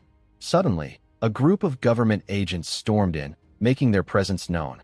They confronted Chang Shir, identifying her gang and revealing her as Spade A. With official voices, they warned her, "Surrender now and stop resisting, or we'll be forced to take military action." Unfazed, Shir just grinned. She told Tianing Jian to pass a message back to his Daxia cronies. Those days as the Spade Gang were history. "We're the Alice Guild now," she announced, making it clear that her crew specialized in taking out Daxia's so-called elites. With a not-so-subtle flick, she made sure everyone noticed she wasn't shy about her assets, boasting that Alice would be the end of their enemies. The Daxiao officers blushed and cursed her out, calling her shameless and vowing that the great Zia's police would make sure she paid for her arrogance. Shir just laughed, taunting them with a wicked glint, daring them to put on a good show because she might just up the stakes if they did. Watching all of this from the shadows, Qin Feng could see that Tian Xingjian was furious, fists clenched. He swore he'd bring her in, no matter what it took. Qin Feng remembered that in the game's previous timeline, this same Chu Hanan, known as Tian Xingjian, was a legend in Daxia's intelligence network, someone who lasted 7 whole years before finally getting burned by the Alice Guild. Qin Feng smirked. So, Qiang Shir and Ku Houndan were teaming up way earlier this time around. He knew exactly what this was, a loyalty test. If he jumped in to help Shir, he'd make himself a permanent enemy of the authorities. But if he just watched from the sidelines, Shir would never trust him enough to arrange a real-life meeting. The stakes couldn't be higher. With one swift movement, Shadow leapt from above, landing in a swirl of darkness. He activated Shadow Ring Blade, and a deep red aura rippled outward, catching Tian Xingjian and his men, draining their HP with chilling efficiency. The system pinged. "You have slain Tian Xingjian and his men." For a moment, confusion flickered in Shir's eyes as the corpses dissolved into orbs of lifespan. Qin Feng stepped from the gloom and, for the first time, introduced himself clearly to the whole group. "Name's Shadow," he said, his tone ice-cold, making sure everyone understood exactly who had just tipped the scales. Qin Feng strode up to her and, with a calm confidence, introduced himself simply as Shadow. The moment she saw him, her eyes widened with wild excitement. There was awe there, and a flush crept across her cheeks. This was the kind of powerful man she'd always dreamed of meeting. Tears welled up as she laughed and cried at once, lamenting that fate had cursed Shadow to be born a Daxia pig. Why, she wondered aloud, did the strongest man in the world have to be from Daxiao? It felt unfair to her, and she shot a glare at her homeland, claiming it didn't deserve someone like him. Her subordinates, seeing Shadow's handiwork up close, more than 40,000 damage dealt in one move, were left gaping. It was clear to everyone. This was what the world's #1 looked like. They scrambled to greet him respectfully, almost falling over themselves. Moving with the speed and finality of a thunderclap, Shadow dispatched 2 men on the spot, their bodies dissolving instantly into shimmering orbs of lifespan. His expression was glacial as he feigned ignorance, claiming not to understand a word they'd just said, but guessing they must have been talking trash. Qiangxi, still a little stunned, quickly clarified that they hadn't insulted him, they'd just been greeting him. Shadow just shrugged and offered a sly apology, suggesting that maybe everyone should stick to the Daxiao language in this part of the world to avoid any accidents. Businesslike, Shadow announced it was time to get on with the exchange. But before anything else, he glanced at her and ordered her, deadpan, to put some clothes on. She only laughed, teasingly covering herself, and then asked with a grin if he'd brought Qin Feng's head. Inwardly, she found Shadow's eccentric attitude bizarre, but that only made him more interesting. Shadow revealed that he did have Qin Feng's head, but explained he couldn't show it in-game. If she really wanted proof, she'd have to see it in the real world. She nodded, her confidence unshaken. After all, Shadow had already proven himself beyond doubt. She confirmed the deal in the system, transferring him 1,500 days of tradable lifespan. Shadow was ready to leave, but she called out, asking him to wait. Smiling, she suggested a partnership. She had the cash, he had the skills, and together they could take on any job. She coyly mentioned a new target for assassination, inviting him to her place that very night. Anything he wanted, she'd make sure he got. Shadow's interest was piqued. He asked her directly who the new target was and what sort of reward was on the table. As she logged off, she told him to meet her in person for details. The reward would be several times what he'd earned tonight. She'd be waiting for him at Magic City's port. Shadow's eyes narrowed, wondering if her place meant her private yacht, just the sort of high-stakes meeting he expected from someone like her. Meanwhile, not far from the statue, Tian Jan and his crew were fuming. Tian Jan was furious, cursing Shadow's name. He was convinced that Shadow would betray the authorities before long. But still, he grudgingly admitted that getting Qiangxi and Shadow to team up was a kind of win. He blamed the mess on the short-sighted leadership of Zhanhai City, who kept provoking Shadow over and over. Turning to Lin Qingyu, he gave the order to gather the team's lifespan quickly. Action was coming, and they'd need every advantage. Lin Qingyao, known in-game as Late Night Drizzle, just nodded silently. She was quietly assessing the danger. If Shadow really had joined forces with Spade, they might have no choice but to eliminate him, even if it meant going down with him. She studied her own hand, lost in thought, fully aware that the gulf between her and Shadow was massive. She hadn't even caught a glimpse of his movements before the fight was over. Hours ticked by. Then, just past midnight, a lone figure cloaked in shadow boarded Qiang Shishir's yacht in Magic City's port. With a measured step, he introduced himself. "I'm Shadow. I've come looking for Spade." The moment Shadow stepped onto the yacht, the guards recognized him instantly. They greeted him like VIP security at a high roller event, saying they'd been waiting and that everything was set for departure. With barely a nod, Shadow boarded, his expression unreadable. Midnight draped the world in velvet. The city lights were long gone, and only the moonlit ocean surrounded them. He barely had a moment to take in the luxury when Qiangxi made her entrance. She wore a stunning red dress that seemed to glow in the dim light, carrying 2 glasses of wine. Her presence felt almost cinematic, like a femme fatale stepping into a spy thriller. Handing him a glass, she offered a playful toast to their first real-life meeting, teasing that she never expected the infamous Shadow to be so mysterious off-screen too. Shadow, not one for small talk, cut straight through the atmosphere. He asked in a low, direct voice, "Who's your target?" Qiangxi gave a sly grin and sidestepped his question, swirling her wine with practiced ease. "Isn't it a waste to talk business on a night like this?" she teased. "Let's just enjoy the moment. There'll be plenty of time for deadly deals later." She insisted on a toast to their beautiful evening, and, never one to flinch, Shadow took a sip. No sooner had he swallowed than Qiangxi's smile turned wicked. She glided to his side on the sofa, slipping her arm through his. "Feeling anything yet?" she asked, her eyes gleaming with mischief. "I have a secret recipe. It's supposed to make even the most dangerous man play nice." Qiangxi's confidence soared as she imagined even Shadow would prove easy to control. Men are all the same in the end, she thought, savoring her victory, until the mood flipped.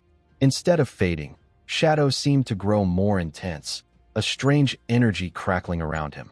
Qiangxi, swept up in her own euphoria, edged closer, certain she could finally unmask Daxia's most wanted man. "Let's see what you're hiding under that hood," she whispered, ready for the big reveal. But then, just as things reached a fever pitch, something impossible happened. Searing green flames erupted from Shadow's body, the heat intense and unnatural. Qiangxi jerked back, stunned by the pain and the light. She stumbled, confusion giving way to terror, as a figure appeared beside her and snatched away the gold-tier protective crystal pendant hanging from her neck, the one item that had saved her more than once, granting her a shield against any fatal attack every 300 seconds. It was Qin Feng himself, radiating a suffocating pressure, eyes sharp as daggers. Qiangxi froze, her mind racing. Wasn't Qin Feng supposed to be dead? Hadn't Shadow killed him with his own hands? A cold truth slid into place. Shadow stood over her, aura blazing. "There's only one reason I'm here," he said, voice low and merciless. "Because I am Shadow." As realization hit, she shrank away, her eyes wide with dread, heart pounding as she stared at the man she'd thought she could control. All illusions were shattered. The hunter had just become the prey. The hooded figure on the yacht, supposedly Shadow, turned out to be nothing more than a summoned follower, left behind as a decoy. The minion had thoroughly enjoyed its role, playing out every scene with Qin Feng, savoring every moment of the twisted charade. But when the real Qin Feng appeared, the atmosphere changed in a heartbeat. All the bravado drained from Qin Feng. She dropped to her knees, the arrogant gangster queen now reduced to a whimpering mess. Head banging against the deck, she sobbed for mercy, confessing her faults and offering up her entire lifespan in desperation. "I'll do anything. I'll be your slave. Just don't kill me," she pleaded, her voice shaking. "You can use me however you want." Qin Feng wasn't interested in apologies. He demanded to know about the 5 foreigners that had been with her. In a pitiful display, Sher actually began barking like a little dog, begging her daddy to spare her in exchange for the information.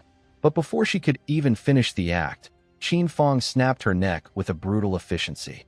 As her body convulsed, he casually picked up her phone and checked the manifest, realizing the 5 foreigners weren't even on board. A missed opportunity, but not one he'd dwell on. He'd just gained 659 years of tradable lifespan, and that was enough for now. Without hesitating, he used Qin Feng's phone to call the authorities, reporting the entire grisly scene. Not far from the luxury yacht, police boats tore through the water at full throttle, sirens howling. A mass murder on a high-profile yacht, involving the heiress of the Qin group. News traveled fast. Whoever made the call claimed the suspect's skills matched those of Shadow from Forsaken by the Gods. The investigation squad mobilized immediately. Among the first to arrive was Tian Xingjin. He bristled with righteous anger, declaring that Shadow had finally crossed every line. "No one is above the law," he snarled. This was a direct slap in the face to the entire nation. As the police boats surrounded the yacht, they began their sweep, searching for clues, scanning for signs of life. The crime scene was a mess: a snapped neck, strange burn marks, and unidentified DNA. Tian Xingjin seethed with rage. To him, Shadow hadn't just murdered, he'd desecrated the victim.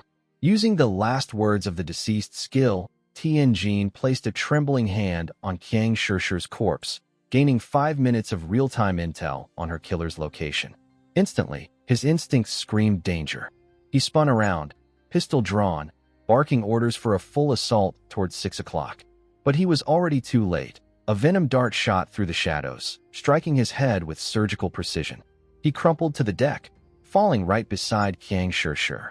The surrounding officers were frozen, the horror of the ambush setting in. Lin Xingyu, ever the professional, kept her cool. She summoned a shield and barked commands, launching a barrage toward the last known location. "Shadow, you just killed an investigator. Are you trying to declare war on the authorities?" Qin Feng stepped out from the darkness, voice icy. "Don't get worked up. The reason I killed Ku Han is simple. He was a rat, leaking intel to Qin Feng in exchange for bribes. If you want proof, check his phone." Sure enough, when one officer accessed Ku Hanen's phone, a mountain of evidence poured out. Chat logs, payment receipts, secret rendezvous. It was all there. Captain Lin Xingyu stepped forward, still skeptical, and took the phone herself. But when she scrolled through the gallery, her face turned scarlet. Among the files were intimate photos, Ku Houndon and Qin Feng together in secret, leaving no room for doubt. The other officer stammered, "I did warn you, Captain." Lin Xingyu exhaled, shocked and chastened. She finally understood. Shadow's last in-game slaughter had been a calculated performance, a test to win Qin Feng's trust. Also, he could finish her off in reality. And by alerting the authorities, he had set up Ku Houndon for the perfect fall. Standing among the aftermath, everyone could see it. Shadow was playing a different game. One step ahead, every move calculated, and every loose and tied up in blood. With a single, ruthless move, Shadow had solved 2 major problems for the authorities, eliminating both a corrupt officer and a high-profile criminal in one night. The officers still on board the yacht looked stunned, unsure whether to fear or thank him. Lin Xingyu, shaken and staring a little too long at the phone, finally broke her silence.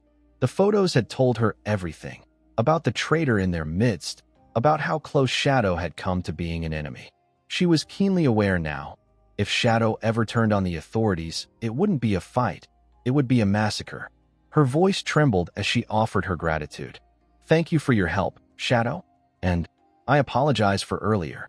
Then, without a second thought, she raised her gun and shot herself in the leg. The other officers shouted in shock, but she waved them off. Blood streaked down her uniform as she forced herself to stand. With tears in her eyes, she looked toward where Shadow lingered, though of course, he was already invisible. "Now we're even," she whispered. "Please, keep working with us." Another officer rushed to steady her. "Captain, you didn't have to go that far," he protested.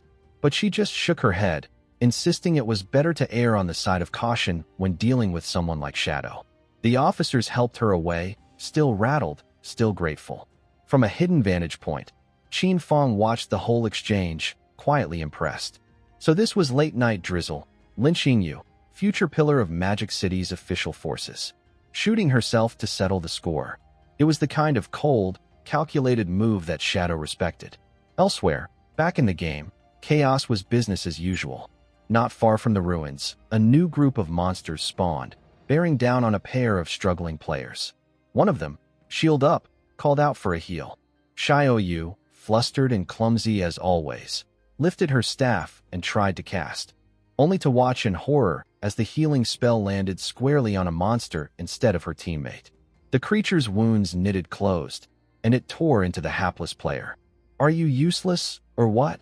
he shouted, just before getting chomped into oblivion.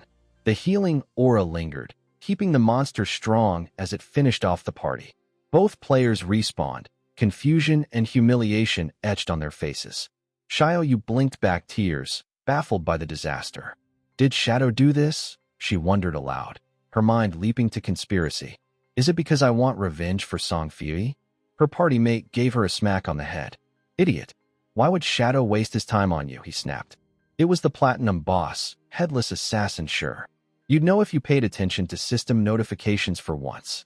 A lump was already forming on her head as frustration overtook her. The truth was harsh. Her poorly aimed healing had aggroed the boss, and now the whole team paid the price. "If the guild leader assigns you to my group again, I'll quit on the spot," her teammate swore. But before they could argue further, a menacing shadow fell over them.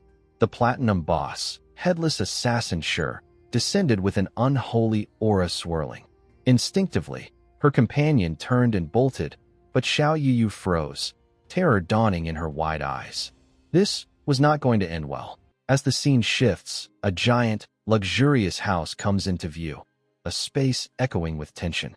A porcelain plate crashes to the ground, shattering with a sharp clatter. Storming into the hall, a girl from the Eastern clan, face twisted with rage, yells into her phone. "You're a waste of space. You had the golden chance to take down Shadow and still blew it. All those years lying low in the official ranks, but when it actually mattered, you did nothing." Her words are venomous, thick with the bitterness of loss. This woman is out for blood, Shadow's blood. Her entire Eastern family, wiped out by his hand, haunts her every thought. "The blood of my clan cannot be shed for nothing. Shadow must pay. No matter what you try, you better make him bleed for every life he took." Her tone sharpens as she hisses at the man on the other end, reminding him that even his father-in-law met his end at Shadow's hands. Stop lying around and start acting. Do something. Anything. At that moment, a strange figure appears behind her. A young man, with an unsettling smile and a gleam of madness in his eyes. Her son, Tan. The body of a maid sprawls on the floor behind him, evidence of just how unhinged this boy is. The lady turns, suspicion flickering across her face, but Tan grins and tells her not to worry. "Just because I'm not 18 yet, doesn't mean I can't outsmart Shadow," he boasts, coolly referencing the game's restriction on age. Tan begins outlining his plan. If Shadow liked killing, then Tan would bait him with cannon fodder. Once Shadow arrived, he'd lead him to the family's fireworks factory, rigged to blow. Let the whole world watch Shadow's last fireworks show. Tin croons, practically giddy. If he somehow survives, at least he'll never touch us. Our family name still means something. The lady beams, pride shining through her otherwise cold expression. Good. You're more useful than your father. She turns her scorn on Mr. Chu, her husband, who has been listening in. He looks uneasy, reminding her, the officials still want Shadow on their side. My brothers can't get involved. Whatever we do, it's on us. She waves him off, determined to handle it herself. Suddenly, a chilling shift. She asks Tan about a lowly peasant who's refusing to hand over her lifespan. With a shrug and a twisted smile, Tan apologizes. Sorry, Mom. I got impatient. She won't be a problem anymore. It's clear just how far gone he is. Back in the world of Forsaken by the God, chaos reigns in the demonic metropolis ruins. The Dark Sister, one of the few left, gets cut down mercilessly. Players drop dead in rapid succession, invisible blades claiming them with ruthless efficiency. Panic spreads. Survivors scramble to flee, convinced that Shadow has gone berserk, slaughtering anyone in his path. But Shadow himself isn't even logged in. The carnage isn't virtual, it's real. Far from the chaos, Shadow stands by the shore, contemplating the horizon. The beauty of the beach contrasts with his next move. He's decided to extract his most prized possession, a hideout, from the digital world into reality. The cost? 1,315 years of his hard-earned lifespan. The system asks him to confirm, warning that all material overlapping with the structure will be erased. Shadow gives the green light. In a spectacle that warps reality, a colossal underground building manifests right beneath the sea, sending tremors through the land.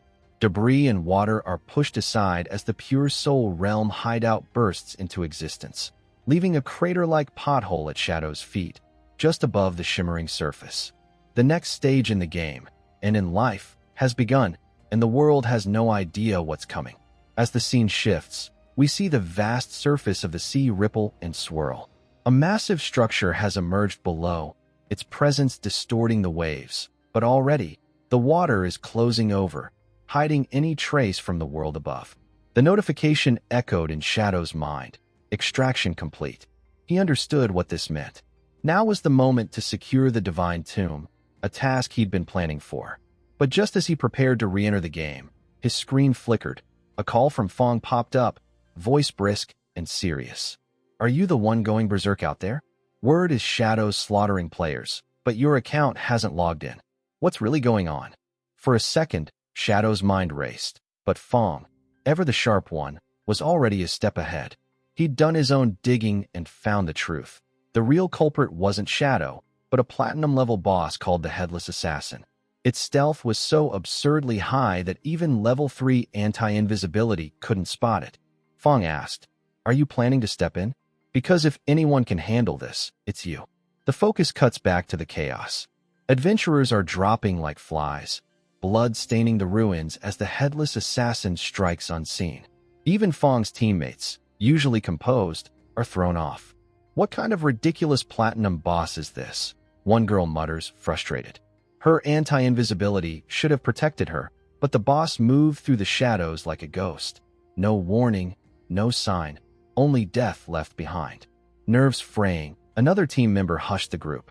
Keep your voices down, or the boss will home in on us. Head up, find higher ground. It's the only way to see her coming. But just as one man tried to follow, fate, or comedy, intervened. He slipped on a random banana peel, spinning wildly before he even realized what hit him. The others barely had time to react before the Headless Assassin pounced, carving through them with terrifying efficiency. The man staggered, dazed, desperately rolling to dodge, but his panic only made things worse. It was like watching a new player flailing through a Souls game. Endless rolling, no rhythm, eyes swimming from dizziness. The assassin simply waited, patient as a cat, until he finally collapsed, breathless and blinded. In one swift motion, she finished him, her satisfaction evident as she basked in the brief silence. But then, a streak of blue flames split the darkness above. The Headless Assassin's eyes narrowed, alert for the first time. From the sky, Shadow landed like a phantom, dropping onto her back and plunging his blade deep between her shoulders. With a dry, casual sneer, he quipped, "What's your name, Radish? All white, chopped from the top. Fits you perfectly." The Platinum boss froze, unable to respond, caught off guard by Shadow's precision. Moments earlier, in a flashback among the battered ruins, Shadow's sister was taking the brunt of everyone's frustration. Her latest blunder, accidentally triggering the headless assassin with a healing spell, had doomed her entire team. No matter how much she pouted or pleaded, the others weren't having it. "You're not even worth the air you breathe on this team," they snapped, "much less worth risking our lives for." Even the president, usually composed, had reached his limit. "If you're so keen on being helpful, stick to finding hideouts. Track down a golden one, I'll give you 3 years. Find a platinum, and you get 10. Yet beneath his cold calculation, he couldn't hide his disappointment. Once, her hidden class seemed like a jackpot, but now, she was nothing but dead weight. Even after receiving all the resources and extra help, Shadow's sister still struggled against the weakest monsters, burning through supplies and falling short every day. The president, frustrated but still holding onto a shred of sympathy, handed her just 2 additional days of tradable lifespan. She accepted, grateful, even though she had only 2 days and 13 hours left to her name. Meanwhile, the rest of the group looked on with growing resentment. They couldn't understand why she continued to receive special treatment and the president's attention, convinced she was playing some deeper game. Their jealousy grew, and some even began scheming to win him over themselves. Suddenly, their anxious whispers were shattered as Shadow descended from above, striking down the headless assassin boss in a single, lightning-fast attack. The entire group froze, stunned by his sheer speed and power. The president's frustration boiled over. Unable to contain his anger, he lashed out and struck one of his own subordinates. This disaster never should have happened under his watch. But there was no time to recover. The ground itself began to tremble. Something heavy, something ominous was approaching, and all of it seemed to converge around the sister. Sensing the danger, the president reacted instinctively, kicking her away to protect the rest. She was flung into the air, caught in the grip of something invisible. Thanks to Shadow's high-level anti-invisibility skill, he alone could see the truth. A swarm of headless assassin bosses had surrounded her, each one primed to strike. Now, as his skill revealed their forms, the others could finally see them too. The horror dawned. There weren't just 1 or 2 bosses, but 5 in total. Shadow had only slain 1, for still remained. The mystery was solved. It had always felt like the boss was everywhere because there were multiple assassins working in tandem. The sister, panicked and desperate, finally called out to Shadow as her brother, hoping to spark whatever remained of his humanity. Something inside him flickered. Power surging, he activated his shadow assassin technique and leapt into the fray, moving with impossible speed. His shadow slash carved through the assassins one after another, and in a flurry of carnage, he gained 48,000 experience, 20 evolution points, and 1,520 days of tradable lifespan.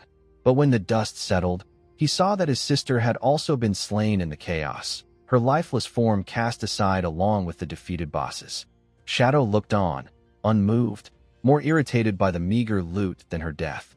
Without missing a beat, he activated Greedy Hand, determined to maximize the drops. Aside from the lifespans locked within the bosses, he noticed that they carried orbs filled with lifespans siphoned from other players, resources just waiting to be claimed. At that moment, Captain Anyu and Wong arrived, cheerful as ever, eager to buy any loot Shadow didn't want. He found the police's omnipresence irritating, but today it suited his purposes. He knew the location of a treasure vault worth raiding, and if the price was right, he'd lead them there. Anyu was thrilled, but when she tried to join, the system denied her entry. Only men were allowed. The place was strictly off-limits to women. Never one to back down. Anyu turned on the charm, teasing Shadow and asking if he only liked men, promising she wouldn't take offense either way. Shadow just flicked her forehead, calling her a bad girl, and marched off with the male members in tow. As they hurried after him, Shadow explained their destination. Just outside the northern city gate stood the towering Temple of Divine Authority. Those who conquered its trials would find unimaginable treasure. But there was a catch. The NPCs inside despised women, and their presence would multiply the dungeon's difficulty tenfold. Anyu, genuinely vexed, vowed to level up and come back to crush these sexist NPCs herself, rallying the other women to clear a path through the mountains while venting their frustration on minor monsters. Waving goodbye, Anyu and her group left Shadow to assemble his party. The men were jittery, intimidated to be teaming up with the number one. Ming, however, encouraged them. This was a rare chance to learn from the master of disguise. Still, following Shadow wasn't easy. His pace, deceptively relaxed, put him kilometers ahead in no time. The others fell behind, struggling to keep up with someone whose every movement concealed terrifying speed. While waiting, Shadow sorted through the spoils. Of 20 items, only 2 truly stood out for an assassin. The first was the Forest Bone Blade, emerald-hued, assassin class, granting plus 39 strength, plus 48 agility, and requiring level 15. Its base attack was 388, with 125 armor penetration, and it featured a unique effect: a 30% evasion rate with doubled movement speed for 5 seconds upon triggering. Compared to his Poison Blade, this weapon packed 80% more attack power and superior stats, making it a clear upgrade and a deadly addition to his arsenal. The second prize in Shadow's Haul was even more striking: a platinum-level dagger known as the Shadow Blade, forged from pure dark elemental essence. Every strike from this weapon added a punishing 600 points of dark elemental attack, and, even more importantly, dispelled a random buff from its target.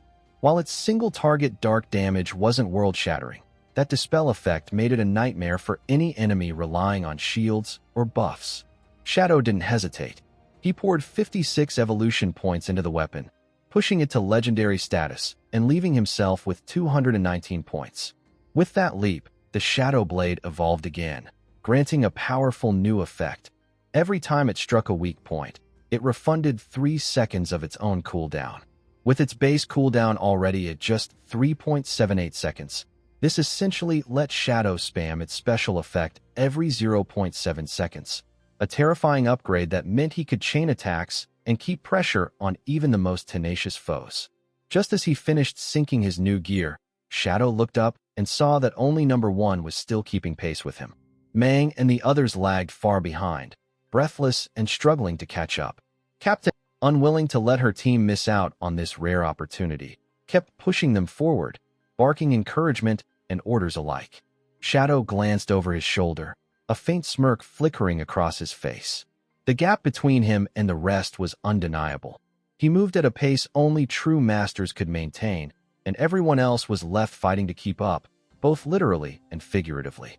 Qin Feng and his team finally reached the legendary Tower of Divine Authority, nestled deep within an ancient forest. The tower stretched so high into the sky that its peak vanished into the clouds, intimidating even the bravest of warriors.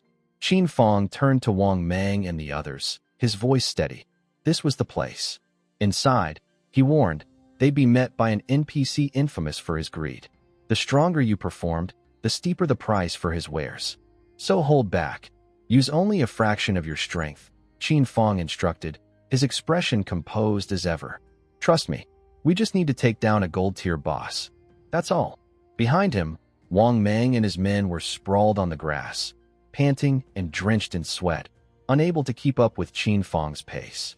Still, Wang Mang managed a shaky thumbs up, assuring their leader not to worry. He'd see the mission through. Approaching the ancient doorway, Qin Feng gave one last piece of advice. Always stick to team chat. Don't let the NPC overhear a word. The better you do, the more he'll bleed you dry. His warning clear, they stepped inside. The doors groaned open, revealing a hooded, floating NPC who greeted them with unsettling cheer. Welcome, friends of Blue Star. The coming of the Forsaken Gods must weigh heavily on you. This is the Tower of Divine Authority. Pass my test, and you'll earn the right to trade with me. Just say when you're ready. The men looked at each other, uneasy. Most hadn't expected to meet such a lifelike NPC, let alone one who seemed to know their names. Someone piped up, glancing at Qin Feng. So, what kind of boss are we fighting? Qin Feng's answer was simple. Just follow my lead. Don't overthink it. But the party swordsman was anything but calm. He fired off questions, barely stopping to breathe. How long will the fight last? How many phases? What kind of skills does it use? Is this fight about mechanics or just brute force? Does it have any instant kill moves? Does it target specific players? Where are its weak points? How many? Wang Ming, sighing, stepped in. Ignore him. That's steady as an old dog. After a mission went south and 2 members died, he's cautious about everything now. Without further delay, Qin Feng informed the NPC they were ready. The swordsman yelped that he still wasn't, but it was too late. The NPC bowed his head, a sinister glint in his eyes. Let the enjoyment begin. A swirling portal ripped open, and out stepped their challenge. The level 20, gold-tier obsidian skull-splitting puppet. The sight made even the seasoned swordsman's face pale with dread. Their highest level was just 11. But Qin Feng was unfazed. Relax. We've got this. He nodded to Wang Mang. You're up. With a sharp breath, Wang Mang drew his shield and sword, charging forward with shield charge. The blow landed square on the puppet's jaw with a dull crack. Furious, the puppet retaliated with a mighty strike. Wang Mang braced just in time, shield absorbing part of the impact, but the force sent him flying backwards. Before he could crash into the stone wall, Qin Feng shot forward, catching him and steadying the party's front line. The swordsman and archer hesitated, but Qin Feng's gaze was locked on the boss, eyes cold. Archer, now? Starshine shot. Arrows streaked through the air, slamming into the puppet and forcing it to stagger. Swordsman, triple ground slash. The swordsman snapped into action, slicing into the puppet's now lowered guard with a flurry of precise blows. With each hit, cracked spiderweb along the puppet's obsidian skin. The boss opened its mouth wide and, to everyone's shock, started to bleed dark, viscous liquid. Enraged, it slammed both fists into the ground, the entire chamber shaking as a result. Dust and fragments rained down, but Qin Feng never lost his calm, his voice ringing out above the chaos. Stay sharp. Its attacks are strong, but its patterns are obvious. If we work together, it doesn't stand a chance. A heavy, oppressive aura suddenly radiated from the puppet's body. Without warning, a sinister black energy coiled around the swordsman, marking the boss's berserk face. Instantly, Qin Feng caught the shift, berserk mode. Stay sharp. Everyone, keep clear of that black oil, he called out, eyes narrowed. The swordsman, panic in his movements, crawled desperately away from the creeping energy. On the far side, the archer barely dodged a sweeping blow, his breath caught in his throat. Seizing the moment, Qin Feng sprang skyward, his figure slicing through the air. He hurled the shadow blade at the raging golem, so fast the boss couldn't even react. The blade struck dead on, slamming into the puppet's face and blasting away 4,500 points of HP. Instead of calming down, the boss unleashed a guttural roar that shook the chamber. But Qin Feng was ready. With a swift, practiced motion, he cast a dispel and snapped the berserk state away. Wang Ming couldn't hide his grin, murmuring, "That hit." The boss's defense dropped. It's like he's naked out there. The swordsman's face split into a joyful grin. Shadow's a real actor. Stayed out of the spotlight until the right moment. The NPC must think he's just a noob. The archer, still catching his breath, grew curious. Shadow, how do you know the NPC stuff gets pricier if we show off? His curiosity deepened. And when did you figure out that trick? Qin Feng's eyes held a hint of amusement as he replied. This game's filled with secrets, old ruins, buried clues. The real question is, have you explored or just coasted? Did you learn or did you just swing your weapon? That left the archer and swordsman silent, uncertain how to answer. But there was no time to dwell. The golem's jaw cracked open, and deep inside, fire started to swirl, a searing orb of power swelling larger and larger. Qin Feng was already moving. It's winding up to spin clockwise and spew fire. Dodge now? If those flames touch the oil, you'll be ash in 3 seconds flat. Panic set in as Wang Mang shouted, "Old dog, you're running the wrong way." But it was too late for some to avoid the blast. In that instant, Qin Feng made a call. Wang Mang, invincibility now? Block it. Trusting his leader, Wang Mang raised his shield and braced. The firestorm hit, roaring over him, but the shield shimmered with power, saving the team from instant defeat. Qin Feng nodded in approval, his tone fierce. Good work. Now, everyone, hit it with your strongest skills. Pour it on. The team sprang into action.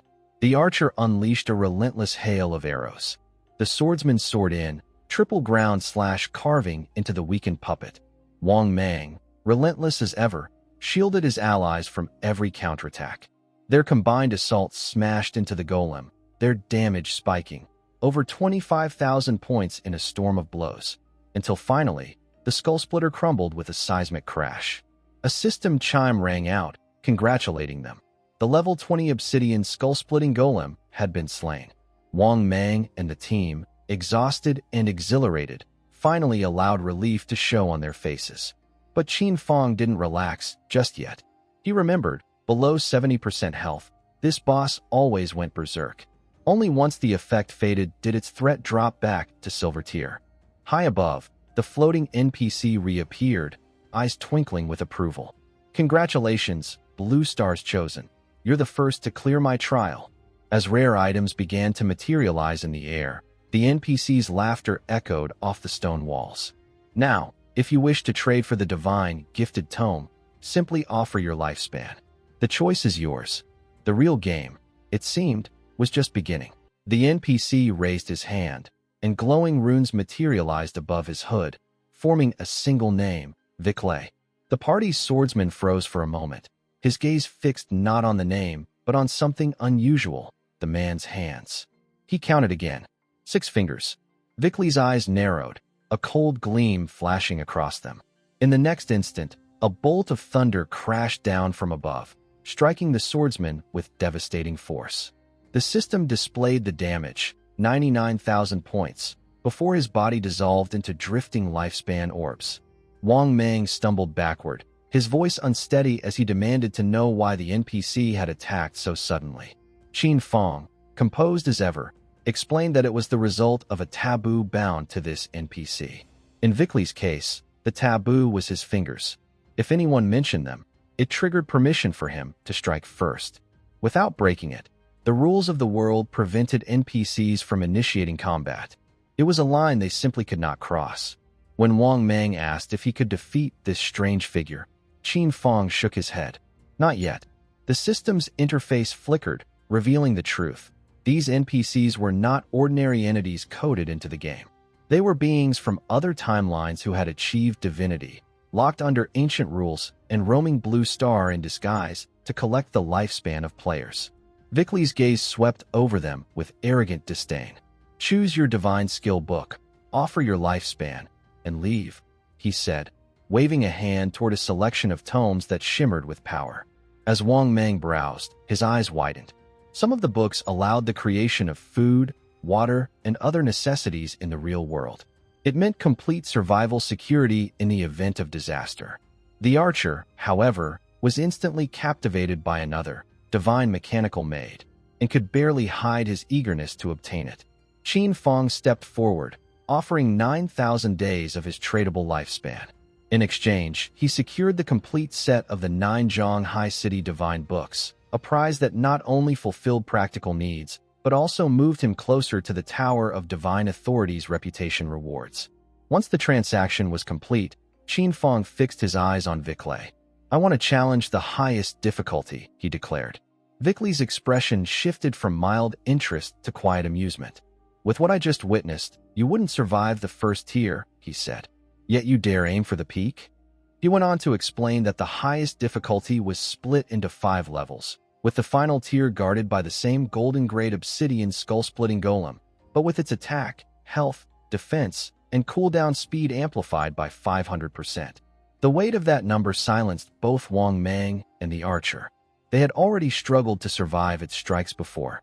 Now, with quintuple the health and near-impenetrable defenses, the fight promised to be brutal. As if that were not enough, Betrayal issued one final warning. Should Qin Feng fall during the challenge, his dropped lifespan would become Betrayal's to keep. Qin Feng simply nodded, his acceptance firm. Betrayal's magic began to swirl, reconstructing the shattered golem into its empowered form, golden plates gleaming ominously. Qin Feng knew the NPC's power well. 500% was rarely his limit. In another battle, he had seen Betrayal amplify his creations by 2,000%. All the better for what Qin Feng intended to test. With a smooth motion, he loosed a poison dart. The Black Flame's gift effect ignited instantly, weakening the golem's defenses and elemental resistances by 7%.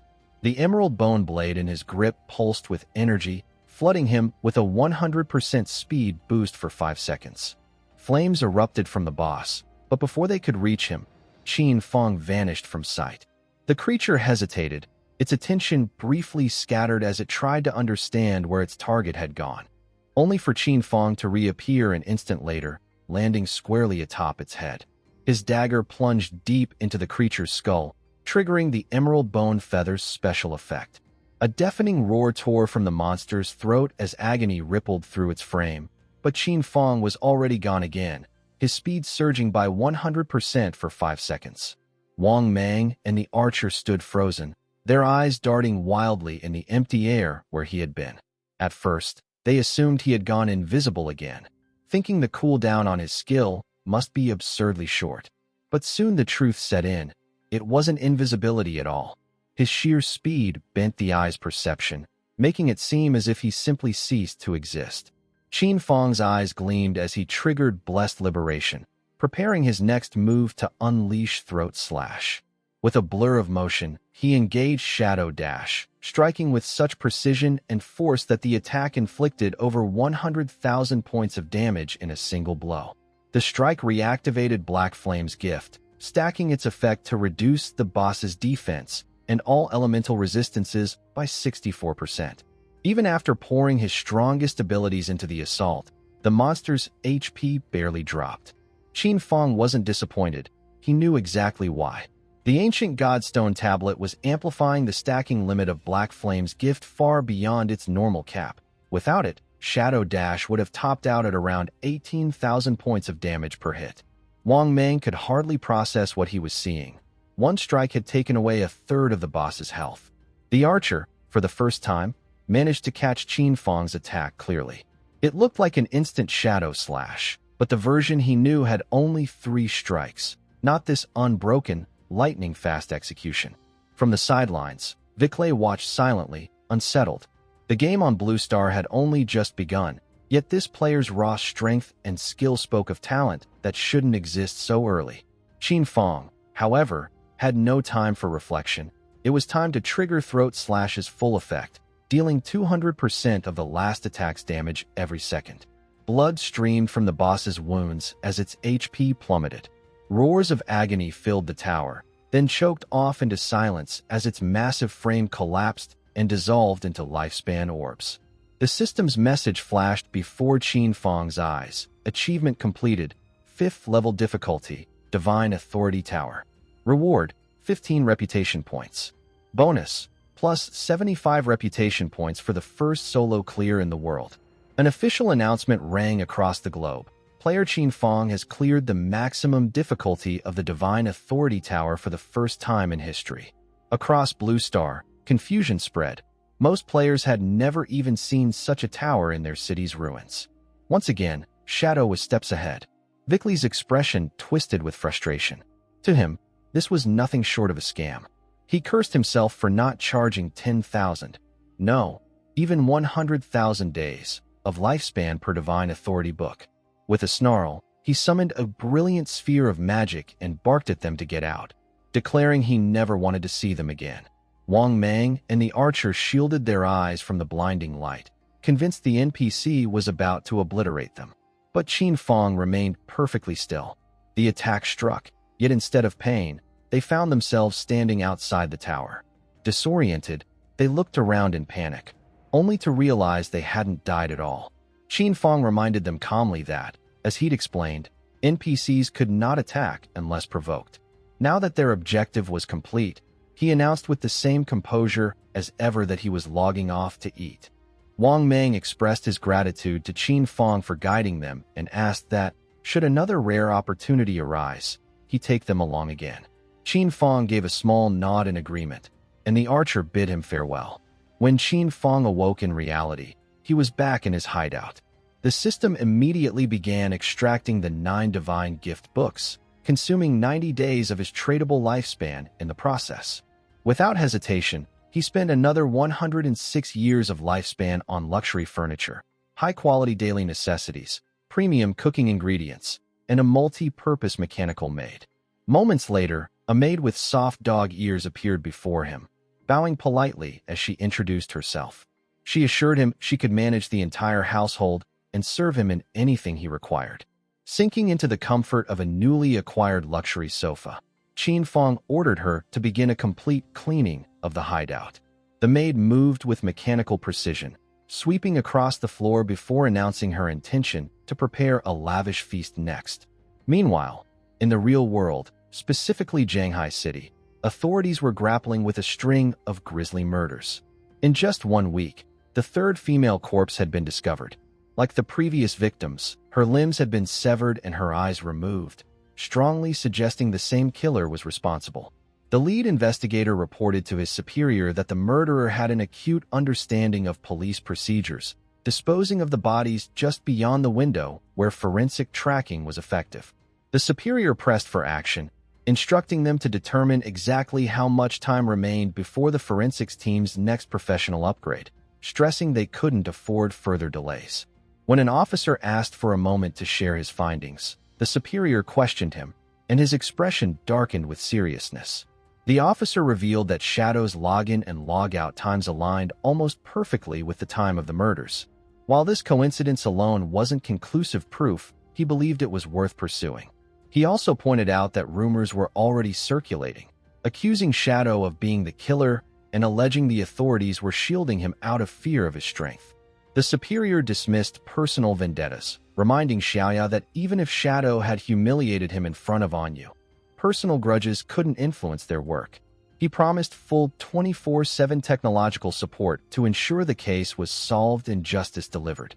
As the superior turned to speak with another officer, Xiaoya stood in silence, staring at the ground as rage flickered in his eyes.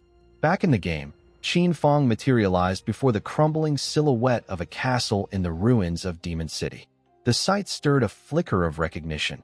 It was the Academy of Evil Spirits, a platinum-tier hideout famed for possessing the strongest protective barrier in all of Heikia, despite its lack of concealment. The system confirmed he had spent 2.74 years of tradable lifespan to create the Guild Shadow. His plan was straightforward: claim the hideout under the Guild's name to establish a sanctuary in the Magic City ruins.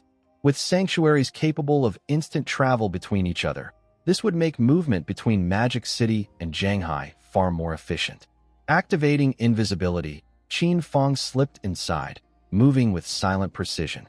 Minutes passed as he descended to the third underground level, the deepest point of the hideout, without encountering a single monster, clear evidence that someone, or perhaps an exceptionally strong group, had already swept through. Then a sharp voice broke the silence. A woman was being cornered, several men closing in on her with predatory intent. Peering from behind a wall, Qin Feng's eyes narrowed. What's all this happening here? With terror clouding her eyes, the woman pleaded for them to stay back. The narrow bridge left her trapped, the molten river behind her radiating waves of suffocating heat. The orange-haired man grinned, his tone dripping with malice as he told her not to worry. They weren't going to kill her, at least, not yet. He made it clear that Madame Dongfang wanted her alive so that her son could show her some love.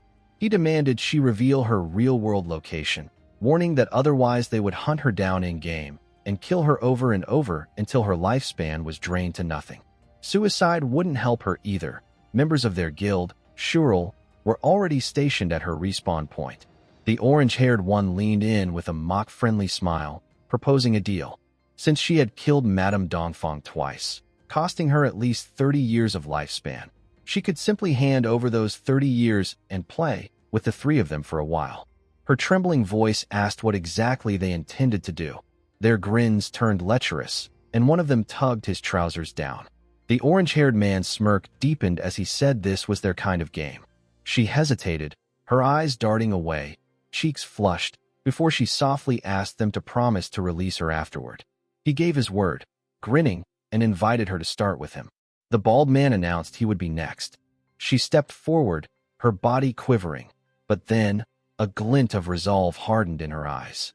In a flash, she drew her poisonous dart and lunged. Before she could land a blow, the blindfolded man slammed down with Golden Cauldron Earthquake, crushing her into the stone floor. The impact rattled the bridge. He scolded her for misbehaving, while the orange-haired man drew closer, his tongue sliding across his lips. He ordered her to open her mouth, claiming it was her last chance. That's when her expression changed. Fear gave way to cold confidence. In a single devastating motion, she unleashed a skill that cleaved the bald man and the orange-haired one clean in half. The blindfolded man froze, unable to process what had just happened, before a paper talisman whipped around his neck. With an explosive snap, his head burst like an overripe melon. From his vantage point, Qin Feng recognized her class instantly, Chainblade. She didn't stop there. With a glare of pure hatred, she crushed the orange-haired man's remains, reducing them to nothing but lifespan orbs. Qin Feng's gaze sharpened. She was wielding the blade of the underworld.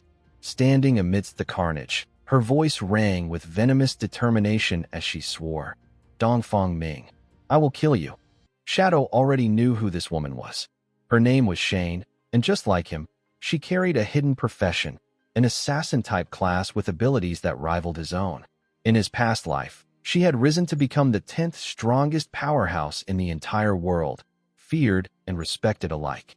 But her brilliance had ended in tragedy. Once her real identity was exposed, the present demon himself had struck the final blow, killing her in reality while she was already being hunted from every side. Even though she fought valiantly, her fate was sealed. The Guild of Shadow had been devastated at the time, and even he himself had struggled to accept her loss. Yet here she stood before him, alive inside the sanctuary. What he didn't understand was her constant muttering of the name Dongfang Yui. Shadow kept wondering why she repeated it again and again. As he cautiously approached, Shane's gaze sharpened, and she immediately assumed he was an enemy. Without hesitation, she demanded to know if he had accomplices and launched herself toward him. Her talisman chains lashed out with deadly precision, aiming to bind him before he could even speak. Shadow raised a hand, ready to calm her, but she cut him off coldly, warning him to talk less and focus, or he would die. The next moment, her talisman chains whipped forward with terrifying speed. But before they could ensnare him, Shadow's form dissolved into smoke. He reappeared instantly in front of her, eyes gleaming as he accepted her challenge. If she wanted to fight, he would play along. Shane froze for a moment, startled by his sheer speed, but pride refused to let her falter. She sprang back, her chains tearing through the air once again. Then, activating her own assassin's skill, her body shimmered and vanished into invisibility. At first, Shadow stood on guard, but then a mocking laugh slipped from him. To pull an invisibility trick in front of him, of all people? Bold, but foolish. He vanished as well, his stealth level so high that the battlefield fell into silence, neither assassin revealing themselves. Moments later, Shane reappeared, scanning the area with a growing sense of unease. Her Hellblade granted her level 4 stealth detection, yet she could not sense him at all. Panic crept into her expression. The thought struck her, could it really be him? The Shadow ranked first on the world leaderboard, the one whose power eclipsed every other? Before she could finish that thought, he materialized right in front of her, making her scream in shock. His smirk was sharp as a blade. He teased her, saying she'd better figure out how to handle him quickly, because if she couldn't, things would end badly for her. But Shane wasn't ready to surrender. She leapt across the stone bridge, her chains slicing through the air, striking again and again, though disbelief twisted her features. How could her invisibility and her stealth detection both fail against him? Frustration boiled over. Snarling, she unleashed her trump card, chasing Soul's spirit of the ghost path. This time, the talisman itself came alive. The chains writhed like serpents, hissing with a will of their own, moving faster and more dangerously than before. The skill was terrifying, able to track enemies Shane herself could not see. For the first time, even Shadow acknowledged its danger. This ability bypassed stealth entirely, something he hadn't thought possible. Still, he had a plan. He circled her swiftly, baiting her into attacking. As she struck, convinced she had him, he slipped away at the very last instant. The chains snapped back violently, wrapping around Shane herself. They coiled around her like venomous snakes, pinning her arms to her body, tightening against her clothing. Shadow walked toward her slowly, calm as ever, eyes gleaming with quiet amusement. "Now," he said, Perhaps your ears are finally open." He introduced himself plainly. He was Shadow, and he had no connection whatsoever to any Dongfang Yui. If he had wanted her dead, she would already be lying lifeless at his feet. Shane's face flushed with anger and embarrassment. Struggling against her own chains, she screamed at him to let her down. But Shadow ignored her tantrum and asked the only question that mattered. Who was Dongfang Yui? From her repeated outbursts, he could only deduce that this must be someone from the Dongfang family in Shanghai City. Qin Feng listened to Shane's trembling voice, her words laced with both desperation and fire. She admitted the truth. Dongfang Yui had indeed married into the Chu family, which had saved her from being destroyed alongside the Dongfangs. That accident of marriage was the only reason she still lived. Shane froze, the reality sinking in, and then she gave a bitter, broken smirk. If Shadow and Dongfang Yui were enemies, then their paths aligned. The enemy of her enemy was now her only hope. Shadow released the chains that bound her, and she landed heavily on the ground. He told her they could speak of cooperation later, but first, he wanted the truth. Why was she so intent on killing Yui? Shane's hands shook as she clenched her talisman chains. Her voice cracked as she revealed her past. Before the godforsaken game descended, Dongfang Yui had been driving drunk. She caused the accident that killed Shane's mother. Court cases were filed, but the Chu family buried them under influence and bribes, pinning the blame on someone else. Her father had refused to give up and managed to find evidence that could convict Yui. But before the trial could move forward, he was found dead in the river. The officials dismissed it as suicide, claiming despair had broken him. Shane's voice rose as she recounted how, when she demanded justice, the Chu family's guards beat her nearly to death. Broken, humiliated, and robbed of family, she had stood on the edge of ending her life, until the godforsaken realm descended.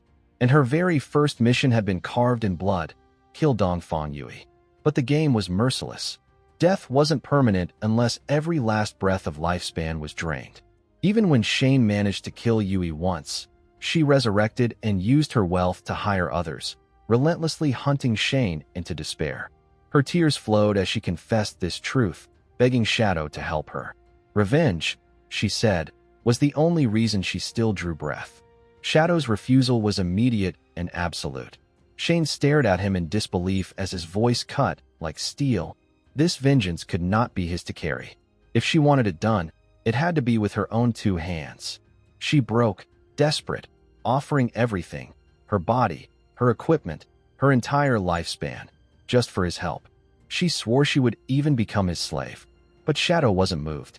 He told her coldly that he wouldn't kill on her behalf, but he would help her grow strong enough to do it herself. The rest would depend on her resolve. Shane trembled, still weeping, when the system interface flickered before her eyes. Shadow had invited her to join his guild, Shadow. She stared at the notification in disbelief. The guild had only one member, him. Could simply joining be enough? With a single click, her name appeared on the list, Ghost. For the first time since she had lost everything, she felt a glimmer of hope. Shadow accepted her friend request, his expression calm but resolute. He told her she only had one more step to take: career advancement. If she wanted his support, she had to succeed in advancing her profession. Only then would he stand behind her quest for vengeance. If she failed, she would have to bury her revenge forever. Shane wiped her tears, her body trembling but her heart burning with a new resolve. Revenge would be hers. But first, she would prove herself worthy of Shadow's help. Shadow stood in silence inside the secret sanctuary, his hand still brushing the hilt of his new blade. He couldn't help but admire the sheer potential hidden in the blade of the underworld. That weapon, just like Shane herself, had limitless room to grow. He thought back to her fiery determination, stubborn, raw, but with a heart strong enough to keep fighting even when the odds crushed her. Shadow knew that if she matured properly, Shane might one day stand not just as an ally, but as a force strong enough to fight beside him in battles that even he, the so-called number one, could not face alone. The scene shifted again, deeper into the Evil Spirit Academy. Down in its suffocating depths, Shadow pushed open a grand door that revealed a colossal library, rows of ancient tomes stacked higher than the eye could follow. But this wasn't a place for reading. It was the lair of the Academy's guardian. Floating in the dim light was Stana, the transmuted witch, a level 15 golden grade boss. Her long frilled gown swayed unnaturally, her grotesque heads twisting and twitching in opposite directions. Without hesitation, Shadow struck first. His dagger blurred into an assassination strike, cutting into one of the witch's four heads. Just as he remembered, only one head activated in the first phase, and once its health dropped, they would all shift into an elemental defense state, leaving physical attacks useless. He couldn't rely on brute force, he needed precision. Activating Shadow Blade, Shadow drew his Forest Bone Blade, its emerald glow boosting his speed by 100%. His movements blurred until he looked like a phantom, teleporting between shadows, striking, vanishing, and reappearing again. The skill's cooldown was so low that it might as well have been instant. He hammered the witch's weak points mercilessly, blades slashing like a relentless Gatling gun, until the first head erupted in an ear-splitting blast. Phase 2 began. The remaining 3 heads awakened at once, furious at their sister's destruction. Fire, water, and lightning beams lanced through the library, shredding stone pillars and setting shelves ablaze. Shadow was already moving, dodging between the chaotic lights, always a step ahead of their wrath. Each time an opening appeared, he drove his shadow blade into the nearest weak point, stacking black flames gift again and again. The red head fell first, its shriek rattling the hall. The blue head followed, detonated by an overload of elemental backlash. The last head tried to flee into the storm of its own chaos, but it was too late. Its defenses collapsed and it, too, burst apart in a shower of cursed light. The dungeon shook violently. A thunderous system notification rang out. You have slain Stana, transmuted witch, golden grade. Rewards, 50,000 EXP. Shadow wasn't surprised. He had expected the notification the moment the last head cracked. From the witch's ashes, a glowing key dropped into his hand. The key to the Evil Spirit Academy hideout, a platinum-level stronghold. Another notification pulsed. Profession advancement available. Shadow accepted. His assassin class surged from Tier 1 to Tier 2. His stats spiked. But the real prize wasn't the numbers, it was the new job passive. A glow enveloped him as the system whispered its truth. Passive skill unlocked. Stealth Eternal. Attacking no longer breaks stealth. For the first time, Shadow could fight without ever revealing himself. He grinned, the shadows themselves clinging to him like armor. His invisibility was now absolute.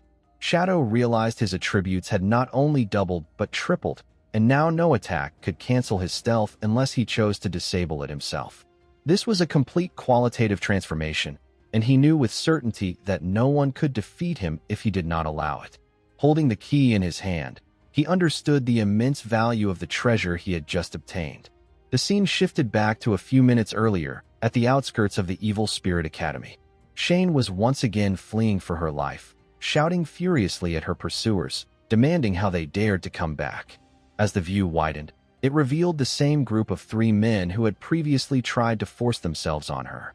This time, however, they had called for reinforcements from the Shura Hall Guild so that more could join in tormenting her. The blonde man sneered, mocking how long she could possibly last. The giant roared with laughter, declaring that he would not hold back on her this time. He stomped forward and unleashed an earth smash skill so powerful that the ground itself trembled violently. Yet Shane refused to admit defeat. With determination flashing in her eyes, she activated her sacred talisman skill, preparing for a desperate counterattack. Before she could act, a blinding flashbang exploded before her.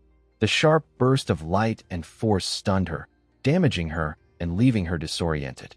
The bullies had resorted to cheating, but they didn't care. With mocking grins, they trapped her once more, sneering that she needed to be educated properly. Still, Shane's spirit was unbroken, her body trembling. She pulled something from her inventory. Before she could drink it, the blonde man lunged forward and struck her hand, shattering it as he snatched the vial away. Glancing at the description, his grin widened. Poison. He realized that if she consumed it, she would lose half her lifespan but would resurrect at her chosen respawn point. That single detail revealed her intent. She was prepared to sacrifice years of her life just to avoid dying by their hands. To the thugs, this only inflamed their sickening desire further. As the blonde man stepped closer, looming over her with twisted glee, A sudden system notification materialized before Shane's tear-filled eyes.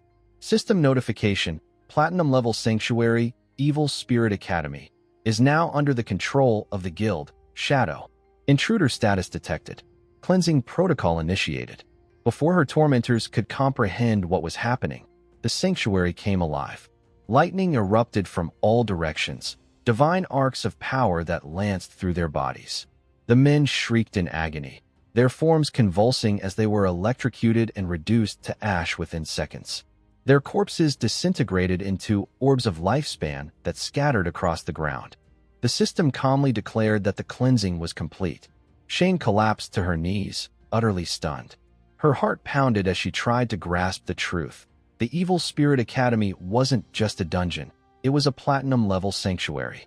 And now it belonged to Shadow. The scene shifts to Qin Feng, who also secured a Jade tier item, the Aberrant Witch's Ring. Usable by all classes from level 14 onward, the ring elevated every attribute by 22 and boosted cooldown speed by 30%. Its unique effect widened the area of effect of any skill by 25% while amplifying area damage by 10%. As if that weren't enough, he also obtained the platinum-grade Virulent Poison Trap, a skill designed for assassins and hunters alike. Once placed, the trap concealed itself with level 5 stealth. He could deploy up to 3 at once, each with a mere 4.65-second cooldown and lasting an impressive 3,600 seconds. Qin Feng evaluated his spoils carefully. 2 assassin-usable items in a single drop was rare, and both complemented his arsenal perfectly. The ring in particular caught his eye.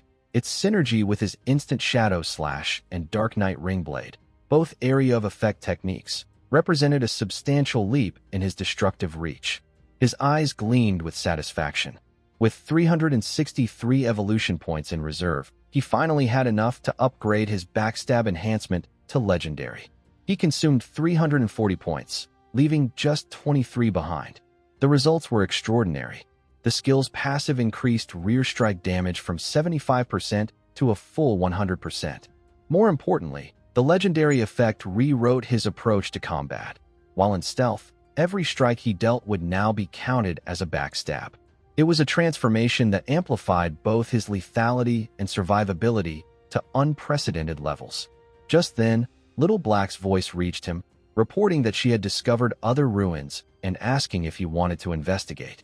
Qin Feng pressed for details, and she explained she was at the ruins of Shanghai City.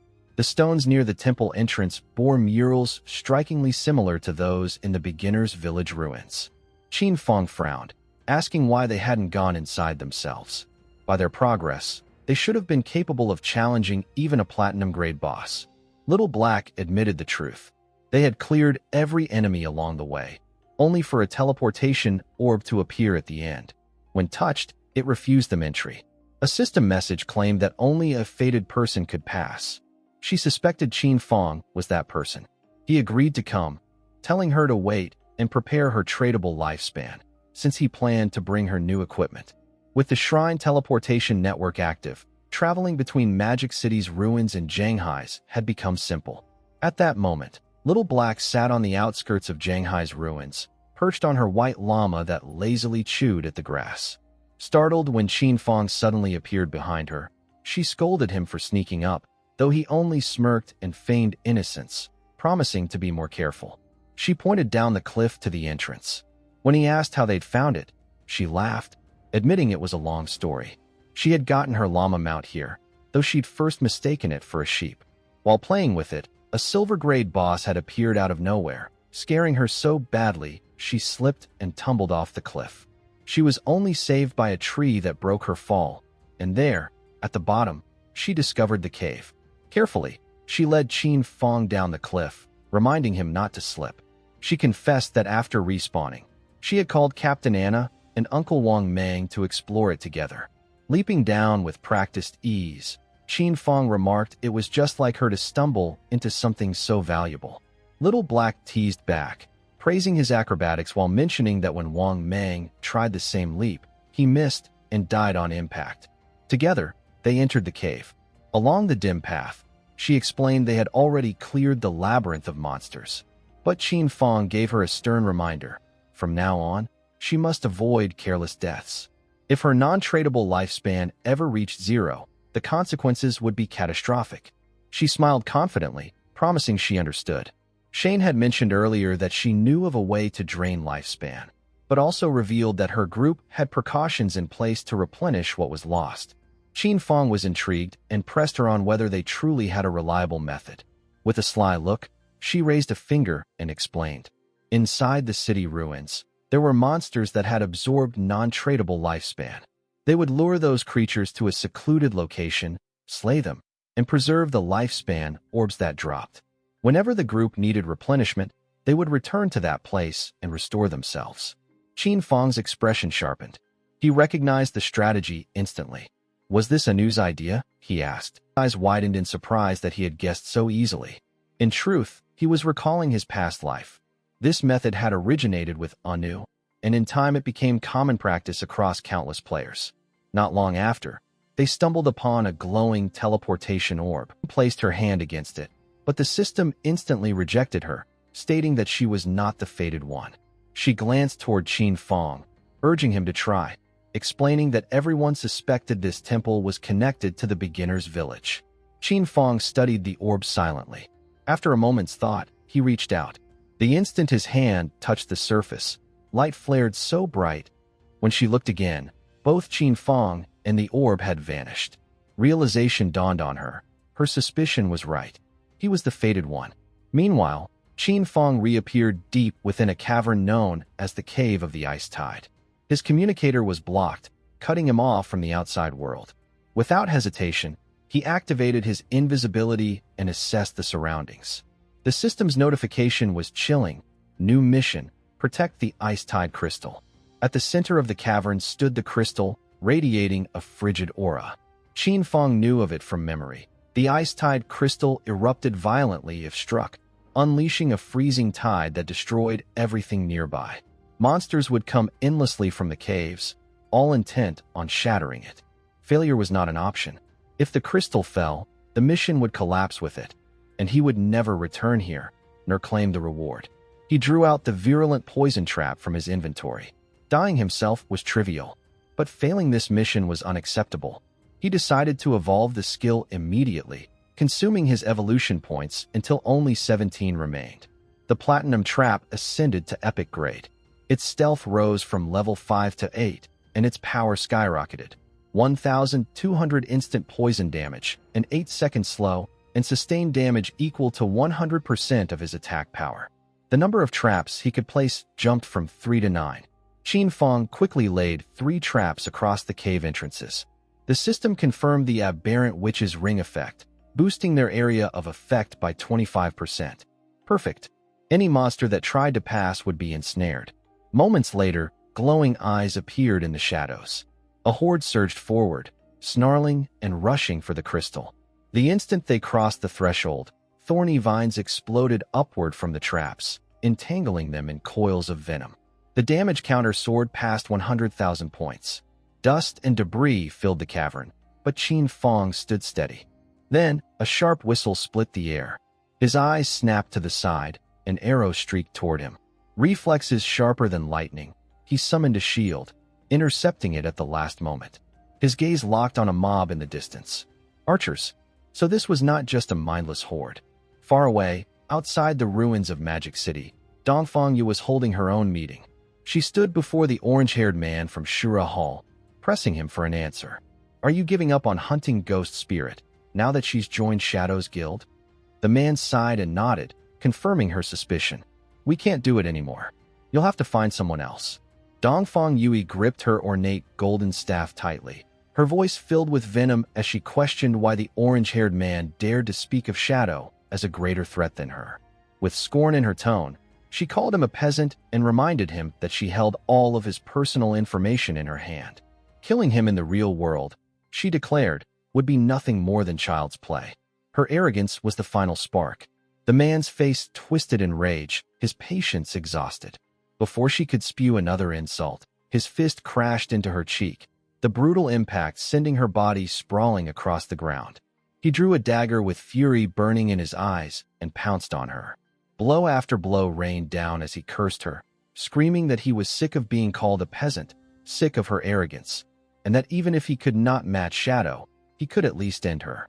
Each strike landed with a savage die, die, die, until her fragile body shattered, transforming into orbs of lifespan that scattered across the ground. Dongfang Yui's eyes snapped open in reality. She was back at the Chu family residence, her gold-encased phone clenched so tightly that her knuckles turned white. Rage boiled inside her. Those wretched peasants of the Shura Hall Guild had dared to kill her. Trembling with indignation, she demanded her husband mobilize their men at once to capture every last one of them. Her husband blinked, caught off guard by her wrath. "Do you mean Shura Hall? The same group you hired to deal with Ghost Spirit?" Her furious expression darkened further. She explained that Ghost Spirit had now joined Shadow, and the so-called peasants had withdrawn in fear of retaliation. Her husband tried to steady her temper and revealed that the plan was already underway. Men from the Black Dragon Hall of Magic City had been dispatched. Soon, Shadow would be hunted and her family's honor avenged. At his words, Yui's eyes widened with fury mixed with twisted excitement. Hatred consumed her heart, not only for Shadow, but for Shura Hall as well. With a confident, almost manic smile, she vowed she would personally avenge the Dongfang family and see blood spilled in return. Meanwhile, deep within the cave of the Ice Tide, Qin Feng's short blade whistled through the air, embedding itself into the eye of a bow-wielding monster. The creature dropped lifelessly. Ranged mobs were no concern for him. His Shadow Blade skill reset its cooldown with every weak point strike, allowing him to cut down enemies one by one without pause. Yet the Ice Tide crystal trembled violently, riddled with cracks and on the verge of shattering. Just then, the system's voice echoed, "Guard mission complete. Claim your reward." Qin Feng froze for a moment in surprise. Was it truly finished already? Before he could process, the Ice Tide crystal shattered into glittering fragments. In its place, a magnificent golden chest materialized. His gaze locked on it instantly. An epic treasure chest, rare beyond measure. The last one he had opened had granted him the skill-graceful release. What could this one hold? He extended his hand. The chest creaked open, releasing a blinding surge of golden light. From within, the shimmering form of a woman slowly manifested. Qin Feng's eyes narrowed in recognition. It was the same NPC who had appeared by the chest before. Her eyes remained closed as she spoke in a language both alien and ancient, the language of the old gods. Though Qin Feng could not possibly comprehend it, the meaning seeped into his mind as if it were his own tongue, perhaps a result of his eye of judgment. Her words chilled him. He had passed the second trial. He was the chosen heir, the one who would inherit the mantle of judgment. As she spoke, her body began to twist and change, transforming before his eyes into something entirely new. All Qin Feng could do was watch in silent astonishment as the golden light reshaped her form, unveiling the truth of the old gods who had perished long ago and the power they had left behind for him alone. The third eye on her forehead opened, glowing with a divine brilliance as a surge of overwhelming aura poured from her body. Her voice rang out, calm yet commanding, as she introduced herself. "I am Asathus," she declared, her tone echoing through the chamber like the will of the heavens themselves. "From this day forward, I shall follow you, Qin Feng, and witness your rise as the true god of judgment." She extended her hand toward him, offering the treasure she had prepared. A bell appeared, forged of shimmering light and heavy with divine authority, the Asathus summoning bell, created by the Herald of Judgment herself using the very power of order. With it, Qin Feng would gain the ability to summon her at level 25, again at 35, and once more at 50. Each summon would grant him access to a unique ruin, trials beyond mortal comprehension. And if he completed all three, Asathus herself would reside in his hideout, bringing with her the ability to upgrade skills. Qin Feng's grip tightened around the bell. His eyes gleamed with joy at the weight of its significance. He recalled how the last temple he had conquered was level 5, while this one was level 15. It was astounding to think that Little Black had stumbled upon both. Her luck truly defied all logic. Asathus then stepped closer, her expression serene yet commanding. She told him he had one chance to upgrade a skill freely to match his current level. Qin Feng's mind grew sharp with focus. He knew that a skill's strength came from two pillars, its quality and its level requirement. Quality was fixed, but with infinite evolution, he could elevate even the weakest of skills to mythic grade if he poured lifespan into it. Yet, the level requirement defined its true potential, its base stats, its scaling, its sheer destructive force. With confidence and precision, he made his choice. He pointed to his most prized ability, graceful release. Asa thus smiled faintly, kissed his hand, and fulfilled his wish. Light enveloped him, and the mythic skill surged in power, ascending from level 10 to level 16. Its weak point attack correction leapt from plus 300% to an overwhelming plus 410%. He had become even deadlier than before. Asatha's form began to dissolve into the ether, her voice echoing like the fading hymn of an ancient god. I look forward to our next meeting, my heir of judgment. A swirling blue portal opened before him. It was the exit. Qin Feng turned to step through but froze when he sensed something still pulsing within the chest. He reached in, his fingers closing around another object. This time, it was the epic tier Baffich's equivalent exchange agreement, a pair of assassin-class leg armor requiring level 15. But what made it priceless was its unique ability, art of equivalent exchange. By sacrificing any epic grade item or skill book, he could instantly trade it for another of the same grade and type tailored to his class, with only a 1-hour cooldown. The loot had been beyond incredible. Qin Feng stepped toward the portal at last, silently reminding himself that he owed a great deal to Little Black's discovery. The scene shifted to Little Black, who waited patiently at the cave entrance with her llama. Qin Feng finally emerged. He was mildly surprised to see that instead of using the last hour to level up, she had chosen to remain there on guard. Her reasoning was simple. She wanted to keep watch at the exit in case anyone tried to ambush him. When she saw him return safely, relief washed over her face. Qin Feng, amused by her loyalty, decided to reward her. From his inventory, he handed her a skill book he had picked up during his raid. The moment Little Black read the title, her eyes widened in disbelief. It was a level 13 platinum skill, Magic Shield.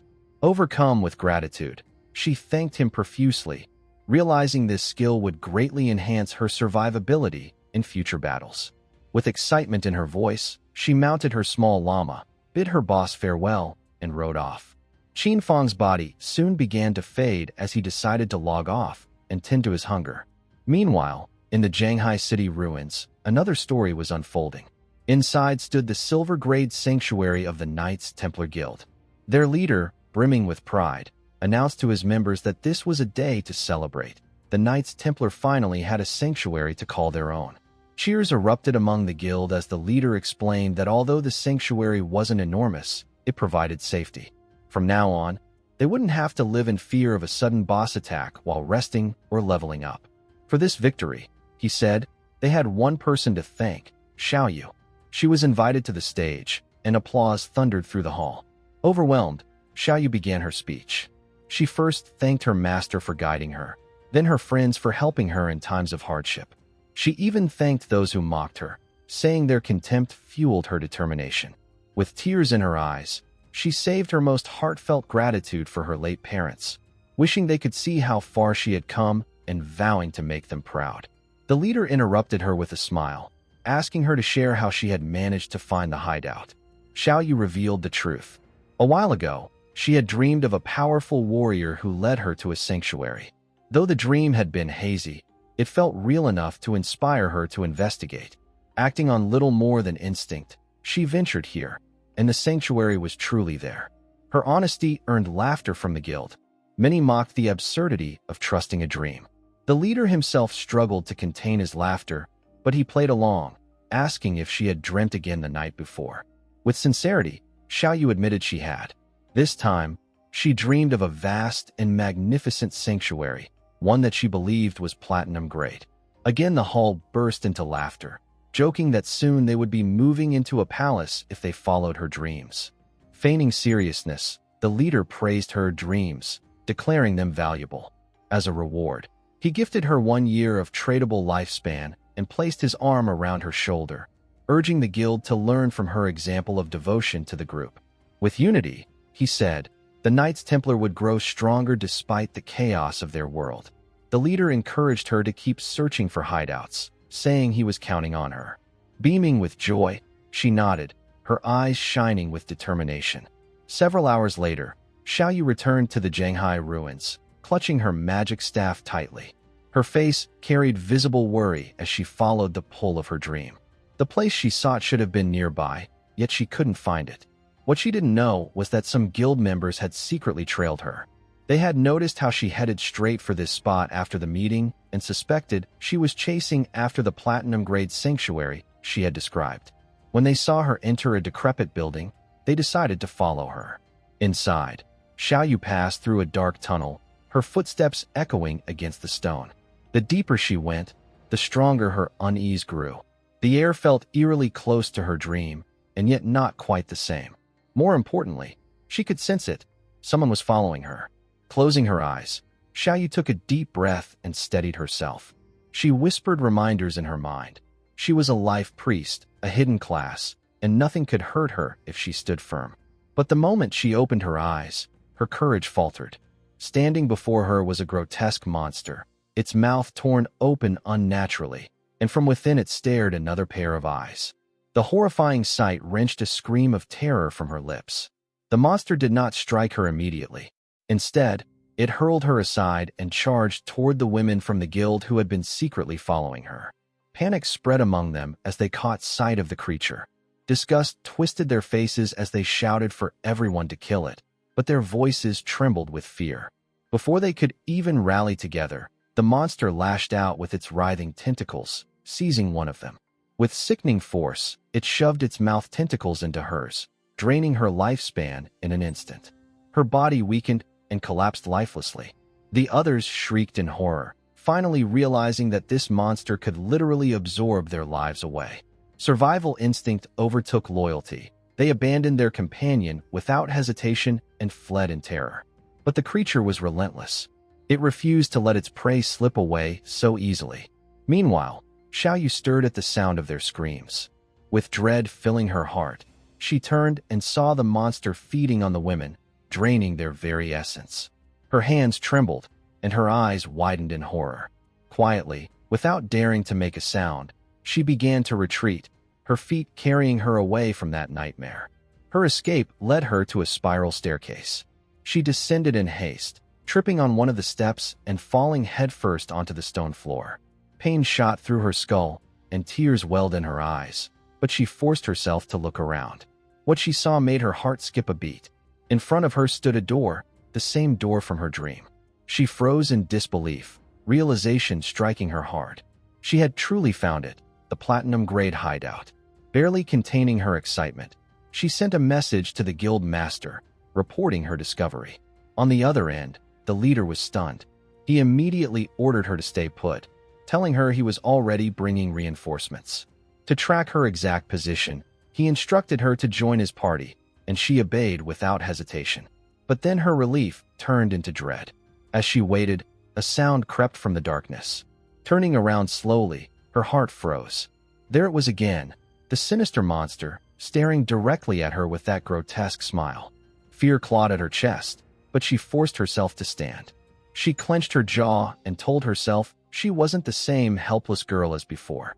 She was a life priest, a noble hidden class. She could fight. Gripping her magic staff tightly, Xiaoyu activated her strongest skill, venomous vines. From the staff, vines burst forth, coiling around the monster and draining it of more than 500 hit points. Her eyes lit up with excitement. The attack had connected. Poison spread across its body, and for the first time she felt hopeful. Wasting no time, she raised her staff again and cast corrupting poison mist. A dense, venomous fog spilled out, surrounding the monster and gnawing away at its life. Unlike ordinary toxins, this was a vile, corrupting poison meant to break even the strongest of defenses. But her triumph was short-lived. As the mist expanded, she suddenly realized the terrible mistake she had made. This was an enclosed chamber, and the poisonous fog was filling every corner. Her lungs burned as she tried to fan the air with her hands, desperate to breathe. She couldn't hold her breath much longer. Her vision blurred, panic clawing at her chest. until she remembered. A life priest had an antidote spell. With trembling hands, she raised her staff and cast antidote, clearing the poison from the room. The mist dissipated slowly, and her body felt relief, but so did the monster. The poison stopped gnawing at it, and now its focus turned entirely on her. Its mouth twisted into an eerie smile as it fixed its gaze on Xiaoyu. Xiaoyu's eyes were filled with tears as panic overtook her. In her desperation, she inhaled a trace of the poisonous mist she had unleashed, and the effect was immediate. Her body collapsed, dissolving into orbs of lifespan as the system's cold notification echoed. Player Xiao Yuya has committed suicide. She respawned in the guild's hideout, disoriented but alive. Almost instantly, the guild leader contacted her through party chat, confusion heavy in his voice as he asked why she had returned so quickly. With a trembling tone, she explained that a monster had killed her inside the ruins. The leader frowned, puzzled. He told her that he and his men had already slain the soul-sucking hag, a silver-grade monster lurking within the area. For the first time since her death, Xiao Yu's lips curved into a small smile. She admitted that she hadn't survived at all. She had chosen to end herself first. Faced with certain death and capture, she had taken her own life, ensuring the hag could not drain her completely. "You're a genius, Xiao Yu," he exclaimed. Gratified by his recognition, she humbly thanked him and informed him she was already on her way back. As she prepared to rejoin the others, a surge of excitement coursed through her. Inwardly, she realized something that made her smirk. The three women who had mocked her and followed her into the ruins had perished for good. Their arrogance had cost them everything. "This is what happens when you underestimate me," she thought with satisfaction. Qin Xiaoyu was no fool. Moments later, she arrived at the hideout's entrance and pointed to the massive stone door. She told the guild master that the platinum-grade hideout lay just beyond it. With pride, the leader patted her on the back. Turning to his men, his voice hardened with command as he ordered Datu to take a squad to clear the surrounding area and prevent interference. Datu answered confidently, swearing that they would eliminate anyone who dared disrupt them, even if that intruder was Shadow himself. With anticipation brimming, the guild leader raised his axe toward the hideout door. His men roared in unison, their war cries echoing in the ruins as they prepared to claim the sanctuary. But their shouts faltered when one man at the front cried out. The stone door would not open. Confusion rippled through the ranks until the leader's eyes narrowed in revelation. He recalled that every hideout had a guardian. His gaze sharpened, and with a confident grin, he announced that the stone door itself was the guardian. To test his theory, one warrior struck it with his axe. A damage number appeared above the door, 320 hit points. The truth was confirmed. Cheers erupted as the guild praised their master's brilliance. "This hideout is practically a gift," he declared. "Bring it down." They obeyed eagerly, weapons crashing against the stone in a storm of dust and sparks. Yet, far away, the system windows appeared before another player. Qin Feng's eyes flickered with sudden seriousness as the system warned him. The land of purified souls is under attack. The durability of its entrance stood at 99.3%, taking continuous damage, though the magic barriers still held firm at 100%. Teleportation to the sanctuary had been blocked. Only war teleport remained available, a single use for the day. Riding atop his wolf, Qin Feng set out immediately. He reasoned that with the attacker's power, it would take them months, perhaps a year, to wear down the gate. Even so, he would see with his own eyes who dared strike at his sanctuary. When he reached the outskirts, his gaze hardened at the sight before him. Two men were chasing a woman, shouting threats and vowing to slaughter her if she did not stop. A burly fighter armed with a spiked mace cut off her escape, demanding to know where she thought she was going. Before she could even scream, he struck her viciously, sending her body flying across the ground.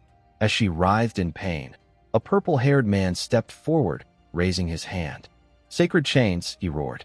From the sky descended four radiant blades of energy, pinning the woman's hands and knees to the ground. Her scream tore through the ruins. One of the men sneered, reminding her that this territory now belonged to the Knights Templar Guild. "If you think you can trespass," he spat, "you're wrong. This is the price you pay." The woman, her face contorted with pain, argued desperately that she was only passing through. It was clear they were only using this as a pretense to rob her. From the shadows, Qin Feng's eyes narrowed. He recognized her instantly, Yang Shia, a colleague from his old company. She had once shown him kindness, even warning him about dangers before. His suspicions were confirmed. The attackers destroying his sanctuary's door were none other than the Knights Templar. The purple-haired man smirked and turned to his comrades. "If we say she's trespassing, then she is," he declared arrogantly. Grinning, he reminded the others that by the usual rules, he would claim her first. Another laughed and said he would be second. But before their laughter could continue, a blur of movement split the night. A figure moved like thunder, blades flashing. In an instant, the three men's heads fell to the ground, their bodies collapsing lifelessly. Yang Shia stared in shock, her breath caught in her throat. As the figure stepped into the light, his eyes glowed with cold intensity. Her heart raced. She whispered, trembling, "Shadow?" But then she shook her head in disbelief. No, this presence was different. It was something far more terrifying.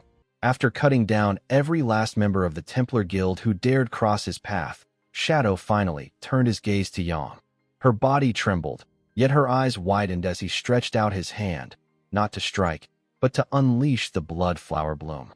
The crimson technique blossomed violently, devouring every ounce of lifespan the fallen carried. Their very existence was siphoned into him, leaving nothing but hollow orbs fading into the air. When Shadow turned back, Yang's eyes locked onto his face. For a single, breathless heartbeat, the world froze. Those features, those eyes, she knew them. It was Fong. Fong himself hidden beneath the mask of Shadow. Her chest tightened as disbelief clashed with certainty. But before she could take another step, blue flames erupted around him. In an instant, his entire body was engulfed and vanished, leaving only sparks drifting where he had stood. Yang stood rooted to the ground, her voice caught in her throat. Was that really him? The resemblance had been too perfect. The eyes, the expression, she was sure. And yet her mind rebelled against the truth. She shook her head violently, convincing herself it had to be a trick of the light, a coincidence.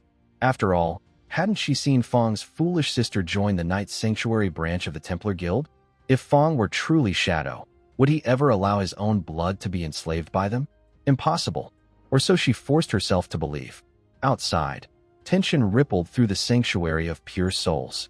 Within its walls, the surviving Templar Guild members gathered nervously, standing behind their furious leader. His voice echoed like a whip as he lashed out at his subordinates, his boots striking one across the floor. "Idiots! Robbing travelers on the main road? Do you have a death wish? 1,000 deaths wouldn't be enough punishment for your stupidity." Yet beneath the rage was something else, relief. Relief that it had been Shadow who delivered judgment. Because the leader remembered. They all did. Shadow had once saved them from the Headless One, and since that day, the guild had whispered his name with reverence. He was no longer just a hunter in their eyes. He was an ideal. Strength. Righteousness. A man who opposed corruption and betrayal. The leader himself had urged his people to hold Shadow up as an example. But as the words of admiration and flattery poured out, Shadow's expression darkened. His voice, when it came, was cold enough to still their breath. He told them plainly that the hideout they were attacking was not some forgotten ruin. It was his. The leader's face drained of color. Around him, the defeated members froze, their shock palpable. Shadow's eyes flickered with sparks of yellow lightning as his anger broke through. The leader stammered, desperate to deflect. But rumors say your hideout is in the Magic City.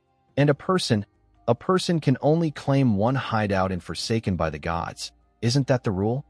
A nervous voice piped up, the purple-haired brat among them. It's true, unless a guild is formed. Then the guild itself can own one as well. Shadow's silence cut deeper than any blade. He confirmed the truth without hesitation. He owned a personal hideout in Magic City, and this one, the Sanctuary of Pure Souls, belonged to his guild. Disbelief rippled through the survivors like a storm. Some shook their heads in denial. Others fell to their knees in horror. Fong's own sister broke down, her sobs echoing in the chamber. To her, this was a nightmare. She had never once seen him appear in her dreams within this place. How could it belong to him? The leader's legs gave out entirely. Drenched in sweat, he collapsed, banging his forehead against the stone floor as he begged desperately for mercy. "We didn't know. Shadow, we swear we didn't know. Please, forgive us. What can we do to make this right?" His words poured out in a frenzy of fear, each syllable carrying his desperation to live. But Shadow did not flinch. Calm, merciless, he pulled up his status window, eyes gleaming with cold calculation. His voice was sharp as lightning. "You've already drained the durability of my hideout's door. Repairing it will cost me a fortune." He closed the window and looked down at the guild leader, delivering his judgment with finality. "If you want to settle this, the price is 500 years of tradable lifespan." The weight of the words crushed the room. The leader's face went blank, his pupils rolling back as his body gave out completely. He crumpled to the ground, unconscious. Panic erupted among his lackeys. They rushed to his side, shaking him, pleading for him to wake. Their voices trembled as they turned to Shadow. "Please, he's fainted already. Show restraint, Lord Shadow." He didn't mean it, but Shadow's gaze remained unreadable, his aura towering over them like a blade poised to fall. Shadow's gaze shifted toward the purple-haired brat, his eyes sharp as lightning. "Do you even have the faintest idea how much it will cost to repair that door?" he asked, his tone low but laced with lethal anger. The boy opened his mouth to stammer, but no words came. His throat dried up under that suffocating presence. "Shut your mouth," Shadow snapped coldly, cutting him down with words sharper than any blade. The brat froze, pale and trembling. Meanwhile, the guild leader lay half-conscious on the ground, sweat dripping from his temples. His thoughts spiraled into chaos. "Why me? Why does misfortune hound me at every step?" He wanted to scream, to curse fate itself. Instead, fury bubbled to the surface. With trembling hands, he suddenly lashed out, seizing his so-called dumb sister by the neck. His voice cracked with anger as he roared. "This is all your fault. Your ridiculous dream dragged us here. Do you mean to destroy the guild with your nonsense?" His grip tightened, shaking with both desperation and rage. But then, to everyone's shock, the girl's expression shifted. Gone was the timid, foolish Xiao they all knew. Her eyes hardened, her tone turned solemn. "It's true," she admitted. "I dragged everyone down. I am the one to blame. If punishment must be given, let it fall on me alone." Her voice trembled, yet there was a strange conviction as she went on, louder now, declaring herself ready to be whatever Shadow demanded. "Cow, horse, or pig. I'll give you every lifespan I earn until the debt is paid. I'll endure punishment. I'll endure abuse if that's what you want. From this moment forward, I'm yours to command. Just spare the others." Her desperate vow echoed across the chamber, stirring something unexpected in the onlookers. Some lowered their heads, visibly moved by what they thought was her sincerity. For once, they felt she was truly willing to sacrifice herself for the guild.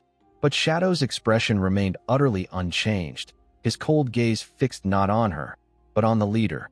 His voice, calm yet merciless, carried like a blade through the silence. "Chun." The man stiffened at the sound of his name. "Yes." "Do you truly believe," Shadow asked slowly, his eyes narrowing, "that this girl is worth 500 years of lifespan?" The question landed like a hammer blow.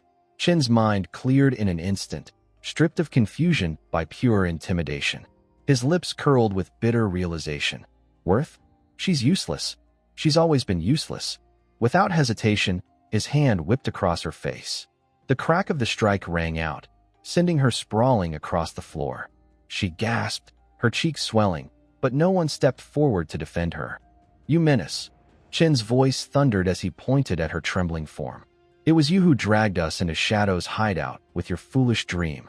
And now you dare act like some saint, pretending to sacrifice yourself? You only wanted to curry favor with him." His rage burned hotter with each word. Becoming Shadow's servant would be an opportunity anyone here would kill for, but you? You're not worthy of even being considered. The girl lay there in stunned silence, her tears falling to the cold stone. The weight of rejection pressed down harder than any blow.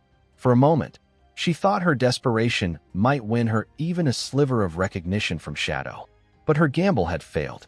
Again, she was nothing. Shadow didn't move. His gaze remained steady, his aura pressing down on all of them like an unspoken verdict. Chun, still trembling from both fear and humiliation, turned back to Shadow. His forehead pressed against the cold stone floor, his voice hoarse and desperate. "Lord Shadow, please. Our guild is small. We cannot possibly gather 500 years of lifespan. I beg you show mercy. There must be a middle ground." For a long moment, Shadow said nothing, his figure half-veiled in the faint glow of the hideout system lights.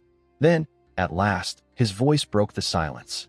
It was calm, steady, not loud, not cruel, but carrying a weight that made every word echo with finality. "I am not as ruthless as the world whispers," Shadow said, his eyes fixed on Chun. "I will not demand more than necessary." The room tensed as everyone leaned in, waiting for the verdict. "Instead of 500, Shadow continued, "you will hand over 100 years of tradable lifespan immediately. As for the remaining 400, his gaze sharpened, lightning dancing faintly in his pupils. "You will gather every member of your guild who bears the killer status. Each of their lives will count as 1 year. 400 of them, sacrificed for the debt. Do this, and I erase my own killer status in the process." The guild members gasped. The explanation twisted their tongues, a demand so alien it left them frozen. Yet beneath it lay something terrifyingly logical. Shadow wasn't merely punishing them. He was using them to purge his own burden, turning their bloodstains into his absolution. Meanwhile, Chen's shoulders slumped with relief. It was brutal, but not impossible. Yes, of course," he stammered quickly. "Our guild, we have over 2,000 members.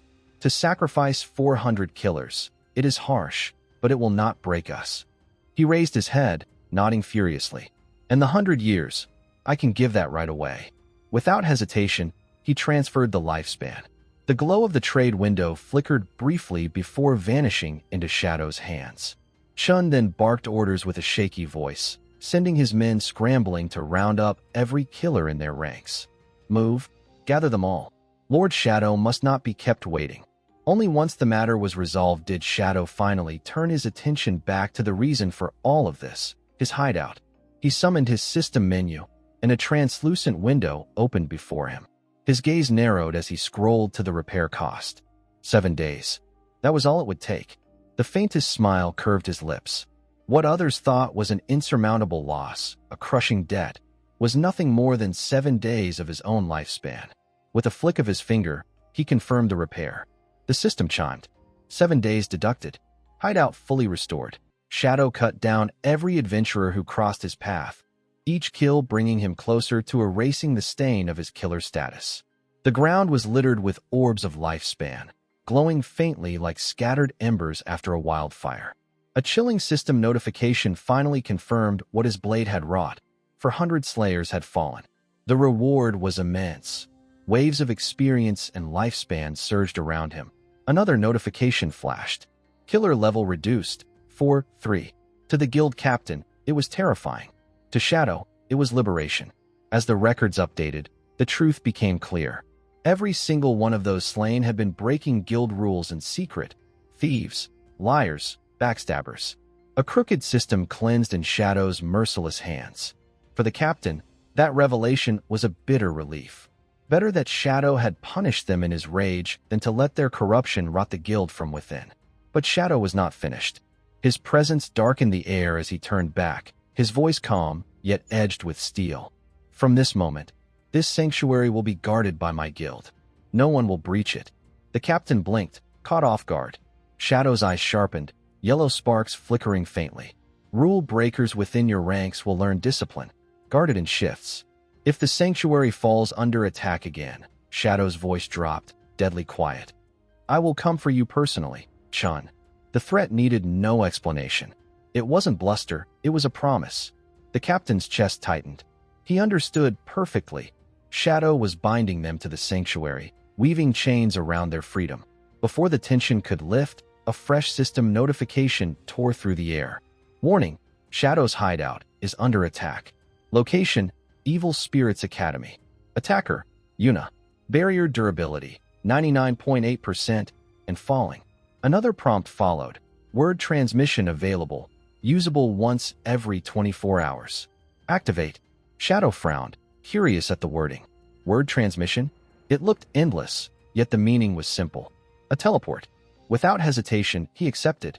His body dissolved into streaks of blue flame, vanishing from the sanctuary in an instant. Behind him, the leader finally let out a shuddering breath. Relief lasted only a moment.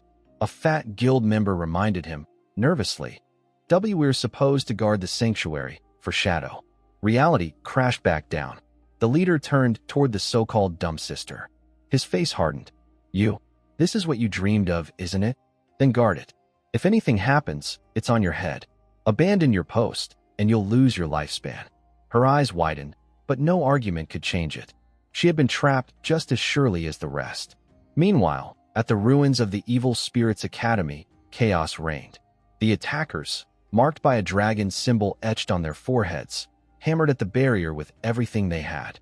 Its durability had already plummeted to 51%. Nearby adventurers watched, whispering in disbelief.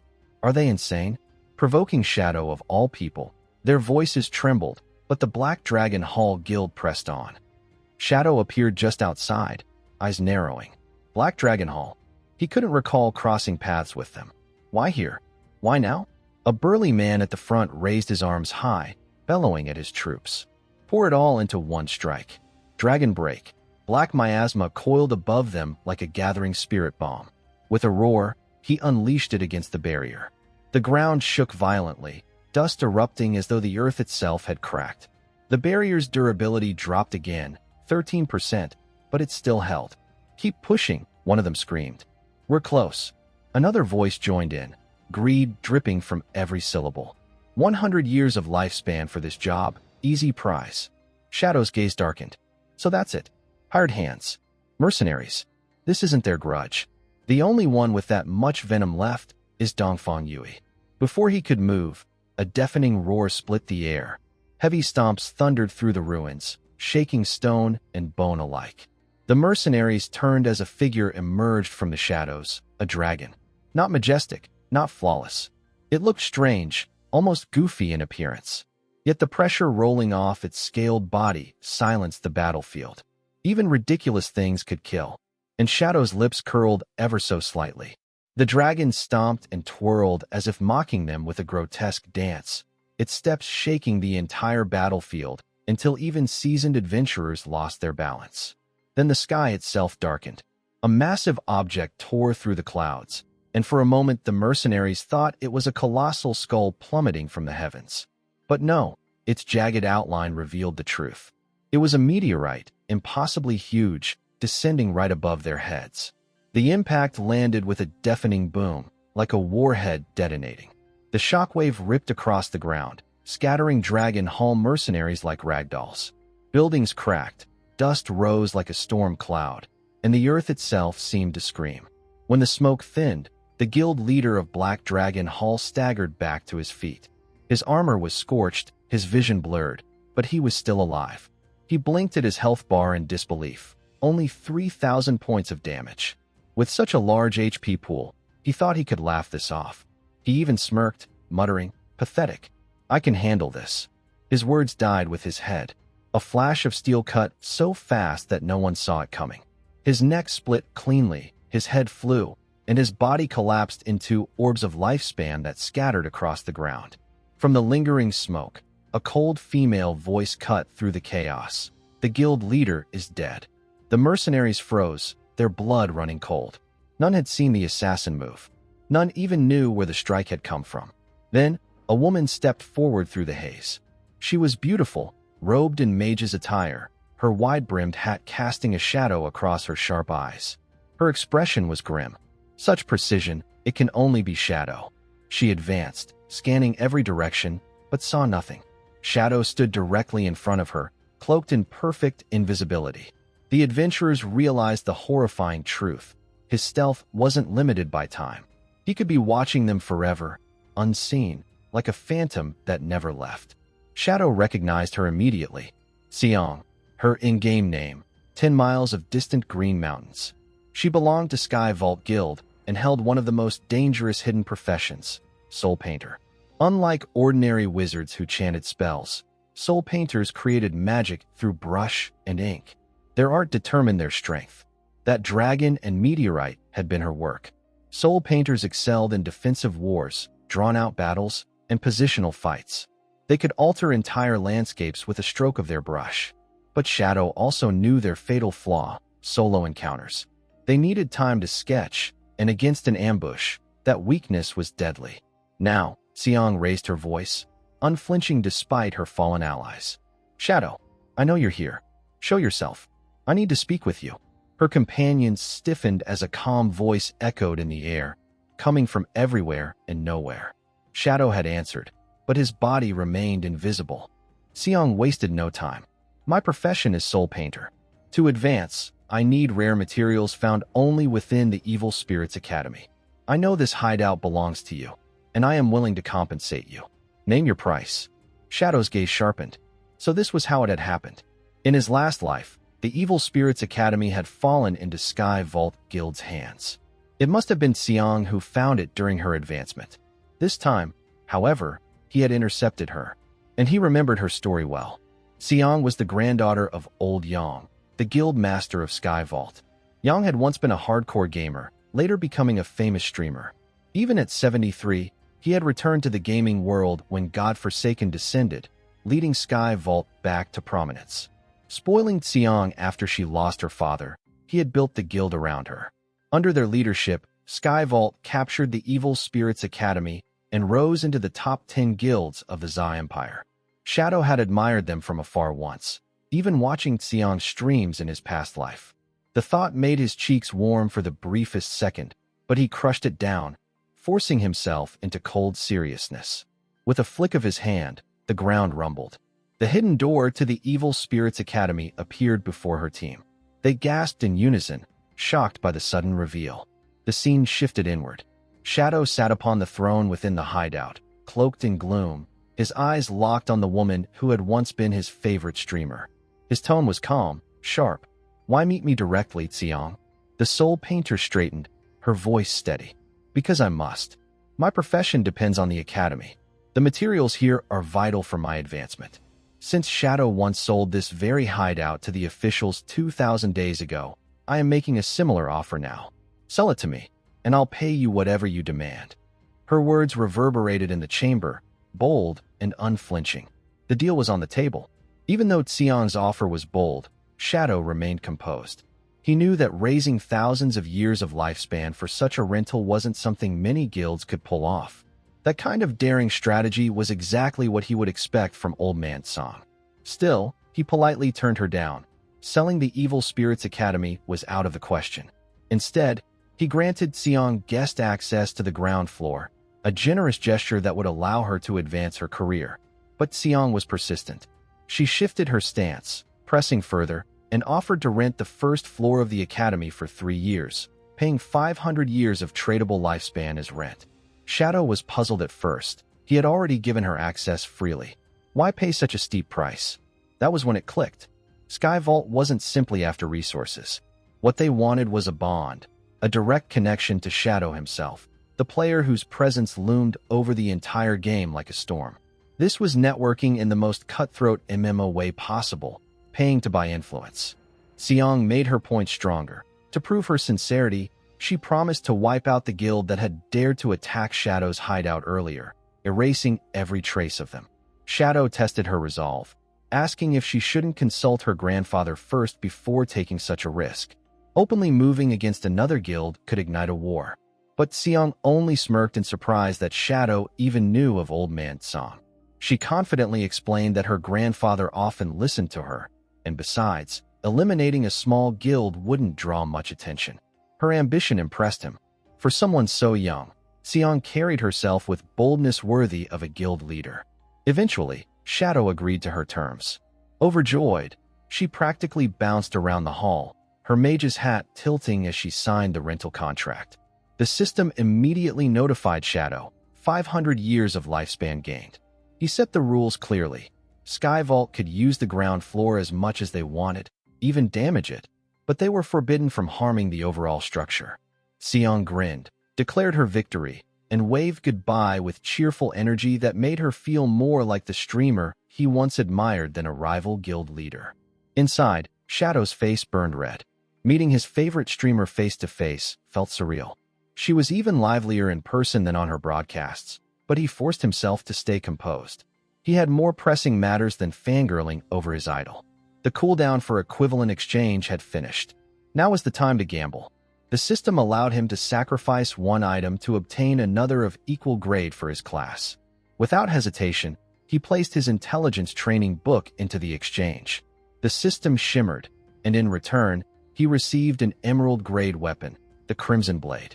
The weapon was breathtaking, sleek and deadly. Its blood element effect grew stronger the lower the enemy's HP dropped, with up to 200% extra power once the enemy fell below 30%. Even more frightening, every strike restored health equal to 200% of the damage dealt.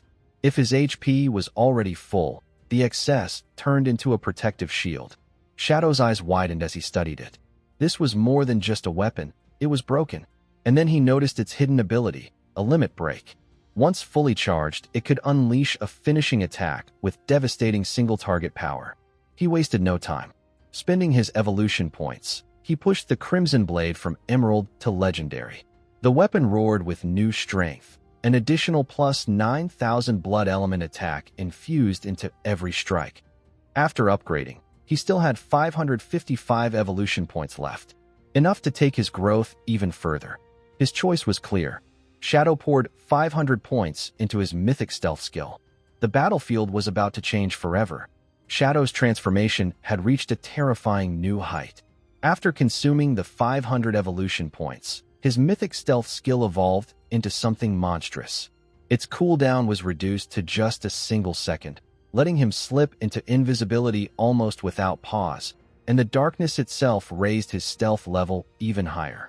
A passive boost gave him 3 levels of stealth permanently, and the skill break spell now struck with an additional 300 damage. Most frightening of all, his lifespan consumption while in stealth was reduced by 90%, meaning he could now remain invisible indefinitely.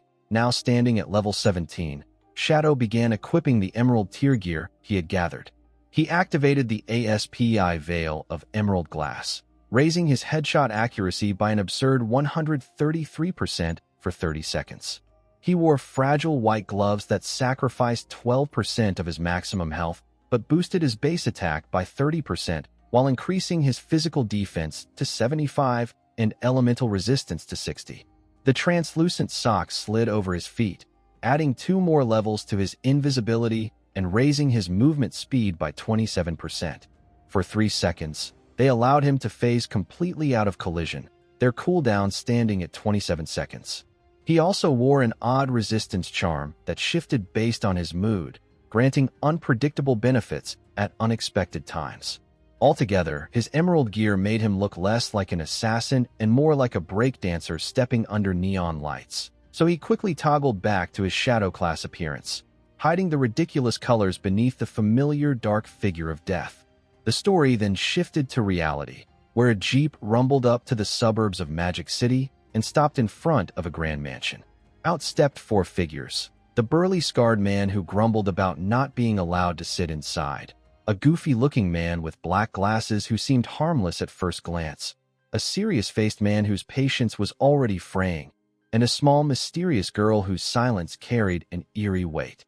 Looking at the mansion, they muttered among themselves about the arrogance of its owner, convinced she looked down on them for being poor.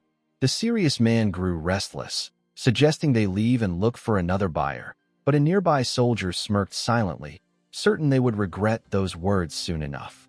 Moments later, the Dongfang lady appeared, her steps sharp and deliberate, a psychotic boy walking beside her. Without offering a single coin, she ordered the 4 strangers to convert their lifespan into light orbs and drop them on the ground. The demand was outrageous. The scarred man scoffed at her audacity.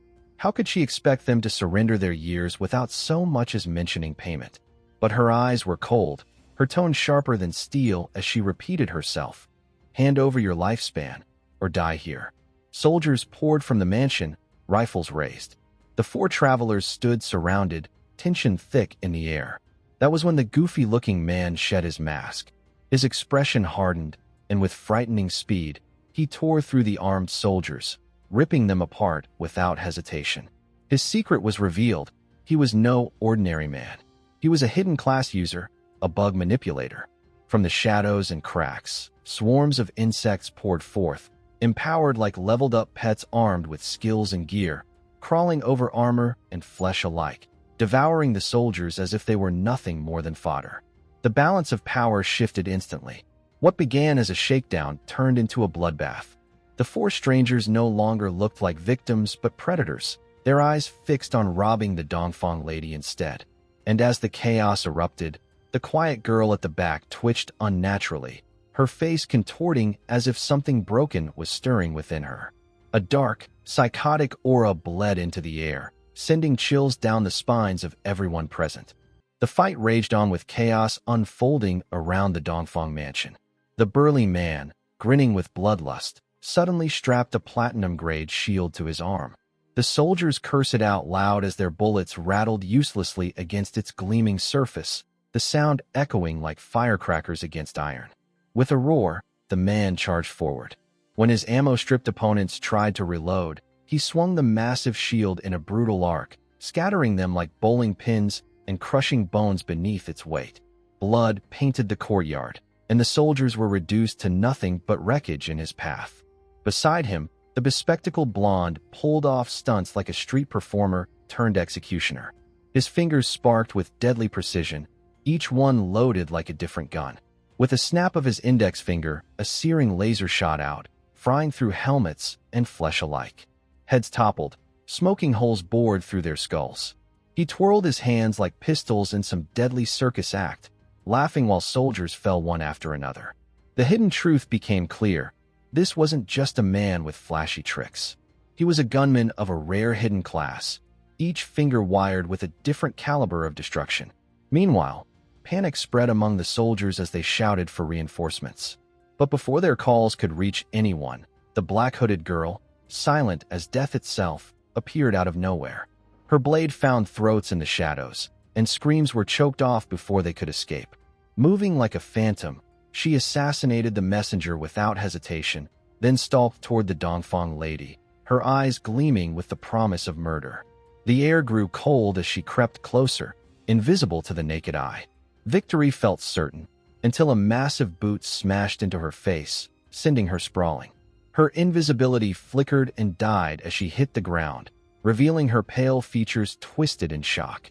Standing above her was a giant of a man, his mouth covered in bandages, eyes sharp and unflinching. He towered over her like a wall of muscle and menace. He turned calmly toward the lady and warned her in a deep, gravelly voice that these opponents carried stealth classes, and she should not underestimate them. The Dongfang lady's eyes flashed with cruelty. She barked an order, her voice like cracked glass. Capture them alive. She wanted these misfits enslaved, their lifespan harvested endlessly for her son. But her bodyguard's gaze stayed steady, unshaken even as the battlefield tilted in chaos. Inwardly, he measured their strength and coolly estimated only a 50% chance of success. Yet he still stepped forward, unbothered, his presence radiating absolute confidence. The burly man tightened his grip on his shield, recognizing immediately that this was no ordinary guard. The bodyguard moved closer, locking eyes with him. In a low, steady tone, he explained that his so-called one-hit kill equipment wasn't just for defense. He knew men like the burly one, scavengers who targeted the wealthy, preying on their treasures to sell later. But if these thieves had truly leveled and geared themselves properly, then maybe, just maybe, this fight would entertain him. The group of misfits exchanged uneasy glances. They were winning, cutting down soldiers like grass, yet this lone bodyguard radiated the kind of confidence only monsters carried. Then his voice cracked like a whip, calling them arrogant brats. That insult set the bug controller off. His body twisted, transforming into a swarm of wings and mandibles. Screaming in rage, he lunged forward, insects tearing through the air like a storm. But the bodyguard didn't flinch. With inhuman reflexes, he pivoted and snatched the buzzing form mid-flight, his thighs snapping shut like an iron trap. The insect boy writhed and screamed, but the grip only tightened. In a sickening instant, his skull smacked the ground, the bodyguard slamming him in a counter so sharp it flipped him clean over. The others gasped in disbelief. This swarm form moved at nearly 200 kilometers per hour, a blur to human eyes, yet this man had caught him mid-charge. As the boy's wings cracked under the pressure, the burly man and the gunman froze in horror. Then came the stench. A foul purple mist began to seep from the bodyguard's body, twisting around him like a miasma. It wasn't just poison. It was him. The truth snapped into place. His hidden profession was none other than the poison gas master, his body emitting a lethal haze that both suffocated and revealed every presence in range. Grass, dust, air, nothing moved without him sensing it. The battlefield was his web, and they were trapped flies. With poison mist curling around his massive frame, his bandaged mouth finally cracked into a grim smile. The misfits realized they hadn't been fighting the ladies' guard. They had been playing in the killing field of a monster. The battle grew even more absurd and intense as the giant bodyguard, now fully pumped with his grotesque hidden class power, launched himself high into the sky, propelled by the sheer pressure of his toxic fart gas. With his legs spread wide, he released a devastating burst aimed directly at the shield. The pressure slammed into it like a cannon blast, rupturing the platinum barrier in an instant. Metal bent and cracked as though it were no more than brittle tin. The burly man hidden behind it had no chance. The impact sent him flying, his body broken along with the weapon he trusted most. As the shield-bearer lay defeated, the spectacle-wearing gunman shouted for his insect-controlling ally to ready his weapon. His fingers sparked with energy as he leveled them at the airborne monster, warning the bodyguard to stay away. Energy beams burst forth, but the bodyguard twisted in midair with grotesque agility, weaving through the barrage as if guided by the poisonous mist he carried. Each dodge was punctuated by a burst of pressure gas, propelling him unpredictably through the air. The gunman sneered, mistaking the maneuver for recklessness. Laughing coldly, he declared the bodyguard had just signed his death warrant. In his eyes, leaping into the air against a gunman was suicide. With a confident smirk, he steadied his aim and prepared to finish it. But then, with terrifying calm, the bodyguard drew his legs inward, pressure building until it was almost unbearable. Then, release. A thunderous shockwave blasted outward, not just foul gas this time, but a sonic boom of toxic force. The explosion ruptured the gunman's glasses, shredded his eardrums, and crushed his vocal cords in an instant. He collapsed lifelessly, his final expression frozen in horror, while the bodyguard landed gracefully. His muffled voice rumbled from behind the bandages, mocking that even a low-level release was enough to drop a real human instantly. The battlefield grew eerily quiet until the bodyguard's gaze shifted. He spotted the black-haired man with goggles trying to slip away in desperation.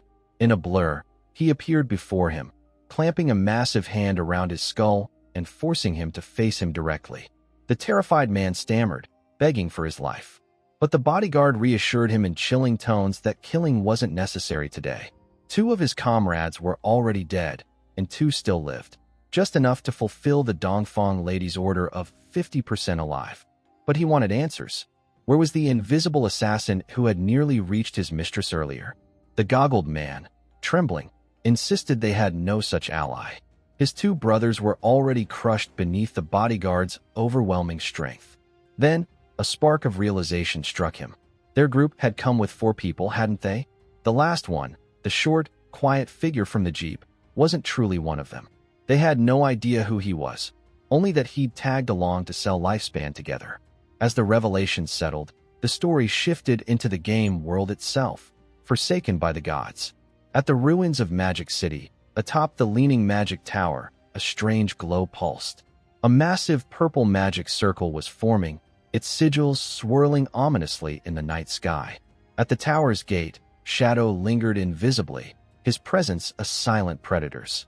His sharp eyes immediately noted the absence of the guardian monster that normally barred the entrance. Someone had beaten him there. Stepping silently inside, he found the tower's vast interior stretched like a massive library, its labyrinthine shelves spiraling into a 3-dimensional maze laced with hidden traps.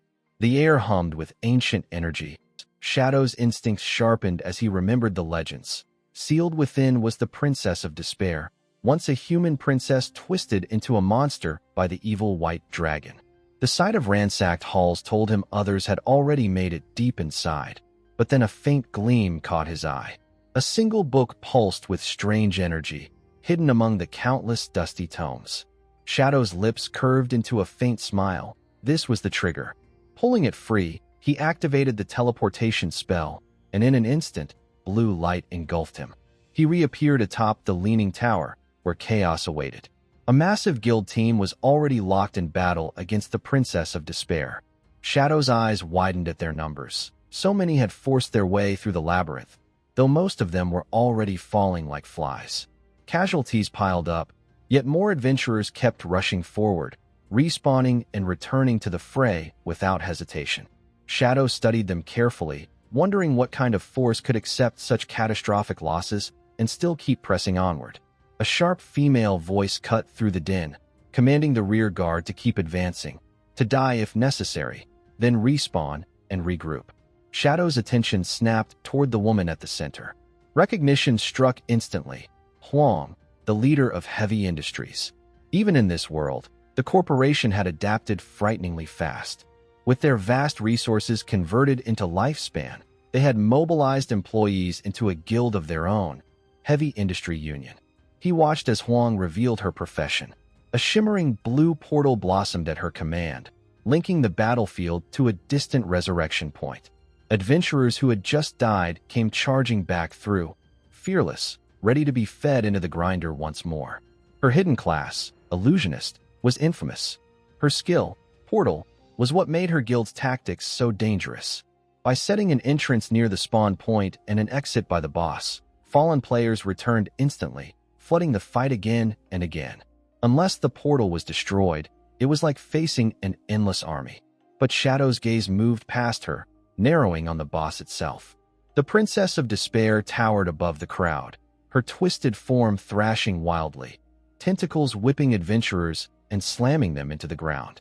At level 18 Platinum, her strength was terrifying enough, but Shadow knew her true danger. She devoured lifespans directly. Every kill she made siphoned the victim's life instantly, boosting her own health. Unlike other monsters, her kills left nothing behind for the players to reclaim. Shadow's memory chilled him. He knew she could eventually evolve mid-battle into an Emerald-tier boss if allowed to gorge herself. And when that happened, Heavy Industries would be erased entirely, lifespan and all. Shadow's decision came fast. Leaping from the cliffside, he landed near Huang, his presence radiating like a storm. His voice cut sharp through the battlefield as he laid down his demand. 1,000 years of tradable lifespan up front, and in exchange, he would slay the princess. But he set a condition. Every assassin class item the boss dropped would belong to him, no exceptions. The command froze the guild in place. Huang stared at him, overwhelmed, her expression a rare mix of awe and fear. To stand before the true Shadow was no small matter. His name was already infamous across the game. Shadow leaned in coldly, warning her that their current strategy was doomed. Without him, the princess would reach Emerald tier, and their entire guild would be annihilated. They needed him more than he needed them. Before Huang could answer, one of the adventurers rushed forward, face flushed with rage. He shouted at Shadow, demanding what right he had to declare that their guild couldn't win. His voice echoed with defiance, but Shadow's eyes narrowed, his killing intent sharp enough to silence even the battlefield around them. The adventurer's arrogance was his undoing. He spat at Shadow, mocking him for demanding 1,000 years of lifespan without offering proof, telling him to shut his mouth and leave if he had nothing better to do. Even when Huang tried to silence him, he pressed on, blind to the dangers standing before him. Shadow didn't waste words. His hand shot out, grabbed the man, and hurled him into the active portal. A split second later, he severed it mid-transfer. Gasps erupted as the portal tore the man's body in half. One half thrown to the resurrection point, the other left mangled in the arena. Huang screamed, her face pale.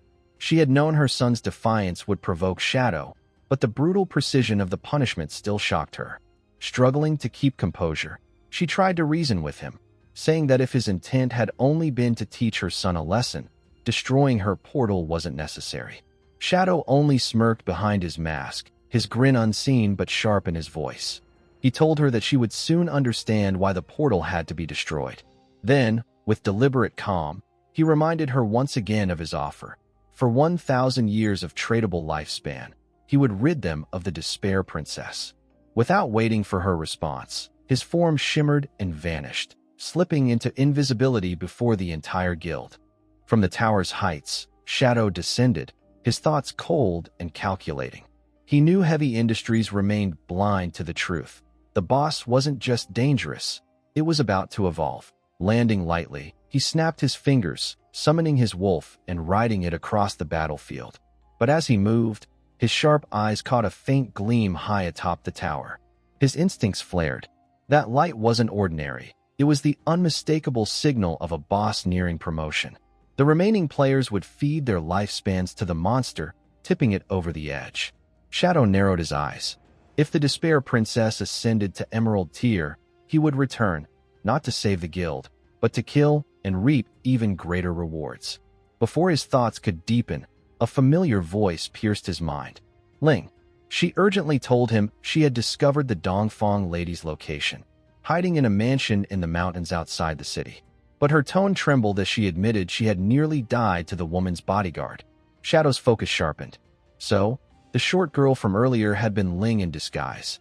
He instructed her to calm down and meet him face to face at the bone graveyard. The scene shifted quickly to the graveyard, where the air hung heavy with death. There, Shadow listened as Ling described the opponent.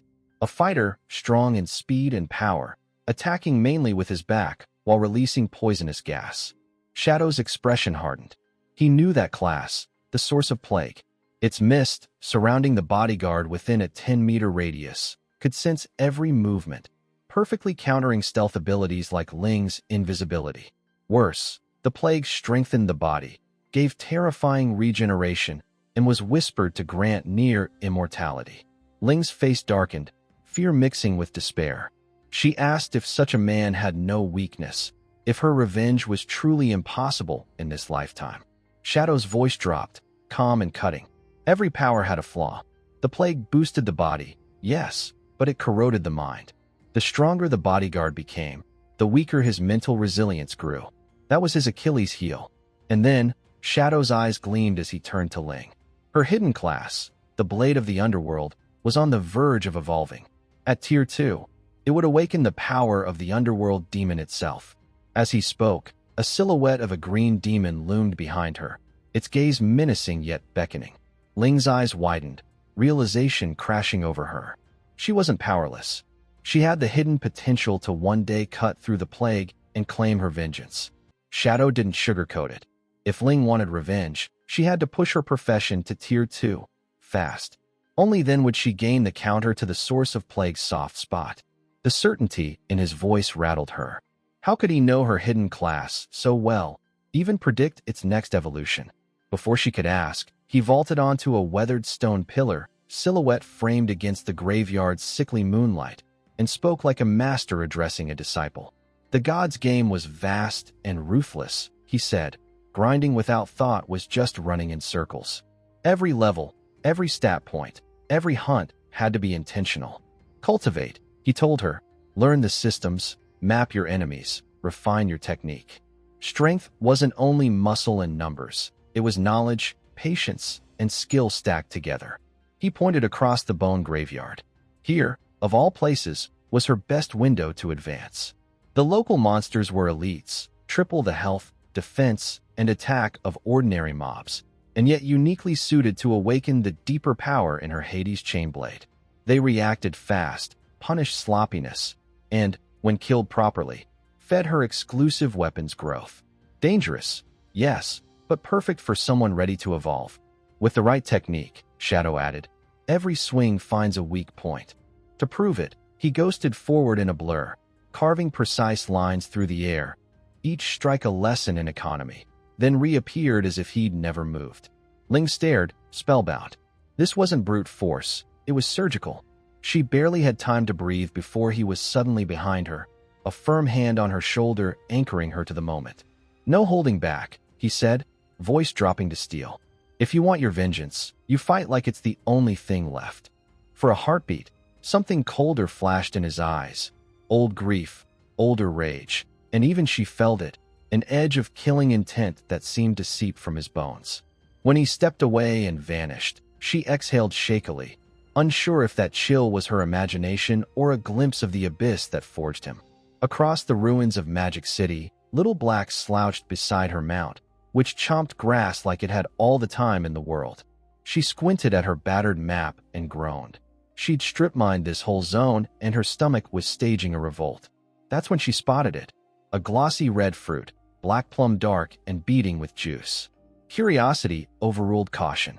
One bite, sweet, cool, addictive, and the system chimed.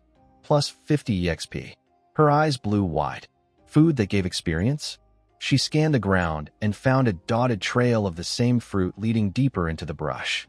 She followed with zero dignity, popping plums like candy while her EXP bar ticked upward in neat little jumps. Each bite was a tiny victory and a small sin, and by the fifth fruit she was muttering, "What are you?" as if the plum might answer. Her bracelet buzzed. Captain Anna's voice cut in, urgent and tight. "Get to the corrupted coast, now." Mantle had been captured by a boss. With more than 500 years of lifespan on him, he was a walking banquet. If they didn't move fast, the boss would drain him dry. Little Black glanced at her map, realized she was practically on top of the coastline already, and said she'd hold position. Anna told her to sit tight. They were coming.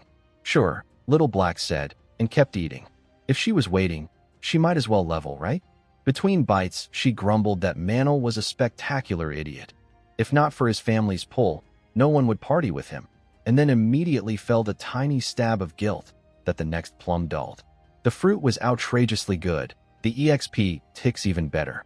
The breadcrumb trail carried her over a ridge and out onto the corrupted coast proper, where the air tasted like rust and brine and something faintly rotten. That's when she saw it. A hulking mass hunched in a grotesque posture, a skin of mouths upon mouths, all chattering with wet little clicks. She froze mid-chew, half a plum hanging from her lip. "Main boss?" she whispered, edging behind a thicket of salt-twisted reeds. The thing twitched. Hundreds of teeth rippled like wind over tall grass. Little Black swallowed and dared a longer look. There, just beyond the creature, lay Mantle, limp and sallow. A few soldiers slumped around him like discarded puppets. The sight knocked the sweetness out of the fruit on her tongue. The massive creature loomed in the depths of the corrupted coast, holding another monster in one grotesque hand while the other stirred something inside a colossal earthen pot. It was a level 20 soul eater, feasting savagely on its prey, chewing it apart without mercy before tossing the shredded remains into the boiling pot. Little Black's eyes widened, stunned by the sight. A monster devouring another monster? It was unnatural, horrifying. But what chilled her even more was when she realized what it was making. The beast wasn't simply feeding. It was churning the corpses together, shaping them into grotesque handmade monster balls. As she processed the scene, Captain Anna and Captain Mang appeared silently beside her, crouching low.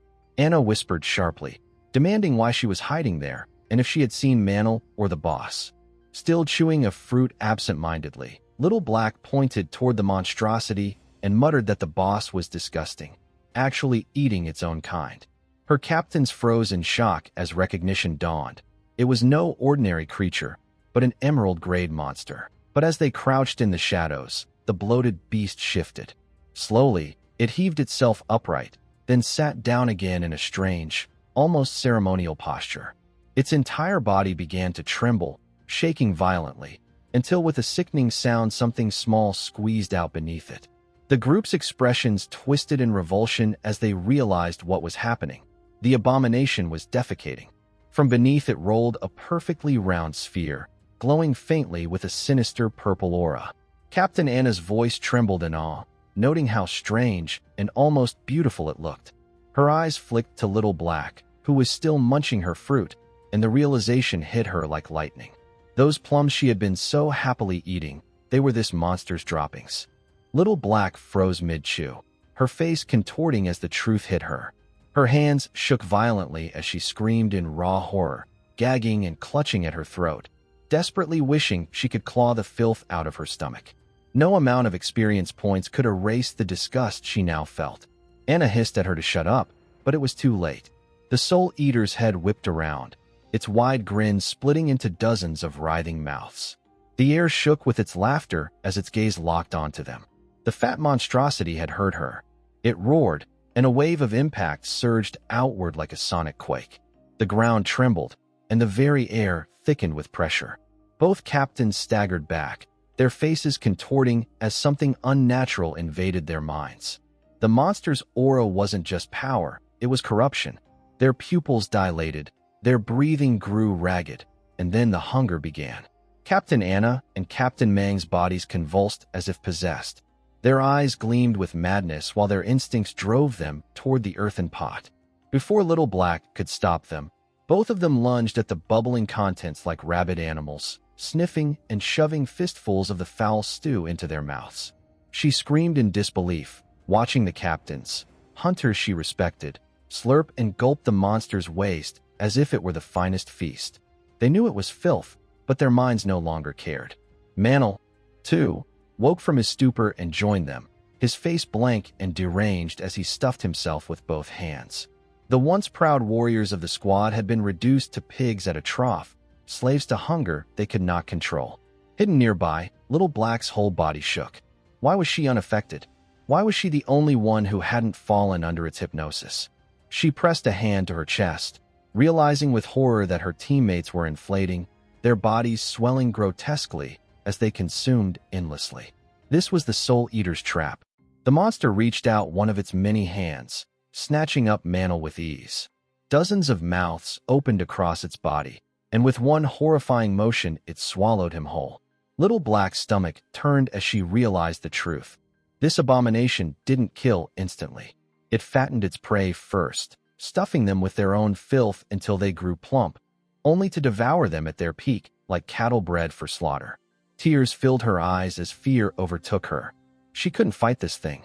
Both captains were already gone, enslaved by hunger, and Mantle had been consumed like livestock. Her voice cracked as she screamed for help, praying with everything she had. "Shadow, please save us." Far away, Shadow was farming monsters for experience when her desperate voice pierced through the void, carried by the system's transmission. He relayed the details quickly. They had run into an emerald-level boss, the Soul Devourer, a servant of the ancient gluttony god. Both captains were already on the verge of being eaten. Shadow froze mid-step, his eyes narrowing sharply. A servant of gluttony, that was one of the bloodline monsters he had been searching for all this time. His heart pounded, not from fear, but from exhilaration. Once again, Little Black had stumbled upon something priceless, proving to be his lucky star. Without hesitation, he demanded the coordinates and promised her in a calm, unshakable voice, "Hold on. I'm coming." Within moments, Shadow arrived. Little Black gasped, hardly believing how fast he had come, her relief flooding over her. He scanned the battlefield with predatory calm, his presence suffocating. She quickly pointed out that the Soul Devourer was just ahead, explaining in a trembling voice that both captains had already been consumed. The boss was preparing to expel waste again, and they didn't have long. As if to mock them, Mantle reappeared from the creature's foul body, spat out and tossed aside like garbage. Even the Soul Devourer judged him worthless, a fat fool not worth digesting. The truth became clear to Shadow in an instant. This was no god, but its twisted servant, preying indiscriminately on all with lifespans. It hypnotized its victims into endless hunger, forcing them to eat its filth until their bodies broke. But Shadow's voice was steady, cold, cutting through the chaos like steel. "So this is Gluttony's servant. Perfect. I've been looking for you." Shadow instantly pieced it together. Little Black had survived the hypnosis because she had unknowingly eaten the creature's waste. The realization left her red-faced with shame, stammering that she didn't want to talk about it, and begging him instead to save the others. Without hesitation, Shadow acted. He snatched up the disgusting waste ball that had once been Mantle, hurled it with perfect aim, and slammed it against the monster's belly. The impact forced the Soul Devourer to convulse and vomit violently, spewing out both Captain Mang and Captain Anna, slick but alive. Seizing that opening, Shadow's eyes glowed with lethal intent as he activated his gift of liberation. His aura surged like a storm breaking loose, and he slashed relentlessly, each blow detonating damage numbers: 50,000, 60,000, tearing chunks from the boss. Then he expanded his reach with Shadow Slash, shadows weaving around his strikes as his assault became a blur. His ultimate gauge filled, and he gripped the crimson dagger tight, channeling every ounce of his strength into one devastating move. With a roar, Shadow unleashed his crimson ultimate attack. The dagger flared with blood-red light, splitting the air as the strike landed with earth-shattering force. Damage numbers exploded across the battlefield, over 1 million in a single blow. The system rang out across the world. World announcement: Shadow has achieved the world's first kill of the Emerald-grade Gluttony boss. Plus 30 reputation points. Little Black stood frozen, eyes wide like a rabbit caught in headlights. She couldn't fathom how anyone could output that kind of damage. To her, it was unreal, almost divine. But the world was already reacting. Adventurers across nations saw the broadcast and muttered among themselves. Some were envious, others were awestruck, but all acknowledged one fact. With a monster like Shadow rising from their country, the future tilted in his favor. The system showered him with rewards, plus 50,000 EXP, plus 60 evolution points. Total points now at 696. The boss dropped 5 pieces of equipment and 6 new skills. But then, a rarer notification appeared, one that made even Shadow pause. You have obtained the Soul Devourer bloodline. Would you like to activate it? There was no hesitation. Activate, he commanded. Power roared through him. His very attributes rewrote themselves. Every point of strength now converted into triple special attack. Every point of physique multiplied into 50 health, 5 defense, and nearly a third more speed in all movements and casts. His mental stats surged into elemental might, threefold in attack and resistance. New abilities burned into his veins. The passive Soul Devour skill allowed him to consume other skills, increasing his appetite by 200% and granting blanket resistance bonuses. Another skill, Crimson Jaw, let him swallow enemy projectiles whole, converting the impact into health on a 27-second cooldown. The synergy was overwhelming. He realized at once, this was a broken system. With Devour, he could stack attribute conversions infinitely, turning every point into exponential growth. Among the loot was a low-tier Poison Blade skill, unimpressive on its own. Shadow consumed it instantly, his bloodline converting strength to attack power at 3.3 per point. Dissatisfied, he invested 242 evolution points to evolve it into Legendary Poison Blade. The conversion skyrocketed to 5 attack per strength. Satisfaction flickered in his eyes. Now, with Devour and Evolution, he had uncovered a path to power that would let him stack and stack until his attributes eclipsed everyone else by hundreds of thousands. The Soul Devourer had fallen, and Shadow had taken its bloodline for himself. Unstoppable was no longer just a dream. It was a reality taking shape before the world's eyes. Shadow stood amidst the ruins of the corrupted coast, the air thick with the fading echoes of his battle. Leader Wong was still trembling when he looked up at Shadow. Gratitude filled his voice as he bowed deeply, thanking the mysterious assassin for saving them from certain death. Even Captain Anna, though proud and unflinching, spoke with rare sincerity. She admitted that without Shadow's sudden appearance, none of them would have survived the Gluttony Beast rampage. We would have ended up just like Fatty, she said under her breath, or worse, swallowed whole. But before the heavy silence could settle, Little Black leapt toward Anna, her tone playful and bright as if nothing had happened. Captain, she chirped, even if you've gained a little weight, you still look cute. You don't even need makeup. The absurd comment made Anna blink in disbelief. Of all times, this was the moment she chose for flattery? Anna sighed, thinking that surviving near death was one thing, but surviving Little Black's mouth was another kind of challenge entirely. Shaking off the interruption, she turned back to Shadow, her tone now composed and steady. Currently, none of us have any lifespan left, she admitted, so we can't reward you for this rescue. Shadow's answer came calm and unwavering, almost indifferent. Forget it. Just help me find some assassin skill books when you can. He didn't linger for thanks or pleasantries. His form shimmered, melting into the shadows until he vanished completely, leaving behind only the faint ripple of distorted air where he'd once stood. Anna took a breath, forcing command back into her tone. Mission complete, she declared, her voice cutting through the wind. We're heading back. Her gaze snapped toward Little Black, who was still smiling nervously. And remember, no one mentions what happened here. Not to anyone. Grabbing her by the collar, Anna leaned closer. Especially you. I know how fast your tongue runs. Behind them, Fatty lay sprawled on the ground, barely conscious. His arm twitched weakly as he whispered to no one. You forgot me again. But the squad was already walking away, their shadows fading into the mist. The scene shifted back in time, to the Leaning Tower of Magic, moments after Shadow had jumped from its edge. The Platinum Boss was on the brink of collapse, her health bar flickering at 1/3. The President's voice echoed through the chamber, sharp and commanding. Activate the Divine Tree now. Her student obeyed instantly. A beam of radiant green light burst from her staff, and a colossal tree of life erupted from the ground. Its roots spread like veins of gold, healing everyone within reach. The flickering health bars of the adventurers turned steady green as the magic spread across the battlefield. Excellent work, the President shouted, relief flooding her voice. Even without the portal, we can win this. Don't stop attacking, full output. Her confidence was infectious. The guild members rallied, convinced that victory was within reach. Some grew bold, too bold, rushing ahead without caution. Their weapons flashed as they charged toward the towering monster. The President turned to her student, her expression softening. You did well, she said warmly. Your control over the Divine Tree was perfect. With that technique, we'll take this hideout for sure. The young woman smiled with pride, but the moment was short-lived. A sharp scream shattered the rhythm.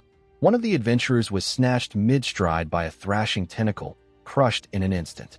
The Despair Princess convulsed violently, her entire form glowing with a sinister light. Blue energy flared around her as deep scars traced across her body. Her once dark eyes shifted to a haunting orchid yellow, radiating madness. She's evolving? The President whispered, horror dawning in her eyes. Before anyone could react, a deafening explosion tore through the hall. The blast consumed everything, spells, weapons, and warriors alike.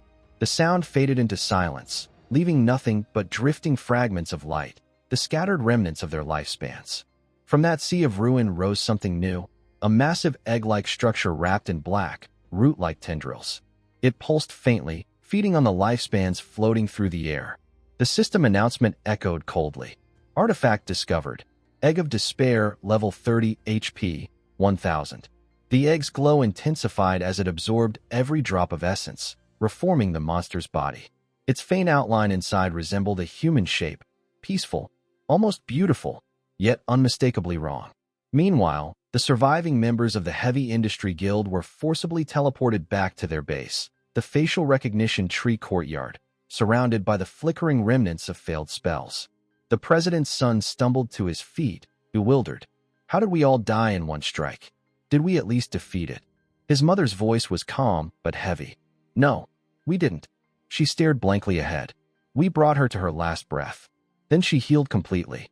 Before that, she released an area skill that erased everyone in an instant. She paused, her expression darkening. Complete health restoration only occurs during a boss evolution. The realization hit her like thunder. Shadow, he knew this would happen. Her tone carried a mix of awe and regret. He warned us, and we ignored him. Her son's voice faltered. Then the boss, she's Emerald now? The President nodded slowly. Yes, a platinum boss evolving into Emerald. That's a power spike no normal guild can withstand. She clenched her fists. The only person capable of handling it now is Shadow. Back at the top of the Leaning Tower, Shadow stood cloaked in invisibility. His gaze was fixed on the Egg of Despair, which pulsed softly, emitting waves of emerald light that shimmered like dying stars. The energy it released distorted the air around it, and the faint hum of magic vibrated through the ruins. So this is what you've become, he murmured, his voice barely audible beneath the hum. An emerald-level boss, the Despair Egg. The corner of his lips lifted slightly. There was no fear in his tone, only curiosity, and that quiet thrill that came before a hunt.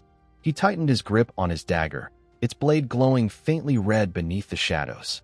Let's see, he whispered to himself, whether despair can bleed. By the time the transformation reached its emerald stage, Shadow expected the evolution to stabilize. But instead, the Egg of Despair continued to writhe, pulsing with an unsettling rhythm that made the air hum. It wasn't even aggressive, it just sat there, quietly glowing. Shadow narrowed his eyes, studying it. Strange, by now. You should have already transformed, he muttered. So what are you really? A half-finished evolution, or a broken one? To test it, he raised his hand, summoning his dark blade, its edges dripping with shadowy energy that shimmered like liquid night. Without hesitation, he hurled it straight at the egg. The impact struck deep, a thunderous echo rolling through the tower as glowing numbers appeared before him. 28,000 damage. His brows furrowed. That's about epic boss durability, he assessed. But the egg wasn't ordinary. Despite the blow, it continued to glow faintly and heal. It was still hatching, ignoring the damage entirely. So, you can take a hit and keep evolving, Shadow whispered, intrigued. But you're blind. No stealth level means you can't even sense me. He knew what to do. Gathering his aura, he activated his red blade, the weapon flaring crimson. His first strike carved through the air with a violent hiss. 100,000 damage, a critical hit that sent a spiderweb of cracks crawling across the egg's surface. Yet, the creature inside still refused to stop. Persistent little thing, he muttered, his tone calm, but his movements ruthless. Over and over, he unleashed Crimson Hell, his attacks coming like a storm of blood and shadow. Each impact made the tower tremble. 150,000, 180,000, 200,000 damage, until finally, the cracks spread like wildfire. With a final, thunderous slash, the egg shattered completely, the fragments scattering like dying embers. Shadow exhaled, his dagger lowering as the echo of battle faded. No matter how much health you've got, he said quietly, his voice cutting through the silence. Killing's always just a matter of time. But then, he stopped. In the middle of the glowing shards lay a girl. Her skin was pale as snow, her long hair spilling across the stone floor. She looked human. A system prompt appeared before his eyes.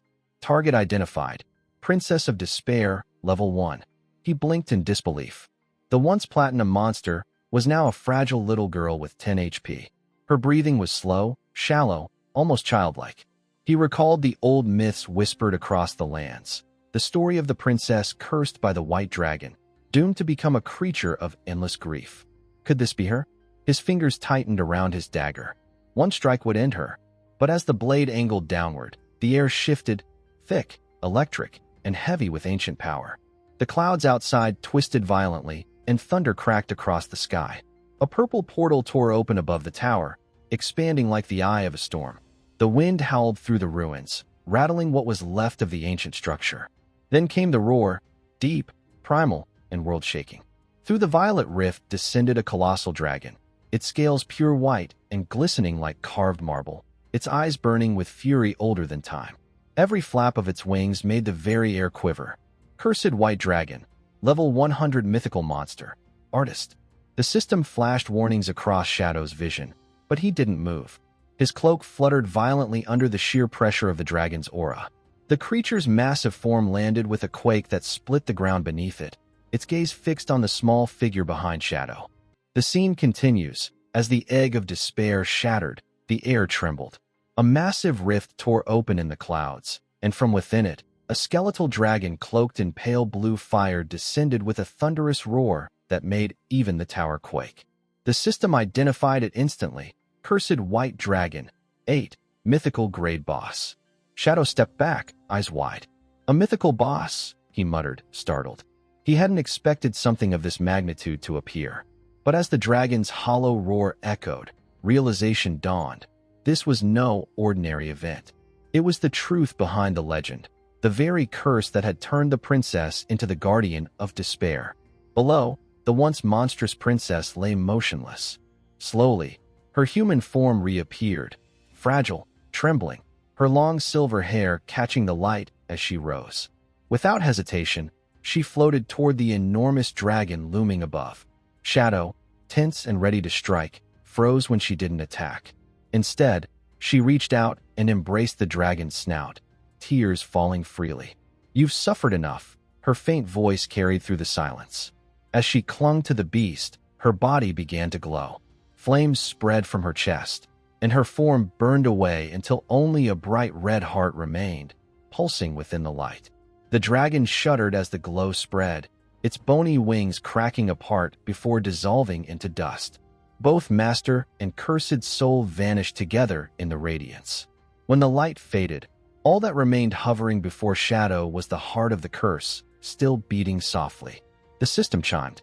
You have prevented the resurrection of the ancient god Cthulhu. Item acquired. Heart of the curse. 2 choices appeared before him. 1. Use it to become Cthulhu's servant, gaining immense power but risking corruption. 2. Destroy it to obtain a mythical grade item. Shadow stared at the heart, weighing the choice. The temptation was real, unimaginable power at his fingertips, but the risk of becoming a puppet of an ancient god was too great. A servant to a god? No thanks, he muttered. I carve my own fate. He crushed the heart in his hand. It burst into blinding light, flooding the entire tower. When the radiance faded, Shadow found himself in a different world. The same tower, but now whole and gleaming as if untouched by time. He looked down and saw his hands covered in black armor. Horns curved from his head. This wasn't his body. He had entered a memory. A soft voice called out, Attace. Shadow turned to see a young princess with flowing greenish hair running toward him, her expression full of innocent warmth. Nearby, a white-haired man with horns, stood on the castle wall, smiling kindly at her. Yes. Are you leaving again? She asked, pouting. He nodded gently. A monster appeared near the harbor. I must protect the kingdom. You liar, she snapped. You promised to teach me to ride the wind today? The harbor's 7 days away. You won't come back. Her voice cracked. You're just like father. All men are liars. Aes laughed awkwardly. Where did you learn that? Then, reaching into his armor, he handed her a shimmering silver scale. This is the scale of promise. Anyone who breaks their word under its witness will lose their wings and never fly again. The princess's anger melted into worry. Then I don't want it. I don't want you to lose your wings. He smiled softly, unfolding his grand white wings that shimmered under the sun. Then trust me, I'll be back for dinner. The girl's eyes sparkled. You always look so cool when you do that. Pointing toward 3 shadowy guards standing nearby, Aes said, They'll stay to keep you company. The princess nodded eagerly. Then I'll make your favorite food. Aes laughed, launched into the sky, and vanished beyond the horizon. The princess watched him go, determination lighting her face. If he's working hard, I can't fall behind. Come on, let's prepare a feast. Shadow silently observed as the memory flowed on. The princess spending her day with the shadow guards, picking mushrooms, fishing by the lake, and laughing under the sunlight. In the distance, the leaning tower of magic stood tall and radiant, a symbol of peace before the fall. By dusk, she returned home with her gathered ingredients and proudly laid out a bizarre but heartfelt meal. Steamed rock, volcanic ash pizza, lava stew. These are Aes's favorites, she said cheerfully, waiting by the window for his return. Shadow understood now. This was the memory sealed within the heart of the curse. The tragedy that birthed despair wasn't one of hatred, but of love, faith, and a promise that time never let her keep. As night draped itself over the castle, the grand dining hall stood silent except for the faint flicker of candlelight. The princess sat alone at the end of a long table, her small hands resting beside dishes that had long gone cold. The warmth of the feast she had prepared with such care was gone, replaced by the chill of uncertainty. At last, the heavy doors opened with a soft creak, and an elderly attendant, Scholar Lu Wan, entered quietly. Seeing the young princess slumped over the table, he approached and placed a gentle hand on her shoulder. Your Highness, he said softly, his voice carrying both affection and fatigue, it's very late. You should rest. The food will not stay warm forever. The princess startled awake, blinking as if shaken from a dream. Late? She whispered, then shot upright in alarm. Where is Atesh? Why hasn't he returned? Her eyes darted toward the moonlit windows, panic rising in her chest. Lu Wen's expression turned grave. Word has arrived from the front lines, he said carefully. The battle is not going well. General Atesh may be delayed. The princess immediately shook her head. No, that's impossible. Atesh is the guardian of the kingdom, the strongest of all. The enemy wouldn't dare stand before him. Her voice wavered, half faith, half fear. But the old scholar hesitated, then continued in a low tone. The enemy nation performed a terrible ritual. They sacrificed tens of thousands of their own to summon a creature from the depths, a horror the size of a city, with countless eyes and tentacles. They say even a single glance at it drives soldiers mad. The word struck like a dagger. Her hands trembled as she whispered, "No, even Atesh," and before she could finish, a sharp crack echoed through the room. She looked down and gasped. The scale of promise in her hand had split apart. Her voice rose in panic. "The scale, it broke. That means Atesh, he broke his promise. If he doesn't return by midnight, he'll lose his wings forever." She grabbed Lu Wen's arm in desperation. "Take me to father. Now. He'll know how to lift the curse." "Your Highness, please, calm yourself." But she was already running, dragging the frail old man through the marble corridors, her slippers slapping against the floor. "If Atesh loses his wings mid-battle, he'll fall," she cried, her voice echoing through the empty halls. Bursting through a door at the end of the corridor, she froze. There, standing beneath the golden light of the chandeliers, was Atesh, unharmed, calm, and smiling. "Atesh," she whispered, disbelief flooding her face. He tilted his head slightly, his gentle smile unwavering. "Why such panic, princess?" Tears welled in her eyes as she rushed forward and threw herself into his arms. "You're back. You're safe," she cried, clutching him tightly as if afraid he might vanish. He laughed softly, holding her close. "I told you, didn't I? I'd return. A promise is a promise." Still sniffling, she looked up at him. "But they said the battle was terrible. I was so scared." Scholar Lu Wen, breathing heavily from the chase, bowed respectfully. "General Atesh, may I ask, how fares the front?" Atesh turned his gaze toward him and smiled. "It was troublesome, I'll admit.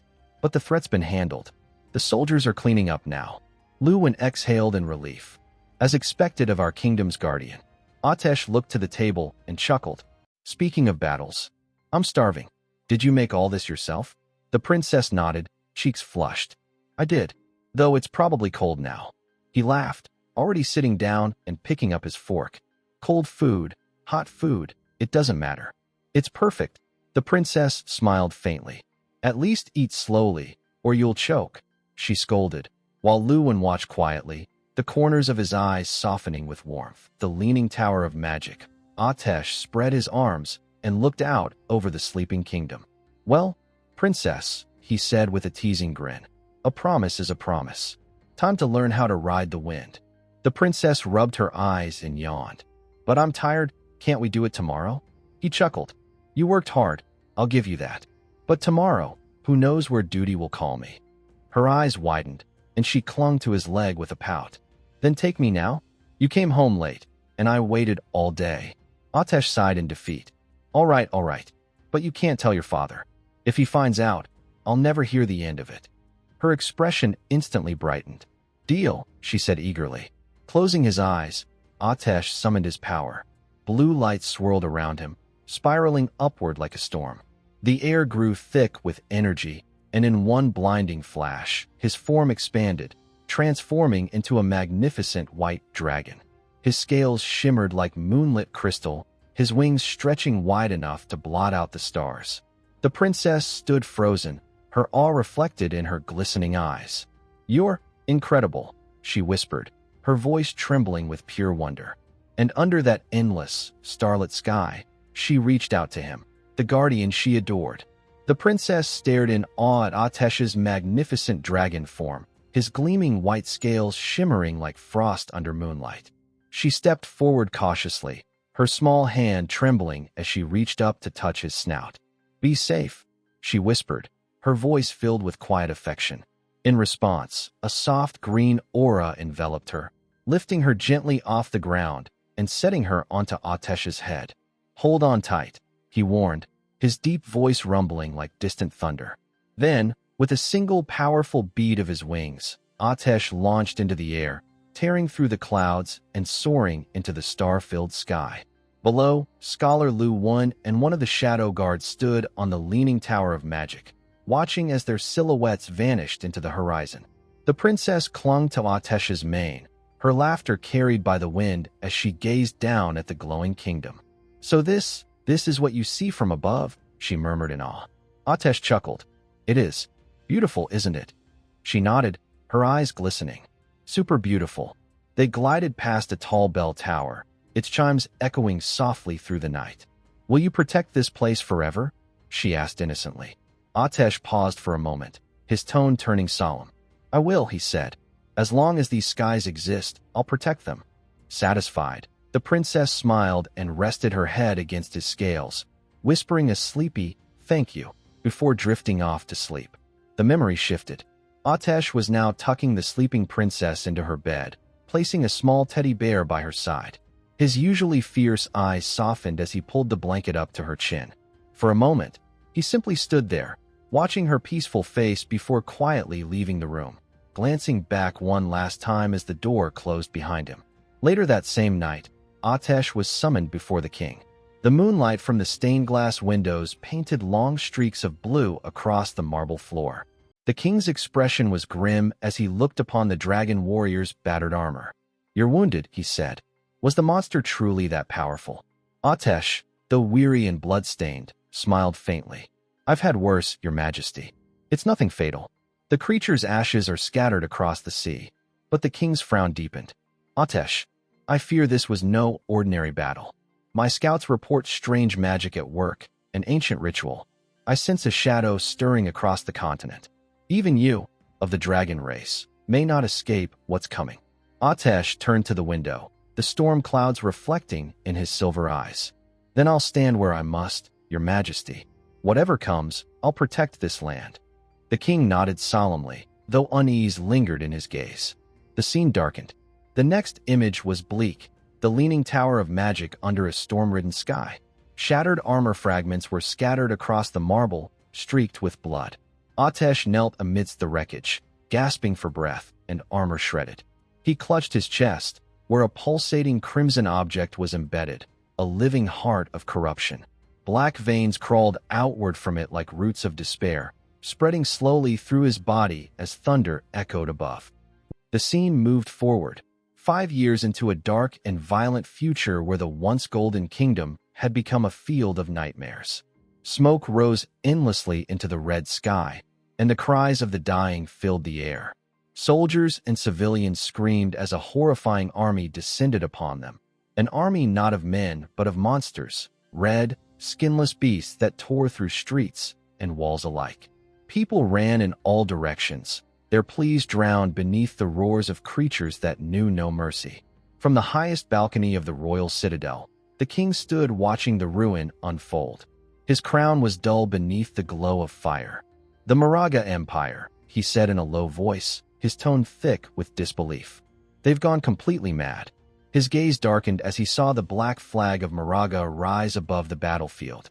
"They'll drag the whole world into destruction with them." Amid the chaos, the princess ran breathlessly through the burning streets, her silken gown torn, her voice hoarse from shouting. "Atesh! Atesh!" she screamed, eyes wide with panic. The enemies breached the city walls. She stumbled through the smoke until she finally saw him. Atesh, seated silently upon a tall wall, his 2 shadow guards standing motionless at his sides. He was calm, watching the blood-soaked city below as if lost in thought. The princess rushed toward him. "Atesh, why are you just sitting here? The enemy's army is full of monsters. Our soldiers can't fight them. They're being slaughtered." Atesh turned to her slowly, his voice quiet and steady. "I was just about to find you," he said. "Go to the magic leaning tower. It's safe there. Don't leave it, no matter what happens." The princess blinked in disbelief. "Safe? What are you talking about?" she cried. "You're the guardian of this kingdom. You're supposed to protect everyone, not just me." Her voice rose, trembling with rage. "Look at them, Atesh. The city's burning, our people are dying. The capital will fall if you do nothing." She pointed toward the battlefield, where soldiers were being overwhelmed. "You have to transform into your dragon form. Burn those creatures to ash like you always do." She glanced toward the shadow guards beside him. "I'll be fine with them to protect me. You don't have to stay here." But Atesh lowered his head, silent for a long moment. When he finally spoke, his tone was heavy, almost sorrowful. "You don't understand," he said. 5 years ago, we discovered the truth about the Manga Empire. They've been performing a ritual, an ancient curse known as Forsaken by the Gods." He looked out at the city again. "Through this ritual, anyone can sacrifice their lifespan to summon monsters. Inhuman creatures like the ones you see now. The greater the lifespan offered, the more terrifying the summoned being becomes. The princess's expression faltered. They're sacrificing their lives for monsters? Atesh nodded gravely. It's an old and forbidden art. No sane person would ever use it. But for the Manga Empire, it was their final hope. He lifted his hand and projected a glowing map of the archipelago into the air. The Manga Empire lies across the inland seas, a chain of islands once rich with a rare magical plant called the blood flower. It was the source of their strength, the reason their people lived for 700 years or more. The flowers glowed crimson in the dark and gave life where death should have reigned. His voice grew distant as he continued. Thousands of years ago, when wars spread across the continent, the Manga Empire sought to end the chaos. They sent envoys, people like me, to serve in other kingdoms. Bound by sacred contracts, we were sent to the weaker side of every war to maintain balance and keep peace across the lands. The princess listened in stunned silence as Atesh's tone hardened. But the kings and lords of other nations grew jealous. They feared the long-lived people of Manga. They realized that as long as our kind existed, we would always be a threat. So they made a pact, one purpose, one mission, to destroy the Manga Empire completely. They brought curses, spread plagues, and turned our own envoys against us. They stripped our lands bare, stealing every treasure, every secret, until even the blood flowers began to wither and die. Without them, our lifespans began to shorten. Our power faded, and once that happened, his voice dropped to a whisper. We lost everything. He paused, then added bitterly. When the last petal of the blood flower fell, disaster struck. Armies from every kingdom invaded. The Manga Empire was drowned in fire and blood. We were betrayed, slaughtered by the very nations we had once protected, all because they could not bear to see us hold a gift they did not possess. A deep silence followed before Atesh continued, his eyes filled with something darker now. In the end, our people turned to the one thing they had left, the ritual forsaken by the gods. In the depths of our dying empire, they gathered in chambers of bone, surrounded by purple flames and the stench of death. They offered their remaining lives to the darkness, and the ritual began. He clenched his fists. It wasn't salvation, it was a curse. Every man, woman, and child of Manga was branded. Their lifespans drained, their bodies warped until monsters grew inside them and tore their way out. Those creatures, the ones you see destroying our city, were once my people. Their only purpose now is vengeance. They exist to destroy humanity itself. Turning back toward the princess, Atesh's eyes softened with sorrow. And that's the consequence of this curse, he said quietly. The price of despair. The air between them grew heavy as Atesh finally lifted his hand to his face. The princess froze. His once proud features were now deformed. Grotesque, blood-red growths covered his skin, pulsating faintly as if alive. I can no longer transform into a dragon, he confessed quietly. From now on, whenever I try, I'll only become a monster. The princess stepped back in disbelief, her trembling lips forming his name. Atesh, why? What happened to you? Atesh exhaled deeply, his voice carrying the weight of years buried in silence. There's something you were never told, he said. Very few know the truth about the Manga people. We are not human at all. The world once called us the dragon race. Her eyes widened, the realization striking her like lightning. The envoys you humans called guardians of the kingdom, Atesh continued bitterly, were none other than us, descendants of dragons who took human form to protect your lands. His tone grew quieter, filled with sorrow rather than pride. But now, that legacy means nothing. The tide of darkness has already swept across the continent. Humanity's end is here. He turned toward her, standing tall against the raging fire in the distance. That's why, he said softly, my only desire now is to protect you. The princess couldn't speak. All she could do was stare, the truth unraveling everything she thought she knew. Below them, the brutal invasion raged on. The monsters roared and rampaged through the kingdom, devouring the living, crushing the dying beneath their feet. From every street, from every burning house, new horrors poured out of the smoke, an endless tide of red, skinless abominations that swallowed the last defenses of the realm. High above, Scholar Lewin stood beside the king on the castle's outer balcony, his robes tattered, his hands trembling as he clutched his staff. "Your Majesty," he shouted, his voice breaking through the storm of screams. "The number of monsters keeps rising. We can't hold them. The capital has fallen. You must retreat while we still can." But the king's gaze was firm, his face lit by the glow of fire and ruin. "There is nowhere left to retreat," he said grimly. "The magic leaning tower is the heart of our arcane defense. If it falls, our mages will lose their power, and the kingdom will be overrun completely." Determination blazed in his eyes. "I'll join the battle myself." Before Lewin could protest, the king leaped down from the balcony, his sword blazing with radiant light. The blade cut through a red monster in one clean strike, its flesh searing as it fell apart.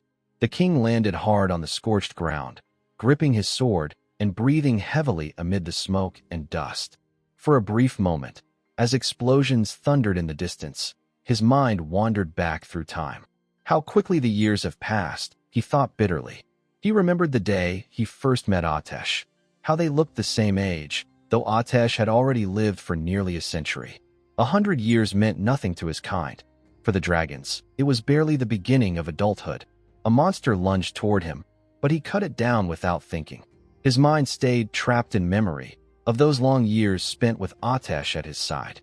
The two had fought together, laughed together, shared their victories and their wine. For a time, they had been brothers.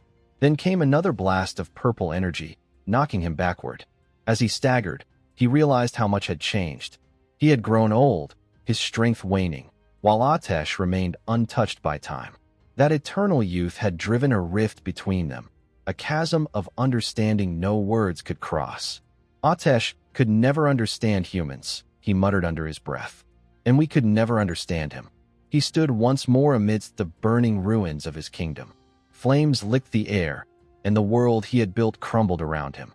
In that chaos, his thoughts drifted toward the one thing that had ever given him peace, his daughter. He remembered the night she was born, how Atesh had held her in his arms with awe and tenderness. That sight had given the king hope, a belief that peace between their races might truly last. But hope had long since died. A low rumble shook the earth. From the smoke below, a colossal shadow emerged, a monstrous figure with glowing purple eyes. The king watched as it raised its claws, gathering a sphere of blue energy that pulsed brighter and brighter. He tightened his grip on his sword, calm in the face of death. "So this is it," he whispered. The creature roared and unleashed its attack. The blinding light swallowed him whole. For a moment, there was silence, then an explosion that tore through the entire castle. From the magic leaning tower, the princess screamed as the shockwave lit the night. "Father," she cried, her voice cracking as tears streamed down her face. Beside her, Atesh stood motionless, his eyes cold and unreadable. "The capital has fallen," he said softly. "They'll come for us next." Even as he spoke, the sky darkened. A swarm of black-winged creatures descended like a storm. One of the shadow guards yelled, "Monsters incoming!" The beast struck the tower's blue barrier with thunderous force, shaking the ground. The magical shield rippled but held firm. "Do not fear, princess," said Neitz, one of the guards. "This barrier is among the strongest in existence. It won't fall easily." Suddenly, a familiar voice echoed weakly from above. "Princess." The princess turned sharply. "Scholar Lewin," she cried in disbelief. The old man stumbled onto the tower wall, his staff trembling in his hand, blood staining his robes. Lewin bowed his head. "General Atesh, I come by His Majesty's command to escort the princess to safety." The princess rushed to him, horror in her eyes. "You're injured. You shouldn't be here." Atesh stepped forward, his expression firm. "Then we'll follow the plan. I'll use my wind magic to send you both to the designated location. Are the preparations complete?" Lewin nodded faintly. "Everything is ready." Before the spell could begin, the princess interrupted, her voice rising with confusion. "Wait, what are you talking about? Why do we have to leave?" Lewin hesitated. His lips quivered as he spoke. "Princess, your father, the king, has fallen." Her world shattered in an instant. "No," she whispered, her knees trembling. "That can't be true." Lewin's eyes glistened. "Before he died, His Majesty ordered your escape to a neighboring kingdom. It was his last command, to keep you alive. She turned desperately toward Atesh. Then you'll come with us, won't you? You have to. Atesh met her gaze with a faint, sorrowful smile. Where could I go? He asked quietly. The monsters below, they are my people, the Maraga. To humans, I'm their enemy now. No matter where I run, they'll hunt me. He walked toward the edge of the wall. The knight's final resting place, he murmured, is the dragon's tomb. This is where I belong, he said softly. I'll remain here until my lifespan fades away. Hearing the unshakable conviction in his voice, the princess's sorrow slowly hardened into resolve. Her trembling lips steadied, and she took a deep breath. In the next instant, she called upon her wind magic, power swirling around her feet, and leapt away from Scholar Lu 1, soaring back toward Atesh. The gusts carried her like a streak of light through the air. If you're staying, she declared, her voice unwavering, then I will stay too. I'll become your dragon knight. Her words were resolute, echoing through the wind. This is my home, and I'll protect it by your side. She stood tall, chin raised proudly despite the chaos below. My wind-riding skills are perfected, she said with a confident smile. So tell me, how do we form the contract? Atesh blinked in shock. For the first time in a long while, his composure faltered. Moved by her loyalty, Atesh slowly extended his armored hand and took hers in his. His touch was cold, but gentle. A faint smile curved on his lips, both sorrowful and proud. Very well, he said softly. Then our contract will be sealed, just like in the old days. From within his armor, he drew forth the silver scale of promise, its surface glimmering faintly under the pale moonlight. This, he explained, shall be our bond. The princess's eyes lit up, her smile bright and pure. That's all, she asked joyfully. Then let's seal it right now? From this day onward, we'll. But before she could finish, Atesh gently interrupted, his voice breaking like the wind before a storm. Our promise, he said quietly, is to never see each other again. The princess froze. Her expression collapsed into disbelief as the meaning sank in. What? She stammered, her voice trembling. Before she could move or protest, Atesh raised his hand. The wind howled violently around him as he unleashed his power. A surge of blinding gale erupted, engulfing both the princess and Scholar Lu when in a spiraling torrent of air. Go, he shouted, his voice cracking through the storm. The princess screamed his name, her voice full of shock and betrayal as the wind lifted her into the sky. Atesh. As she and the scholar were swept away, Atesh's gaze softened. Protect her, he whispered, his words carried away by the storm. Keep her safe, far from this tomb. But the horror came swiftly. As they soared through the air, the magic carrying them flickered, and Scholar Lu Wen's expression suddenly twisted. His pupils turned crimson, glowing like molten fire. Without warning, he reached toward the princess, his voice eerily calm. You have a place where you belong, he murmured coldly. Before she could react, his hand plunged straight into her chest.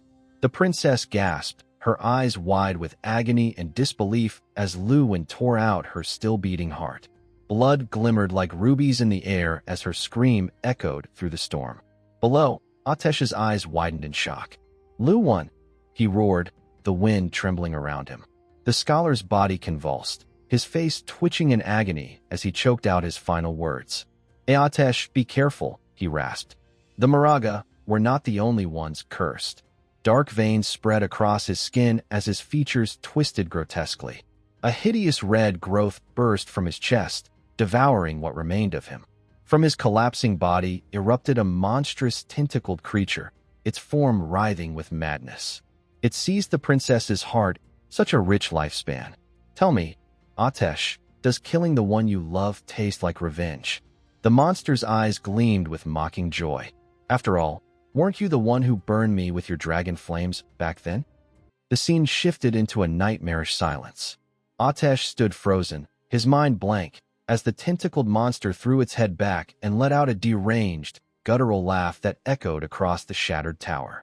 The grotesque creature hoisted the princess's limp body high into the air, her lifeless hair flowing like silk in the wind. In one clawed hand, it held her still bleeding heart, pulsing faintly between its fingers. Mocking the white dragon, The monster's voice was both cruel and amused. "Tell me, Atesh, does this satisfy your wrath?" It sneered. "Is this enough to repay the pain your flames once gave me?" Then, with a horrifying grin, it clenched its fist. The princess's heart burst in its grasp, a spray of crimson scattering into the wind. Rage consumed Atesh. His vision turned blood-red as the energy around him spiraled into chaos.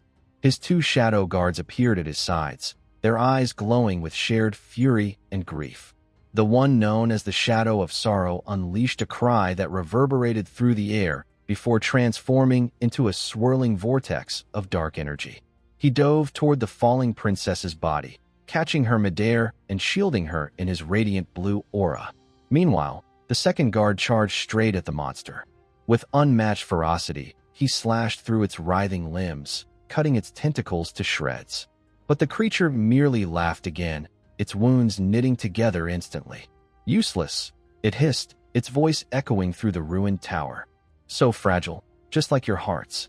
On the ground, the Shadow of Sorrow knelt with the princess in his arms. The glow around him flickered softly as he cradled her gently, the blue aura wrapping her in one last moment of peace.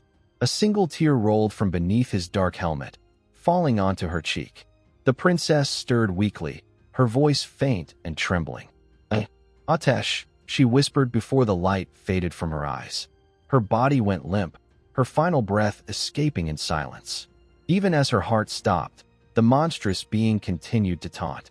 It spread its limbs wide, its twisted face stretching into a grotesque smile. "Do you understand now, dragon?" it mocked. "The lifespan of your kin, the pitiful sacrifices of your kind, was barely enough to summon a fragment of me." Its voice deepened, layered with 1,000 whispers. "You've only seen a sliver of what I am. The rest of my essence lies scattered across this world, hiding, waiting. Every host, every body you see, each one carries my seed, waiting to mature and burst forth. Just like your dear scholar." Atesh's eyes widened as he realized the truth. The scholar, the monsters, the ritual, they were all fragments of the same abomination. The creature's laughter turned into a distorted growl. "I am Cthulhu," it declared, its voice reverberating like thunder. "The ancient god forsaken by the heavens. And your precious Moraga people were the ones who brought me back." Cthulhu's tone softened into something almost sinisterly kind. "You know this feeling, don't you? The rage, the despair, the hatred burning in your chest?" it whispered. "Such beautiful emotions, Atesh. You carry them so well." Atesh clenched his fists, trembling. The creature's eyes glowed brighter. "Let me end your suffering," it offered darkly. "I can change everything for you. I can give you back what you lost. I can even bring her back." Atesh's head snapped up in disbelief. "Yes," Cthulhu continued, its tone intoxicating and melodic. "Not only can I help you destroy the monsters infesting your world, I can resurrect your beloved princess. You can be together again, forever. All it requires is one simple exchange." A pause followed, a silence that made the air itself hold its breath. "My price," Cthulhu said with chilling calm, "is your heart." Atesh stood alone on the crumbling wall, the storm raging around him. The swarm of winged monsters circled like vultures waiting for death. His chest heaved as the monstrous god's words echoed in his mind. Two choices stood before him. Let the princess remain dead, her body lost within this tower of despair, or give in to Cthulhu's temptation, binding his fate to the very god that had destroyed his world. "Time is slipping away," Cthulhu's fading host hissed. "My body won't hold much longer. Decide, dragon. Save her, or lose her forever." Atesh's gaze fell upon the princess's body lying still in his guard's arms. His eyes softened, breaking under the weight of love and anguish. His decision was made. With one final breath, he whispered, "Forgive me." Then, in a moment that silenced the heavens, Atesh drove his hand into his own chest. Blood erupted from the wound as he tore out his still-beating heart, its glow pulsing violently in his palm. His shadow guards shouted his name in horror, but he did not waver. Cthulhu's laughter filled the sky. Magnificent, it roared. "You've made the right choice." The heart began to rise, glowing brighter as it floated into the air. "I will bless it," Cthulhu declared. "Your heart shall beat for eternity." A surge of divine energy exploded upward, painting the tower in violet light. "Your beloved will awaken with its power," the god continued. "You will not die, nor fall to madness. You will become her guardian, forever." The light struck the princess's body, and the guardian dragon's spirit descended. The ancient power fused with her heart as her eyes slowly fluttered open. At the same time, Atesh screamed in agony. His body convulsed as Cthulhu's energy surged through him, twisting his flesh and bones. His wings shattered, reforming into skeletal extensions engulfed in blue fire. His armor melted into bone. The tower itself shook as a massive pillar of purple energy shot into the clouds. Atesh had become something beyond mortal comprehension, a guardian dragon, bound eternally by Cthulhu's curse. He let out a deafening roar. The sound of sorrow and fury blended into one. Then he leaped from the tower, his blue flames consuming the skies. Below, the battlefield ignited in chaos. His dragon fire rained down like the wrath of the gods, obliterating the monsters and the remaining people of the kingdom alike. Above the destruction, Cthulhu's laughter lingered in the air. Cthulhu's power now surged beyond control, its dark influence spreading like a storm that blotted out the stars. The once golden capital was now a sea of fire. Atesh, no longer man nor dragon, but something cursed between, continued his furious onslaught. His skeletal wings beat against the smoke-filled sky as torrents of blue flame rained down, engulfing everything. The kingdom's heart burned bright and terrible beneath him, its cries drowned by the roar of his fury. From above, Cthulhu's voice reverberated through the inferno, its tone now dripping with mockery. "And thus," it hissed, "our bargain reaches its truth." Purple lightning split the clouds as bolts struck the scorched magic-leaning tower. "All that you've slain, all that you've burned, every lifespan taken in these flames, flows to one place." The revelation struck like a curse. Back on the tower, the resurrected princess suddenly screamed in agony. Her body convulsed violently as dark energy burst from her chest. The same cursed heart Atesh had torn from his own body, now pulsing within her. Shadows spread like veins across her skin as monstrous appendages erupted from the darkness. "Stop, please." Her voice broke apart as she was swallowed whole by the shadows. Within moments, she was gone, replaced by a colossal tentacled abomination pulsing with vile, purple light. The princess had become its living core, her curse complete. Cthulhu's laughter shook the sky. "Magnificent," it declared triumphantly. "All the lifespans you harvested now belong to me." The eldritch god's voice lowered into a tone of contemplation. "Still," it mused, "my power is yet incomplete. I cannot yet parasitize the true dragon race. Not while this form remains weak. A human host is but a stepping stone." Its words oozed with certainty. "But no matter, the dragon will serve his purpose. In time, he will gather all the lifespan I need." On the tower, the monstrous princess looked upward, her glowing eyes scanning the crimson horizon. Above, the skeletal dragon still circled silently, his blue flames now dimming. She tilted her head, confusion breaking through the madness. "Why hasn't he returned?" she muttered. "The kingdom is gone, the enemies are gone." Her gaze dropped as two faintly glowing objects appeared before her. Silver scales, shimmering in defiance of the darkness. Cthulhu's many eyes widened in recognition. "The scales of promise," it whispered. "The vows of the white dragon." The first scale pulsed with a cold, silver light, the vow never to see the princess again.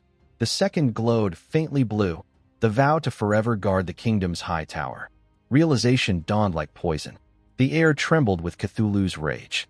"You fool," it roared. "You bound yourself to the tower." It understood now. Atesh had foreseen everything. In his final act of defiance, he had turned his own vows into a prison, sealing himself within the tower's endless guardianship, forever locked away from the one he loved. "You chose death over servitude." Cthulhu screamed in fury. "You turned yourself into a mindless shell, rather than serve me." Lightning tore through the clouds again as the dark god's roar echoed through eternity. "Very well, dragon. If this tower is your cage, then it shall become my nest." Cthulhu's voice grew cold, cruel. "I'll feast on every soul that dares approach this place." Their lifespans shall be my nourishment. And when the time comes, I will rise again, reborn to rule this world." As its final words faded, the kingdom beneath turned to dust, leaving only the magic leaning tower standing in the ruin, a black monument against the endless passage of time. Ages passed like fleeting shadows, civilizations rising and falling around it. And then, the vision dissolved. Shadow gasped as reality snapped back. He stood once more atop the desolate rooftop of the magic leaning tower. The night was silent, only faint traces of purple energy lingering around his hand. His breathing was uneven, his mind spinning. Was that truly a vision? Or had he witnessed history itself? The birth of this cursed tower and the fall of the Dragon Guardian? It felt too vivid, too heavy to be mere lore. Before he could collect his thoughts, the air shimmered. Dark violet energy began to swirl around him, pulling together like gathering mist. A system window appeared before his eyes. "Congratulations. You have obtained a new mythical grade skill, Shadow of Sorrow." Shadow's heart pounded as he read the description. Creates 3 shadow clones for 7 seconds, each capable of mimicking the user's skills and dealing 100% of his total damage. Below the text, a single line pulsed faintly. These shadows were born from the will of the White Dragon, Atesh, who used his own mental strength to sustain them for 15 years to protect what he loved. Shadow stared at his hand, now wrapped in glowing violet energy. "This is his power," he murmured in awe. He remembered seeing those same shadows defending the princess in the vision. For a brief moment, he felt the dragon's sorrow, the pain of eternal guardianship, resonating inside him. "This is what a mythical skill feels like," he whispered. Terrifying. More notifications followed in rapid succession. Trial completed successfully. Key to the magic leaning tower's hidden area acquired. Level up, level 19 reached. Evolution points plus 400. New items obtained. Equipment, skill books, gate key, and a map fragment. Shadow opened the newly acquired ancient map. It displayed a vast inland sea, and on its island, Withered Bone City. He narrowed his eyes, realization dawning. "The Withered Bone ruins," he muttered. "That must have once been part of the Mirage Empire." As the purple light faded, he stood silently atop the tower, feeling the faint hum of ancient energy beneath his feet. The system had labeled it for level 20 players, and though he was still at level 19, the thought of venturing there thrilled him. "Soon," he said quietly, tucking the map away. "I'll go soon." Before that, however, his attention turned to the ornate golden key in his grasp, the key to the magic leaning tower's hideout. It shimmered faintly in the dim light. "This should fetch a good price," he mused, deciding it was better sold than kept. The scene shifted to the FICA Heavy Industry Guild hideout, a place now filled with quiet frustration and exhaustion. Inside, Huang Huifan and her guild members sat in silence, recovering from their recent defeat. The air was heavy with disappointment. One of the members finally broke the silence. "Leader, what should we do now?" he asked hesitantly. "We can't defeat that new Jade Grade boss. It's too strong. Maybe we should ask Shadow for help." Huang Huifan sighed, the weight of the guild's failure pressing down on her shoulders. "Perhaps you're right," she admitted. "I'll contact our allies in Zhonghai City. They have ties with Shadow. Maybe they can act as intermediaries." But before her words even faded, a familiar voice spoke from behind her. "There's no need for that." Everyone froze. Turning in alarm, they saw Shadow standing directly behind Huang Huifan, silent as a ghost. His sudden appearance sent a jolt of fear through the room. Huang Ziking nearly dropped his weapon, shouting, "Shadow! When did you get here?" Ziking's face twisted in anger. "You sneaky bastard," he barked. "What do you want this time?" Shadow didn't even flinch. He walked forward calmly, hands in his pockets. "Relax," he said in a measured tone. "If I meant harm, you'd all be corpses already." His words silenced the room. Even the bravest guild members went pale. Shadow continued, glancing around. "Your barrier isn't invincible. It can be opened from within. That's how I came in." The guild members exchanged uneasy glances. Finally, Huang Haifeng found his voice. "What do you mean by a trade?" At that, Shadow stopped and turned. In his hand gleamed the ornate golden key, its surface reflecting the faint glow of their hideout's torches.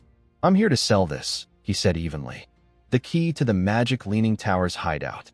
Interested, a stunned silence followed. The magic Leaning Tower's key, one member stammered. That's impossible. You'd have to defeat the Jade Grade boss to get that. Their disbelief was palpable. To them, such a feat was beyond comprehension. But the key in Shadow's hand was proof. Huang Huifen's expression changed instantly. Her exhaustion melted into sharp focus. Name your price, she said. Whatever it is, we'll consider it. Shadow's reply was immediate and calm. The same as before, 1,000 years of lifespan. While his mother nodded, ready to agree, Huang Ziking exploded. 1,000 years, he shouted, veins bulging in his neck. You shameless vulture. You planned this from the start. Pointing an accusing finger at Shadow, Ziking's words spilled out in rage. First, you ambushed me and destroyed our portal, cutting off our reinforcements. Then you let our whole team die while you reaped the rewards. And now you stroll in here playing the hero, selling the key back to us for a ridiculous price. Ziking, Huang Huifen snapped, her voice sharp, but he ignored her. You think we'll just roll over and let you profit from our loss? He yelled. That key should have been ours. Shadow's calm never wavered. Then what do you suggest? He asked, his tone eerily polite. A smug grin spread across Ziking's face. Simple. You return the key and compensate the guild for our losses, say, 800 or 1,000 years of lifespan. Fair trade, isn't it? Shadow tilted his head slightly, then gave a faint smirk. You have quite a son, he said to Huang Huifen dryly. Ziking puffed his chest, mistaking the comment for a sign of surrender. To his shock, Shadow nodded slowly. Very well, he said. I'll do as he says. The guild fell silent, their eyes widening in disbelief. Shadow's tone darkened. But in that case, the price changes. He turned his gaze to Ziking, eyes cold and unblinking. 1,800 years. Not a single day less. Ziking blinked, confused. Then he laughed, thinking it was a bluff. Huh, now that's how you deal with snakes like him, right, mother? But the laughter died quickly as the words sank in. His grin faltered. W8, what did you say? Shadow clasped his hands behind his back, patient as ever. I came here in good faith to do business. I tolerated your insults because I respected your leader. But your attitude changed that. His tone sharpened like a blade. The discount is gone. The new price stands. Take it or leave it. A tense silence filled the hall. Then came a sharp crack. Huang Huifen slapped her son across the face with all her strength. The sound echoed through the hideout. Enough, she shouted. You've shamed us long enough. She turned to her guild mates, fuming. Take him away. Make him grind levels. He doesn't come back until I say so. Mother, what are you? Let go of me. I wasn't finished. Ziking yelled as two members dragged him out of the room, his voice fading down the corridor. Once he was gone, Huang Huifen took a long breath, her composure returning. Turning back to Shadow, she bowed her head slightly. My apologies for his behavior. Perhaps we can. Shadow cut her off, his voice calm but final. The offer remains the same, he said. 1,800 years of lifespan. And I won't repeat myself again. Huang Huifen, the guild's weary leader, finally exhaled and looked up at Shadow. After a long silence, she nodded. Fine, she said with quiet resolve. 1,800 years is a fair price. I've heard you've sold other hideouts for 2,000. But, she added, her voice softening, our guild suffered heavy losses. We can't afford to pay it all at once. Would you accept an installment payment? Shadow's expression didn't change, though his eyes glimmered faintly in thought. Then, with a curt nod, he agreed. 1,000 years up front, he said. I'll return in 10 days for the remaining 800. Relief flooded through the room like fresh air. Huang Huifen's shoulders relaxed, and she bowed slightly. Thank you, she said sincerely. A soft chime followed as the system confirmed the transaction. The key to the magic Leaning Tower's hideout now belonged to the FICA Heavy Industry Guild, while Shadow gained 1,000 years of lifespan. As his form began to fade into shadows, Shadow gave a parting nod. Do well with it, he said. Your guild has potential. Consider this a start, something to build your strength on. Then, with a ripple of dark mist, he vanished. Listen up, she commanded. The platinum-grade hideout is now ours. But, she continued, her tone firm again, to repay our debt to Shadow, every member will contribute. Effective immediately, a 50% lifespan tax will be imposed until we've cleared the debt. The magic leaning tower will be the foundation for our rise. Work hard, and the rewards will be greater than anything we've lost. As the cheers echoed inside the hideout, the scene shifted outward, beyond the walls, into a dense forest painted gold by the setting sun. Huang Ziking walked ahead, silent and fuming.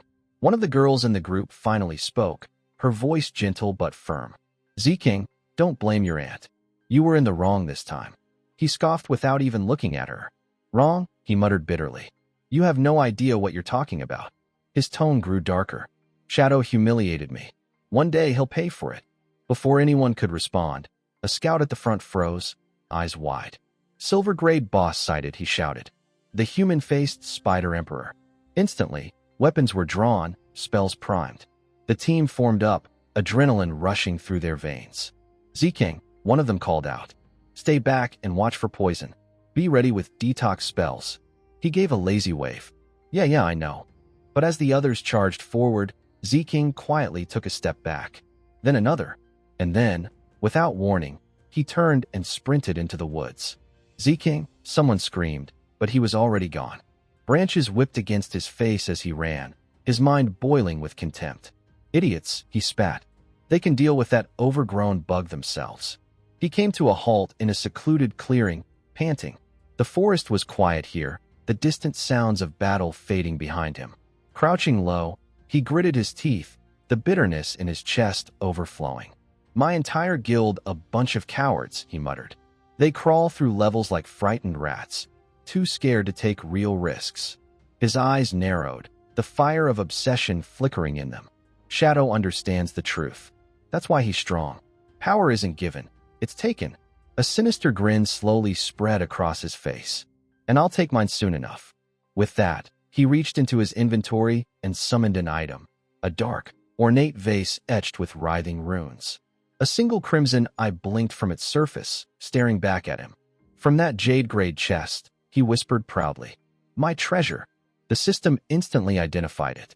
Abyssal vase. Reach into the void to draw out a random powerful skill. Cooldown 48 hours. "Perfect," Ziking murmured.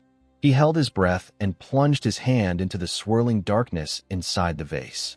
A surge of cold energy shot up his arm.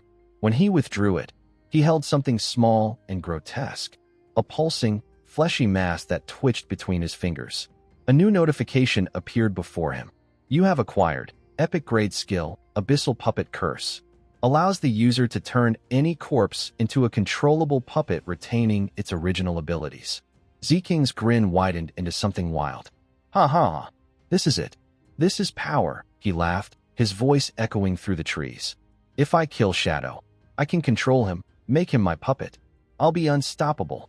The vase pulsed again, its single eye glowing a deep, menacing purple. Dark energy coiled around it like smoke. A final line of text appeared before him, faint but foreboding. "Warning, the abyss holds extraordinary power. But when one gazes into it, the abyss also gazes back." The scene shifts as the night had fallen over the Demon City ruins, the moonlight slicing through drifting fog that coiled around crumbling bones and shattered monuments. Deep within the boneyard, the faint clinking of metal echoed like a haunting rhythm. There, amidst the skeletal remains, stood a young girl, her chain talisman glowing faintly red as it whipped through the air. Each swing shattered the skulls of the undead around her, one after another. Every strike sent bone fragments scattering, her expression focused and unyielding. With every kill, her experience bar surged higher. Then ding, a system notification flared before her eyes. "Your weapon has advanced, silver to gold. Class advancement available." A grin flickered across her face. Her moment had finally come. "It's time," she whispered. Raising her arm high, she called out to the system. The ground trembled as a massive summoning circle of glowing runes unfurled beneath her feet. The air hummed with raw energy, her chains dancing like living serpents around her. Class advancement initiated. Lines of text flashed across her vision, detailing the evolution of her abilities. Her chain blade, now a golden weapon, shimmered with power. It could freely shift its form at will. Her malevolent ghost companion evolved to Tier 2. gaining level 2 invincibility, while a new and eerie light ignited in her eyes. Skill unlocked. Eye of the Underworld, a psychic illusion that traps targets within their own fears. The stronger their spirit, the longer they remain imprisoned. Another message appeared. Item gained. Touch of the Underworld, hand gauntlet. Tracks enemies through scent. 50% chance to deal double damage to targets of a lower rank. Inflicts dark flame burns. The girl clenched her fists, feeling the surge of newfound strength coursing through her veins. Her attacks would now strike faster, harder, deadlier. She smirked to herself, recalling the so-called fart master whose psychic skills once rivaled hers. Not anymore, she muttered. You're nothing compared to me now. A cold determination glimmered in her eyes. Mom, Dad, she whispered. I'll avenge you both. I'll make that disgusting man pay. She opened her system chat and called out, her voice confident. Shadow, I've reached second stage. I'm ready to repay you for everything you taught me. Her message went through, and before he could reply, she logged off. Shadow chuckled softly when he saw the notification disappear. Still as resilient as ever, he murmured. Just like before. But his smile slowly faded as an old memory resurfaced, the tragedy that once befell her. He remembered Yuan, the same girl, in a previous life. How, after taking her revenge, her compassion had undone her. She'd spared a dog, a pet of her enemy, never realizing it carried a tracker. When the hunters traced it back to her, mercenaries ambushed her, and the battle that followed raged for days. The official forces lost countless elites in the chaos, and when it ended, Yuan's body was found lifeless, her spirit consumed by exhaustion. That single loss had plunged the magic capital into months of turmoil. Shadow exhaled, the weight of history pressing on his chest. Even with all that potential, he thought, she's still too young, too kind. He made his decision. I need to check on her, make sure she doesn't repeat the same mistake.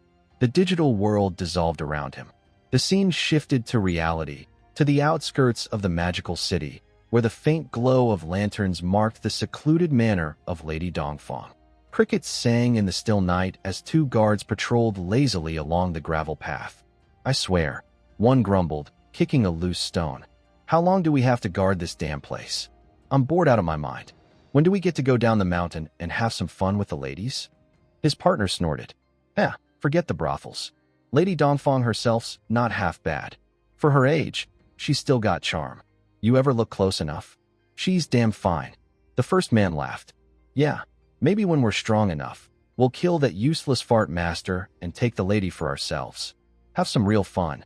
Before his words could echo away, the second guard froze. His eyes widened. Wait, look. From the drifting mist ahead, a figure emerged, Lady Dongfang, kneeling gracefully on the path. Her silken robe clung to her like liquid moonlight, every curve illuminated under the lantern's glow. Lady Dongfang, the guards gasped, running toward her. Why are you out here alone? And dressed like that? She turned her head slowly, her lips curving into a sultry smile. I couldn't stand my weak, useless husband any longer, she said, her voice trembling with feigned desire. I need someone stronger, maybe even two. Her robe slipped further as she leaned forward. Are you ready to help me? The guards exchanged stunned, eager looks. Desire overpowered reason. Oh, we're ready. One of them grinned, hands already fumbling with his belt. But before they could take a step closer, the woman's voice changed, cold, mocking. Idiots, she hissed. You really thought I'd offer myself to you? Their smiles vanished. A flash of crimson light filled the air. Chains snapped outward like fangs from the darkness. The men had no time to scream. Their heads were ripped clean from their shoulders, the sound drowned beneath the eerie chime of metal. The illusion shattered like glass, revealing Yuan, standing tall, her chains dripping with the blood of her enemies. Her eyes glowed faintly with the cursed light of the underworld's eye, the very power that had drawn them into her illusion in the first place. She exhaled slowly, her voice a whisper in the wind. For my parents, for everything you took from me. The night swallowed the scene once more, leaving only silence, and two headless corpses sprawled in the dust. As the scene shifted, the night grew heavy with silence. Inside his chamber, the fart master suddenly opened his eyes. The faint ripple in the air, one only he could sense, had changed. His expression darkened. "So, a little rat dares to sneak in," he muttered. Around him, an invisible mist pulsed gently, spreading through the room like vapor. Every corner of the space was saturated with what he proudly called his odorless detection field, a technique that allowed him to sense any movement within range. Unaware that her presence had been discovered, Yuan stepped silently through the shadows, her form cloaked by invisibility. She crept closer, her steps soundless, until, in an instant, the air burst apart. A blur of motion flashed before her eyes. The fart master appeared right behind her, his hand closing around her neck. With terrifying speed, he slammed her to the ground, the impact shaking the entire floor. "Did you really think you could hide from me?" he hissed, tightening his grip. "This whole space is my barrier. Every breath here is mine to control. No one can escape my senses." Yuan struggled to breathe as he lifted her by the throat, his grin spreading. "At first, I thought it was someone else," he said coldly. "But to think it's you, the little girl who ran away that day. What luck!" His tone shifted from amusement to twisted satisfaction as he studied her. "You've grown stronger," he admitted. "If I let you live a little longer, perhaps you could even become an opponent worth my time." He paused, still holding her effortlessly, caught between curiosity and cruelty. The veins on his arm tensed as his mind wavered between sparing her and crushing her on the spot. His expression flickered with madness. And then, suddenly, snap. Before he realized what he had done, Yuan's body went limp in his hands. Her neck had broken under his own strength. He stared at her lifeless form in disbelief, the thrill of combat giving way to regret and rage. "Idiot," he roared, slamming her body to the ground. "I wasn't done yet." But his shout turned into a gasp as a sharp, stabbing pain shot through his chest. He stumbled, clutching his ribs, confusion flooding his mind. Slowly he turned and froze. Standing right behind him, perfectly unharmed, was Yuan. Her chains floated eerily around her, and her eyes glowed with a ghostly light. What's going on?" the man stammered, looking from the body on the floor to the figure before him. Yuan's voice was calm but cold. "You were under my illusion the entire time," she said. "Everything you saw, none of it was real." His jaw clenched, disbelief flashing across his face. "An illusion? When?" She stepped closer, her gaze piercing through him. "The moment you looked into my eyes," she said softly. "You thought you had me trapped, but from the start, you were the one ensnared." Realization hit him like a thunderbolt. He looked down and saw his hands shaking. The world around him warped, the walls bending as the truth sank in. He had never even touched her. The manic grin slowly returned to his face. "Impressive," he rasped, his tone shifting to eerie amusement. "You've become a worthy opponent after all." But his laughter was cut short as Yuan raised her hand. Her eyes burned with silent fury. "Now," she said, her voice cold as winter steel, "it's time for you to die." The chains tightened. The fart master's laughter turned into a strangled gasp. His body convulsed once, then fell still, lifeless, the echo of his arrogance fading into the night. Moments later, Lady Fong, unaware of what had transpired outside, opened her window in irritation. "What is all this noise?" she shouted into the dark courtyard. "Can't those useless guards keep quiet for one night?" She squinted into the gloom, expecting to see her men still at their posts, but instead, her eyes landed on the fallen figure of the fart master. Her expression shifted from anger to shock. "What? Intruders!" she screamed. "Guards! Someone's here! Protect the manor immediately!" Chaos erupted within seconds. Every guard still alive scrambled into formation, flooding the corridors and outer walls, shouting commands as they prepared for a full search. Amid the confusion, a door creaked open upstairs. Tan, Lady Dongfang's son, stepped out, rubbing his eyes. "Mother? What's going on?" His mother turned, still shaken but forcing a calm tone. "Enemies have invaded," she said. "Stay inside your room. I'll call your father right away." Tan shook his head stubbornly. "Don't worry, Mother. I'm 18 now, a professional. I can protect you if anything happens." Her anger softened. She smiled faintly, walking over and pulling him into a brief embrace. "You've grown into a brave young man," she said warmly. "If only your father had shared even half your courage, perhaps we'd have been safer all this time." A distant crash interrupted them, the sound of shattering glass. The door to their chamber burst open as several guards were hurled inside, lifeless, their armor clattering on the floor. Lady Dongfang's eyes widened in horror. "No," she whispered. The faint glow of blue chains slithered in through the doorway. Lady Dongfang stood frozen among the fallen guards, unable to understand how the situation had collapsed so quickly. Her thoughts raced in confusion, and the first conclusion she reached was that Shadow must have already known something, that perhaps the boy had seen through their plan before they even acted. Yet before she could settle her thoughts, a calm voice rose behind her, asking what plan she was talking about. At first, Lady Dongfang could not see anyone, only sensing a faint presence in the air.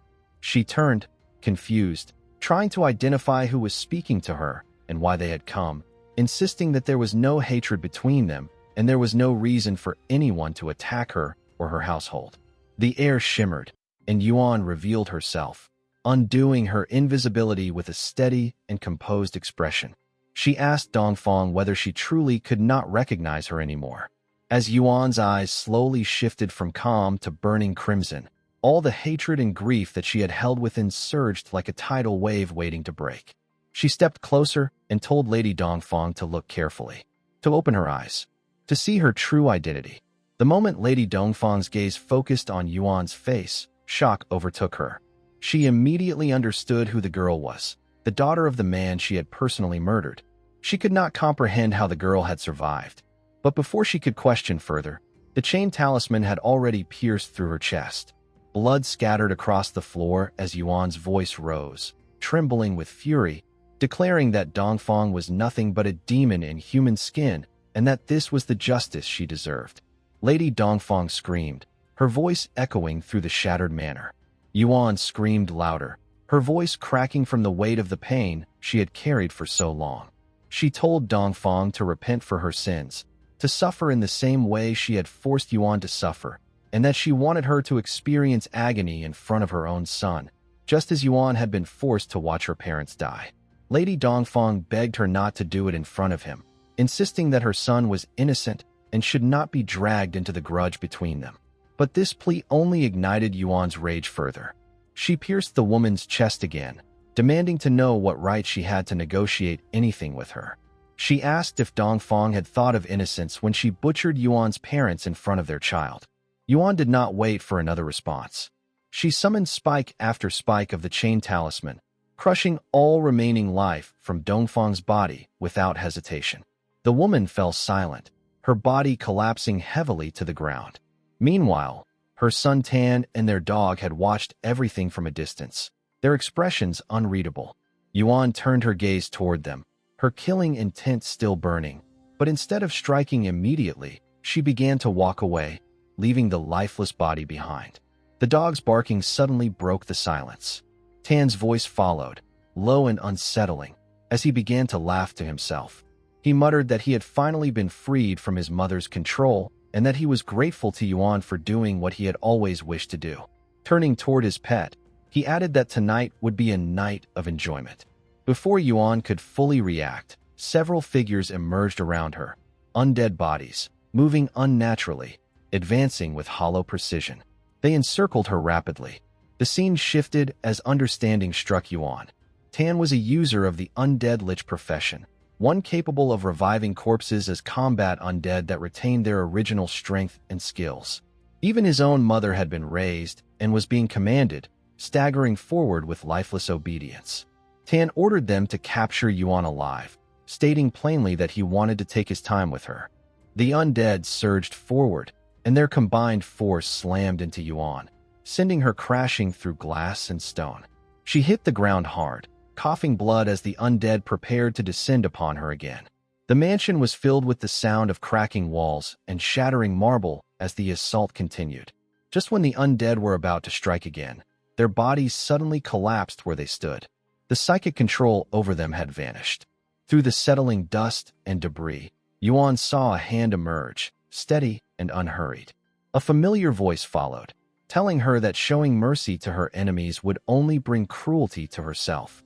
As the dust cleared completely, she saw him, Fong, in his true form in reality, not in game.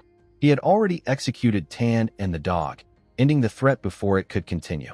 Yuan stared, her breath unsteady, as the weight of the moment sank in. She was no longer alone.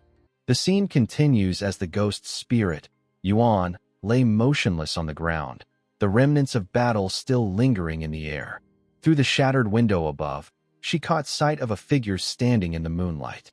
Weak and disoriented, she looked up and asked who he was. From the shadows, Qin Feng's calm but firm voice echoed down to her, telling her that mercy toward one's enemies was nothing but cruelty toward oneself. Then, raising his hand, he invoked his blooming curse. From the decapitated body of Nantian, blood-red spider lilies sprouted, their petals unfolding eerily as crimson mist drifted through the ruined courtyard. Realization dawned on Yuan as she understood that this mysterious man was the one who had saved her and allowed her to complete her revenge. Blushing faintly beneath the moonlight, she bowed her head, whispering her thanks and addressing him as master. The field of crimson flowers stretched endlessly around them, each bloom a reminder of vengeance finally fulfilled. Overcome by emotion, Yuan's composure shattered. Tears streamed down her face as she cried that at last, her parents had been avenged. As the red flowers absorbed the remaining life force from the air, a system notification appeared before them. 788 years of tradable lifespan had been absorbed. Qin Feng stepped closer, his expression calm yet stern, and asked her what she intended to do now that her revenge was complete. Yuan's voice trembled as she admitted she had no answer. With her purpose gone, she whispered that perhaps she should simply die, to reunite with her parents at last. Qin Feng's tone hardened. He told her that vengeance always left behind only emptiness, and that if she was not prepared for that void, she had never truly understood revenge. He warned her that if she chose to sink into despair, then he had nothing more to say to her. Then, he lifted his hand, and a vision formed before her eyes, a vast panorama of the world known as the God-forsaken game. Qin Feng explained that the world was filled with endless mysteries and hidden truths, and among them, there might even exist a way to resurrect the dead. He told her that as long as one kept moving forward, infinite possibilities would open before them. But if she believed her life ended with revenge, then his words would mean nothing. Turning his back, Qin Feng began walking through the field of red lilies, his voice steady as he told her the choice was hers. If she wished to move forward, she could follow, but only by her own will. For a long moment, Yuan stood silent, her tears drying against the night air. Then, as if something had rekindled within her, she rose and ran after him beneath the moonlight, her steps echoing softly through the field of crimson flowers. The scene shifted to the real world, to Qin Feng's hideout in Magic City, known as the Soul-Cleansing Land. The two appeared within a vast, tranquil space that shimmered like liquid light. Looking around in awe, Yuan asked where they were. Qin Feng replied that this was his personal hideout in reality. He led her toward an opulent mansion gleaming beneath floating lanterns, its golden doors opening silently as they approached. Inside, they were greeted by a graceful maid who bowed deeply and welcomed her master home. Yuan stared in surprise, struggling to believe he even had a maid. Qin Feng ordered the maid to prepare dinner for two and calmly explained to Yuan that she was no ordinary person but a creation of the Divine Authority Book, an artifact capable of manifesting anything its holder required. He told Yuan that soon he would take her to challenge the Tower of Divine Authority in Magic City so that she could obtain a book of her own. Filled with gratitude, Yuan thanked her master once more, her voice soft but sincere. The story then shifted again, this time to the Chu family manor in Magic City. Chu Kunshin, Dong Fengyu's husband and a senior military officer, burst through the gates shouting orders to his men, demanding that no harm come to his wife. The frantic call he had received from her moments ago replayed in his mind, and panic grew in his chest. He suspected Shadow at first, fearing their secret fireworks factory plan had been discovered, though he quickly dismissed it as unlikely. Inside the manor, soldiers scoured every corner of the estate. The rooms bore the marks of battle, broken walls, shattered glass, and traces of blood, but not a single body. When an officer reported that no one had been found, Chu Kunshin's anger gave way to dread. He demanded to know where his wife, son, and servants had gone. The officer hesitated, then replied that the house was empty. Everyone was gone, without even a trace of life left behind. Staring into the ruins of his home, Chu Kunshin finally understood. The fate that had consumed the Dongfeng family had now come for his own. Chu Kunshin's world collapsed the moment the truth struck him. The horrifying realization that both his wife and son were gone left him staggering back in disbelief, his breath breaking into a choked scream. Grief twisted into fury as he shouted that Shadow had murdered his family and demanded a warrant for the hunter's immediate capture. Lin Qingyu, who had been quietly observing, stepped forward with composed precision. She asked how he could be so certain that Shadow was the culprit. Kunshin snapped back, his face red with rage, insisting that Shadow was responsible because his wife's family, the Dongfangs, had been killed by him as well. Unmoved, Lin Qingyu coolly reminded him there was no solid evidence linking Shadow to the Dongfeng massacre, and that his conclusions seemed drawn from personal bias, not proof. Her sharp eyes narrowed as she pressed further, questioning whether he might have inside knowledge of these events, perhaps a personal grudge against Shadow that drove his accusations. Her words cut deep. Kunshin's composure broke, and he growled a warning for her to watch her tongue, reminding her of his position as a military staff officer. But Lin Qingyu remained unfazed. She told him coldly that his title carried no weight with her. Then she revealed what he didn't expect. The Sky Dome Guild had recently captured several members of the Magic City Black Dragon Hall and handed them over to authorities. During interrogation, the captured men had confessed to one damning truth. Chu Kunshin had ordered the attack on Shadow's hideout. They further revealed a plan to lure Shadow to a fireworks factory and detonate it, killing him in a massive explosion. The authorities had originally intended to capture everyone involved in that operation. But now that Dongfeng Yu, his wife, had vanished, she was officially suspected of fleeing justice. Lin Qingyu's voice was steady and firm as she accused Chu Kunshin of abusing his authority and conspiring to commit a terrorist act. Then she signaled her officers to arrest him. 2 guards moved in, seizing Kunshin by the arms. He thrashed violently, demanding to know what they were doing, his voice cracking with anger. He shouted at Lin Qingyu, calling her a traitor and accusing her of colluding with lowly guilds to frame an official. But she only replied that rank meant nothing.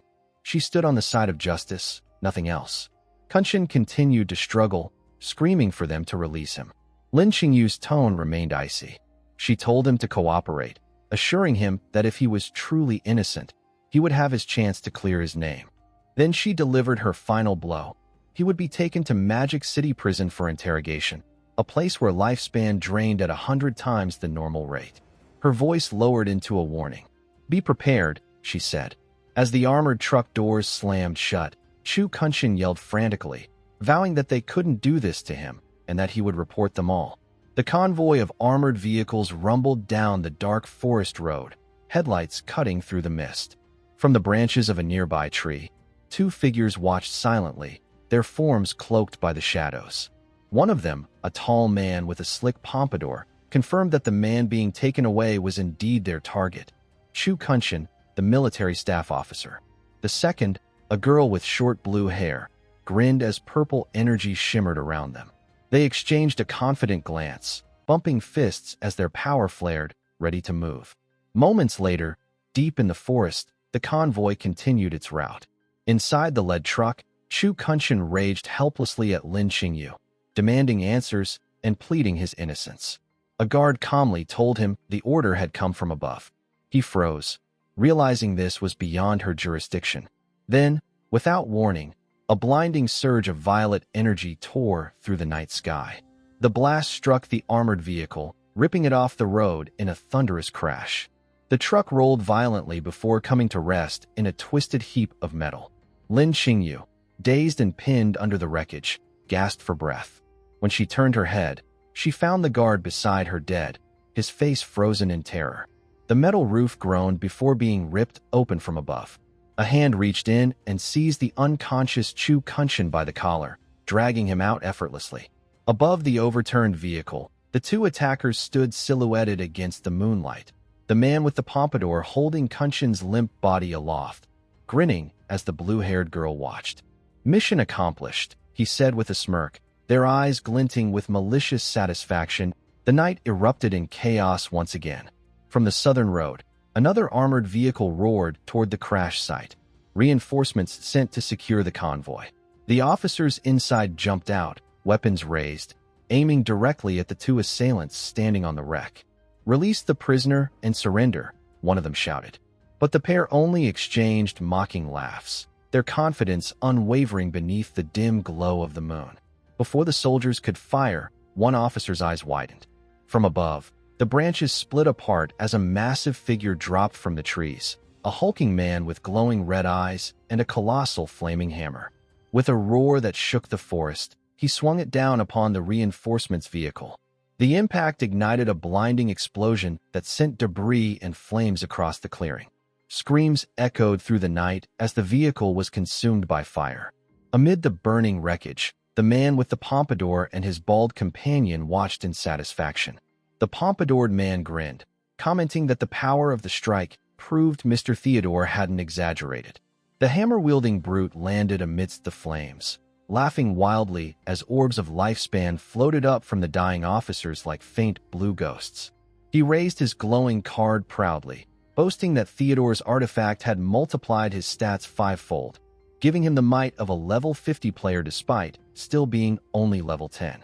He grumbled, though, that the slain soldiers hadn't dropped much lifespan.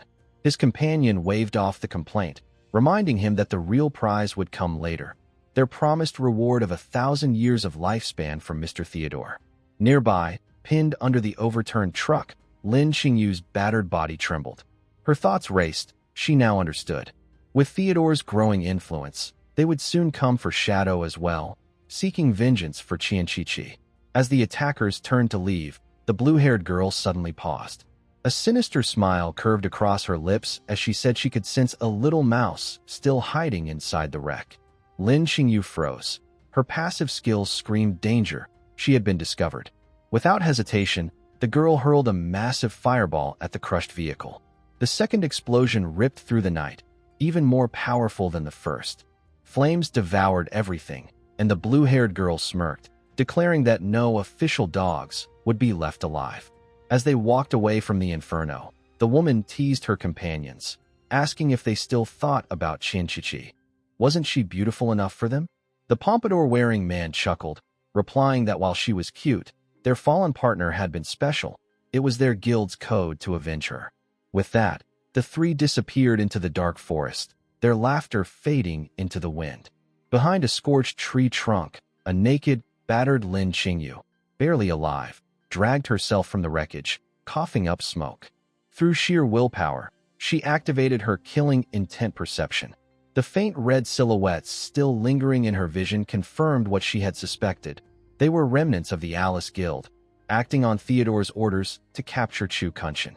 Her squad was gone, wiped out completely. Shaking, Lin Xingyu looked up at the burning forest sky, knowing she had only one choice left, to survive long enough to report everything. Meanwhile, in another realm entirely, Shadow had returned from the real world, bringing Ghost Spirit with him to the Tower of Divine Authority. Standing before the ruins of Magic City, he explained to the astonished Yuan that the guardian of the tower was known simply as Old Mom, a figure said to hold the secrets of divine creation itself. Inside the mist-lit ruins of the Tower of Divine Authority, Shadow revealed the truth about the being who ruled it. Her true name, he said, was Queen Veer of the Waning Moon, once a monarch of unmatched grace whose life had ended in tragedy. Long ago, Veer had watched her own son and daughter slaughtered before her eyes. The horror had shattered her mind. Ever since, she had lived inside a fragile delusion that her children were still alive, forever waiting for them to return. As they approached the tower, Shadow explained in a low voice that most players failed her trials because she set impossible quests, born from her madness. But there was a way to turn her delusion into an advantage. If a young man and woman entered together, Veer would mistake them for her lost children. That illusion softened her, making the challenge easier and the rewards far greater. Ghost Spirit stared at him, horrified by the manipulation. Shadow calmly told her that when they entered, she must call the Queen Mom. That was why players called her Old Mom. He told her to focus on the role while he handled the rest. With visible hesitation, Ghost Spirit nodded, and together they stepped toward the radiant golden gates. The doors parted, and they were swallowed by a sea of light. Inside, a path of shimmering starlight stretched endlessly forward. At its end stood Queen Veer, her figure draped in silver robes, her face serene but haunted, eyes glowing like pale moons. When she saw them, her expression broke into trembling joy. "My children, you've come back," she whispered, tears glinting as she asked if they had returned for the Divine Authority book. Playing along, Shadow bowed slightly and answered that they had indeed come for it, addressing her as Mom. Ghost Spirit, overcome by the warmth in Vier's voice, began to cry. She told the Queen how much she had missed her, her words shaking as she confessed that she, too, had lost a parent. Queen Vier's smile softened. She said she wished to give them the book, but the divine rules forbade it until they completed her challenge. Lifting her hand, she summoned her avatar, an enormous, spectral being, a level 20 J-tier entity radiating lunar energy. "Defeat her," Veer declared gently. "Prove your worth." A system prompt blinked before them. Mother's blessing activated, all stats plus 20%. Ghost Spirit barely had time to react before the ground around her darkened. 3 shadowy figures burst into existence, surrounding the boss like living storms. They were the clones created by Shadow's mythical skill, Shadow of Sorrow. In perfect synchrony, the clones unleashed a blinding barrage of strikes, each slash carrying the full force of Shadow's power. Within seconds, hundreds of thousands of damage points flashed across the air.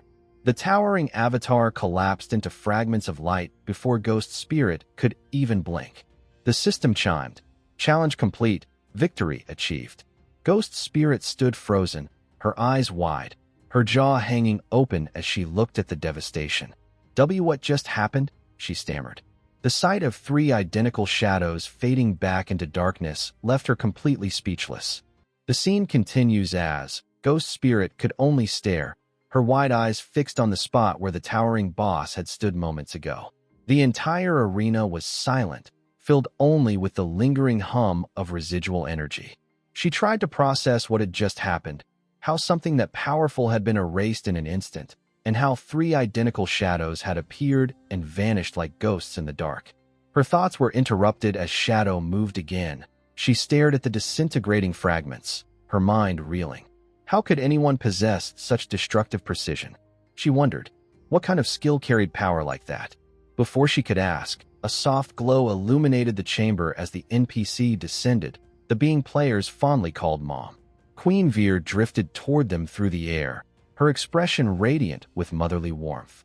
She called out to them as if greeting her long-lost children, her voice trembling with emotion. "Alan, Anna, you've grown so strong," she said tenderly, her gaze settling on Ghost Spirit. "Especially you, my little Anna. You've grown into such a beautiful young lady." Then, with the care of a mother bestowing blessings, Veer conjured 9 radiant tomes that floated before them like sacred relics. She placed them gently in Ghost Spirit's arms, telling her to cherish them and use them to shape her future. The words broke something inside the young woman. The gesture, so pure and affectionate, reminded her painfully of her real mother. Overcome with emotion, she threw her arms around the NPC, sobbing into her shoulder. Veer, still lost in her delusion, stroked her hair and whispered lovingly that she had always been proud of her child. Shadow watched in silence. There was no mockery in his eyes, only a quiet understanding. He knew just how deep Vier's affection ran. Many players hunted her endlessly for this very reason, because she had once sacrificed her entire remaining lifespan to forge the Book of Divine Revelation, dying with not a single day left. When Ghost Spirit finally composed herself, Veer turned to Shadow. "And you, my son," she said softly, "what is it you desire?" Shadow responded calmly, asking for a divine tome in exchange for his communication bracelet. Veer examined it closely, her expression sorrowful. "I do not have that tome at the moment," she admitted, "but I can create one for you." To Ghost Spirit's astonishment, Veer began burning through her own remaining lifespan. Ethereal flames danced around her form as the divine tome materialized in her hands. But midway through, the process halted. Her lifespan counter flickered, then unexpectedly rose by 150 days. Shadow accepted the newly forged God-granted communication tome, his voice low and steady as he told her to treat those restored days as his gratitude. Then he turned to leave. As they walked toward the exit, Veer called after them. "Take care of each other, my children," she said with a bittersweet smile. "And Anna, if danger finds you, your big brother Alan will protect you. Never stray from his side. The world beyond is full of unseen threats." Ghost Spirit blinked, startled by the words. "Big brother?" she thought, cheeks flushing. She trailed behind Shadow, quietly debating whether she should start calling him that. When they exited the glowing chamber, she finally asked, half shy, half curious, whether she should call him Master or Big Brother, confessing that the latter sounded rather nice. Shadow's reaction was immediate and cold. His expression hardened, irritation flickering beneath the calm. "Call me whatever you want," he said curtly, "but not brother. Not Big Brother." The sharpness in his tone froze her. She could feel the weight behind it, a bitterness that came from something far deeper than annoyance. But before she could ask, his comlink buzzed. Chief Anna's voice came through, urgent yet teasing. "Shadow, are you logged in? I need to review your friend list. Don't worry, I'm not being some jealous girlfriend. This is serious." Her tone darkened. "We've got a problem. There's a serial killer on the loose, 7 victims so far, and online chatter is blaming you." Shadow groaned audibly. "Again? Why is it always murder cases with me?" he muttered. Anna explained that the timing was the issue. The victims' deaths lined up perfectly with his login and logout timestamps. Whoever the killer was, they knew the patrol schedules, left no trace, and were feeding suspicion straight toward him. Only those on his friend list could track his activity times, meaning someone close might be framing him. He immediately listed everyone with that access: the police team, Knights Temple Guild leader, Milky Snow, the Savage player, Sky Dome Guild master in Demon City and her granddaughter, and his newest companion, Ghost Spirit. Anna confirmed they would start investigating at once. Finally, Shadow asked the one question that mattered. Where were the bodies found? Anna's reply was grim. Scattered across the entire city. And Shadow, are you planning to examine them yourself? Shadow agreed without hesitation, and Chief Anna's reaction was instant. An excited burst of confidence, as though the moment he stepped into the investigation, the killer's days were numbered. She forwarded every file, report, and timestamp to him. With the situation escalating, Shadow logged out of the game after giving Ghost Spirit precise instructions. The girl assured him she was fully prepared. Inside the quiet, real-world hideout, Shadow handed her the communication bracelet, the rare device that linked the game and the physical world, and even entrusted her with his ghost wolf mount so she could track the killer swiftly. She stared at him in disbelief. His mount wasn't just rare, it was practically an extension of him. Yet he passed it to her without hesitation. Shadow simply explained that someone was deliberately aligning the murders with his login times, shaping the perfect narrative to frame him piece by piece. After reviewing his friend list, he was confident none of them were responsible. That meant the leak came from inside the official's organization, someone with quiet access to his records. And that was where her strength mattered most. With her touch of the underworld, she could trace scents, auras, and lingering energies more precisely than anyone he had ever seen. He told her she had followed him long enough, endured enough, and now she was ready for a mission that truly mattered. She promised she would not fail, that she would find the real murderer and clear his name. The scene shifted to a dim, shadow-soaked hotel in the demon capital. Inside, the purple-haired man who earlier shouted for Mr. Theodore dragged Chu Yin forward like a prized catch.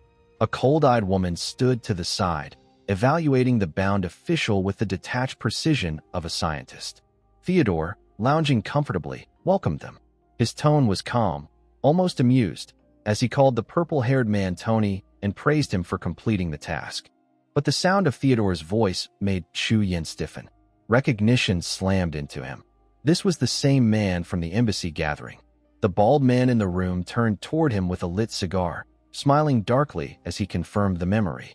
They had shared a pleasant little chat, he said, and seeing Chu Yan's unfair treatment today had motivated them to retrieve him. Chu Yan's face drained of color. Everyone present, the bald man, the blue-haired girl, Tony, were known fugitives connected to Chen Shishi's case. Whether Theodore intended to strike at Shadow, the authorities, or both, he couldn't tell. But he understood one thing clearly. Theodore had not rescued him out of kindness. Theodore smiled, casually dismissing the official's inner turmoil. To him, there was barely any difference between the government and Shadow. They were practically working hand in hand. The words snapped Chu Yan's fragile composure. He erupted, shouting that his wife and child had died brutally and that the officials refused to issue a warrant for Shadow. Instead, he was the one they wanted imprisoned. And knowing Theodore's nature, he understood perfectly that this rescue came with strings attached. The bald man cut through the chaos with a single question. "What is your profession?" Instantly, Chu Yan began laughing, a hysterical, pride-tinged sound. Of course, this was why they wanted him. He was the only hidden class, Feng Shui master in the entire game. His first skill, yin-yang harmony, distorted enemy emotions and let him deal amplified damage to spirits and monsters. Combined with his geomantic senses, he could locate treasures, read land structures, and detect powerful figures based on aura flow. Though he was primarily a support type, in the right hands he was irreplaceable. To demonstrate, Chu Yan activated yin-yang harmony. Immediately, Tony and the muscular brute beside him turned on each other, shouting insults and lunging with murderous intensity. Chu Yan smugly explained they'd remain that way until one collapsed, though he admitted there were limits. The skill could not affect enemies more than 5 levels above him. Theodore applauded lightly, clearly pleased.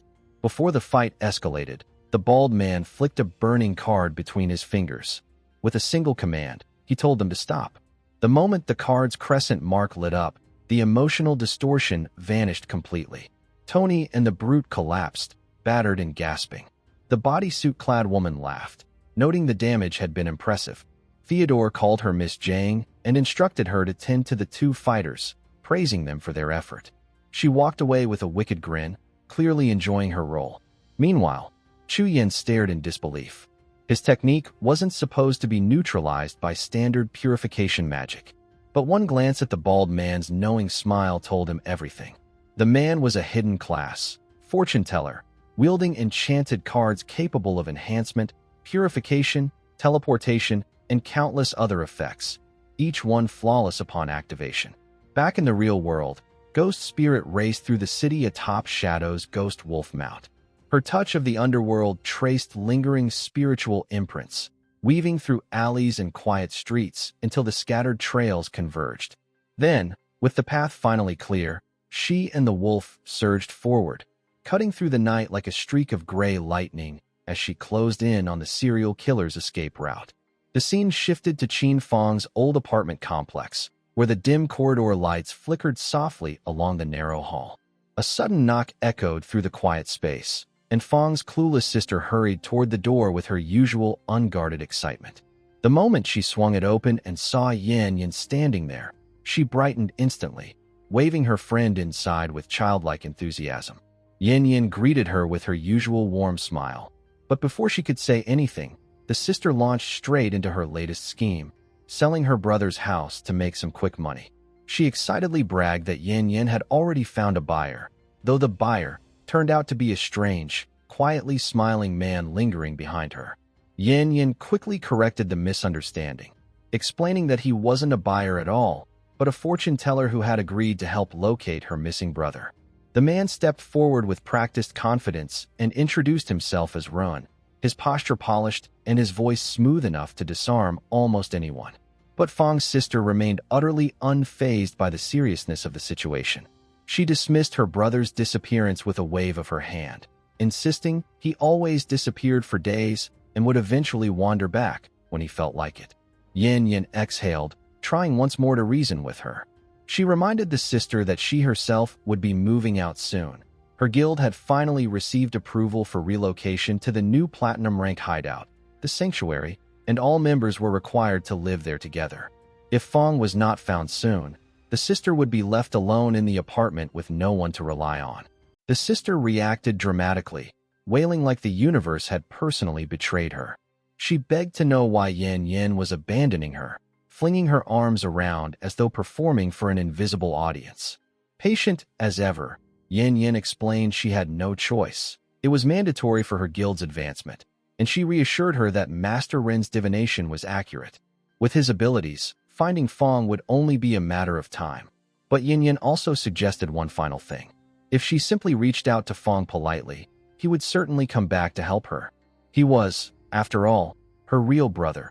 Unlike Shadow, whom she only saw occasionally outside the hideout gate and fantasized as a replacement sibling. The sister immediately rejected the idea, puffing herself up with misplaced confidence.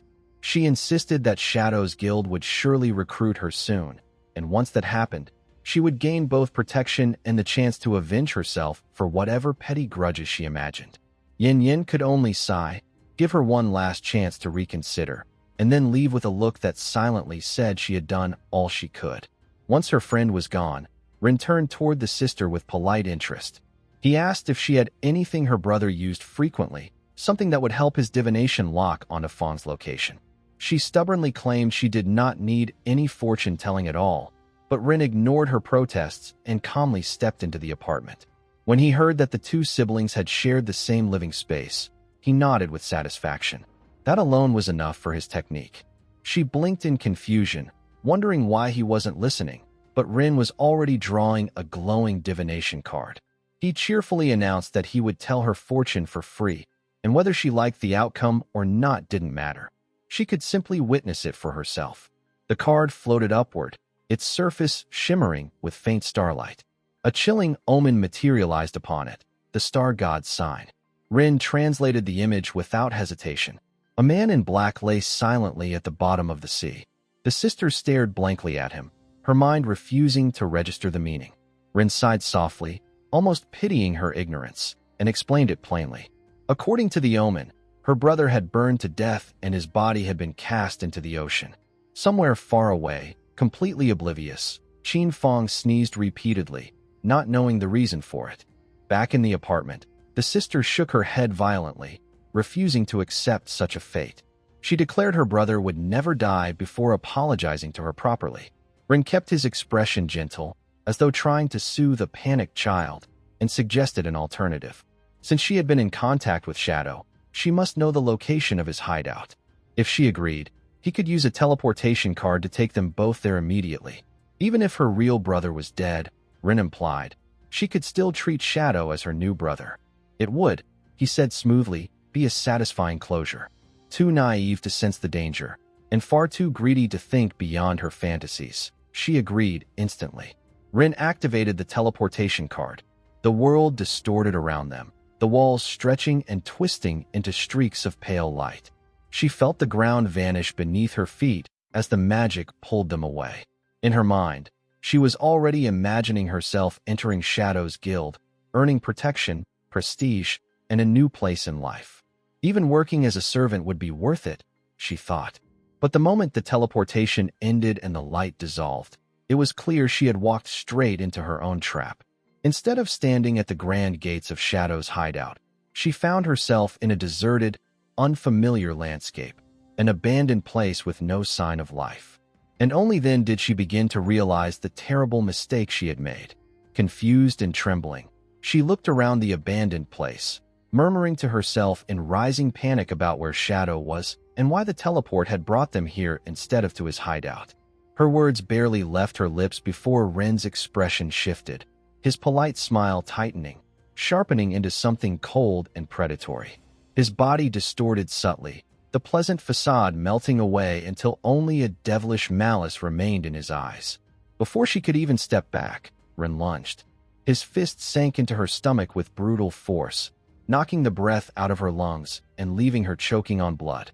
He watched her fold helplessly, declaring in a chillingly casual tone that he believed in perfect equality, pain for everyone, no exceptions.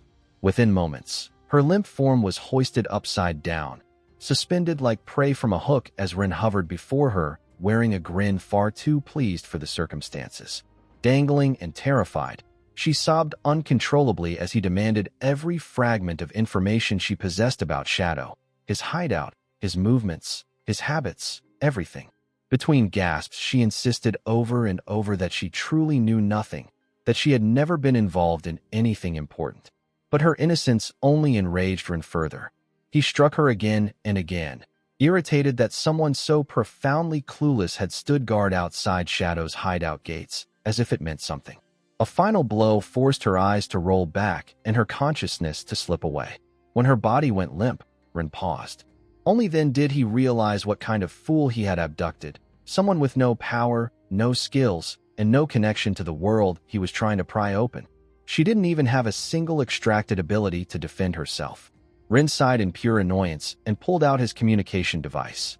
He informed the person on the other end that the prey had been captured, then casually asked when the next killing would begin. It had been 2 days since the last body dropped, and his tone suggested that violence had become an addiction he had to constantly feed. Dragging the unconscious girl across the floor, he tossed her onto a cold concrete slab. The voice on the line warned him sternly.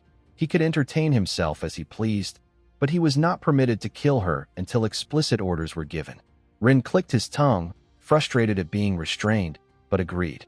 He slid out a gleaming knife, its edge catching the dim light, and murmured to himself that there was still plenty of time to enjoy the process before the final command.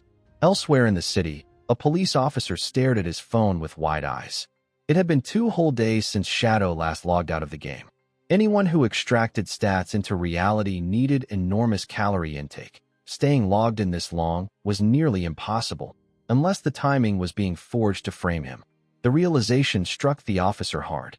Anna must have already sensed inconsistencies. But instead of concern, the officer smirked maliciously. He, the same man Shadow had once humiliated, delighted in the thought. The timing, the rumors, the mounting fear online. It all played into a perfect narrative. Soon, people would believe Shadow was a serial murderer hiding behind his power and reputation. Panic would spread like wildfire. And when the public demanded blood, the authorities would have no choice but to arrest him.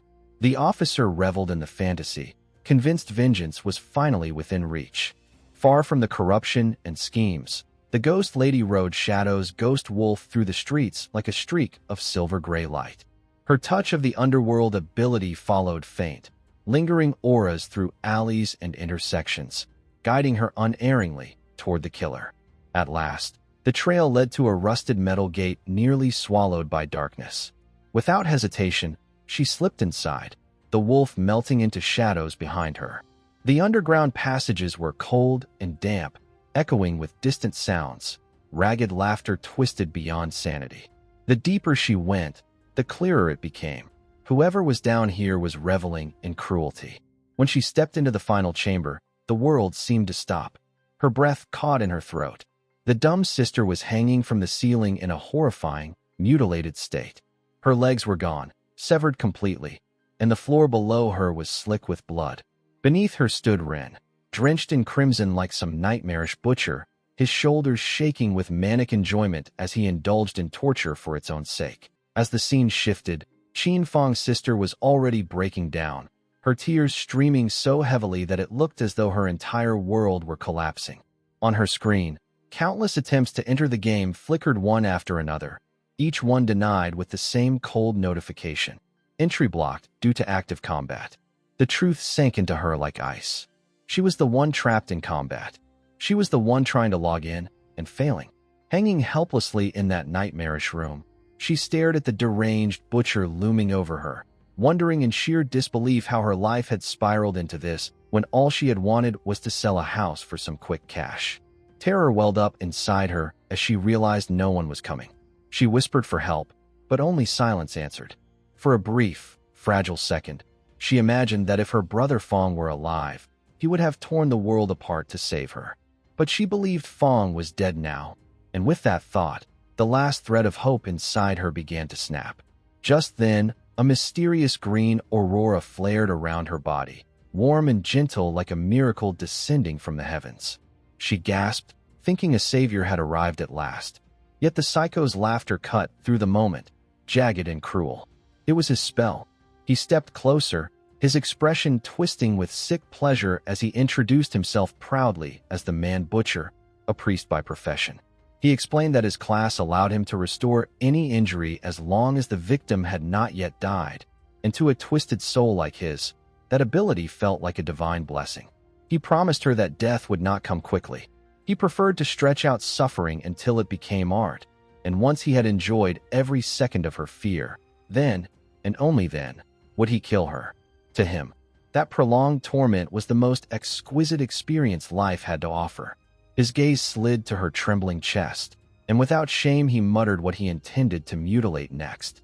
The horror of those words overwhelmed her already shattered mind, and she fainted instantly, her consciousness finally collapsing under the weight of what was about to happen. The butcher clicked his tongue in disappointment. He thought she was weak, barely worth the effort, but he still reached for his tools, eager to continue. Before he could touch her again, a faint ripple in the air sharpened into killing intent behind him. A talisman ignited with cold, ghostly light, and in that heartbeat the ghost lady materialized. Her blade descended in a devastating night slash, carving into the butcher with a burst of power that sent blood scattering across the chamber. The impact barely slowed him. He shuddered, breathing raggedly, and with a disturbing grin admitted he enjoyed the pain. He was as much a masochist as he was a monster. The ghost lady ignored his twisted delight and demanded to know why he had slaughtered the victims, and why he had gone so far as to frame Shadow. She sensed his hands glowing again, the unmistakable signs of healing, and reacted instantly. With surgeon-like precision, she sent her talisman papers spiraling around him. They wrapped his body tight and slammed him into the ground with a crack that cut off his spell. Immobilized and unable to regenerate, the butcher's confidence evaporated. The ghost lady crouched beside him, her voice low and sharp as she warned him that if he refused to talk, she would let him taste exactly what it felt like when someone's legs were severed, just like the dumb girl hanging above them. The madness in his eyes faltered, replaced by genuine terror. He finally understood what true fear was, and he broke immediately, his voice shaking as he agreed to confess everything. The scene shifted back into the godforsaken realm within the ruined city, where Captain Anna stood with her team amidst the rubble. She explained that ever since they had stopped reporting Shadow's login and logout times, the serial killer had gone completely silent. No new victims, no new crimes, nothing. Captain Meng pointed out that Shadow had still been logging in and out normally, which only reinforced the truth.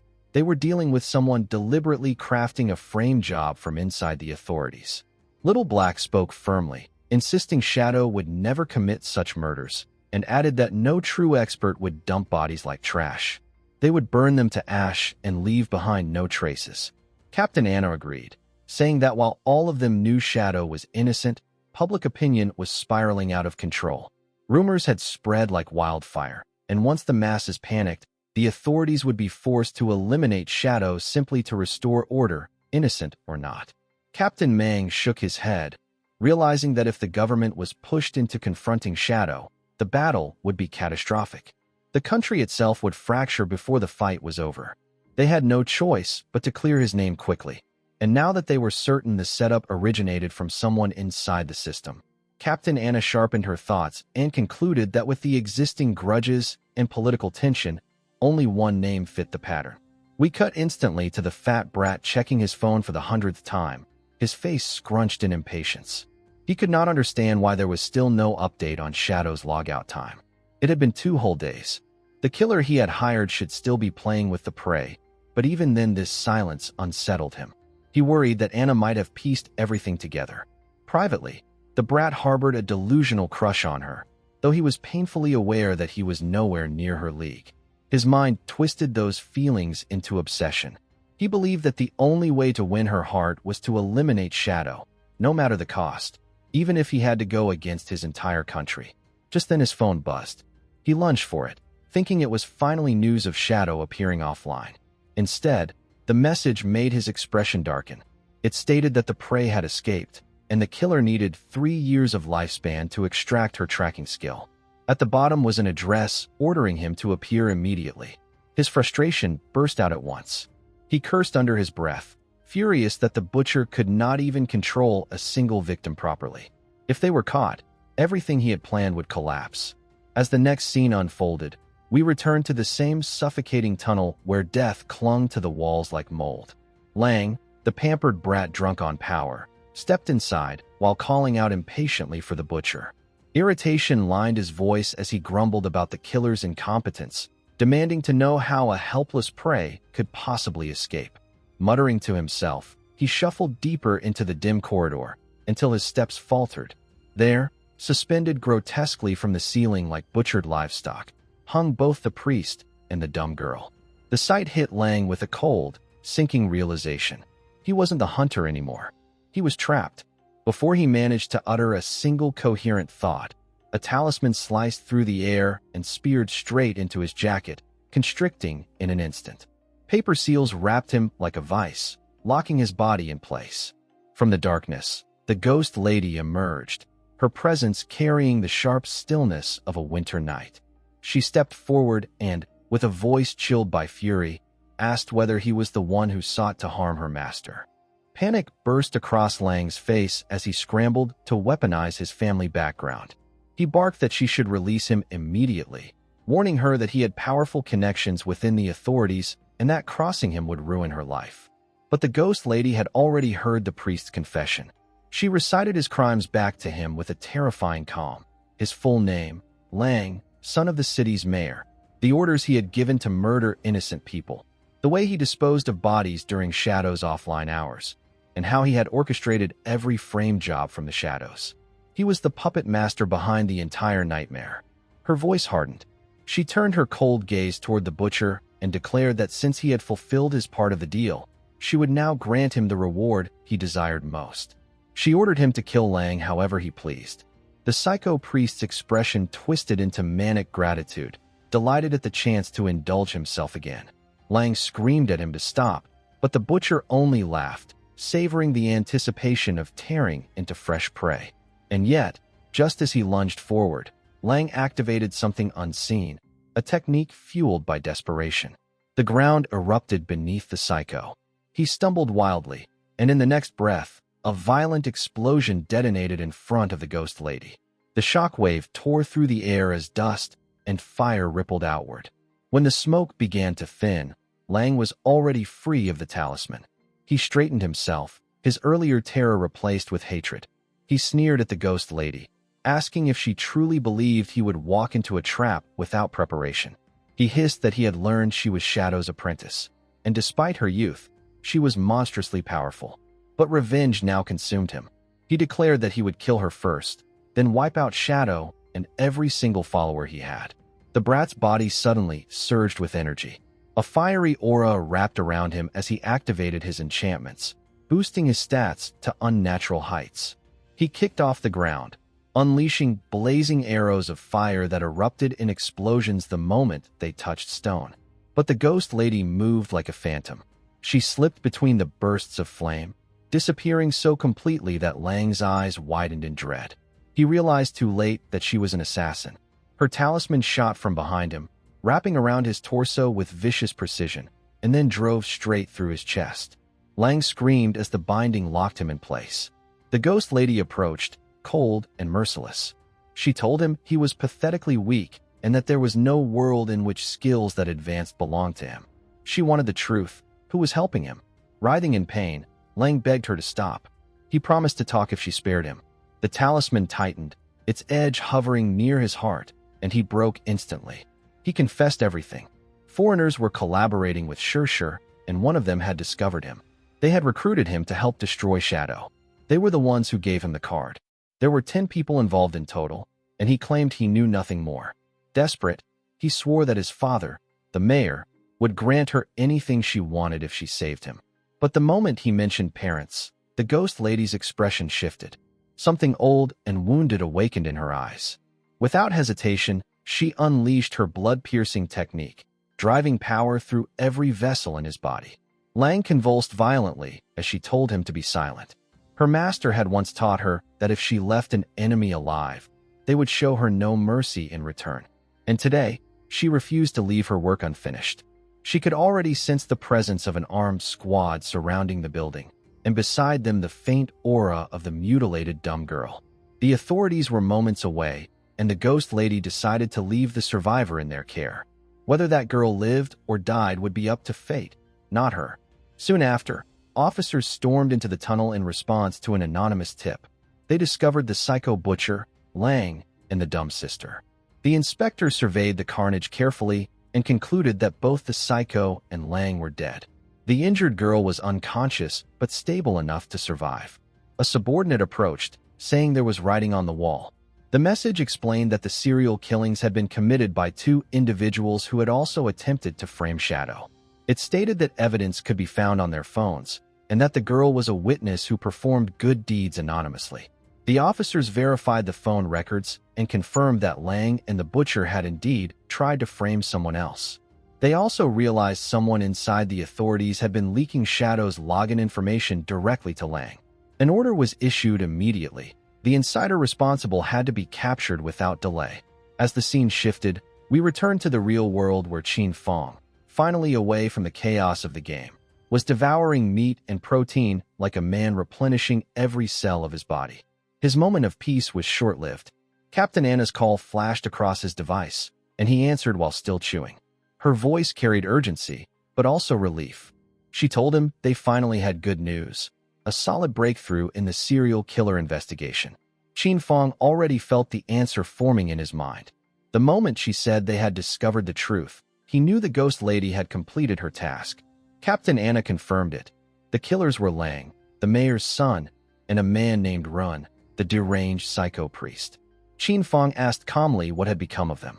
Anna explained that both men were dead, and that the authorities had recovered their phones, which held irrefutable evidence. They had also rescued the victim girl who had lost both her legs and endured unimaginable torture. She was alive in the hospital, but barely. Once she recovered enough to speak, they would take her final statement and close the case. Qin Feng nodded quietly to himself, satisfied. The ghost lady had handled everything flawlessly, exactly as he expected. Captain Anna then apologized for the trouble the investigation had caused and, wanting to repay him properly, offered crucial information. She explained that a strange anomaly had appeared within the city. 5 flying monsters circling endlessly in the sky. They attacked any player who stepped near the zone.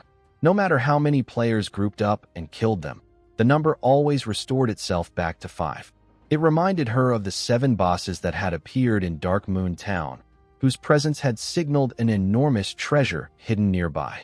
Anna told him that with her instincts as a captain, she felt something huge must be concealed there and that he needed to look into it immediately. Qin Feng's eye sharpened. Another ancient god tablet had appeared. He was certain of it. He thanked her for the information. According to her description, this tablet was positioned extremely high in the air, unreachable by normal means. Even he couldn't grab it without a flying mount. His mind flashed back to the Leaning Tower of Magic, where he had seized the Skull Castle key. If he thoroughly explored the tower, perhaps he could obtain a flying dragon mount this time. But there was a problem. To enter that area, the minimum requirement was level 20. He checked his status. Still level 19. Just one more level. Without wasting more time, he logged back into the game to grind experience as efficiently as possible.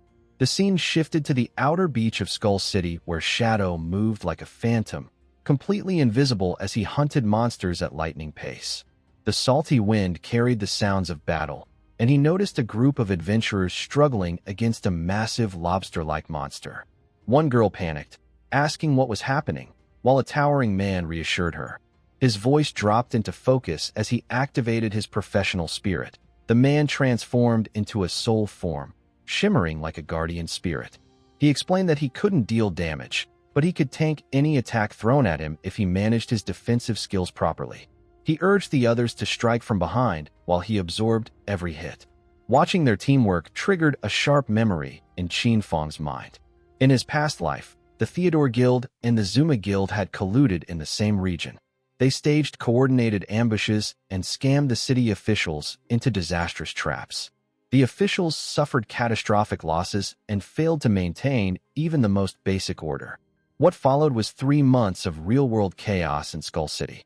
Businesses collapsed, police forces were stretched beyond breaking, and panic infected the streets. More than 100,000 people died indirectly because of that breakdown. Qin Feng clenched his fist slightly. He remembered it all too clearly. Chaos born from greed, incompetence, and the hunger for power. Now, with the ancient god tablet looming somewhere in the skies above, he pushed forward, intent on leveling up before another disaster could begin. The scene continues as the battle against the enormous skeletal lobster reached a breaking point. Its hollow roar shook the shoreline, and Linqing's expression tightened the moment she saw its health bar plunging. She shouted that the monster was entering the second phase, but the warning came barely a heartbeat before the beast swelled with eerie blue light. A storm of shimmering bubbles erupted from its shell, each one bursting open to unleash swarms of smaller lobster abominations that crawled across the sand in a frenzy. The party instantly lost control of the field. Their shield bearers staggered backward under the tide of chittering creatures, shouting that there were far too many to hold back. Linqing Yu's voice cracked through the chaos as she screamed at Zuma, the Soul Walker, to use his soul conversion ability before they were wiped out. But Zuma merely turned away, his expression chillingly blank, refusing to even acknowledge her. Linqing's heart dropped as betrayal carved through her shock. The smaller lobsters swarmed past the weakened front line and lunged straight at her. Their formation collapsed in seconds. Linqing tried firing both guns wildly to keep them away, but she already knew the situation had spiraled out of control. She called out to Zuma again, demanding to know what he was doing, but it was far too late. The colossal boss reared back with its skeletal claws, its minions converging as she tripped and fell, staring upward in terror as the creature descended to devour her. Just then, a blur of blue energy tore through the battlefield. A streak of light shredded the massive monster mid-strike, slicing its joints and armor apart as if ripping through paper. Before Linqing even registered what had happened, Shadow was already in the fray, moving with a speed that defied belief. His blade carved through the swarm of smaller lobsters in an elegant, yet merciless arc, and he landed firmly before her, unleashing a devastating vortex of dark energy that swallowed the remaining monsters whole. The system window materialized around him, confirming the kill. The Jade-grade lobster boss was dead. A surge of experience, evolution points, and more than 9 years of raw lifespan spilled into his inventory. As Shadow stood quietly amid the falling loot, Zuma stared at him with horror, only now realizing that the man before him was the infamous Shadow. The confrontation turned savage in the space of a heartbeat. Shadow appeared directly in front of Zuma as if teleporting, his killing intent striking harder than any roar of the battlefield. Before anyone could even twitch in his direction, Shadow's blade flashed once. Zuma's head separated cleanly from his shoulders, his body collapsing as the system announced his death. The corpse dissolved into shimmering light, while Linqing Yu watched with her breath caught in her throat. She finally gathered herself enough to thank him for saving her, but fear edged into her voice as she asked why he had killed their teammate. Shadow's glowing eye swept toward her with icy calm as he asked why a Magic City official team was employing a foreigner in the first place. Linqing admitted Zuma had been hired as outside support because his unique class was essential for handling the boss, though she hadn't expected him to turn away in their most critical moment. Shadow let out a low, disdainful scoff. He told her it wasn't distraction, it was deliberate. He recited an old saying about how those who do not belong to the same faction will always have different hearts, making the clear implication that Zuma had betrayed them intentionally. Linqing paled, sweat gathering at her brow as she stammered out a question. Why would Zuma want them dead? What did he possibly gain from it? Shadow gave her no comfort. He turned away, his cape sweeping across the sand like a dark tide, and told her bluntly that discovering motives was the official's responsibility, not his. But before leaving, he paused and offered a proposition. If Magic City officials encountered bosses beyond their ability to defeat, they could contact him directly. He explained his terms with precise clarity. He wanted the lifespan drops and any assassin-class equipment. Everything else belonged to them. It was the same arrangement he had made with the Zhanghai officials. His words struck the survivors like a miracle. Several of them broke into relieved shouts, almost unable to believe their luck. Shadow added one condition. The deal only applied to platinum-grade bosses or higher, and he required full looting rights over his designated share. Linqing Yu, realizing the enormous value of such an alliance, immediately accepted and began drafting messages to their scattered exploration teams. Moments later, an urgent announcement spread across the dangerous zones, calling for all teams to report coordinates of any high-level bosses. The moment the news spread that Shadow had agreed to help them, Players who had been fighting to the brink of death released cries of genuine relief, hope flooding back into the battlefield like a long-lost dawn. The players scattered across the danger zones realized they no longer had to die over and over again just to survive the day. For the first time since entering Magic City's wilderness, genuine hope spread across the field. Hope for survival, for better equipment, and for a future where wandering into a boss zone wasn't a guaranteed death sentence. Back on the cliffside, Lin Xingyu struggled to keep up with the flood of messages pouring into her interface. She called out to Shadow that multiple coordinates had arrived simultaneously. Several platinum-grade bosses had been spotted nearby. Shadow raised a brow in mild surprise at the sheer speed of the reports. Lin Xingyu explained breathlessly that Shanghai's officials were already thriving thanks to him, but Magic City's teams were suffering daily. So once the announcement went out, every desperate squad had sent coordinates at once. Shadow activated his flight skill, dark wings unfurling with a soft hum of energy. He told her to forward the nearest coordinates, and with a single leap, he soared upward, cutting through the sky like a streak of blue light. The officials below waved after him, grateful, relieved, and still slightly stunned, as he vanished into the clouds in pursuit of his next target. The scene shifted to a narrow, rocky canyon where a hulking platinum-grade monster, the long-haired gray miner, loomed behind a jagged boulder. A small party of players hid nearby, trembling. Among them, a red-haired girl whispered shyly that she heard Shadow was coming and wondered aloud, cheeks burning, if he was handsome. Her teammates were less impressed. One man muttered that killing a platinum boss wasn't that simple. The miner's stats were too high, its defenses too thick, and only a fool believed Shadow could erase it His sentence died instantly. From the heavens, a massive, vertical beam of blue energy carved downward like a divine execution. The miner didn't even scream before it was cleaved in half, its enormous frame split open with over 300,000 damage. The canyon shook as the bisected boss collapsed.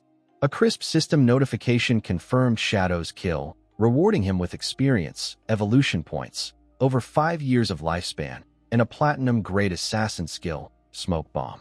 Shadow glanced at the remains with clinical detachment before turning toward the east, identifying his next target. By the time the hidden party regained their senses, he was already gone.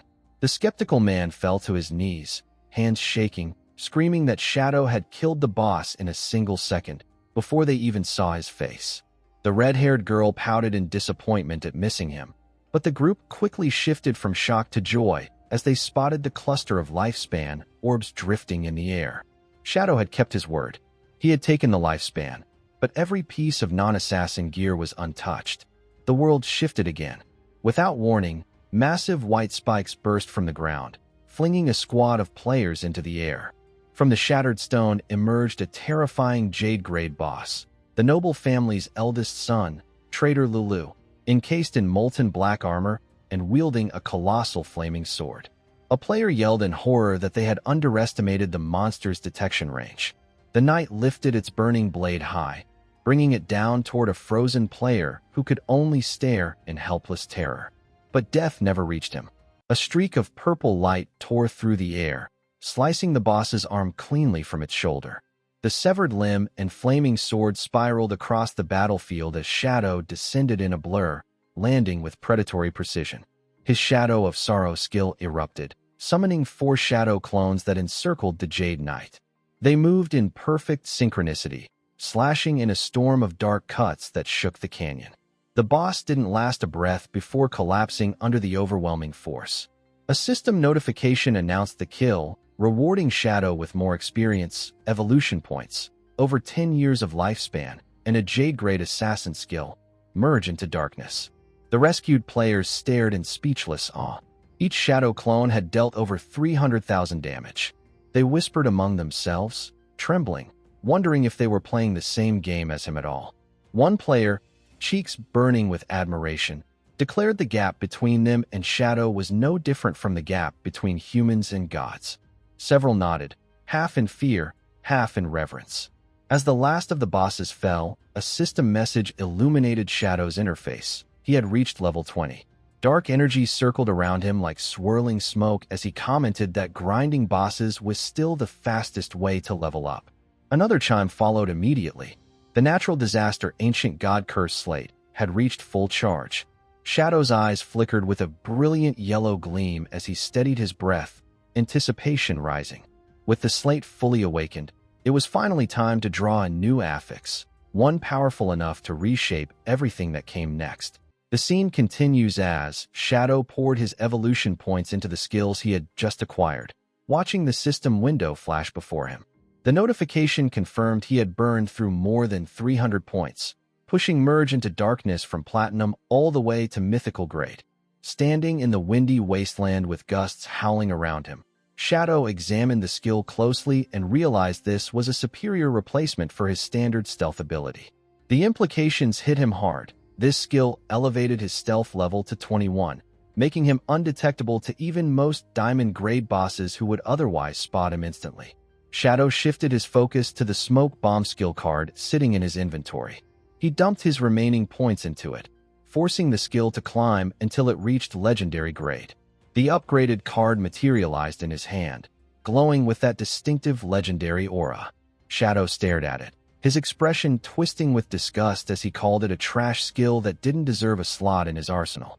Rather than learn it, Shadow activated his Spirit Devourer bloodline ability and consumed the card entirely.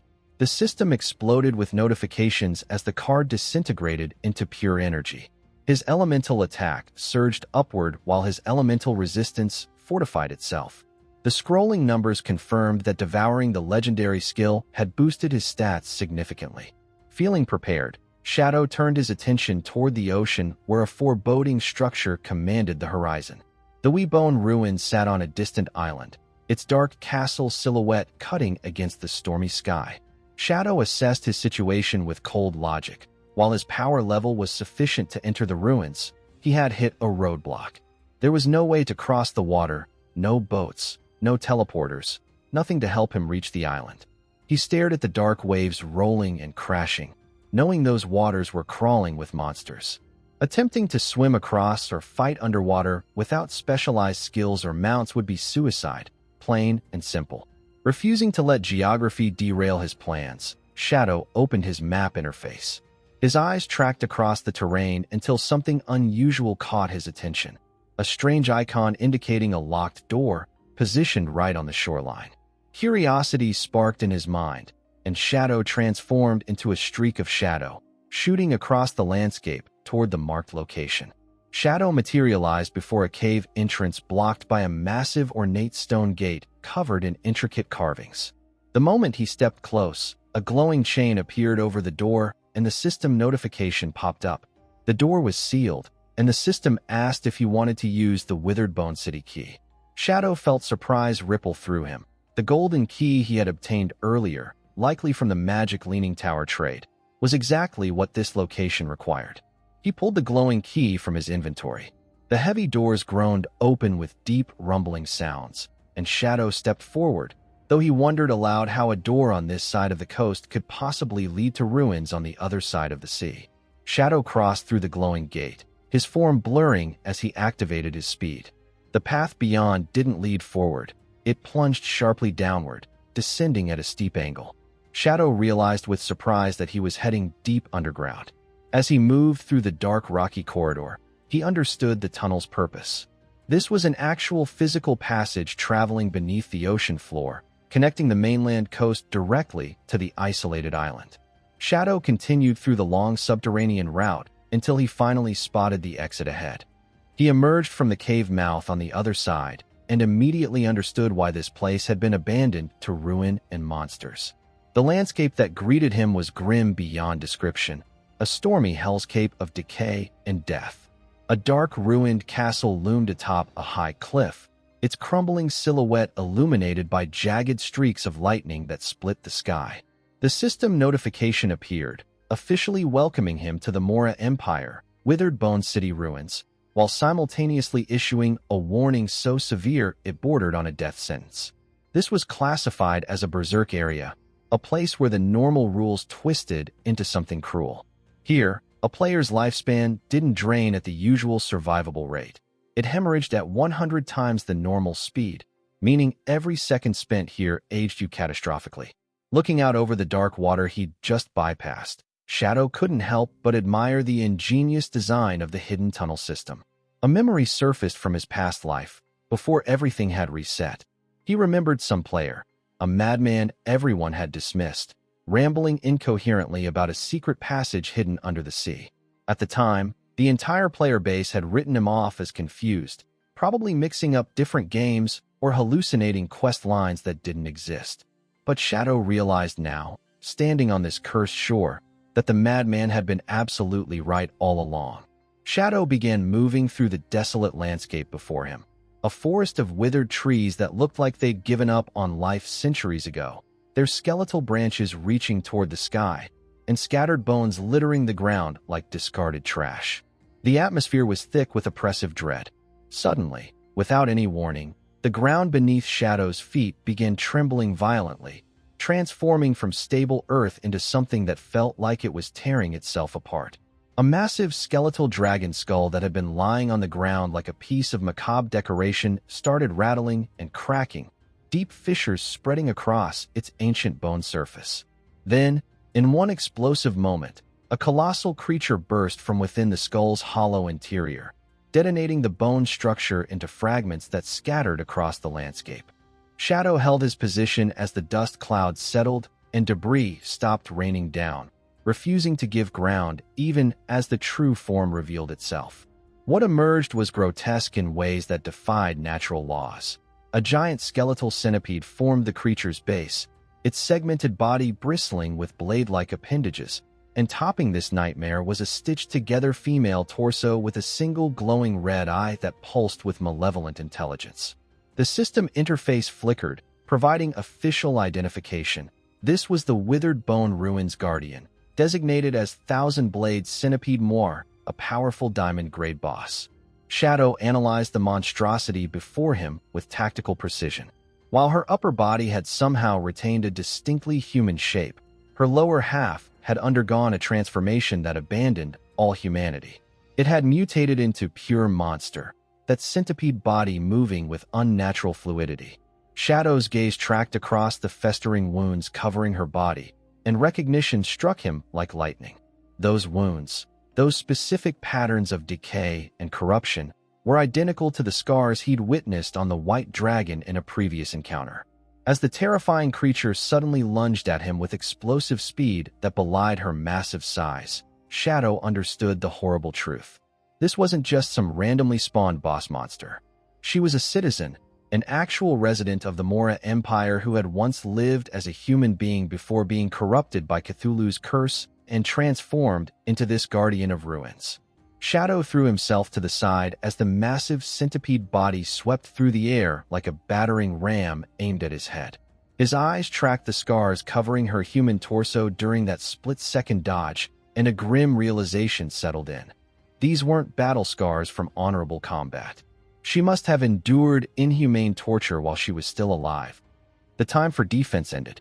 Shadow initiated his counterattack, activating his combat skills in rapid succession. His shadow clones materialized around him, perfect duplicates ready to execute his strategy. He triggered Blessing of Release, and the technique's power surged through his attacks, amplifying his damage output to devastating levels. In a brilliant flash of purple energy that lit up the battlefield, Shadow and his clones moved as one entity, unleashing a perfectly synchronized Shadow Flash Slash. The technique struck the boss 4 times in an instant, each hit connecting with brutal precision. His blade carved a deep slash across the monster's neck, leaving trails of dark energy in its wake. Shadow's eyes blazed with power as the system notification flashed before him. His skill cooldowns had reset instantly, meaning he could strike again immediately. Shadow didn't hesitate for even a fraction of a second. He unleashed Blessing of Release once more, and chaotic red energy exploded outward from his body, engulfing Moir in its violent, destructive aura. The 4 shadows moved with deadly coordination, executing a devastating formation attack that left no escape routes. They sliced through the boss from every conceivable angle, purple beams of concentrated light tearing through flesh and bone simultaneously. Moir's monstrous body was carved into pieces by the onslaught, and the massive creature exploded in a spectacular burst of magical fire that painted the ruins in crimson light. Shadow landed safely on solid ground as burning debris rained down around him like hellish snow. The system notification materialized in his vision, confirming what he already knew in his bones. He'd successfully killed the Diamond Grade Guardian, Thousand Blade Centipede Moir. The rewards flooded into his interface in a cascade of notifications. He'd gained a massive amount of experience points that pushed his level upward, evolution points that stacked impressively high, over 10 years of tradable lifespan added to his reserves, and multiple rare items dropping directly into his inventory. For a brief, precious moment, the curse lifted its grip. The spirit of the beautiful woman she had once been appeared, her true form restored in those final seconds before oblivion. She smiled peacefully, her face serene with the knowledge that she was finally free from the nightmare that had consumed her existence. The scene shifts to Shadow, having just finished cutting down the Diamond Grade Guardian, pushed deeper into the dead and silent wasteland. He lifted his gaze toward the lightning-wreathed castle perched high atop the cliffs, its silhouette flickering like a corrupted fortress straight out of a dystopian boss raid trailer. Without wasting a breath, he launched a long-range strike, sending a wave of dark energy ripping from his hand. The attack tore through the gloom and speared a spider-shaped monster hiding in the shadows. The creature, its upper half still unmistakably human and female, while its lower body twisted into a monstrous spider frame, let out a piercing shriek as the dark energy punched clean through her. A system prompt materialized in front of him, confirming the cursed spider, Molly, had been eliminated, rewarding him with hefty experience, evolution points, and exactly 10 years of tradable lifespan. Shadow stood among the floating loot, letting the grimness of this land sink in. Every monster he had encountered possessed a human torso, fused grotesquely with some malformed beast, as if the world had forcibly merged two incompatible files and refused to revert. Even their names remained unchanged, fading echoes of who they once were. His steps slowed when he noticed a giant dragon skull lying in the dirt, its bone structure mutated beyond reason. Several mismatched eye sockets and strange warped horns marked the skull like a blueprint of biological corruption. The sight solidified his conclusion. The entire withered bone ruins was nothing more than a massive biochemical experiment gone wrong. A memory resurfaced, one of the old lore pieces Hades had told him. In desperation to win the war, the people of Mora had summoned Cthulhu, an ancient sea god whose curse swallowed the entire city. That calamity twisted every living human until the whole population became monsters. As Shadow proceeded forward, he could feel the curse itself thickening, like walking through code that kept raising its difficulty level the closer he got to the heart of the city. Then the sky broke open. A colossal object plummeted downward before slamming into the earth, its landing shaking the ground hard enough to feel like a mobile game's vibration feedback set to maximum. A stone-skinned titan, its body glowing with magma-like veins, rose from the crash site, blocking Shadow's path. The system instantly identified it as the Royal City Guard Commander Man, a level 25 Platinum grade boss. Shadow looked up at the towering golem, unimpressed, wondering why someone with the title of Royal Guard Commander showed up as nothing more than a low-tier Platinum boss in this corrupted domain. Mayan lifted his massive stone arm, red energy pulsing along its surface like overheating circuitry. The giant slammed its fist into the ground, shattering the earth with violent force, but Shadow easily slipped aside, landing lightly as the ground split open beneath the crushing impact. With that, the battle truly began. Shadow unleashed his Shadow Blade, carving a powerful slash across the stone giant. But the moment the damage numbers appeared, something strange triggered, a recoil effect, like the universe hitting a reverse card. He felt a sharp pain rip through him as the exact damage he dealt bounced straight back into his body. Landing firmly, Shadow pieced the puzzle together. This thing had full damage reflection. The golem's red eyes burned through the haze as Shadow assessed the threat. This boss carried 10 times the health of a typical Platinum monster and wielded a brutal 100% damage reflection ability.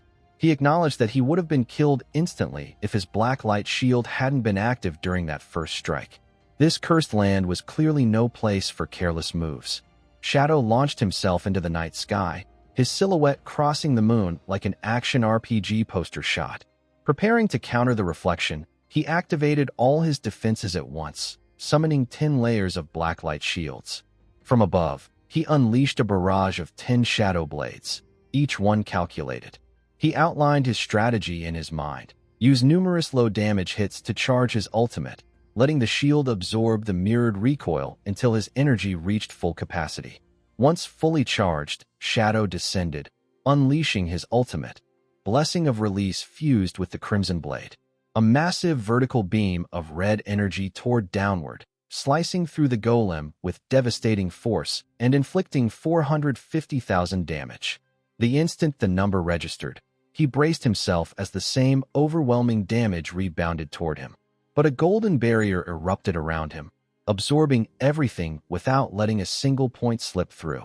Shadow stood untouched, revealing the flaw in the boss's gimmick.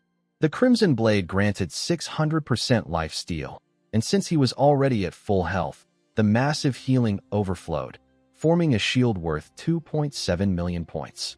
Against that, the 450,000 reflected damage felt as insignificant as a notification ping. With the Royal City Guard commander defeated, a system window rose, confirming his victory and awarding him huge experience, evolution points, and more than 14 years of lifespan. Yet the notification ended with a warning. The commander's defeat had alerted every guard in the city. Shadow halted, feeling the atmosphere twist sharply around him as confusion flickered across his thoughts. High on the jagged cliffside, a monstrous sentry raised a massive horn to its mouth and blew with all its force. Sickly green sound waves rippled outward like corrupted shockwaves, spreading the alarm across the ruins. Instantly, the dead landscape stirred to life.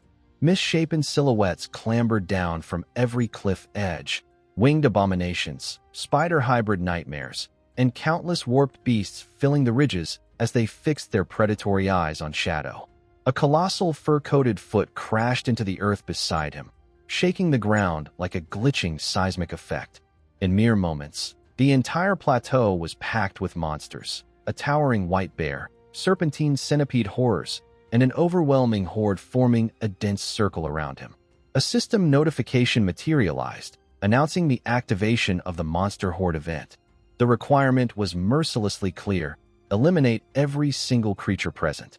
Shadow raised his head toward the sea of glowing red eyes staring down at him. Instead of dread, a fierce thrill lit up his gaze. A quiet laugh escaped him, amused by how absurdly exhilarating this moment felt, like the kind of impossible challenge players brag about surviving on late-night forums. His reaction left the monsters frozen in uncertainty, their grotesque faces tightening as they exchanged confused glances, unable to understand why their prey wasn't collapsing in fear. Shadow moved before their confusion faded. His speed tore through the air like a sudden storm front. He unleashed the Dark Knight Ring Blade, and the first sweeping strike carved through the incoming wave. A flash of system text confirmed the result: 32 monsters eliminated instantly. Not allowing the horde even a heartbeat to recover, he triggered Shadow of Slaughter, pulling dark clones from the ground itself. They rose beside him, each carrying the same killing intent. In perfect synchronization, Shadow and his clones executed Shadow Flash ×4, releasing a burst of purple energy that exploded through the battlefield. The blast shredded the monster ranks. Lionmen, shark hybrids, and every other twisted creation caught in the path were torn apart. His kill count surged to 165 in a heartbeat. Shadow pressed forward without slowing. He descended with another Dark Knight Ring Blade ×4, each swing backed by dark magic that swept across the battleground like a Reaper's circuit blade. The counter kept climbing, 518 and rising, as every arc of energy split through another line of the horde. The massacre spiraled into a one-sided annihilation. System prompts flooded his sight, the numbers racing upward from 600 to over 2,000 within seconds. The chaos intensified until the kill count blasted past 8,000, and the ruined landscape glowed with thousands of shimmering lifespan orbs drifting up from the fallen creatures like ghost lights in a broken universe.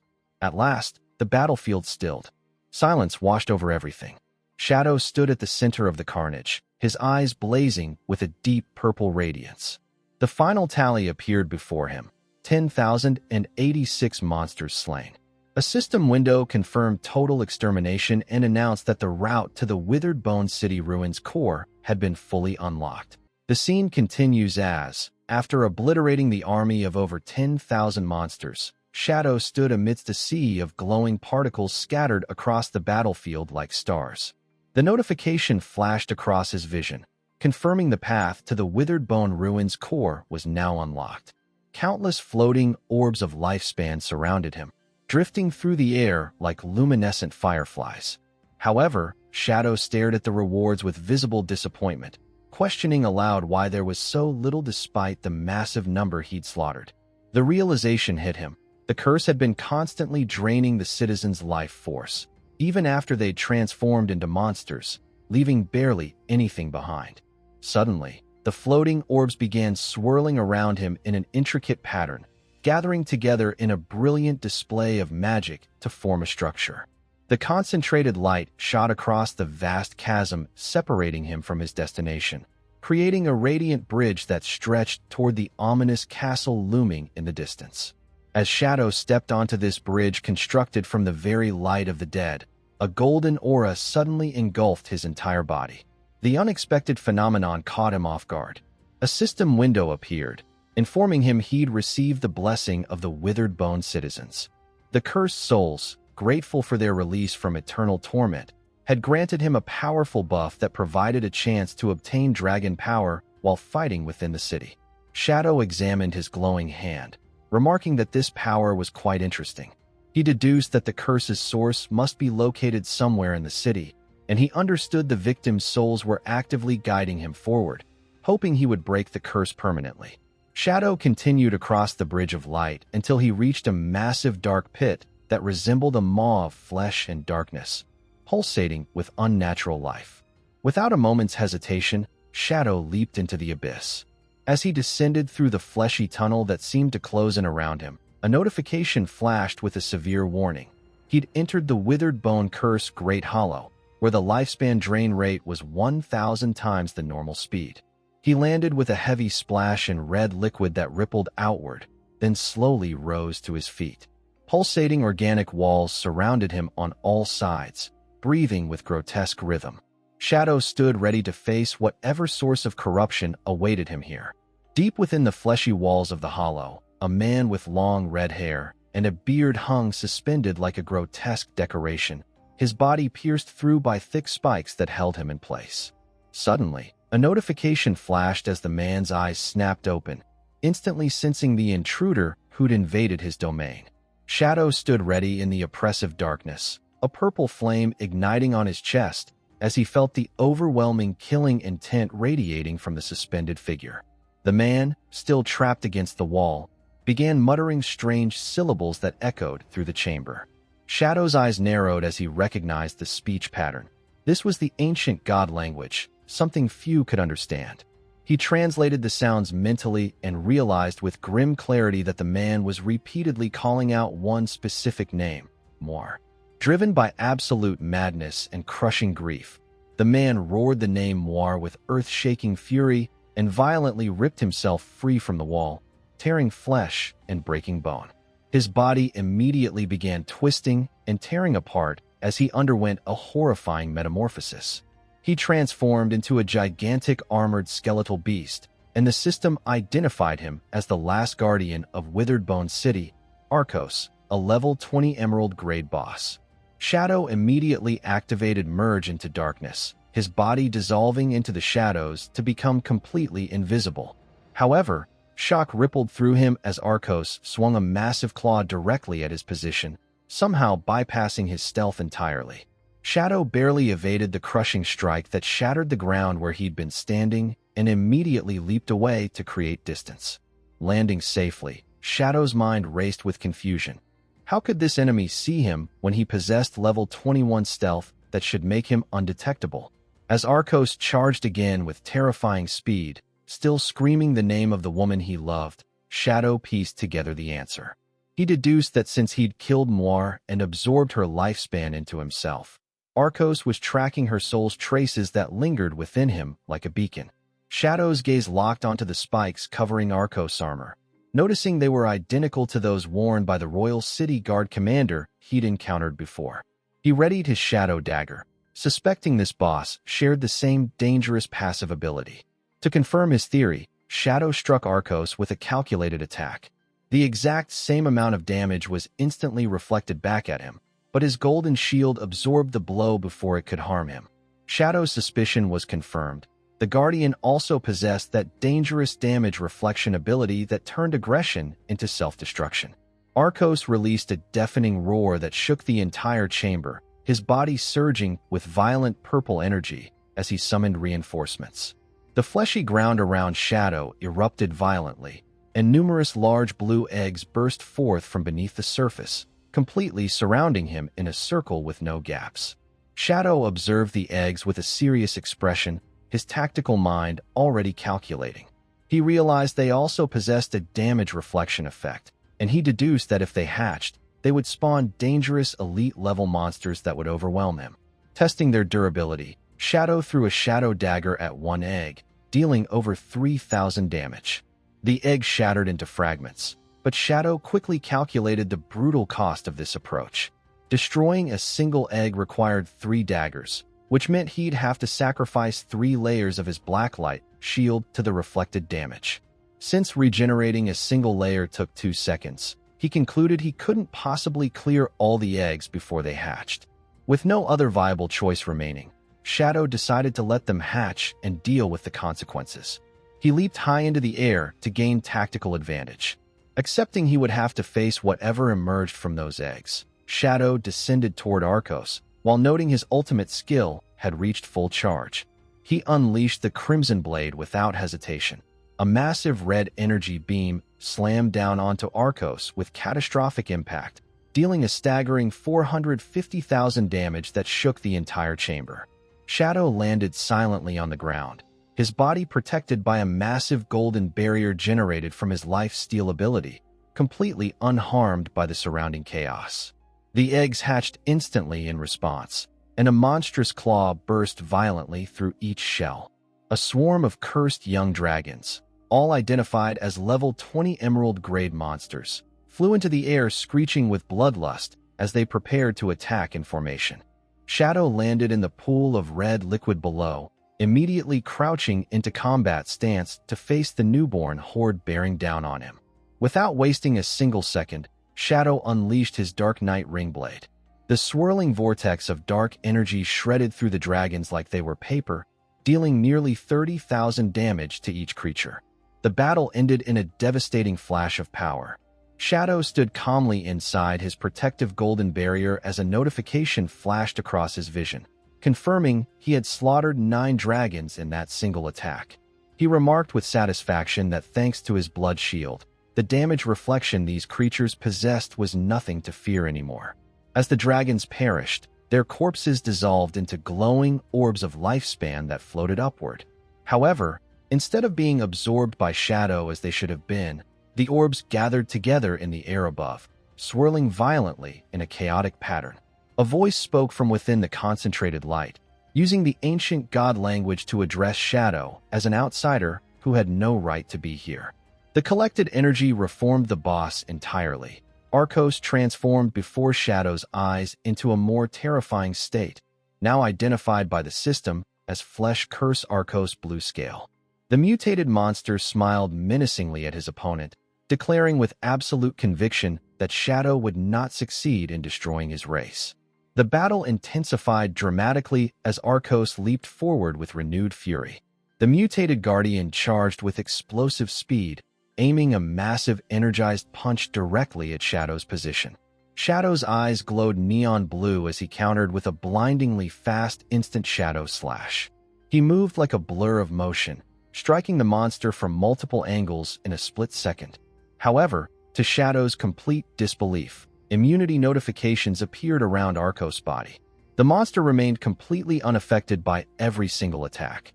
Shadow stood stunned, unable to comprehend how his attacks were dealing absolutely no damage whatsoever.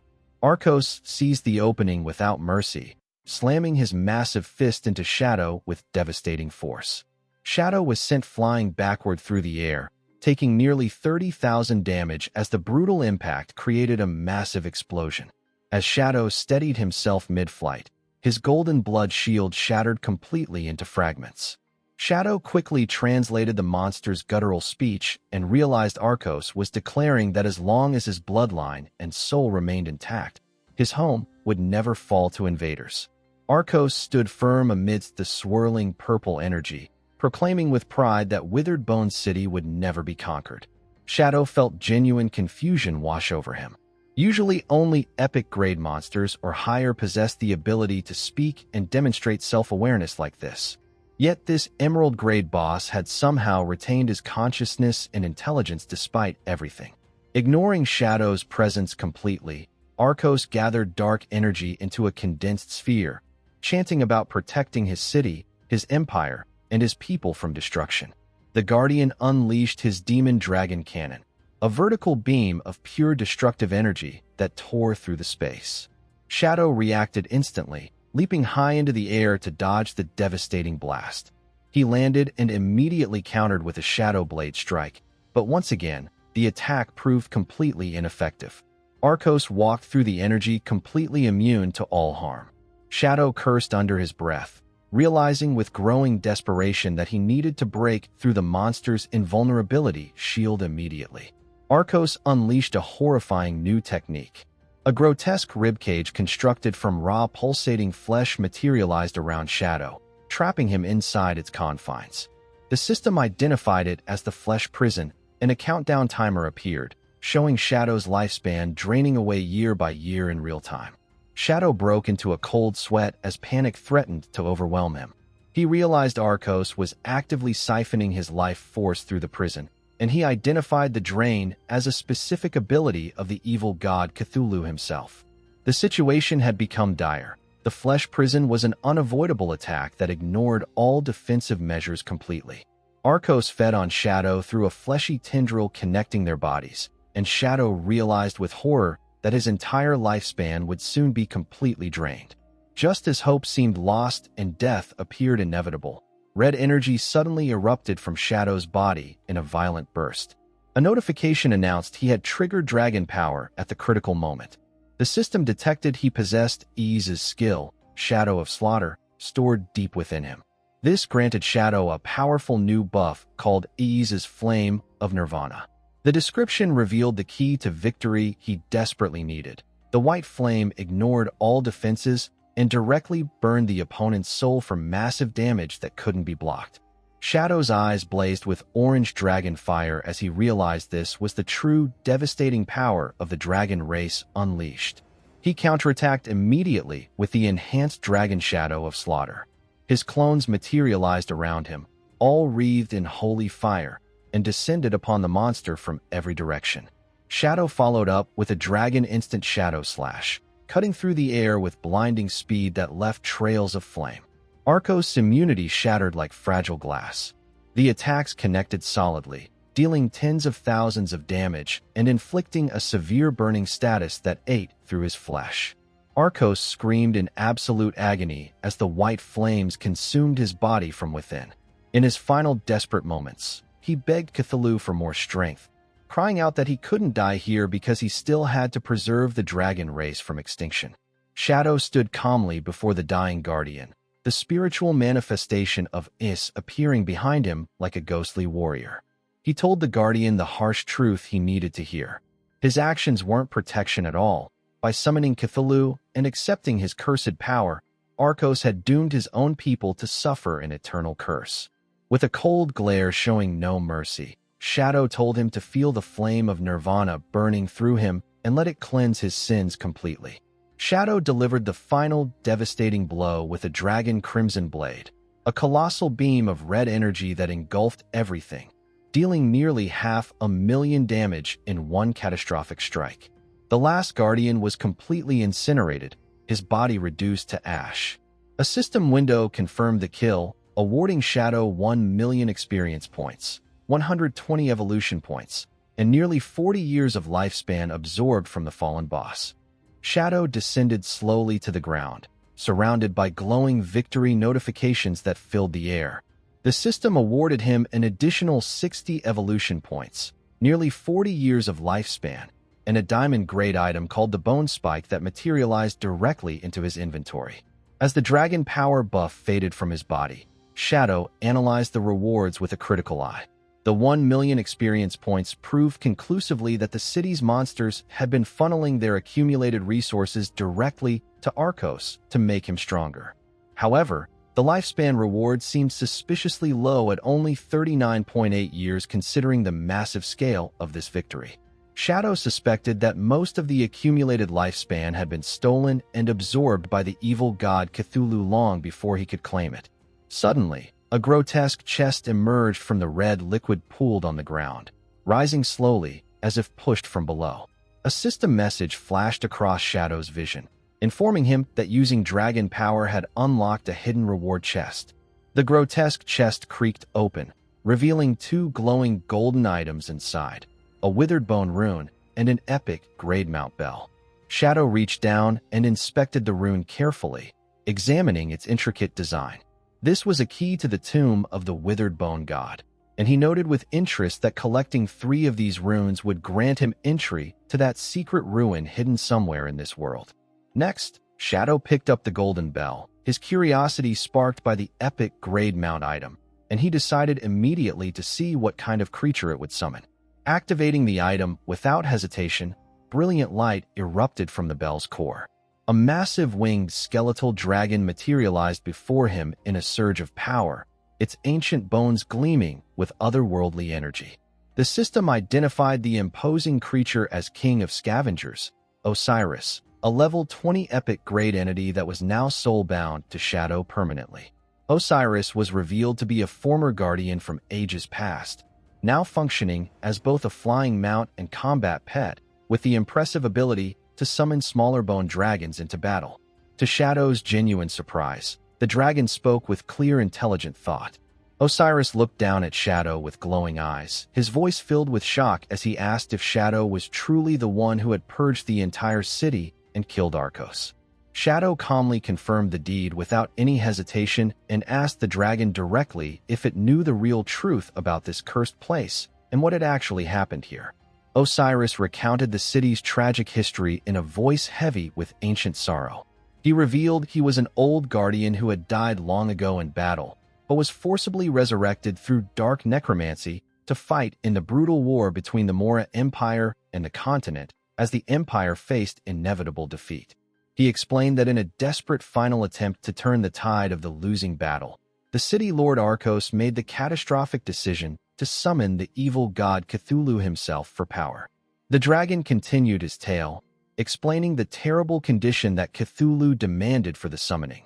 Arcos had to sacrifice the person he loved most in this entire world, which was his own daughter Moir.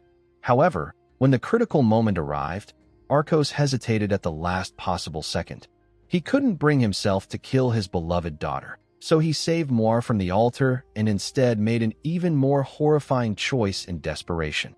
He sacrificed the entire population of Withered Bone City, including himself, to the evil god as substitute payment.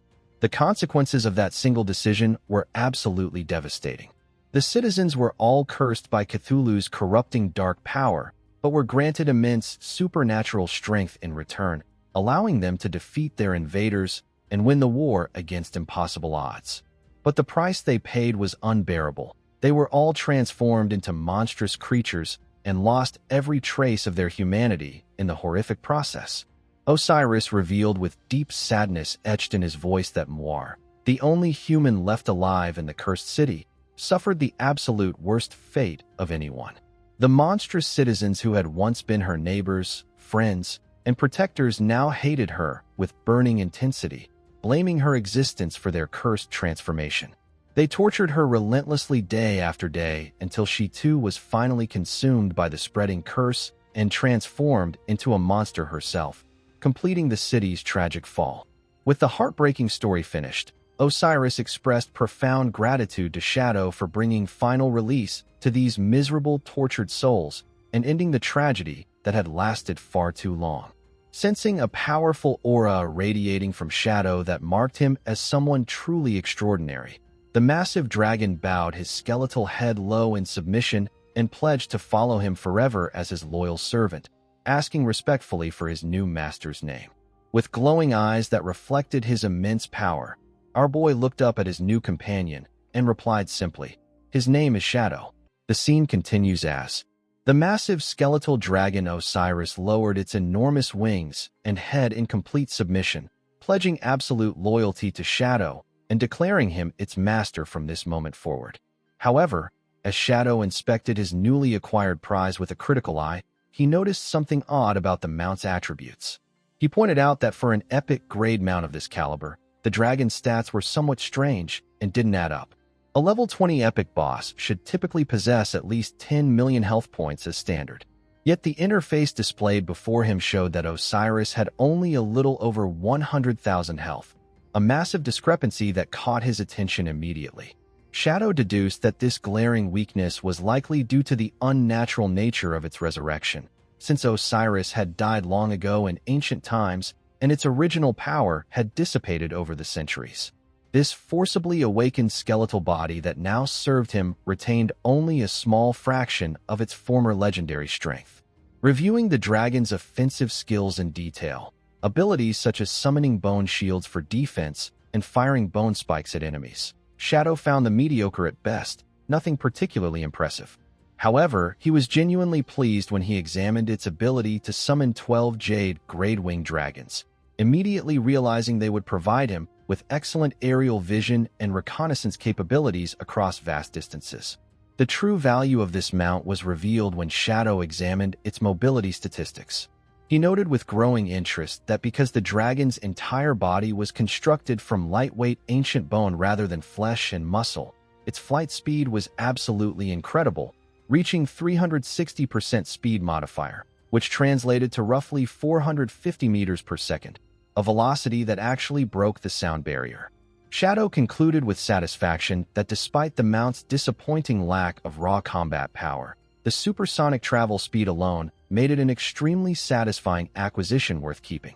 Just then, a system window materialized unexpectedly before Shadow's eyes, notifying him that he had met all the required conditions for a class advancement. Surprise flickered across his face as realization struck him. The massive experience gained from clearing the withered bone ruins, over 1 million points accumulated from countless battles, was enough to trigger the tier upgrade immediately. With a determined expression crossing his features, Shadow activated the advancement without hesitation. A violent vortex of dark energy began swirling around his body, and ancient magical runes manifested in the air surrounding him as the concentrated energy intensified dramatically. Shadow stood firmly within the chaotic maelstrom, his eyes glowing with raw power as a crimson ring of pure energy formed and rotated around his frame. The system confirmed the successful transformation with a triumphant notification. His Shadow class had advanced from Tier 2 all the way to Tier 3, unlocking new potential. His attributes skyrocketed across the board in an explosive surge of power. His strength and constitution both doubled from 27 to 54, his spirit stat doubled to reach 90, and his agility jumped significantly to an impressive 144. Along with the massive stat boost, Shadow obtained a brand new class passive skill called Shadow Arc that appeared in his skill list. The description revealed a powerful and unique mechanic that made Shadow's eyes widen. Any damage, negative status effect, or stealth removal he suffered while invisible would be delayed by exactly 1 second before taking effect. Within that critical 1-second window, he could perform multiple actions to completely negate the incoming damage or cancel the status effect entirely. Shadow looked down at his glowing hand and laughed confidently, his voice echoing through the ruins. He realized that as long as his reaction time remained fast enough, this skill would effectively allow him to nullify almost any attack directed at him while operating in stealth mode. Shadow reflected on his new class advancement with deep satisfaction filling his chest.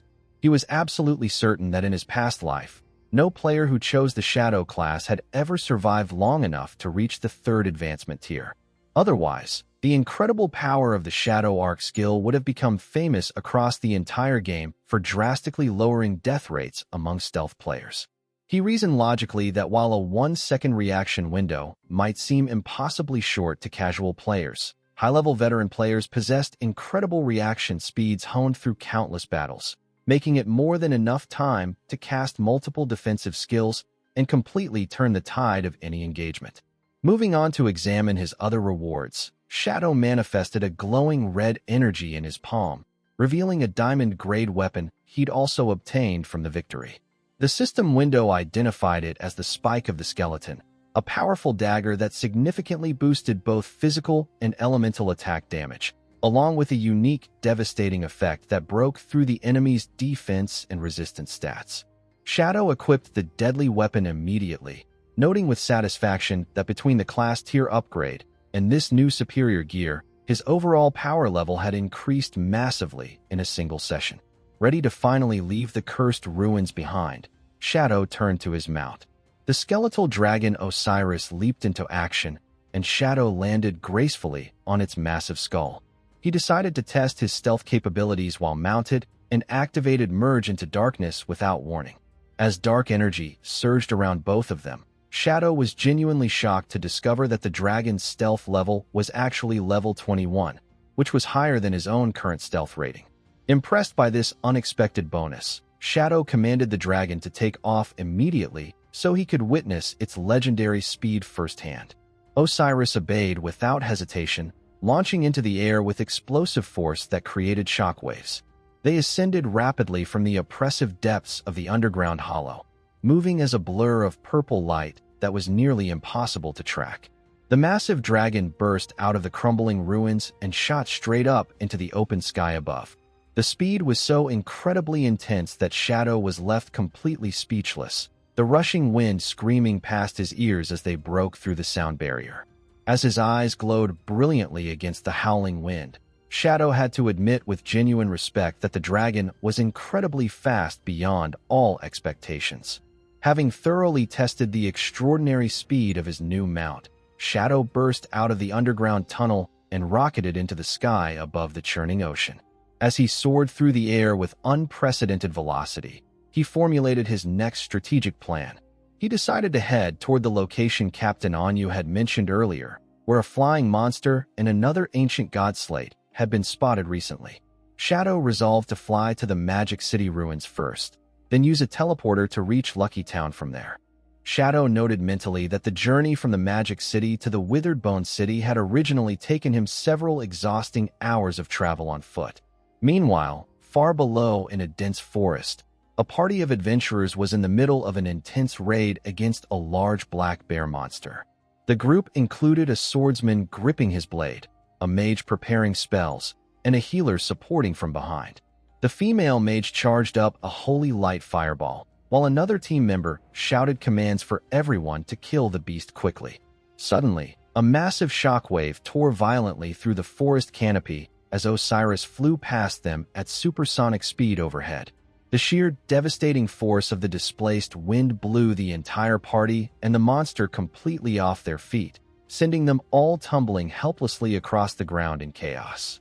In the aftermath of the unexpected disaster, the mage looked around in complete confusion, trying to understand what happened, while the bewildered swordsman discovered to his shock that the boss monster had been slammed directly into his outstretched sword by the intense wind and died instantly from the impact. Completely ignoring the chaos he'd caused far below, Shadow continued his flight without concern, appreciating that with Osiris at his command, the return trip to the Magic City ruins took only 10 minutes instead of hours.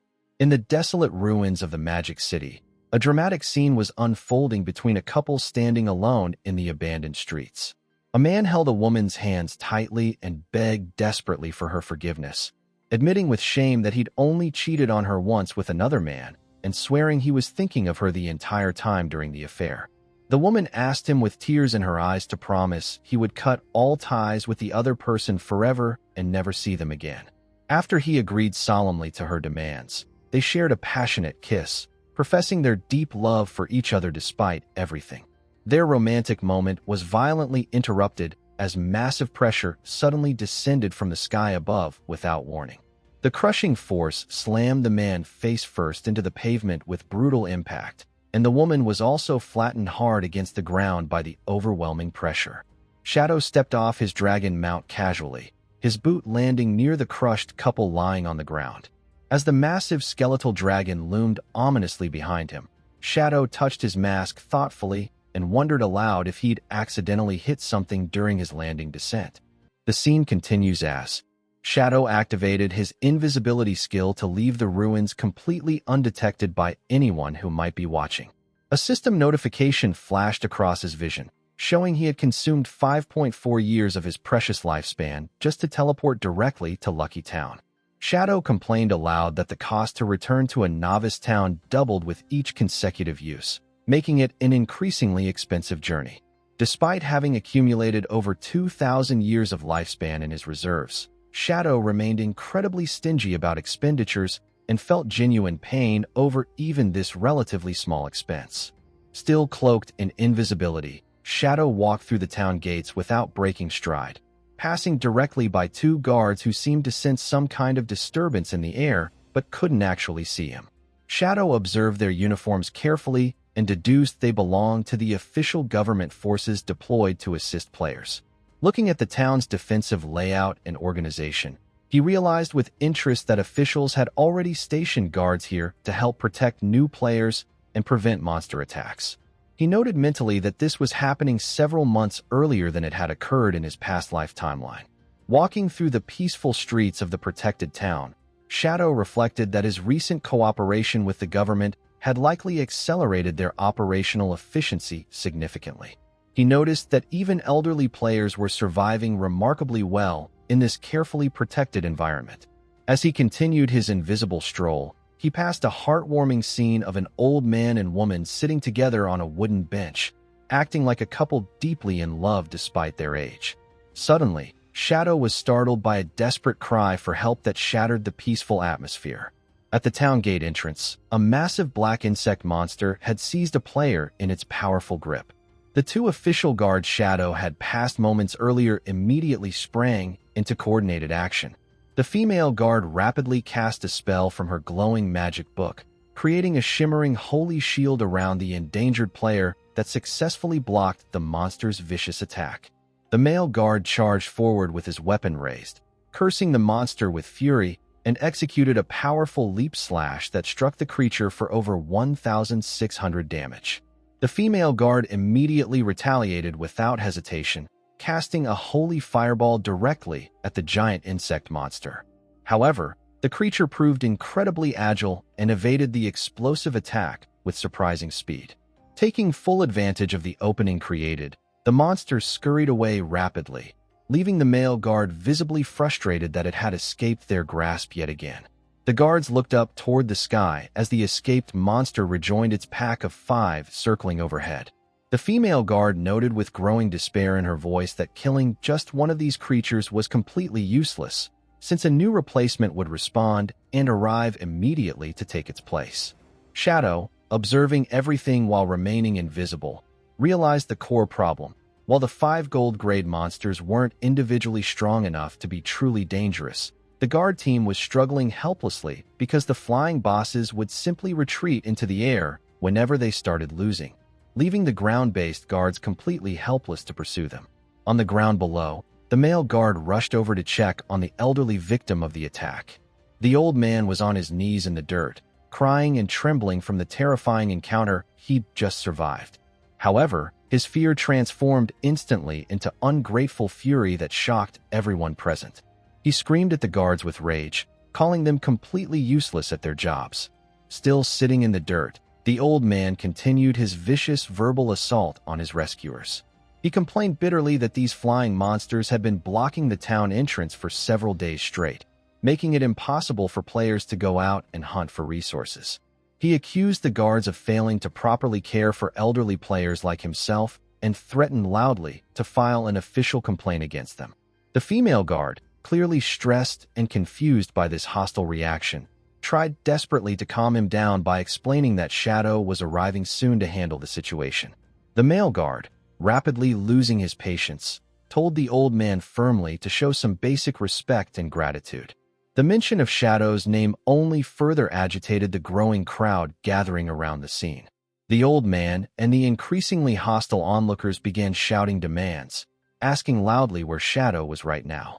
They mocked him with contempt, saying that big shots like him were always too busy with important matters, and he was taking far too long just to kill a few simple bosses. The increasingly hostile mob yelled accusations that if Shadow was truly so powerful and capable, he should be here helping them immediately instead of making them wait. A bald old man in the crowd shouted angrily that he was desperately waiting for his son to farm lifespan for him, and Shadow was wasting their valuable time with his delays. The female guard tried desperately to reason with them, assuring the crowd repeatedly that Shadow would definitely arrive soon to solve their problem. She suggested calmly that those who couldn't wait any longer should simply log off and return later.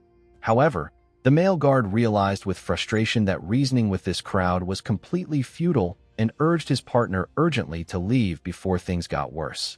The crowd immediately blocked their path, accusing the officials of running away from their responsibilities without properly solving the monster problem first. The mob screamed accusations that the guards were wasting taxpayer money, calling them useless for failing to kill just a few bugs, and demanded an immediate explanation for their incompetence. Pushed completely to his limit by the relentless abuse, the male guard exploded in anger. He reminded the ungrateful crowd forcefully that the officials had already power-leveled every single one of them to level 3 for free, asking what more they possibly wanted. The ungrateful mob retorted dismissively that level 3 was absolutely useless and pathetic, continuing to jeer and mock the guards mercilessly. The elderly players weaponized their age shamelessly, accusing the guard of wanting to beat up defenseless old people. As the male guard tried to push forward through the crowd, the ungrateful old man from earlier deliberately bumped into him with clear intent. The old man immediately threw himself to the ground with theatrical dramatics, wailing loudly that the officials were viciously beating elderly citizens. He clutched his chest dramatically, claiming his heart disease was acting up severely and that he was dying on the spot. The male guard looked down in absolute panic, insisting desperately that he didn't touch the old man at all. The mob immediately seized this golden opportunity, surrounding the guards in a tight circle and daring the officials to beat them all to death if they had the courage. They claimed their old worthless lives meant nothing anyway and accused the government of not only failing to help them, but actively hurting elderly citizens. Amidst the escalating chaos, a perverted old man in the crowd tried to take advantage of the situation with the female guard, reaching out his hand to grope her chest inappropriately. The female guard froze completely in shock and embarrassment at the brazen assault. Reacting purely on protective instinct, she slapped the man across the face with all her might. The consequences were instant and absolutely devastating. Because of the vast stat difference between them, the slap launched the man through the air like a ragdoll caught in a hurricane. The crowd watched in stunned horror as his body disintegrated mid-flight into golden lifespan orbs before even hitting the ground. The female guard had accidentally killed him with a single slap, leaving the other elderly players stunned silent and terrified. The accidental killing triggered instant mass hysteria throughout the mob, with players screaming at the top of their lungs that the government was murdering elderly citizens.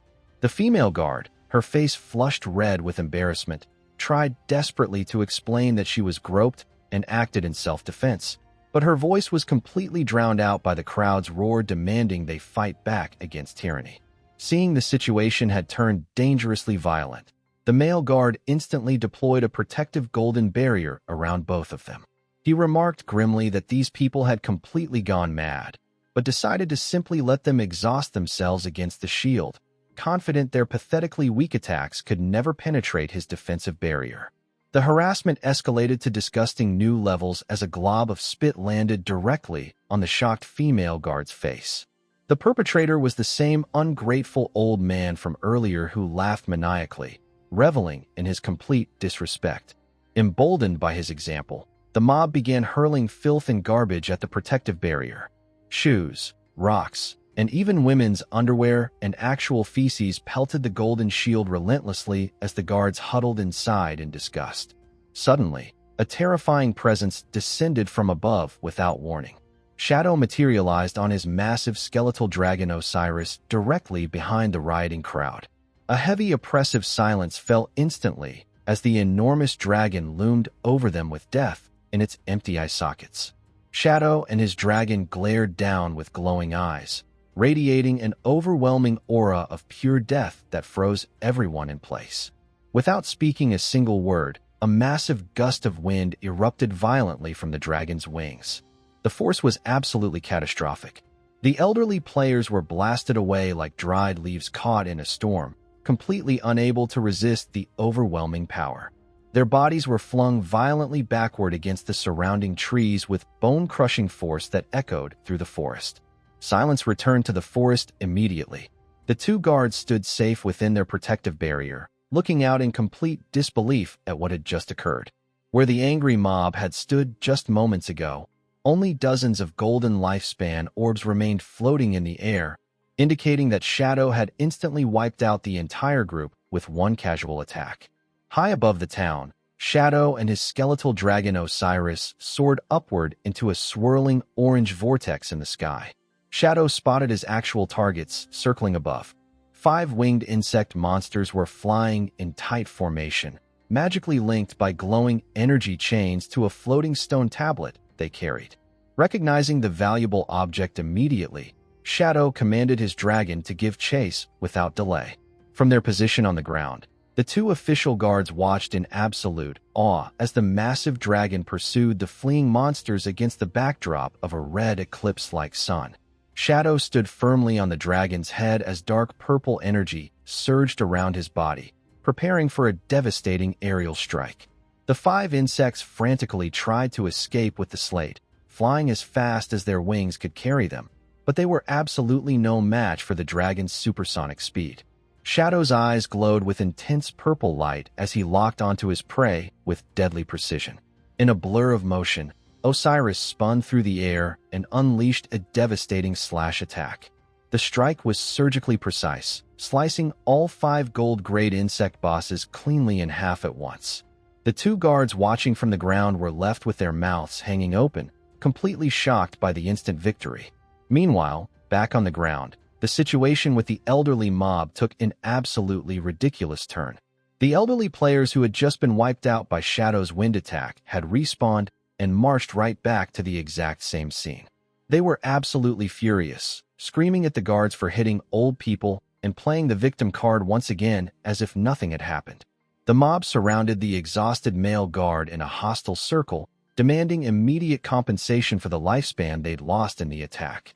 The guard looked completely overwhelmed, thinking miserably that this harassment would never end. Suddenly, a massive shadow fell over the entire group. The guard looked up to see the massive corpses of the 5 insect bosses plummeting from the sky directly above their heads. Before the mob could even react or scatter, the giant carcasses crashed down with devastating bone-crushing force. The impact flattened the elderly players completely, killing them a second time in rapid succession and turning them back into floating lifespan orbs. The stone slate landed perfectly upright in the dirt, surrounded by the glowing orbs of the twice-deceased old man and his equally unfortunate companions. Osiris landed gracefully next to the scattered loot pile. Shadow dismounted and looked around with genuine confusion on his face. He wondered aloud why there was so much loot scattered everywhere when he'd only killed 5 bosses, completely unaware that he'd accidentally farmed the annoying mob twice. The ungrateful old man, who had just been crushed flat by a falling monster corpse, crawled desperately on the ground, still somehow alive. Instead of being thankful for surviving or showing any gratitude, he pointed an accusing finger directly at Shadow, screaming about the danger of falling objects from the sky and demanding to know if any law or order was left in this world anymore. Shadow completely ignored the absurd ranting and crouched down calmly to pick up the slate from the dirt. However, the old man actually stood up and confronted him directly, stepping into his path. He yelled that he was speaking to him and demanded proper respect from someone younger. As Shadow reached down for the slate, the old man suddenly grabbed the other end of it, trying to snatch it away from him. He screamed loudly, asking if Shadow was deaf and couldn't hear him speaking. Shadow's response was immediate and absolutely lethal. Without wasting breath on words, he threw a dagger at point-blank range with deadly precision. The blade pierced straight through the old man's neck, silencing his constant complaints instantly. The attack sent the old man flying backward through the air, dealing over 13,000 critical damage in one strike. He dropped the slate as he died yet again for the third time, his body dissolving into particles of light. Shadow calmly caught the falling slate midair. With the persistent nuisance finally removed, Shadow turned his attention to the scattered loot covering the ground. He commanded Osiris to summon the small bone dragons for collection duty. The massive skeletal dragon obeyed without hesitation. A swarm of small black skeletal dragons descended from the sky like a dark cloud. They swooped down efficiently, tasked with collecting the countless lifespan orbs that had dropped from the twice-killed mob scattered everywhere. The female guard and her partner watched the sky in complete confusion, wondering what Shadow could possibly intend to do with so many summoned creatures at once. Meanwhile, back at the town gate entrance, the ungrateful old man had respawned for the third time. He stood before the gathered mob and the guards, pointing an accusing finger dramatically. He yelled that he'd finally figured out the conspiracy. The officials were working together with Shadow to murder innocent people and steal their property. The old man put on an Oscar-worthy dramatic performance, clutching his head and screaming theatrically. He lied through his teeth, claiming he'd been carrying 1,000 years of lifespan on him, and Shadow had stolen every last bit of it. The female guard was absolutely furious at his shameless lies. Electricity literally crackled from her eyes as she shouted back angrily, asking who he thought he was fooling with such obvious fabrications. The old man stubbornly retorted that his son had given that lifespan to him, and accused the guard of defending Shadow only because she wanted a share of the stolen loot for herself. Turning dramatically to face the crowd, the old man actively incited a riot. He promised loudly that if everyone helped him demand the return of his supposed 1,000 years, he would generously share 1 year with each person who participated. He played the victim card once again with expert manipulation, shouting that they couldn't let officials and Shadow continue to bully defenseless elderly players. Blinded completely by greed, the mob eagerly agreed with his plan. They shouted in united support, demanding that Shadow return the lifespan immediately. They chanted together, demanding their lifespan back. The male guard gritted his teeth hard in pure frustration, wishing desperately he could arrest every single one of them. But he noted bitterly that the troublemakers were cunningly staying inside the town's safe zone, where guards were prohibited from attacking players. The elderly players, led enthusiastically by the ungrateful old man, pumped their fists in the air, screaming with greedy anticipation.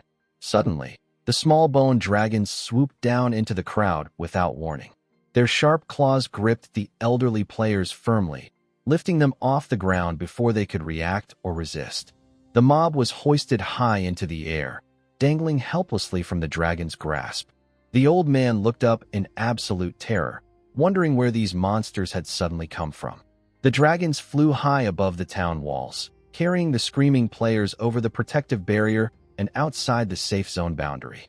The old man yelled frantically for help, demanding to be let go immediately and set back down. The dragons complied with his request literally. They released their claws simultaneously, sending the players plummeting from the sky. As he fell toward the ground, the old man panicked completely, screaming that he hadn't meant for them to let go right at that moment. Shadow walked coolly out of the town gate, while bodies crashed violently to the ground behind him one after another. The female guard's face turned bright red. Shadow explained calmly that while the safe zone prevented players from directly damaging each other with attacks, it absolutely did not suspend the laws of physics, meaning gravity was still perfectly lethal. With a cold stare that brooked no argument, Shadow informed the guards that his bone dragons would remain permanently stationed at this location to throw any unruly people out of town whenever necessary. He confirmed that the boss monsters in the sky had been completely cleared and prepared to leave immediately. The male guard called out quickly, pointing out that Shadow hadn't collected the scattered loot covering the ground. As his body began dissolving to teleport away, Shadow simply told them to keep it all as a gift, leaving the guard completely stunned speechless. The male guard stood in absolute awe of Shadow's incredible generosity. He looked at the ground covered in glowing lifespan orbs, marveling that the expert had casually left behind so much valuable treasure without a second thought. He turned to his partner, the female guard, calling her Electric Fox affectionately, and invited her to help him collect the scattered loot together. However, the female guard was completely distracted and unresponsive. She stood frozen in place with a dreamy expression plastered across her face. The male guard looked at her with a mixture of confusion and disgust, asking what she was doing just standing there. Completely infatuated, she clasped her hands together romantically and declared that her heart had left along with Shadow. To snap her out of the ridiculous fantasy, the male guard tossed a lifespan orb directly at her. It struck her squarely on the forehead with a solid impact. She cried out in pain and anger. The male guard scolded her harshly to stop daydreaming. He brutally reminded her that a big shot like Shadow would never look twice at a minor character like her, saying bluntly she was a toad wishing to eat swan meat. Triggered by the harsh insult, the female guard lashed out defensively, shouting that he was the toad, not her. The male guard playfully agreed with a grin, joking that if he was a male toad, then she must be a female toad, implying they belonged together perfectly. Holding the glowing orbs in her hands, the female guard blushed deeply, completely flustered by his teasing words. The skeletal dragons continued their work, dropping screaming elderly players from the sky repeatedly. Amidst this ongoing chaos, the two guards continued their playful banter. What do you think will happen next? This is the latest chapter of God Level Assassin. I'm the Shadow Manhwa. Thank you all for your incredible support to the channel. If you enjoy our content, please consider subscribing. It really helps us grow and bring more exciting stories to you. We'll be back soon with even more thrilling episodes. Until then, stay awesome, stay safe, and cheers.